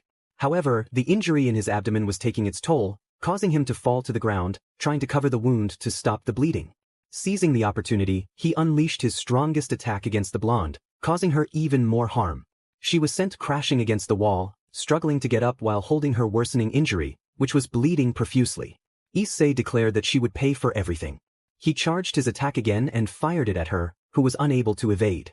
She took the full force of the assault, her already weakened body suffering even more damage. Ultimately, she was defeated. The proctor announced that the winner of this encounter was the Pawn of Gremory, marking a significant fall for Bale. With that, he exited the dimension to meet his president, who embraced him and congratulated him while tending to his injuries. Meanwhile, Sarorg was deeply concerned about Keisha's condition. She had sustained too much damage, and it didn't help that the dragon gales had attacked her so fiercely. It seemed as if he wanted to end her life. Sarorg questioned the doctor attending to her. Sarorg asked how Keisha was doing and if she was out of danger. The doctor replied honestly, stating that she could no longer continue fighting. Her magical core had been severely damaged, preventing her from using magic. The most troubling news was that she had fallen into a deep sleep from which she might not awaken. The tears of the phoenix had not been effective, and it was likely that her body wouldn't last much longer. He advised Sarorg to prepare himself and be strong enough to say goodbye. Sarorg, in disbelief, insisted that she would wake up and recover. He said this through tears upon receiving the devastating news. His noble companions approached him, offering comfort. As he felt their embrace, he fell to his knees, overwhelmed with grief for his queen. It worsened when he noticed that her breathing had stopped. Unable to bear it any longer, Sarorg let out a cry of sadness and helplessness as he witnessed the death of his queen, unable to do anything to save her. He demanded to be left alone for a moment, wanting solitude to process his pain. His noble companion stepped back, allowing him to grieve. The sounds of his sobs filled the air, echoing the devastation of losing his queen, the one he had trusted so deeply, now gone from his life. Sarorg vowed that Securudii would pay for this. He rose from the ground, his eyes filled with fury and sorrow. He would ensure that his cousin's pawn would regret what he had done. The Mao were waiting for the young Bale to make his appearance so that the meeting between the two noble houses could continue. Instead, they saw him approach with his head down, tears streaming down his face. This left the demons and the Mao puzzled, wondering what had happened. They had heard the young Bale's cries just moments before, and now he appeared broken, his gaze lost, suggesting something terrible had occurred, likely involving the queen of the young heir of the Rias clan. Meanwhile, Rias was celebrating the victory of her pawn, unaware that trouble was brewing for him. She praised Issei for showing his true strength to the one who dared to harm him. Issei felt justified, claiming that his opponent deserved it and that defeating her had been easy. Unbeknownst to them, their words were provoking the wrath of Sarorg, who was listening nearby with his own noble companions. Sarorg Rias was no longer family. She had become a spoiled child playing in a dangerous world, surrounded by beings capable of ending her life in an instant. He suppressed his anger and frustration, resisting the urge to confront Rias and her pawn, who were boasting about their actions against his queen. Sarorg silently shed tears, hiding his pain from the onlookers, but his companions could not contain their sorrow. They mourned for their fallen comrade, Keisha, reminiscing about the moments they shared with her. In their memories, Keisha was always smiling, encouraging them after training sessions with their king, who had also relied on her help. These recollections deepened their sadness. Akino, Kaneko, Zenobia, Asia, and Irina observed the unfolding events and sent their condolences to the young Bale. Upon receiving their message, Serorg read it and nodded in acknowledgement. The girls understood the pain he was experiencing and recognized that Rias's actions alongside her pawn would have serious consequences. They knew that the young Bale, engulfed in deep sorrow and regret, would do anything to avenge his queen. The spectators anticipated the start of the next battle when Serorg called out to the young Bale, challenging him to a one-on-one fight, disregarding the rules. He declared that it would be just the two of them, along with their respective pawns. Rias protested, insisting that Serorg was no longer her family, but merely a spoiled child. Serorg refused to take back his words, asserting that Rias had always been useless, never developing her powers or skills, and now she was pitiful. Issei intervened, telling Serorg to be quiet and accepting the challenge. He stated that they would all fight to determine who was the strongest, a fact already known to everyone. Serorg warned Issei not to tempt fate, while Issei denied being a killer. The tension in the air was palpable as the young Bale challenged his cousin to a final battle, insulting her and denying their familial ties. Everyone sensed that something had occurred moments earlier that had caused significant harm to the young Bale, and his emotions were beginning to overwhelm him.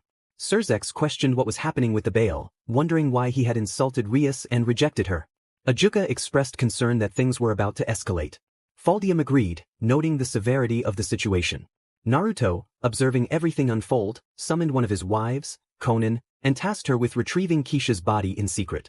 He planned to bring her back to life without anyone noticing. The proctor announced that the challenge was accepted and the four would face off in a final battle. Serorg prepared to unleash his fury, charging at the brown-haired opponent with all his pain and anger.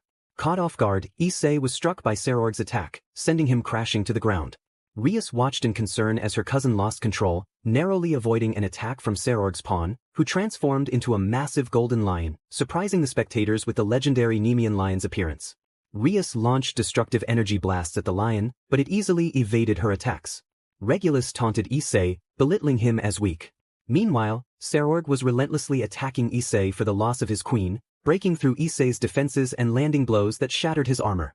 This was alarming, as no one had ever managed to breach his dragon armor so easily. Serorg confronted Issei, accusing him of ending Keisha's life, declaring that she was no longer with them. It was all Issei's fault. She had brought this upon herself, acting foolishly by confronting him while he had Serorg in his grasp. Serorg proceeded to strike the poor fool with even greater force, causing the already weakened armor to shatter into several pieces. The power that Drake had once provided was now gone, and a voice emerged from the remnants of the dragon's armor, capturing the attention of all the spectators. The message began, announcing that Drake, the Red Emperor Dragon, was no longer within that piece of trash that had destroyed his pride and the achievements of his previous hosts. He had decided to leave and join the man who had given him a new purpose and title, one that would make many dragons envious. He challenged anyone who wanted to take that title from him to come forward, but first, they would have to defeat someone. The demons were in disbelief. The Welsh dragon had abandoned his host to follow someone who had given him a new purpose and title, the nature of which remained a mystery to them. Drake continued, revealing his new title, the Guardian of the Gates of Babylon. This declaration sent shockwaves through the crowd. The Mao were serious. This was a grave matter for them, as losing the Welsh dragon left them vulnerable to attacks from other factions. The angels, too, were no longer bound by the peace treaty, putting them in a precarious position, especially with Seraph Gabriel leading the heavens. According to their spies, the angels had bolstered their ranks, now outnumbering them 5-1, with new archangels whose names were Imperius, Archangel of Valor, and Malthal, Archangel of Death. Their poor reputation with the heavens, particularly with Gabriel, made them targets due to the actions of a certain individual who could not control his desires. Meanwhile, in an unknown location, Albion and his host, Valley Lucifer, had heard Drake's message. Valley was thrilled that Drake had left the pervert, but Albion was consumed by envy. His rival had achieved what every dragon desired, to be the guardian of the gates of Babylon. Albion was determined to reclaim that title from his rival, even if it was the last thing he did. Valley, on the other hand, was eager to confront the individual with whom the red dragon had departed. Back in the underworld, disbelief filled the air. Serorg smiled wickedly at the situation before him. The unfortunate soul in front of him was now just a reincarnated human without anything special. Serorg observed that the others' luck had run out. Regulus, the brown-haired pawn, turned to see his king lying on the ground, bloodied, and rushed to help her with his phoenix tear. It had been easy to defeat her. She was nothing more than a simple fly in his presence. Sarorg was right. She was utterly useless, her powers undeveloped. Sarorg remarked on the irony of the Gremry heiress being so helpless, believing herself untouchable because her brother was the current Lucifer. With that, Sir and Regulus resumed their assault, and everyone watched as Bale and his pawn pummeled the Gremry heiress, with the brown-haired pawn unable to defend against their relentless attacks. Sarorg unleashed his fury upon the brown-haired pawn, who struggled to summon his gauntlet to no avail. Issei was bewildered, questioning why Drake would abandon him.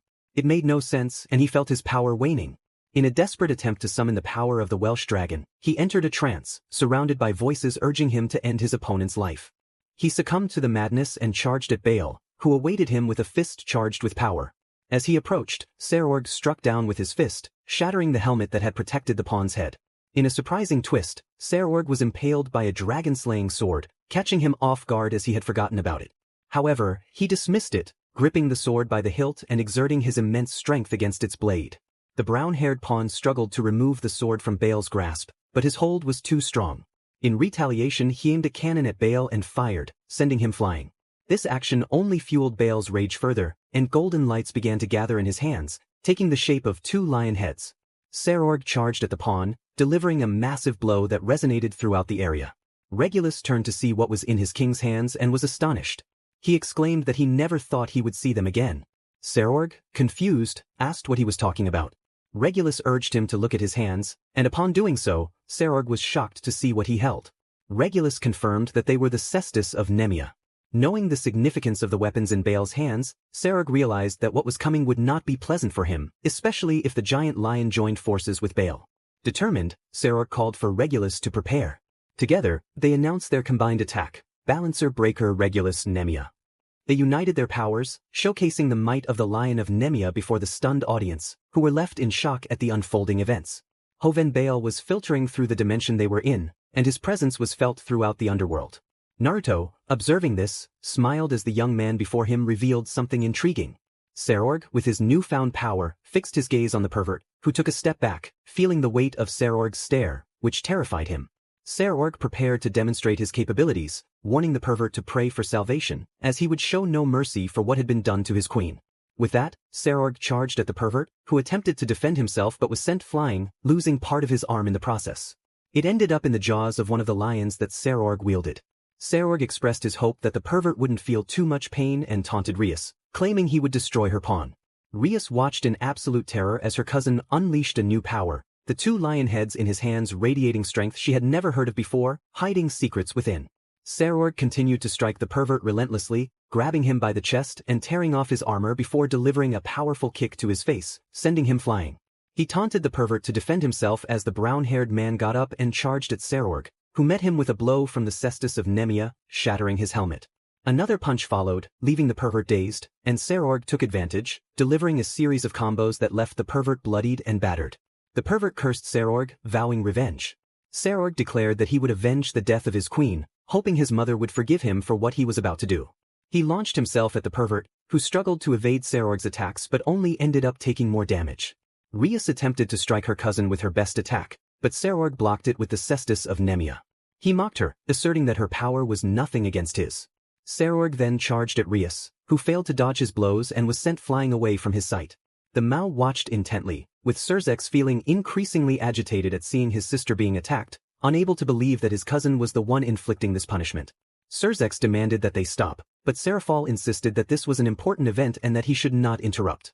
Surzex clenched his teeth and fists, planning to retaliate against Serafal for her disrespect. Sarorg continued to overpower the Gremry pawn, who was struggling to get back on her feet after being struck. Sarorg taunted her for being proud of possessing the power of destruction, a trait belonging to the Bale family, and promised to show her the true extent of that power. He declared that she would witness something that she and her brother, the Demon King who nearly led to their extinction, could only dream of. He unleashed his awakened power, calling it the Great Extinction.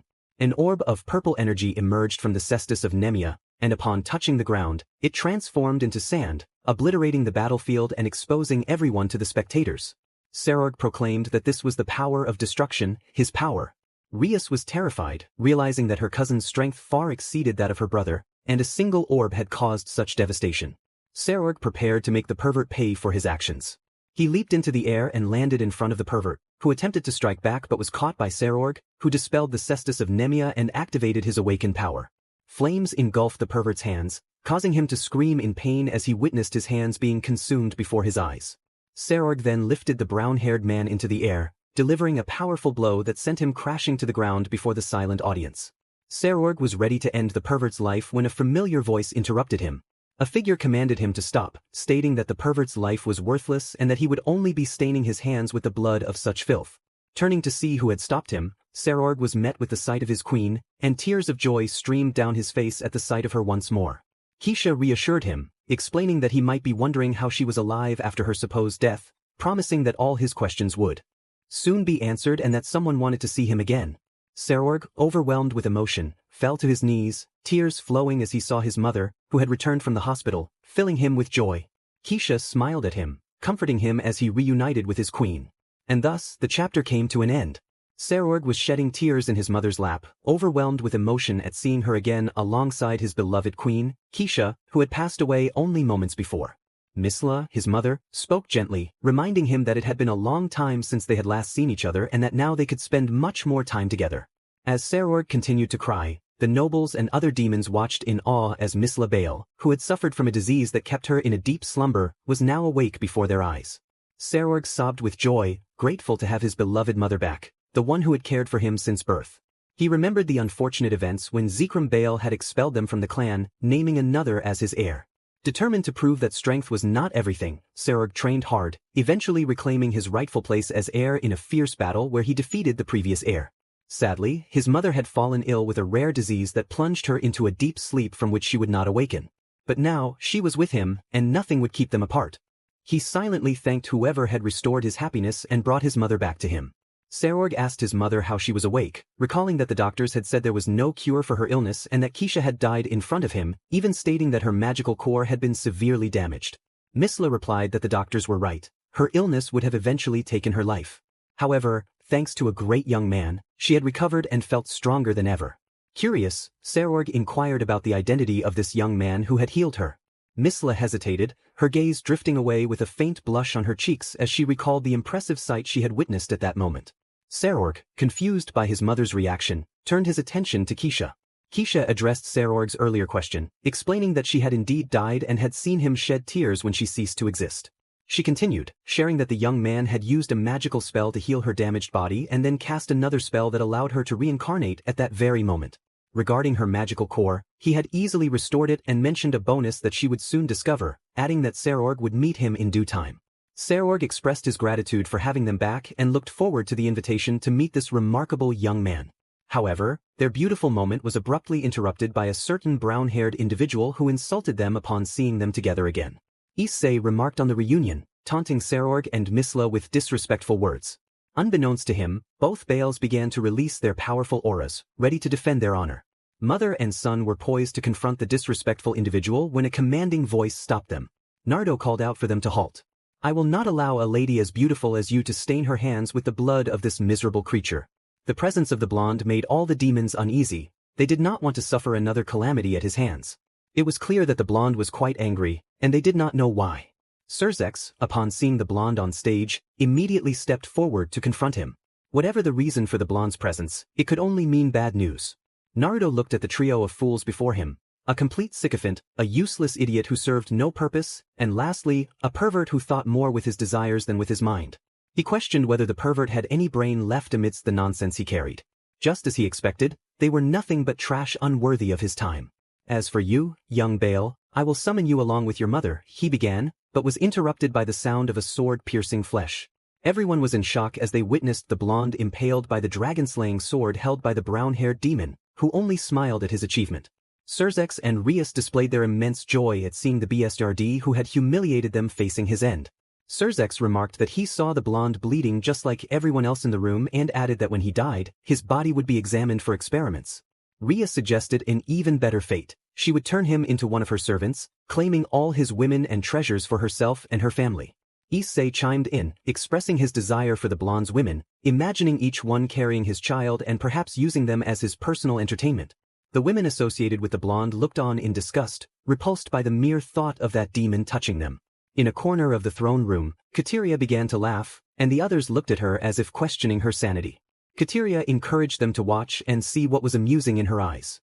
The others followed her gaze to the blonde, still with the sword lodged in his back, protruding at chest height.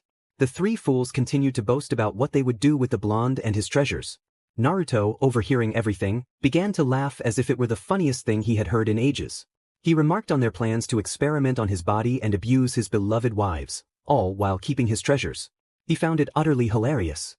Then, with a swift motion, he pulled the sword from his chest and shattered it like a piece of wood, sending a powerful blow to the pervert behind him, who flew into the crowd, scattering them in shock.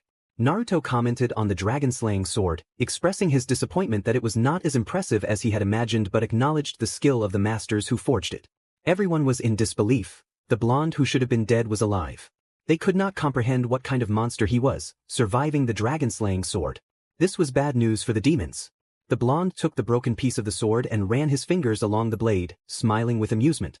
He thanked the idiot for providing him with the DNA of many dragons that had fallen to the sword. As a gesture of gratitude, he decided not to kill him. This calmed Cerzex and Rias, who sighed in relief at hearing that the blonde would not eliminate their pawn. However, Naruto never said he wouldn't let Cerorg take action against the brown-haired demon, who was trying to recover from the attack. Cerorg approached the brown-haired demon, ready to unleash his fury. He reflected on how the blonde had treated him and his mother. To him, the blonde was a good person as long as you were not on his bad side. He thought about how his mother had looked at the blonde when he healed her from her illness, her expression revealing happiness and affection, but most notably, love for the blonde. Cerorg felt a twinge of tension at the thought that this blonde could become his new father, perhaps even a better one than the decrepit old man who now lay buried deep in the ground. Meanwhile, Cerorg's mother discreetly observed the blonde, believing he would make a good father and husband. It was evident that he was loved by several wives. The demons watched as Cerorg prepared to confront the brown-haired demon, who was now terrified, having lost his armor and the power of the Welsh dragon. He was no longer its bearer, reduced to a mere human reincarnated as a demon. Cerorg began to punish the brown-haired demon, first stepping on his hands, causing him to cry out in pain as his hands were crushed under Cerorg's powerful steps. Then he seized the demon by the neck and delivered a tremendous blow, sending him crashing through several walls, far from the battlefield. To finish, Cerorg channeled his power into his hand and launched a small sphere of fire at the brown-haired demon, resulting in a powerful explosion. The demons turned to see several houses engulfed in flames, quickly extinguished by the Citri family, who were working to put out the fire. What shocked them most was seeing the former bearer of the Red Emperor with burns all over his body. Rias rushed to her pawn to heal his wounds, aided by her brother, who provided a phoenix tear to help the severely injured demon. Cerorg faced Issei and Rias, demanding an explanation for his actions. He insisted that he owed no one an explanation except his mother. Naruto watched with amusement as the young Bale asserted himself, revealing his true nature. He advised Cerorg not to waste his time on those who only thought of themselves and mentioned something intriguing regarding him and his mother. Curious, Cerorg asked what Naruto was referring to. Naruto revealed that his dear Sasha wanted Cerorg to face one of her golden knights, specifically Regulus of Leo. This revelation stunned everyone present. According to legends, the Golden Knights had been eliminated by Zeus due to his paranoia, and Athena had mourned for years. Yet here was Naruto, suggesting that the heir of Baal would battle one of these formidable knights, known for shaking the heavens and the earth with their strength. Cerorg questioned whether this was a joke, but Naruto assured him it was not. He encouraged Cerorg to demonstrate his true strength against these so-called useless individuals. Cerorg hesitated but ultimately accepted the challenge, inquiring about the timing of the encounter. Naruto informed him it would take place in 2 months, explaining that the time was meant for Cerorg to spend with his mother. Cerorg agreed to the terms and left to be with his mother. She was pleased to see him, along with the nobility who were happy to have their king's mother and Kisha by their side. Unbeknownst to them, Misla winked at Naruto, who smiled at the unfolding events, while his other wives looked on with exasperation. Shasa remarked on Naruto's charm, while Boa noted that only a few minutes had passed before he attracted another beautiful woman. Naruto simply shrugged, claiming he was irresistible. His wives exchanged flat expressions at his words. After surveying the area, Naruto departed with all his wives, leaving only Seraphal to maintain her hidden facade. She planned to leave shortly. Seraphal announced her departure, stating that her servant was waiting for her. Ajuka attempted to engage her in conversation about the events that had transpired, but Seraphal ignored him, unwilling to remain with what she considered pathetic excuses for kings. In her eyes, those three and Azazel were mere puppets to be manipulated for her own purposes. She anticipated that soon her husband and his other wives would rule over the world, facing no opposition.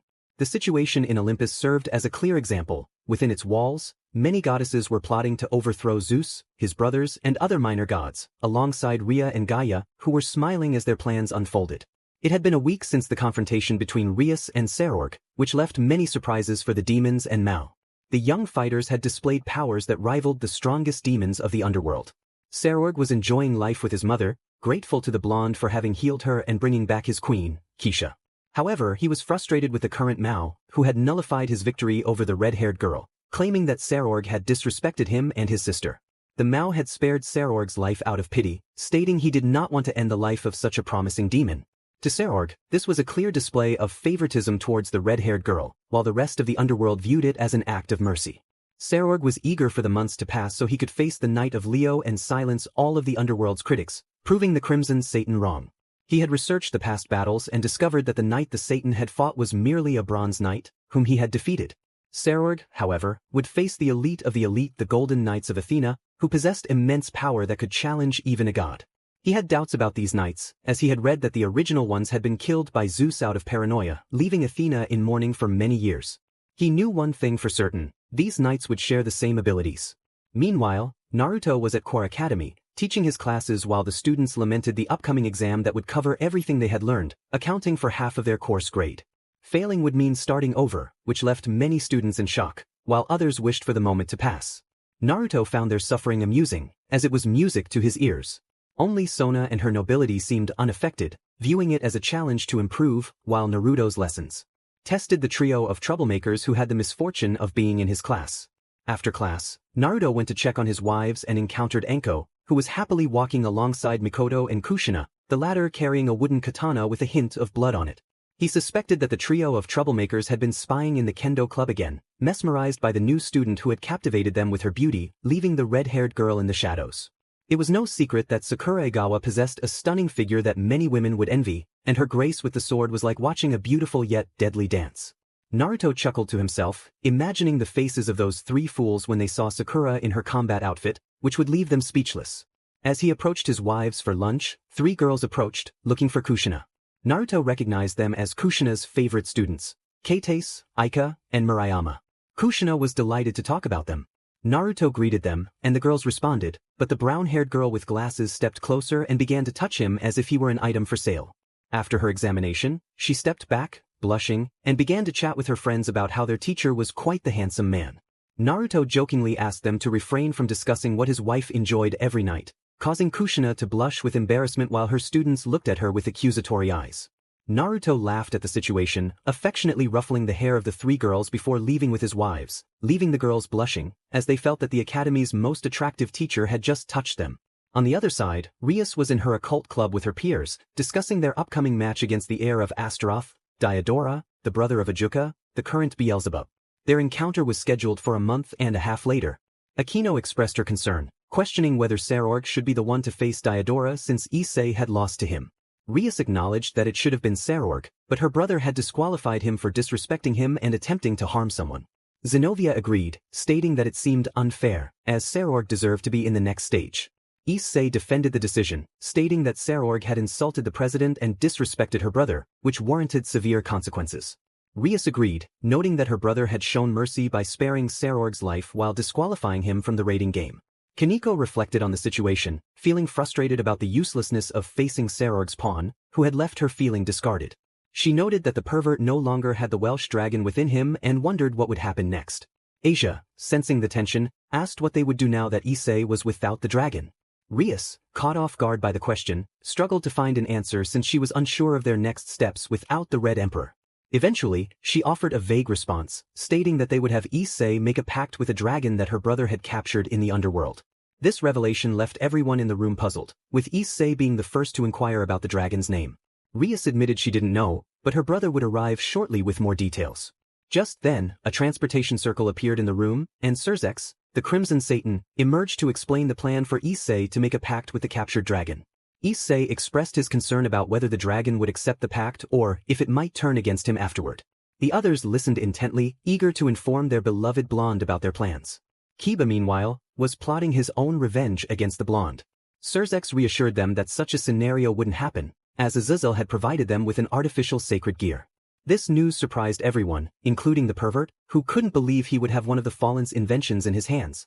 Cerzex continued, explaining that they would have the captive dragon enter the artificial sacred gear, allowing Issei to harness its power. Issei asked for the dragon's name, and Cerzex recalled it was Calumet, the dragon of darkness. Rias was taken aback to learn that the legendary dragon was imprisoned in one of the underworld circles. With everything prepared, they entered the circle to perform the pact. Upon arrival, they saw a massive black dragon bound by chains, unable to move, its body encased in a thick layer of ice. The dragon had red eyes and a distinctive crest on its head, known as Calumet, the one-eyed dragon. Cerzex began the ritual to integrate Calumet into the sacred gear, following Azazel's instructions, as the fallen angel was currently undergoing treatment to regain his mobility. Issei approached the black dragon and spoke to it, asking how it had ended up in this place and who had defeated it. Calumet lowered his head and answered, revealing that he had once taken the lives of many magical beings, including elves and sirens, until a certain individual defeated and humiliated him in front of all dragons. Issei inquired about the identity of this foe, and Calumet described a blond man with red, slitted eyes, clad in pure gold armor and a red mantle. This revelation shocked both Issei and Rias, causing Cerzex to pause the ritual momentarily. Cerzex then asked if Calumet remembered the name of the one who had defeated him. Calumet recalled that he had once been called the King of Heroes, and it was that very ability, along with the golden chains, that led to his downfall. He explained that he had been captured and imprisoned after becoming weak. Cerzex proposed that there was a descendant of this king, and he would reveal the name of the one who had defeated Calumet. The dragon reacted fiercely, roaring and spewing black fire, demanding to know the name and whereabouts of this descendant. Issei revealed that the man who had defeated Calumet was named Gilgamesh, the King of Heroes, and his descendant was currently in Kwa, named Naruto. Calumet demanded to be freed so he could take revenge on the one who had humiliated him. Issei proposed a better idea. They could form a pact, allowing Calumet to enter the artificial sacred gear, and together they would seek vengeance. Calumet questioned what he would gain from this arrangement, noting that he could simply kill Issei while escaping. Rias interjected, explaining that the enemy would not suspect. Calumet was within Issei, allowing him to approach and study him before striking. With a smile, Calumet agreed and willingly entered the sacred gear, which resembled a medallion with a small dragon encircling an egg. Issei felt a surge of determination. He could now seek revenge alongside Kiba, Rias, and Cerzex, who watched the unfolding events with a smile. Days passed since the encounter between the Gremry heiress and the Baal heir, leaving the supernatural world in turmoil. The demons were growing stronger, a troubling sign for other factions. The angels, led by Gabriel, had also increased their ranks, with new angels being born who were not easily defeated. The most agitated of all factions was the Olympians, particularly Zeus, who was in a paranoid state after witnessing the battle between the demons and the appearance of the blonde who had mentioned a golden night, specifically the constellation of Leo. Nervousness filled the air, and Athena's distant attitude did not help at all. Since that day, she had kept to herself, spending time only with the other goddesses. It surprised everyone to see Aphrodite walking alongside Artemis, who typically could not stand her due to her reputation. This unexpected alliance left Zeus feeling uneasy, as those two had always been at odds. What the king of Olympus did not know was that the goddesses were plotting his downfall with the help of Rhea and Gaia, who wanted to see the three greats of Olympus defeated. Gaia had a particular desire to see Kronos suffer, begging for mercy, as he was responsible for the Titan's imprisonment in Tartarus. Aphrodite asked Gaia about the plan, inquiring if everything was proceeding as they had decided or if they needed to wait a bit longer. Gaia assured her that the plan was still on track and everything was going according to their strategy. Rhea added that they just needed to wait for the paranoid one to make a misstep that would compromise him. Aphrodite then confirmed that she had sent a message to their ally, ensuring that they would receive the necessary support for their elaborate scheme. Gaia revealed that Hephaestus had personally delivered the message about their alliance, and if he agreed, they would gain a powerful ally who could make Zeus flee in fear. Hera expressed her concern about whether her son would deliver the message successfully and if their ally would accept. Athena believed he would agree, as he could not tolerate Zeus, viewing him as a filthy half-breed unworthy of the throne. Aphrodite chimed in, suggesting that once the plan succeeded, she would take their ally to her bed. Artemis retorted, calling her out for her behavior, believing she had changed. Aphrodite insisted she had, as this new ally could provide her with what those fools never could. Artemis raised an eyebrow, knowing that the goddess of love had found what she had always sought in a man, which was why she was often referred to as the goddess of love. Meanwhile, in the underworld, demons eagerly awaited the battle between the young Baal and one of Athena's knights. Everyone was curious to see how powerful these knights were, especially the elite ones, as they had only witnessed the bronze knights in action. Sarorg was preparing for his fight against the Saint of Leo, filled with excitement at the prospect of battling one of the 12 golden saints. On the other hand, Shasa, Naruto's wife, watched as Regulus of Leo readied himself for combat against the young Baal. She encouraged him to demonstrate the power of Athena's saints to their adversaries, warning him not to harm the young man, as her husband saw potential in him. Regulus affirmed that he would show them the might of a golden saint. With that, the young knight entered the arena, awaiting his opponent's arrival. Sarorg also stepped into the arena, his sacred gear enveloping him. Upon seeing his rival, he noted that Regulus wore training attire. He introduced himself, acknowledging Regulus as the Golden Saint of Leo. Regulus returned the greeting, ready for their combat. Both warriors were transported to a pocket dimension to begin their battle. As the signal was given to start, a golden flash erupted as Regulus summoned his guardian constellation armor before the eyes of all spectators. The armor, shaped like a lion, radiated purity and divinity, causing discomfort among the demons watching. Sarorg was in awe at the sight of one of the 12 golden armors before him, exclaiming its beauty. Regulus smiled as the armor assembled around him, completely enveloping him. The audience was left speechless, witnessing a golden saint walking among them once more. Back in Olympus, the situation was deteriorating. Zeus, witnessing this event, became furious and began devising a plan to eliminate the Golden Knight, believing he had returned to usurp his throne alongside Athena. He prepared his forces to venture into the underworld and confront the knight. Meanwhile, the goddesses of Olympus smiled, pleased that their plan was unfolding perfectly. Recently, Hephaestus had returned with a response to their message, lifting their spirits. In another part of the realm, Rheus discussed Issei's progress with her noble allies, noting how he had managed to grow his artificial sacred gear alongside himself over the past month and a half. Calumet awaited the moment to confront the descendant of Gilgamesh, the one who had humiliated him in battle. The brown-haired warrior was eager to end the life of the blonde and claim the women around him, unaware that death awaited him before he could even approach. The rest of the factions were watching the broadcast of the upcoming battle between Baal and a Golden Knight, assessing whether they posed a threat. If they did, there would be no hesitation in exterminating them. As the world tuned in to witness the underworld combat, a figure known as Rizvin Libin Lucifer was with his allies, plotting the release of Triaxa to eliminate all the gods of this world. He only needed to obtain Gabriel's blood to break the seal imprisoning the beast of the apocalypse. One of the men had been sent to extract the blood of the Seraph, now the leader of the heavens. When that happened, his ally Diodora would give the signal to begin the massacre against everyone. Little did Zeus and the others know that they were about to provoke someone who would not tolerate anyone getting in the way of his conquest. Naruto sat on his throne, watching the upcoming clash between Baal and Regulus. He had a strong feeling that something significant was about to unfold and he would not miss the spectacle. The goddesses of Olympus had sent Hephaestus with a very clear message, and he gladly accepted the deal. In that message, the goddesses promised to ally with him as long as he helped them with their plan to eliminate all the gods of Olympus. If he fulfilled his part, they would become his most loyal allies and, in the future, his wives. This was particularly true for Aphrodite, who desired his attention. Sarorg and Regulus launched into battle, their fists colliding with such force that the ground trembled beneath them. Sarorg was sent flying from the impact, crashing against some rocks in his path. He smiled, exhilarated. It was the first time he had been knocked back after receiving a blow, and he was thrilled to face a true rival, unlike the disappointment he had encountered 2 months prior. His victory over the Gremory pawn had been denied by his brother, who disqualified him for insulting the pawn and nearly ending his life. To Sarorg, those 3 were nothing more than trash that needed to be eliminated, and he believed the title of Demon King should be held by someone more capable. That someone was the blonde who had saved his mother. His presence radiated security and protection. However, when he was in a foul mood, that warmth was replaced by an aura of chaos and death, suggesting that suffering awaited anyone who crossed him. Regulus, like Sarorg, was eager to demonstrate the power of the Golden Saints in this world. If Miss Shasa desired it, they could reclaim this world alongside other factions that opposed them. The demons watched the fight in fear, as the Baal heir had been sent flying after their clash. Clearly, the Golden Saint was powerful enough to send Baal reeling backward. Sarorg rose and charged at the Golden Saint with all his might, engaging in a fierce exchange of powerful blows. However, the Golden Saint had the upper hand, and it became increasingly evident until Sarorg was once again sent flying by a kick from the Leo Knight. Regulus found the fight entertaining, considering it a good warm-up. Sarorg agreed, suggesting they raise the stakes. Regulus smiled and began to emanate his cosmos, forming the image of a lion behind him. Sarorg did the same, unleashing newfound power he had acquired 2 months prior. The surge of energy caused the pocket dimension to tremble, and fissures began to appear on its surface, threatening to break apart at any moment. The three Mao watched in horror, unsure of what kind of monster the Golden Saint truly was.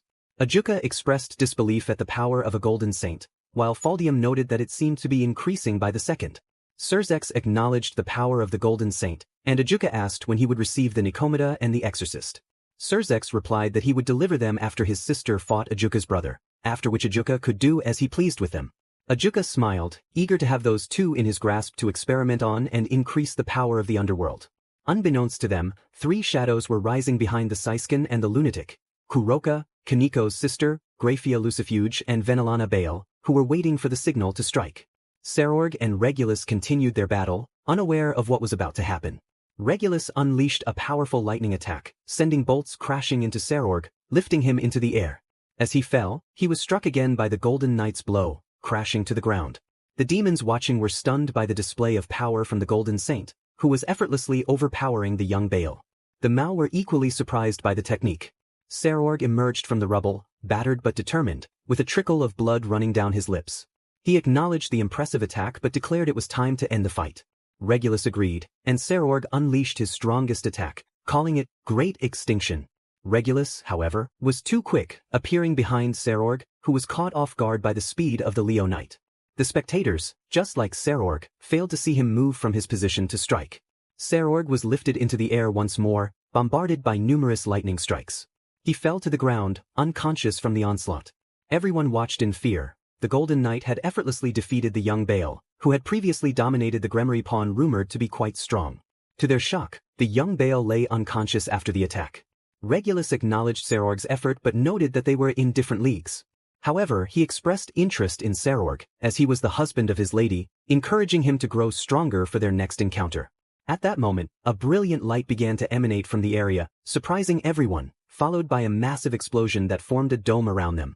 Lightning struck, taking down those who failed to react in time.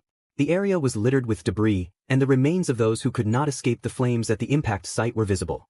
High above, a figure laughed at the devastation. He remarked on the unexpected power of his attack, boasting about his own greatness. Two more silhouettes emerged alongside him as the smoke and dust cleared, revealing their identities. One of them expressed disappointment that a certain knight had not withstood the attack, but his words were cut short as Naruto appeared before them, ready to confront the trio who would soon become future trophies. Naruto observed their foolishness in interrupting a battle that he, the descendant of the King of Heroes, Gilgamesh, was witnessing. The three figures grew angrier at his words and charged at him, believing he had sustained significant damage from Zeus's earlier strike, which had been supported by his brothers, Hades and Poseidon. However, Naruto regarded them as nothing more than trash, unworthy of his presence. He was merciful enough to allow them to witness his glorious form. The three Olympians, Zeus, Hades, and Poseidon, threatened him, but they were soon sent flying, crashing into the rubble. As they lay there, they heard footsteps approaching. Regulus, the Golden Knight of Leo, revealed himself, shocking the three Olympians. They had expected Zeus's attack to finish him off, yet he stood unharmed before them. Regulus warned them that they would pay for attempting to harm his lady's husband. With a powerful attack, Regulus unleashed the exclamation of Athena, striking the three adversaries. Directly. He smiled at the success of his strike, while Naruto questioned if he had gone too far. Regulus dismissed the concern, noting that they had uninvited guests. Both he and Naruto looked up to see an army surrounding them, accompanied by demons and their Mao. Kuroka expressed her frustration at an elder who had interfered, while Graphia pointed out the silver lining. They had more toys to play with. The other wives of Naruto nodded in agreement, eager for the chaos to come. Naruto declared that the fun was about to begin, and a massive portal opened behind him and his wives, from which emerged several figures, including the Golden Knights and the 108 Spectres, alongside the twin gods, Hypnos and Thanatos. Another radiant figure appeared, Gabriel, the current leader of heaven, along with her brothers and other angels preparing for battle. The various factions watched in terror, not wanting to witness another grand war, yet sensing that this one would be different. The blonde figure they observed was difficult to read, leaving them uncertain of his intentions and plans for the world. Naruto challenged anyone who wished to confront him, revealing that he had been watching them all along, unnoticed. The presence of the Shinto alongside him heightened the threat level, as Amaterasu, the sun goddess, stood with her brothers, Tsukuyomi and Susanoo, as well as two other formidable women. Surzex was taken aback, recognizing one of the women and expressing disbelief that she was alive. Ajuka and Regulus urged him to clarify, as confusion spread among the onlookers. Surzex explained that the woman with Amaterasu was Tamamo no Mei, the sun goddess's adopted daughter, who was thought to be dead. Tamamo revealed that Amaterasu had sought her soul and brought her back to life, thanks to the powerful blonde beside her. As the observers took in the sight of these formidable beings, they realized the overwhelming power they possessed. The three main Shinto gods stood ready, and it was clear that anyone who dared to confront them would face certain death. Zeus and his brothers struggled to rise from the powerful attack they had received, their bodies marked by the battle, as they prepared for the confrontation ahead. Naruto, clad in the armor of Gemini, observed the gathering of enemies, sensing their intent. He declared that he would grant them their wish for death as an act of mercy. The demon lords, alongside the others, were searching for Seraphal, who was notably absent. Surzex expressed his frustration, questioning Seraphal's whereabouts. Ajuka speculated that she might not have survived the recent attack. Faldium remained skeptical, insisting that he wouldn't believe she was dead until he saw her body. Ajuka dismissed the notion, reminding them that Seraphal had always been the weakest among them, and if she were alive, it would indeed be a miracle if she were not gravely injured. Surzex suggested they would look for Seraphal's body later, noting that her death could serve their interests by preventing the Citri clan from interfering in their affairs. Ajuka agreed, revealing his annoyance with her constant meddling and disrespect. However, he acknowledged her loss would be felt, even if it didn't matter to them. Unbeknownst to them, Seraphal and her sister, along with their entourage, were listening to the conversation. Rias, surrounded by her noble companions, was waiting for the right moment to leave the scene, leaving behind the two incompetent individuals, one a redhead and the other a pervert who now had a dragon king sealed in his artificial sacred gear. It seemed that the brown-haired individual and the dragon had reached a mutual agreement that benefited them both. The three Olympians, still reeling from their previous humiliation at the hands of the Leo Knight, were anxious as they faced the Golden Saints preparing for the impending battle. Their nerves were further heightened by the sight of 108 additional figures in dark armor alongside the Golden Knights. Zeus cursed under his breath, realizing that not just one but all the Golden Knights, including those of silver and bronze, had arrived. Hades proposed a drastic measure, suggesting they utilize the descendant of Leviathan to eliminate this threat, along with the demons present. He urged immediate action, confident they had the advantage of surprise. Poseidon interjected, reminding him of a crucial detail: they were facing a descendant of Gilgamesh. He recalled the beating they had received when they attempted to humiliate him, a spectacle witnessed by the entire camp. Zeus agreed with Poseidon, acknowledging the oversight. Meanwhile, Naruto relished the knowledge of his ancestor's strength, hinting that the outcome would be different this time, with none of the three leaving alive. His expression was filled with malice, suggesting he would make them beg for their lives, crawling on the ground like the insects he believed they were. Tension filled the air as both sides prepared for the inevitable clash, waiting for the first move to be made. Chapter end. All rights to their respective authors. The atmosphere was tense as everyone anticipated what was about to unfold. The many soldiers accompanying them were nervous, but the army led by the blonde remained calm. They were simply waiting for someone to make the first move into battle or for an idiot to provoke them. Naruto observed the gathered mixed bloods and misfits in one place, which saved him the trouble of searching them out and forcing them from their hiding spots. This made his task much easier. Now he just needed to eliminate them so they wouldn't interfere with his path to conquest. Naruto noted that the gathered crowd seemed uneasy in his presence and that of his allies. He pointed out that their foolish leaders were sending them to certain death, a fate from which they would never return. He reminded them that their children and spouses would be left waiting for a return that would never come. His words caused several soldiers on the side of the Olympians and the three Mao to waver. The thought of leaving their children orphaned and their spouses widowed struck a chord. Surzex, witnessing the hesitation in the eyes of many soldiers and allies, noted that several were faltering. Some doubted whether this war was a good idea, while others simply wanted to leave and let their leaders fight alone against the blonde standing before their entire army and the monsters at his side.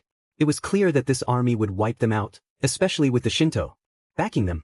It was well known that the goddess Amaterasu had a problem with the current Lucifer due to the massacre of a clan of yokai in the underworld. When the Shinto goddess demanded explanations for the incident, Surzex Gremory had refused to provide any, claiming that his actions were justified for the underworld. He believed that Lucifer did not owe explanations to a goddess beneath him, and that she should be grateful that the demons acknowledged her and her faction. What Surzex did not know was that Amaterasu was restraining herself from ending his life at that moment, as her faction was dealing with a significant issue. The Shinto had agreed to a treaty between both factions because Izanagi had passed away, and his wife Izanami was in mourning. Any altercation could provoke the goddess of death and creation, unleashing chaos upon anyone who dared to attack the Shinto and their precious yokai. Amaterasu had gone to great lengths to ensure that Izanami remained unaware of the massacre of the Nekisu clan at the hands of the demons led by the Crimson Satan. To maintain peace, Amaterasu told Izanami a half-truth, claiming that the Nekisu clan had gone extinct due to natural causes. When Izanami inquired about the reason for this extinction, Amaterasu explained that the Nikomadas had an extremely low birth rate, with only 2 or 3 out of every 100 females becoming Prgnt. She added that it was rare for a Nekisu to be born, occurring only every 10 generations, and that male Nikomadas were very few. With this explanation, Izanami ceased her inquiries about the fate of the yokai clan, allowing Amaterasu to avoid taking action against Surzex.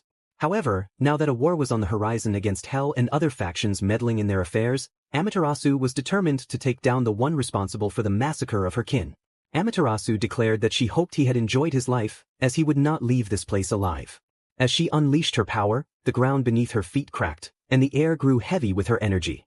Surzex cursed his luck upon hearing Amaterasu's voice, realizing he had overlooked the fact that the goddess wanted him dead, along with his 2 friends. Suddenly, a voice emerged from the smoke and debris, remarking on Surzex's predicament and revealing that not only Amaterasu wanted his head, but 2 others did as well. As the smoke cleared, Surzex saw Serafal standing there alongside her sister and nobility, who regarded him with disdain. Surzex was taken aback, questioning how she was alive after supposedly being killed in an attack by Zeus.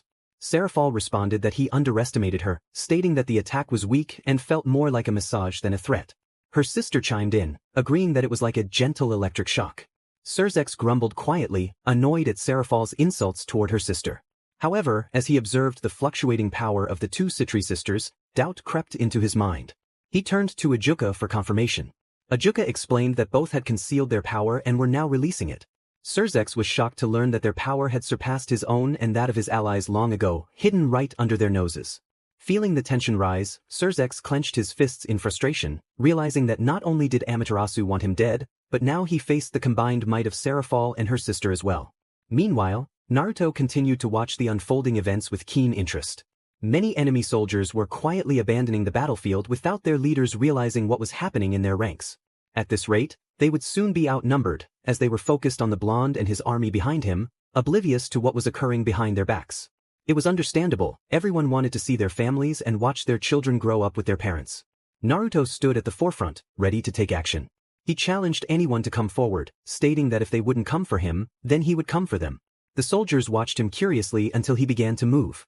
What started as a few steps quickly turned into a sprint, and the enemy soldiers swallowed hard at the sight of the blonde charging toward them. Before long, Naruto was upon them. One soldier, filled with courage, let out a battle cry that inspired his comrades to follow suit and charge at Naruto. Seeing this, Naruto's allies decided to join the fray, determined to make the attackers regret the day they chose to confront their leader. In a surge of speed, both Naruto's soldiers and allies launched their attack. Leading his army, Naruto engaged the enemy with fierce determination, skillfully taking down many foes with his bare hands. The soldiers from various factions attempted to strike him with their weapons, but he evaded their attacks with remarkable agility, as if he could predict their movements. The Mao, Olympians, and Odin watched in horror as one man dismantled their forces. Suddenly, an explosion drew their attention away from Naruto, and they turned to see the allies of the blonde, which filled them with even more dread. Although Naruto's army was small, they compensated with the quality of their soldiers, who were powerful in their own right. Among them were the new archangels, Imperius, the Archangel of Valor, and his brother Malthul, the Archangel of Death, who were swiftly taking down numerous demons. Faldium, witnessing their prowess, decided to confront them. He positioned himself between the 2 archangels, but they merely ignored him. Faldium insisted that he would fight them. Imperius, intrigued, accepted the challenge, summoning his solar lance and launching an attack. Faldium struggled to block the strike, feeling the sacred energy weaken him significantly, before being struck in the face and sent crashing to the ground, creating a crater. Meanwhile, Malthul and Azrael were eliminating many demons and their allies, who fled in terror upon seeing them. Malthul, in his Reaper form, was dismantling enemies with spectral strikes, tearing their souls and collecting them to unleash as tormented spirits that left a mark on their targets. This allowed him to teleport next to marked enemies to harvest their souls or tear them apart. The servants were also enjoying the battle alongside their past companions and new friends. The demons were shocked to see fierce warriors like King Arthur, or rather Arturia Pendragon, fighting alongside her daughter Mordred. The mother and daughter duo cut down enemies in their path, wielding their swords with deadly precision. The sight of Excalibur in their hands, along with the 12 Golden Knights and the 108 Spectres, caused even more terror. The Spectres, especially, were reveling in the chaos, alongside the 3 judges of the underworld and the twin gods Hypnos and Thanatos, who were mercilessly dispatching anyone in their way. The Golden Knights, along with Sasha, the reincarnation of Athena from their world, were overpowering the Olympian gods who attempted to eliminate Athena's saints. This order had been given by Zeus, who was currently engaged in battle with Regulus of Leo, who was overwhelming him in front of his brothers and children. All the Golden Saints were employing their most powerful techniques, taught to them by their masters who had faith in them. Cersex and Faldium watched as Naruto and his army decimated their troops and those of their allies. They decided to take action and confront the greatest threat on the battlefield, Naruto. Cersex urged Ajuka to help him eliminate the blonde and reclaim what was rightfully theirs. Ajuka agreed, and both launched their attack against Naruto, who was momentarily distracted. However, this proved to be a mistake, as they were sent flying by 3 women, leaving them stunned at their identities. Ajuka recognized one of them as the SS-ranked criminal Kuroka, and he was shocked to see another familiar face. Cersex, furious, identified Graphia as a traitor, expressing disbelief that she was alive after the incident. Venelana, Cersex's mother, declared that she was no longer his mother since the day he and the others betrayed her and plotted her demise. Cersex acknowledged that she had learned of their plan but insulted her character, accusing her of being used by their father for his own ends. Graphia, unfazed, reminded him that they were already aware of the truth and asked if he had anything else to say before meeting his end.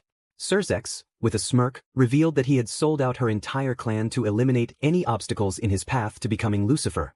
Alice, intrigued, demanded to know if there was anything else they should be aware of regarding the filthy half-breed. The Crimson Mao was taken aback by the presence of Graphia, whose power was palpable and growing, causing the air around her to chill. Her sister smiled, anticipating what would unfold in mere moments. Ajuka observed Kuroka, the street cat, who regarded him with a fierce intensity that unsettled him. Her gaze spoke volumes about the fate he might face at her hands. Kuroka's anger boiled at the thought of him harming her beloved sister, and the mere idea of him conducting his twisted experiments on her ignited a fury within her. Ajuka, though nervous, masked his fear and spoke with a facade of bravery. He acknowledged that Kuroka had caught on to his intentions regarding her sister, but he dismissed her concerns, believing he would claim her after this event. His plans had been disrupted by Zeus's reckless attack on the Golden Knight. Kuroka found amusement in Ajuka's arrogance, knowing that he would soon become just another casualty on the battlefield. She challenged his confidence, questioning whether he underestimated the power radiating from her.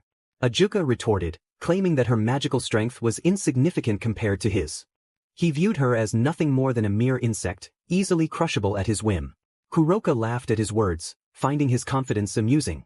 She declared that he was mistaken if he thought defeating her would be easy. In an instant, Kuroka unleashed her power, causing the atmosphere to grow heavy and the ground to crack under the pressure. Several demons and allies paused, momentarily frozen in fear, which ultimately led to their downfall as they were swiftly taken down by their attackers. Ajuka was incredulous at the surge of power emanating from her. Kuroka smiled as she approached him, each step causing the ground to tremble beneath her.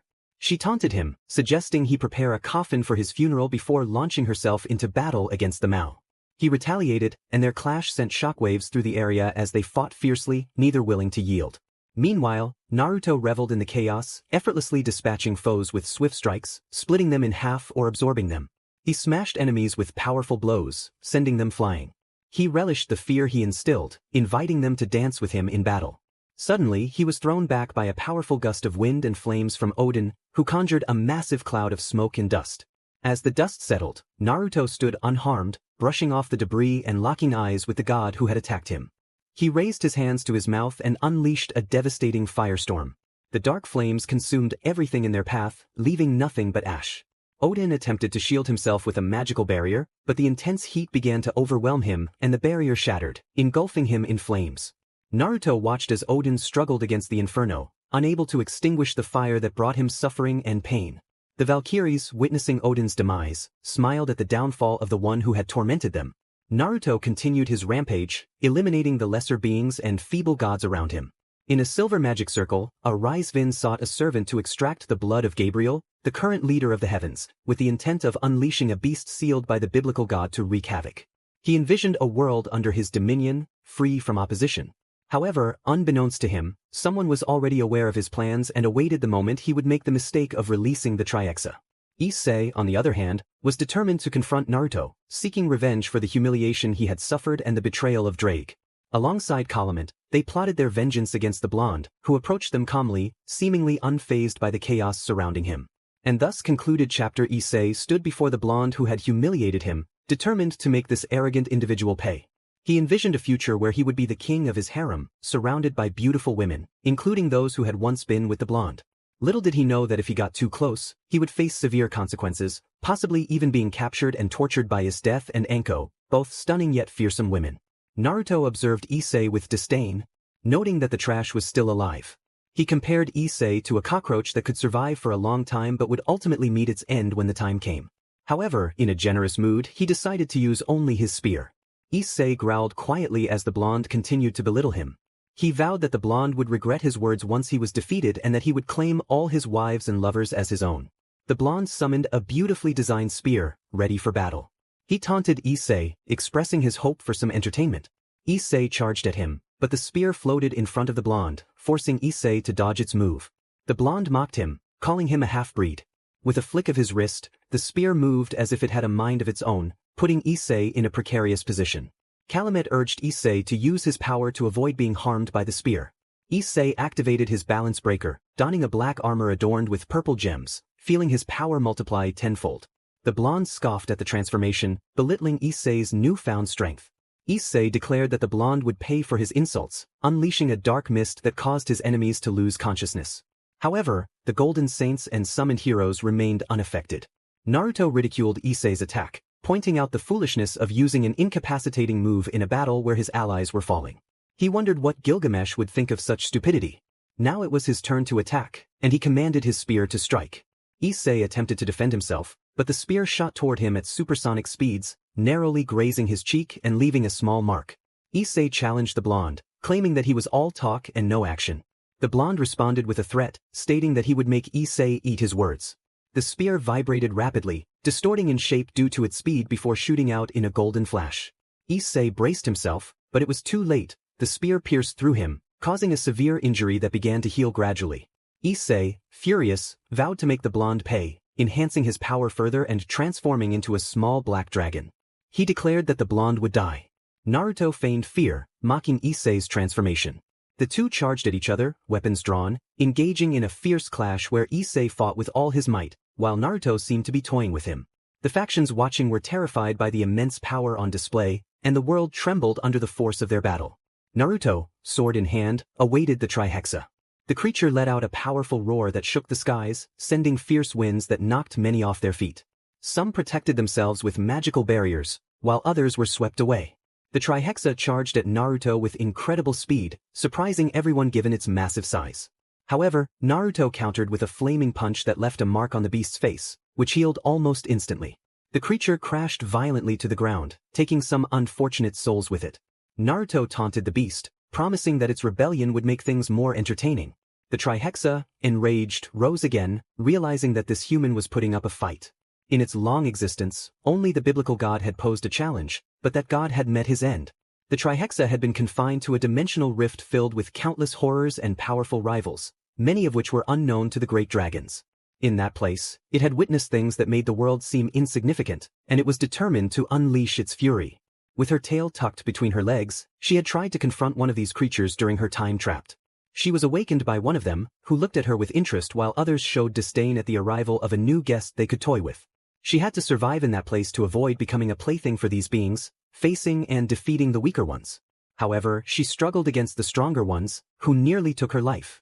One of those creatures approached her to tend to her wounds from the battles with the others. "Poor dragon, you are so hurt. Let me help you regain your strength so you can continue your fight," it said. But this creature was betrayed and killed by the others, who mocked the pathetic death of their strongest companion. This being preferred to enjoy the tranquility of the place and only fought when provoked or bored. In its last words, it told the Chimera Dragon that they would meet again and that it would see how strong she had become, putting her to the test to see if she was worthy of being his partner. It bid her farewell with a smile, knowing her true appearance, which brought her joy. Finally, someone appreciated her for who she was and not as a monster seeking chaos and destruction. Her true form was that of a beautiful woman with blood-red hair and two horns protruding from the sides of her head. She possessed striking golden eyes and two magnificent red wings, along with a black, somewhat provocative armor that showcased her sculpted body and two swords with dark purple edges. Upon witnessing her only friend and secret love before her eyes, she fell into a blind rage and charged at the assassins of her beloved, attacking them with everything she had. She fought them for what felt like an eternity, as time flowed differently within that realm. Outside the breach, time passed slowly, but inside, centuries could pass. After a long battle, she emerged victorious against those beings, but at a great cost. She was exhausted, her power diminished, yet she knew one thing: she was stronger than before, and no one would dominate her except for her beloved. She awaited his return to show him how powerful she had become, even planning to present the bodies of those foolish beings who had killed him as a wedding gift. She took a moment to rest, but the seal of the biblical entity reformed. Weakened, she could do nothing but recuperate and heal her wounds in her chimera dragon form. However, she was freed after some time by a foolish descendant of Lucifer. When she saw him, he appeared to be a mere cockroach she could crush at will. Even his father was far superior to this demon.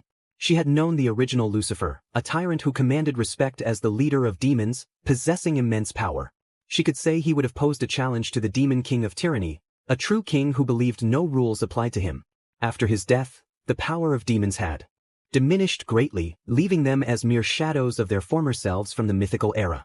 She stopped reminiscing about the past and focused on the blonde before her, who smiled at her, wielding a sword and standing beneath an invoked castle. This made her realize she was facing the demon king of tyranny, filling her with excitement at the prospect of battling him, which would be a memorable experience. Yet, something told her that this blonde was hiding many things, and his power was not fully unlocked. There was something familiar about him that reminded her of a certain being, but she dismissed it and concentrated on her fight against him, returning his smile. They resumed their battle, shaking the world with the magnitude of their attacks. The others watched in horror as the blonde's allies continued their struggle against the creatures attacking them, enjoying the challenge of adversaries who did not fall easily, making their fight worthy of remembrance. In the dimensional breach, the great red being sensed the immense power being unleashed and rushed to the scene to end the life of the one releasing such power. It was surprised to feel the power of the Trihexa unleashed and hurried to intervene, aiming to eliminate the other bearer of such strength. Meanwhile, Naruto and the Trihexa were locked in their fierce battle. The blonde, wielding his sword, inflicted significant damage on her, preventing her regeneration from fully healing her wounds. She retaliated with powerful strikes, sending him crashing into the debris, leaving him somewhat injured, yet his smile remained, fueling her fury. The blonde charged at the Trihexa, launching an attack that slammed her into the ground, causing her immense pain. She let out a great roar to the heavens, feeling the agony inflicted by the blonde approaching her with his sword in hand and a scale of hers in the other. "You are strong, I admit. You have a strong spirit, which excites me. Now, let's see what I can gain from you," he said as he absorbed the Trihexa's scale, witnessing all her memories and abilities acquired over time. Time passed until the biblical entity was ultimately sealed away, which caused the blonde to laugh heartily at the sight of how that god met his end. To him, the demise of the biblical figure was quite amusing. He then witnessed the struggle against those beings, how one of them saved him from death by healing his wounds, only to see how they fell to the others. As those memories surfaced, something within the blonde awakened, causing the atmosphere to tense. He fixed his gaze on the Trihexa, making her feel nervous and uncomfortable under his intense stare. The fact that he was approaching her with a sword in hand only heightened her anxiety, especially when she recognized the weapon as Venus de Noah, the demolisher of principles. She swallowed hard at the thought of what would happen if that sword struck her heart. It had been a long time, and it seemed that she had grown quite strong, he noted, acknowledging that she had passed the test. The Trihexa began to emit a brilliant glow from her body, leading everyone to believe she was defeated and that they could finally attack the blonde and end his life, assuming he must be exhausted from his battle against the beast of the apocalypse. Their surprise was immense when they saw that where the beast had been, there stood a beautiful woman in armor that left little to the imagination, rendering everyone speechless. The Trihexa questioned who he was and how he knew her true form. He expressed disappointment that she did not recognize him, reminding her that he was the one who healed her wounds after her battles against those foolish foes. Her eyes widened in realization as she stood before her savior, the one who had helped her in her darkest moments when she was on the brink of death. She exclaimed in disbelief that she thought he had died in her arms. He told her to call him Naruto, the name he now possessed, and the affectionate suffix he used made her blush, flattered by his words. Their faces drew closer, almost about to touch, when they were interrupted by a tremendous roar. They turned to see a massive red dragon emerging from a crevice, staring intently at them. Naruto remarked that the creature had finally emerged from its hiding place and hoped it would live up to its name. From the blonde, a golden light began to emanate, taking the form of a humanoid nine-tailed fox. Kurama stretched and expressed his delight at being free again, questioning why he had been released. Naruto told him it was simple. The dragon had come out of its den, and he thought Kurama would enjoy a lizard-skin suit for formal occasions. Kurama found the idea tempting but wondered about Irene, who would want to face the dragon first. Naruto recalled how she had dealt with dark dragons that thought they could dominate her and turn her into their personal toy. He reminisced about the spectacle of watching them beg for their lives, knowing she would skin them alive while he enjoyed the show from the front row. Kurama reminded him that he was also part of that experience. Naruto asked where Irene was, and Kurama admitted he did not know, suggesting that as her husband, Naruto should have that information. Naruto decided to call her, hoping she would be in a good mood since the last time they interrupted her, it was during one of her delightful games with his death. Kurama agreed that the two of them were indeed frightening. Naruto whistled into the air, calling for Irene. The red-haired woman heard him and became furious at being interrupted during her slaughter of the creatures and monsters approaching her. With great elegance, she sent the monsters flying in all directions and headed toward the source of the call. Upon arriving, she smiled at the sight of her husband and the red lizard. She noted that she would have a new collection of bags and a new pair of boots. Naruto commented that she would indeed have a new set of boots and a bag, hoping for a gift in return. Irene assured him that he would receive one. Kurama chimed in, asking for something as well, wanting a version of the dragon for himself. Irene promised to take a couple of things from the dragon before leaving the rest to Kurama. With that settled, Irene declared she would go first, taking what she needed from the dragon before allowing Kurama to have his fun. Naruto encouraged her to enjoy herself. She charged at the massive red dragon with her fist raised, and upon impact she created a rift in the air, sending the dragon crashing to the ground and raising a massive cloud of dust and smoke. The onlookers could only stare in disbelief as they witnessed the dragon being overpowered by a woman who sent it tumbling with a single blow. Irene taunted the dragon, urging it to suffer and beg for mercy. The dragon acknowledged her strength and expressed interest in her, claiming he would make her forget her master. Irene dismissed him as mere trash in her eyes and in the eyes of her husband, calling him an overgrown lizard hiding away. The dragon threatened to show her his true power, stating he would have spared her life but would now eliminate her. Irene countered that he would become a beautiful spring collection bag for her to flaunt on the streets and a pair of exclusive boots. The dragon insisted she would never get a piece of him, claiming he would only give a piece to someone he deemed worthy. Irene scoffed at his sentimentality, asserting that he would find no one. In a place filled with debris, one might think of bringing that refuse to life, but it was clear that such a feat was impossible, as its soul had long been erased. The great red dragon, filled with arrogance, believed no one could truly obliterate a soul. However, Irene, the former dragon queen, was determined to prove him wrong. She charged at the great red, who unleashed a roar meant to send her flying. To his surprise, Irene stood her ground and struck him squarely in the face, causing him to crash back to the ground.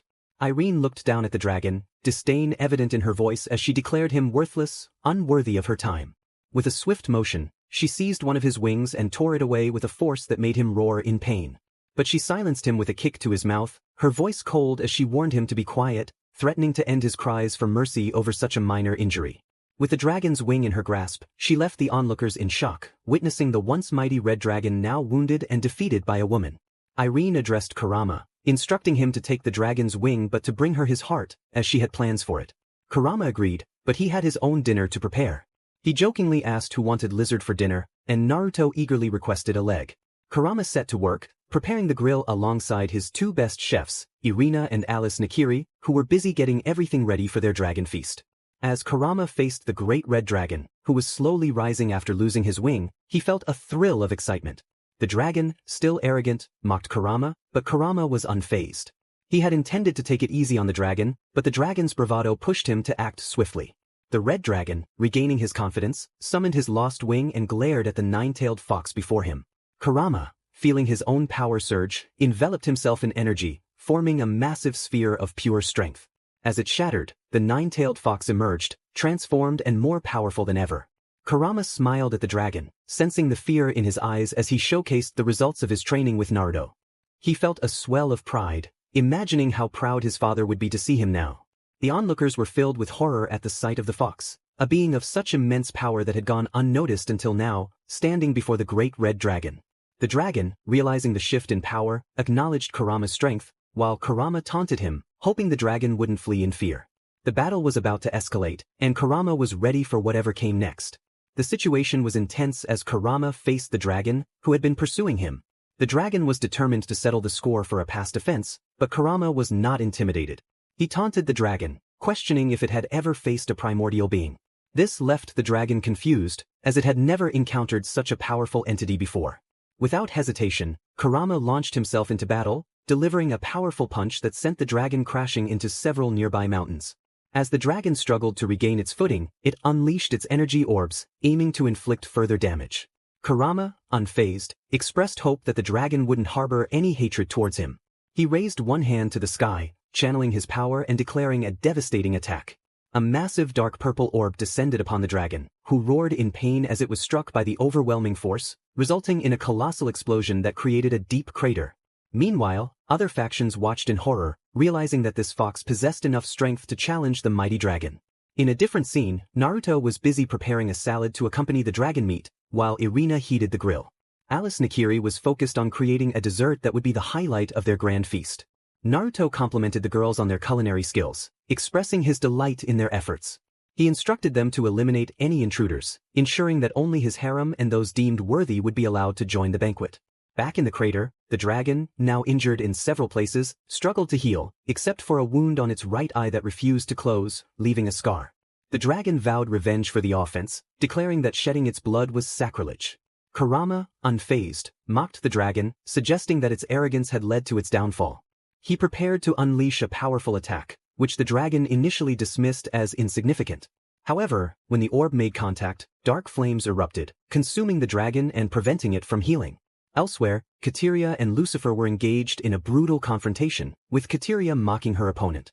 As the battle escalated, a spear struck Kateria, ending her life at the hands of Lucifer, who was fed up with her arrogance. Meanwhile, Amaterasu held the severed head of a foe, reveling in the satisfaction of revenge. Her companions shared in the moment, celebrating their victory over those who had wronged them. Seraphal suggested taking a photo to commemorate their triumph, and despite some initial hesitation, the group agreed. They posed together, showcasing their battle attire and the spoils of their victory. Kurama observed the dragon's struggle within the flames of his attack, eventually canceling the technique to see the aftermath. The dragon lay on the ground, severely burned, its body showing signs of extensive damage.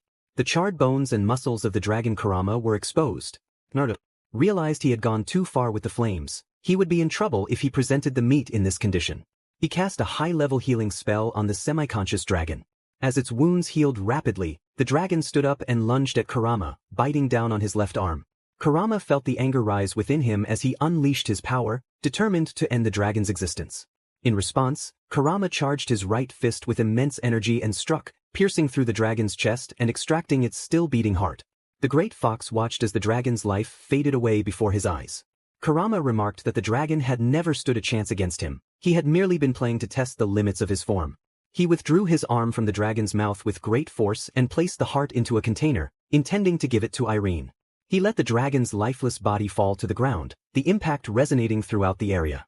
The factions present were horrified to witness the great red dragon fall to the hands of the fox, leaving them fearful of being next on the list. Many began to retreat, believing the world was lost. With such powerful beings around, any attempt to stop them would surely end in failure.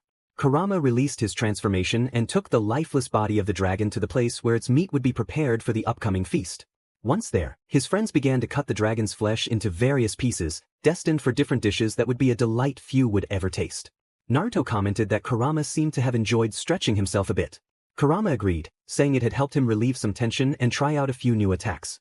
Naruto asked why Kurama hadn't used his Susanoo armor to finish the fight quickly, suggesting he could have used various types of magic he had learned from him to defeat the dragon. Kurama replied that he wanted a bit of fun, and the dragon had provided that for a brief moment. Naruto acknowledged that it would have been boring to end it with a single attack, finding amusement in watching the dragon's futile efforts and pathetic life slip away. The most entertaining part was when the dragon realized Kurama had merely been toying with him, giving him false hope of victory.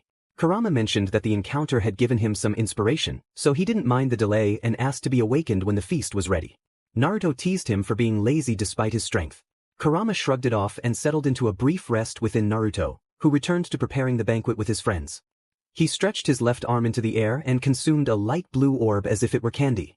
Meanwhile, in Olympus, the goddesses were taking advantage of the absence of the trio of gods who had been defeated by a golden knight. Zeus and his two brothers returned to Olympus in terrible condition after their encounter. As they approached the gates, Gaia and Hea awaited them with unsettling smiles. The three gods attempted to flee but were ensnared by Vine's courtesy of Hea, who dragged them into Olympus. There, they were met with the sight of the fallen gods, with only the goddesses and Hephaestus remaining, all covered in blood. Artemis remarked on the arrival of the womanizers, while Aphrodite suggested leaving them to Gaia and Hea, who had unfinished business with the trio. The two goddesses took the three gods to Tartarus, where they would be tormented, their smiles filled with malice causing the three kings to tremble in fear.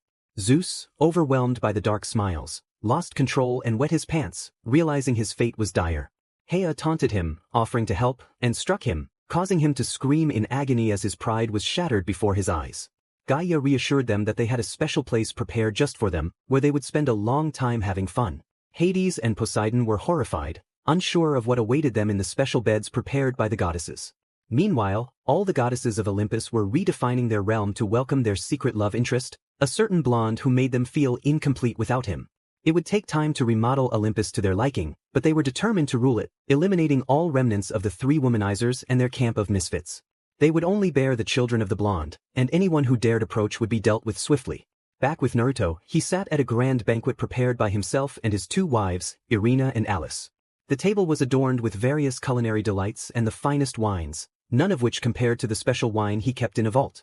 The desserts were elegantly crafted, and the dishes were magnificent, all within the castle surrounded by magical shields.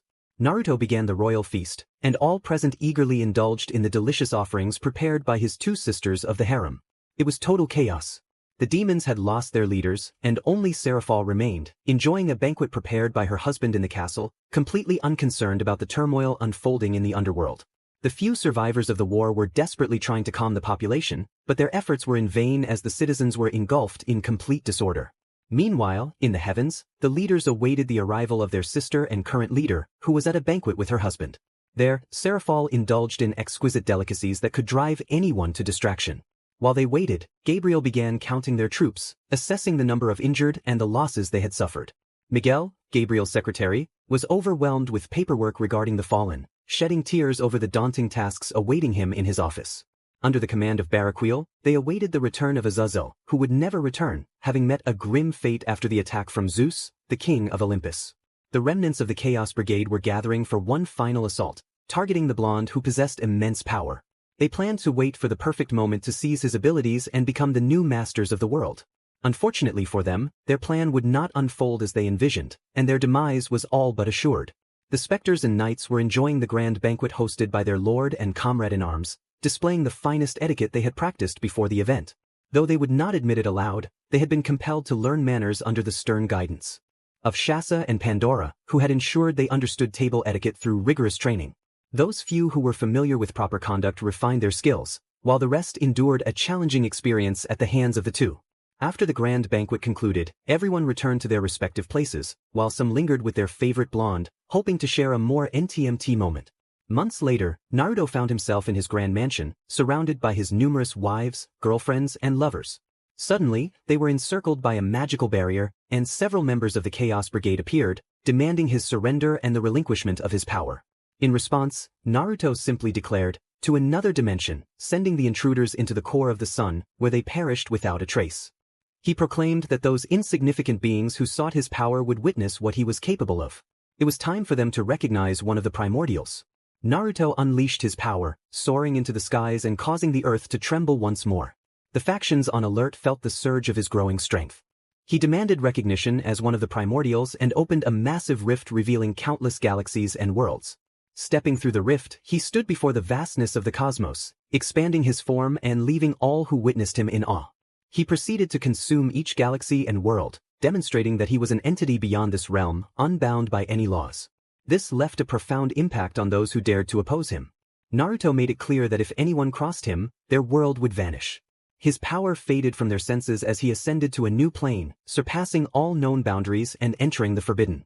With this display, he summoned a throne made of pure, high-quality gold, where he sat alongside all his wives, lovers, and girlfriends, declaring himself the governor of all worlds and universes in the vast expanse of space.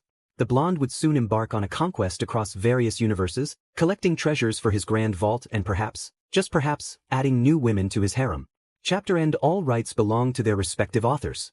A couple of weeks had passed since the grand display of power that established him as one of the primordials. Currently, the blonde was in a dungeon alongside Isteth and Anko.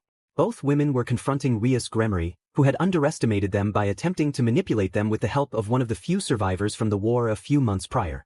Naruto thought the girl was quite foolish. She failed to recognize the consequences of her actions from weeks ago. If anyone dared to challenge him, their fate would be sealed, and he intended to make an example of the nuisance before him, who resembled more of a discarded object than the proud demon she once was. Naruto instructed Isdeth to prepare a place for the execution, emphasizing that the world would witness the consequences of crossing him. Isdeth and Anko nodded in agreement and went to set up the location for the girl's fate. In the underworld, Serafal was in charge, alongside her sister Sona. Both sisters ruled with an iron fist, and the first act Serafal committed upon claiming the underworld was to eliminate anyone who opposed her reign. Many stood against her, but the most notable were the Gremory family, led by the spoiled Rias, who looked at Serafal with pure hatred, searching for her brother, the strongest devil. Serafal ignored her. The throne of Lucifer was far more worthy of her attention than the girl glaring at her. Rias believed that with the help of the remaining survivors from the war, it would be easy to dethrone Serafal and claim leadership for herself, bringing a new light to the underworld. However, her plans fell apart when Serafal executed all her supporters. Rias managed to escape with a small group of followers who devised a new plan, to control Naruto's women, believing that if they could dominate even one of these powerful beings, their ambitions would come to fruition. Their sights were set on Isdeth, the Ice General, and Anko Mitarashi, the Lady of Serpents. The two women often walked together, discussing new methods of extracting information. While strolling through a park in the city, they were surrounded by several individuals led by Rias, whom they had come to know as the useless girl, based on their husbands' descriptions. The assailants attempted to subdue them with a mind control spell, but it did not go as planned. The two women simply smiled with wicked grins before unleashing chaos upon the attackers, leaving only Rias alive, who tried to flee but was frozen in place by Isdeth, whose eyes revealed a madness that was unmistakable. Isdeth expressed her intent to enjoy breaking every bone of Rias, while Anko added that they hoped she could endure their dark games, especially when they elicited cries for mercy. Rias could only shed tears, realizing the torment that awaited her at the hands of these two women during her time in the dungeon. Meanwhile, Naruto was already at the location designated for the execution of the girl who had survived the war. He was unsure how she had managed to escape but attributed it to the Major's decision to keep her safe until the chaos subsided. Beside Naruto were Sikvera Agars and Roygun Belphegor, both of whom were enamored with him, recalling the spectacle he had put on during the young demon's event. The moment had come when both women fully belonged to him. The first to surrender at his feet was Sikvera, who received a robotic dinosaur as a wedding gift. She vividly remembered that moment when she found herself before the blonde who had stolen her heart. She wondered what he was doing in her home. Naruto revealed he had come for what was his. Sikvera tilted her head in confusion, not understanding what he meant. Naruto reassured her that he had come for her and presented her with a magnificent artifact, which was covered by a large white cloth. As Sikvera approached to see her future husband's gift, she was astonished by what lay beneath the cloth. She exclaimed that it was beautiful and sublime, and it worked perfectly. Naruto confirmed that he had developed it himself while bringing back the ships. When she asked its name, he proudly announced it as Psycho Geno Soarer. Overwhelmed with joy, Sikvera fell to her knees, realizing her dream had come true. Naruto encouraged her to take it for a spin and test its capabilities. With sparkling eyes, Sikvera asked if she could truly operate it. He assured her it was hers to pilot, designed specifically for her. In disbelief, she remarked that it felt more like a dream than reality. Naruto insisted it was real and urged her to take it out. Excitedly, Sikvera took the Genosaur for a ride around her mansion, causing quite a stir among the onlookers. However, they calmed down upon hearing her voice from within the massive mech, inviting Naruto to join her. He declined, stating he had his own, and summoned another machine that was even more powerful, introducing it as Geno Breaker. Sikvera recalled that day with great excitement, and soon after, they engaged in a battle that completely destroyed the surrounding area. Without a doubt, it was the best day of Sikvera's life, seeing her greatest dream come true. Naruto reminded her of that day, asking if she still remembered it. Sikvera replied that she could never forget because he had given her the best gift of her life, one that remained vivid in her memory. Naruto added that the field where they had so much fun had turned into a barren desert. Roygun chimed in, reminding them that she also remembered the gift he had given her that day. Naruto, looking at Roygun, found her to be the most beautiful sight. He thought it was amusing to see a strong woman show such a vulnerable side just for him. He acknowledged that she had been waiting for a long time, and he had occupied her thoughts since the day he had stolen her heart and awakened something within her, something that now urged her not to leave his side. Naruto reassured her that she no longer needed to wait because he had arrived and would always be by her side. Nothing and no one could separate them. Roygun expressed how everything around her felt different when he was present, and when he was absent, everything turned cold and bland. Naruto then proposed to her, extending his hand with a small, dark red box. When she opened it, she found a pure gold ring adorned with colorful gems surrounding a larger gem shaped like a dragon atop a black mountain. Roygun accepted his proposal, extending her hand for him to place the ring on her finger, making their commitment official. As a gift for their engagement, Naruto took her through a portal to a strategic game world where they would have endless fun. He told her that this place was just for her, to use as she wished. Roygun couldn't believe it, an entire world created for her, where she could unleash her greatest desires. She remembered that day with passion, the day she had her own world where she programmed challenges, and thanks to those challenges, she became the main director of the raiding game, where new devils would face the highest difficulty levels set by her. Seraphal, who had to correct the disasters caused by the previous reign, was grateful for the help of her harem sisters, who brought a new light to the underworld with Naruto. He stood beside both devil women, waiting for the arrival of someone who had underestimated him and his wives. Soon, the sound of footsteps and dragging chains echoed, and when they turned, they saw Anko and Isdeth bringing in the one who had thought she could challenge them. The red-haired girl was thrown onto the stage where she would face her fate, watched by the inhabitants of the underworld and the supernatural world. Many wondered what the last of the Gremory clan had done, as her clan had been decimated in the war months ago. With Seraphal's new mandate, the clan was nearly extinct, leaving only the sister of the previous Satan, who had met a pathetic end at the hands of her own mother, the goddess Amaterasu. Seraphal had played with her, giving her false hope of victory, only to watch that hope slip away. The last of the Gremory was bound to a wooden post, her hands and feet restrained, a seal on the ground draining her magic. Given her condition, using her magic was impossible, especially with her hands injured from the games played by Anko and Isdeth. Naruto addressed the crowd, stating that he had called them to fulfill his threats. He had made it clear that if anyone crossed him or his beloved wives, nothing could save them from his wrath. One person had challenged those words, thinking her actions would go unpunished. She had attempted to use 2 of his wives for her own whims, which had been her mistake. Now, in front of everyone, stood the foolish girl who thought she could escape her fate. He questioned her what she had to say in her defense. The girl, filled with anger, vowed to return and take revenge on everyone, including Naruto. He reminded her that demons do not seek vengeance without the help of a god, but he controlled everything and would erase her soul from existence. This realization crushed the last of the Gremory, extinguishing her hopes of returning from beyond. Naruto, however, decided to show her mercy. He approached her, who looked at him with fear in her eyes, knowing her end was near. He delivered a powerful punch to her stomach, causing her to cough up blood from the impact. Afterward, he withdrew his fist and turned to leave with his wives, but was interrupted by her taunt, questioning if that was all he had. Naruto, without turning to face her, simply stated that he would not use his most powerful technique to end her life swiftly, and he had lied about his intentions. Death would not be quick. Everyone watched as the Gremory burned in flames that consumed her from within, her cries echoing as she faced her end. The onlookers wondered how it had come to this, not wanting to share the same fate as the Gremory, now reduced to a body engulfed in fire. The blonde extended his hand, summoning a blue sphere with red edges, which he then shattered, erasing the soul and essence of the useless one.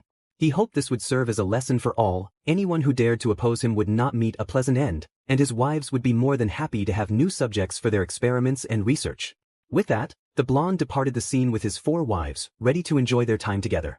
They often expressed their desire to bear his children, and he intended to fulfill that wish.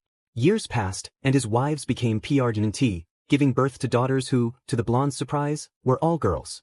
Each daughter inherited unique traits, becoming the terror of the gods. Many deities fled at the sight of them, as each child had a sadistic tendency, leaving anyone who approached them with lifelong trauma. Their favorite targets were the gods, who were the hardest to break with their games, a fact that seemed perfectly normal to their mothers and a part of daily life for the blonde. His first daughter, with Kateria, was a beautiful girl with silver hair, dark skin, and silver eyes, named Zerse. His second daughter, with Minamoto Reiku, was a lovely girl named Radiant Shogun, who had purple hair, matching eyes, and a remarkable skill with the sword.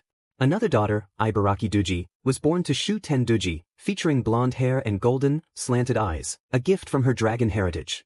She was the most troublesome of his daughters, often hunting gods for her amusement. Another daughter, named Luna, was born to Tiamat, inheriting draconic traits from both parents, granting her immense strength capable of destroying an entire world with a single blow. Her power continued to grow, combining her mother's abilities with her father's unique magic. The twin daughters from Ingrid, the Infernal Knight, were beautiful girls who, despite their differences, always teamed up to make someone's life a living hell, which they enjoyed immensely. The blonde had more daughters, but they were still young, and he would ensure that nothing harmed them. If anyone dared to threaten one of his daughters, it would be the end for them. His adopted son, Sarorg, was the only male child, as his mother had married the blonde, making the young man the general of all underworld forces alongside his sister, Ikaros, the daughter of his father and the leader of heaven, Gabriel. Ikaros was always cared for by her mother, who guided her on her path. None of the blonde's children or wives remained stagnant. They continually grew in power, reaching new heights. The blonde also improved, testing his new abilities and launching attacks on various worlds he visited for fun, relishing the terror on the faces of the inhabitants and their gods, many of whom met their end at his hands and those of his wives. One of the wildest things the blonde did for fun with his daughters was to eat an entire universe after one of them challenged him to do so. He accepted the challenge, consuming the universe, which later caused him some stomach discomfort due to the massive energy absorption. The blonde's daughters viewed him as more than just a father. They saw him as a lover and future husband, believing that no one else was worthy of touching or possessing them. Only their father held that privilege. The rest could go to the depths of despair. Long ago, when factions were still united, a mysterious tower appeared. No one knew who it belonged to or how it came to be, but everyone agreed on one thing. It needed to be explored. The first to arrive would uncover the treasures hidden within. Many had tried, but few had managed to escape with their lives, and even fewer left with anything to show for it. Only one man emerged from that place alive, and he was not empty-handed. He was the legendary king of heroes, Gilgamesh. However, he had to give something in return. No one knew what he had sacrificed, not even the dragons who attempted to conquer the mysterious tower, which had claimed the lives of hundreds of them. Even the dragon gods could not withstand the dangers that lurked within. As time passed, many entered the tower, never to return. Those who did come back spoke of a world inside that was vastly different from what was seen on the outside. They claimed it was like another realm, but others dismissed their accounts as madness. Once, even the biblical god ventured into the tower, seeking to uncover its secrets. Days turned into years, and no one heard from the deity. His angels grew anxious until he finally reappeared, barely clinging to life. He forbade his angels from entering the tower, revealing only that it belonged to a dragon. They did not know which dragon it was, but if it was indeed its tower, the consequences would be monumental. So, chapter end.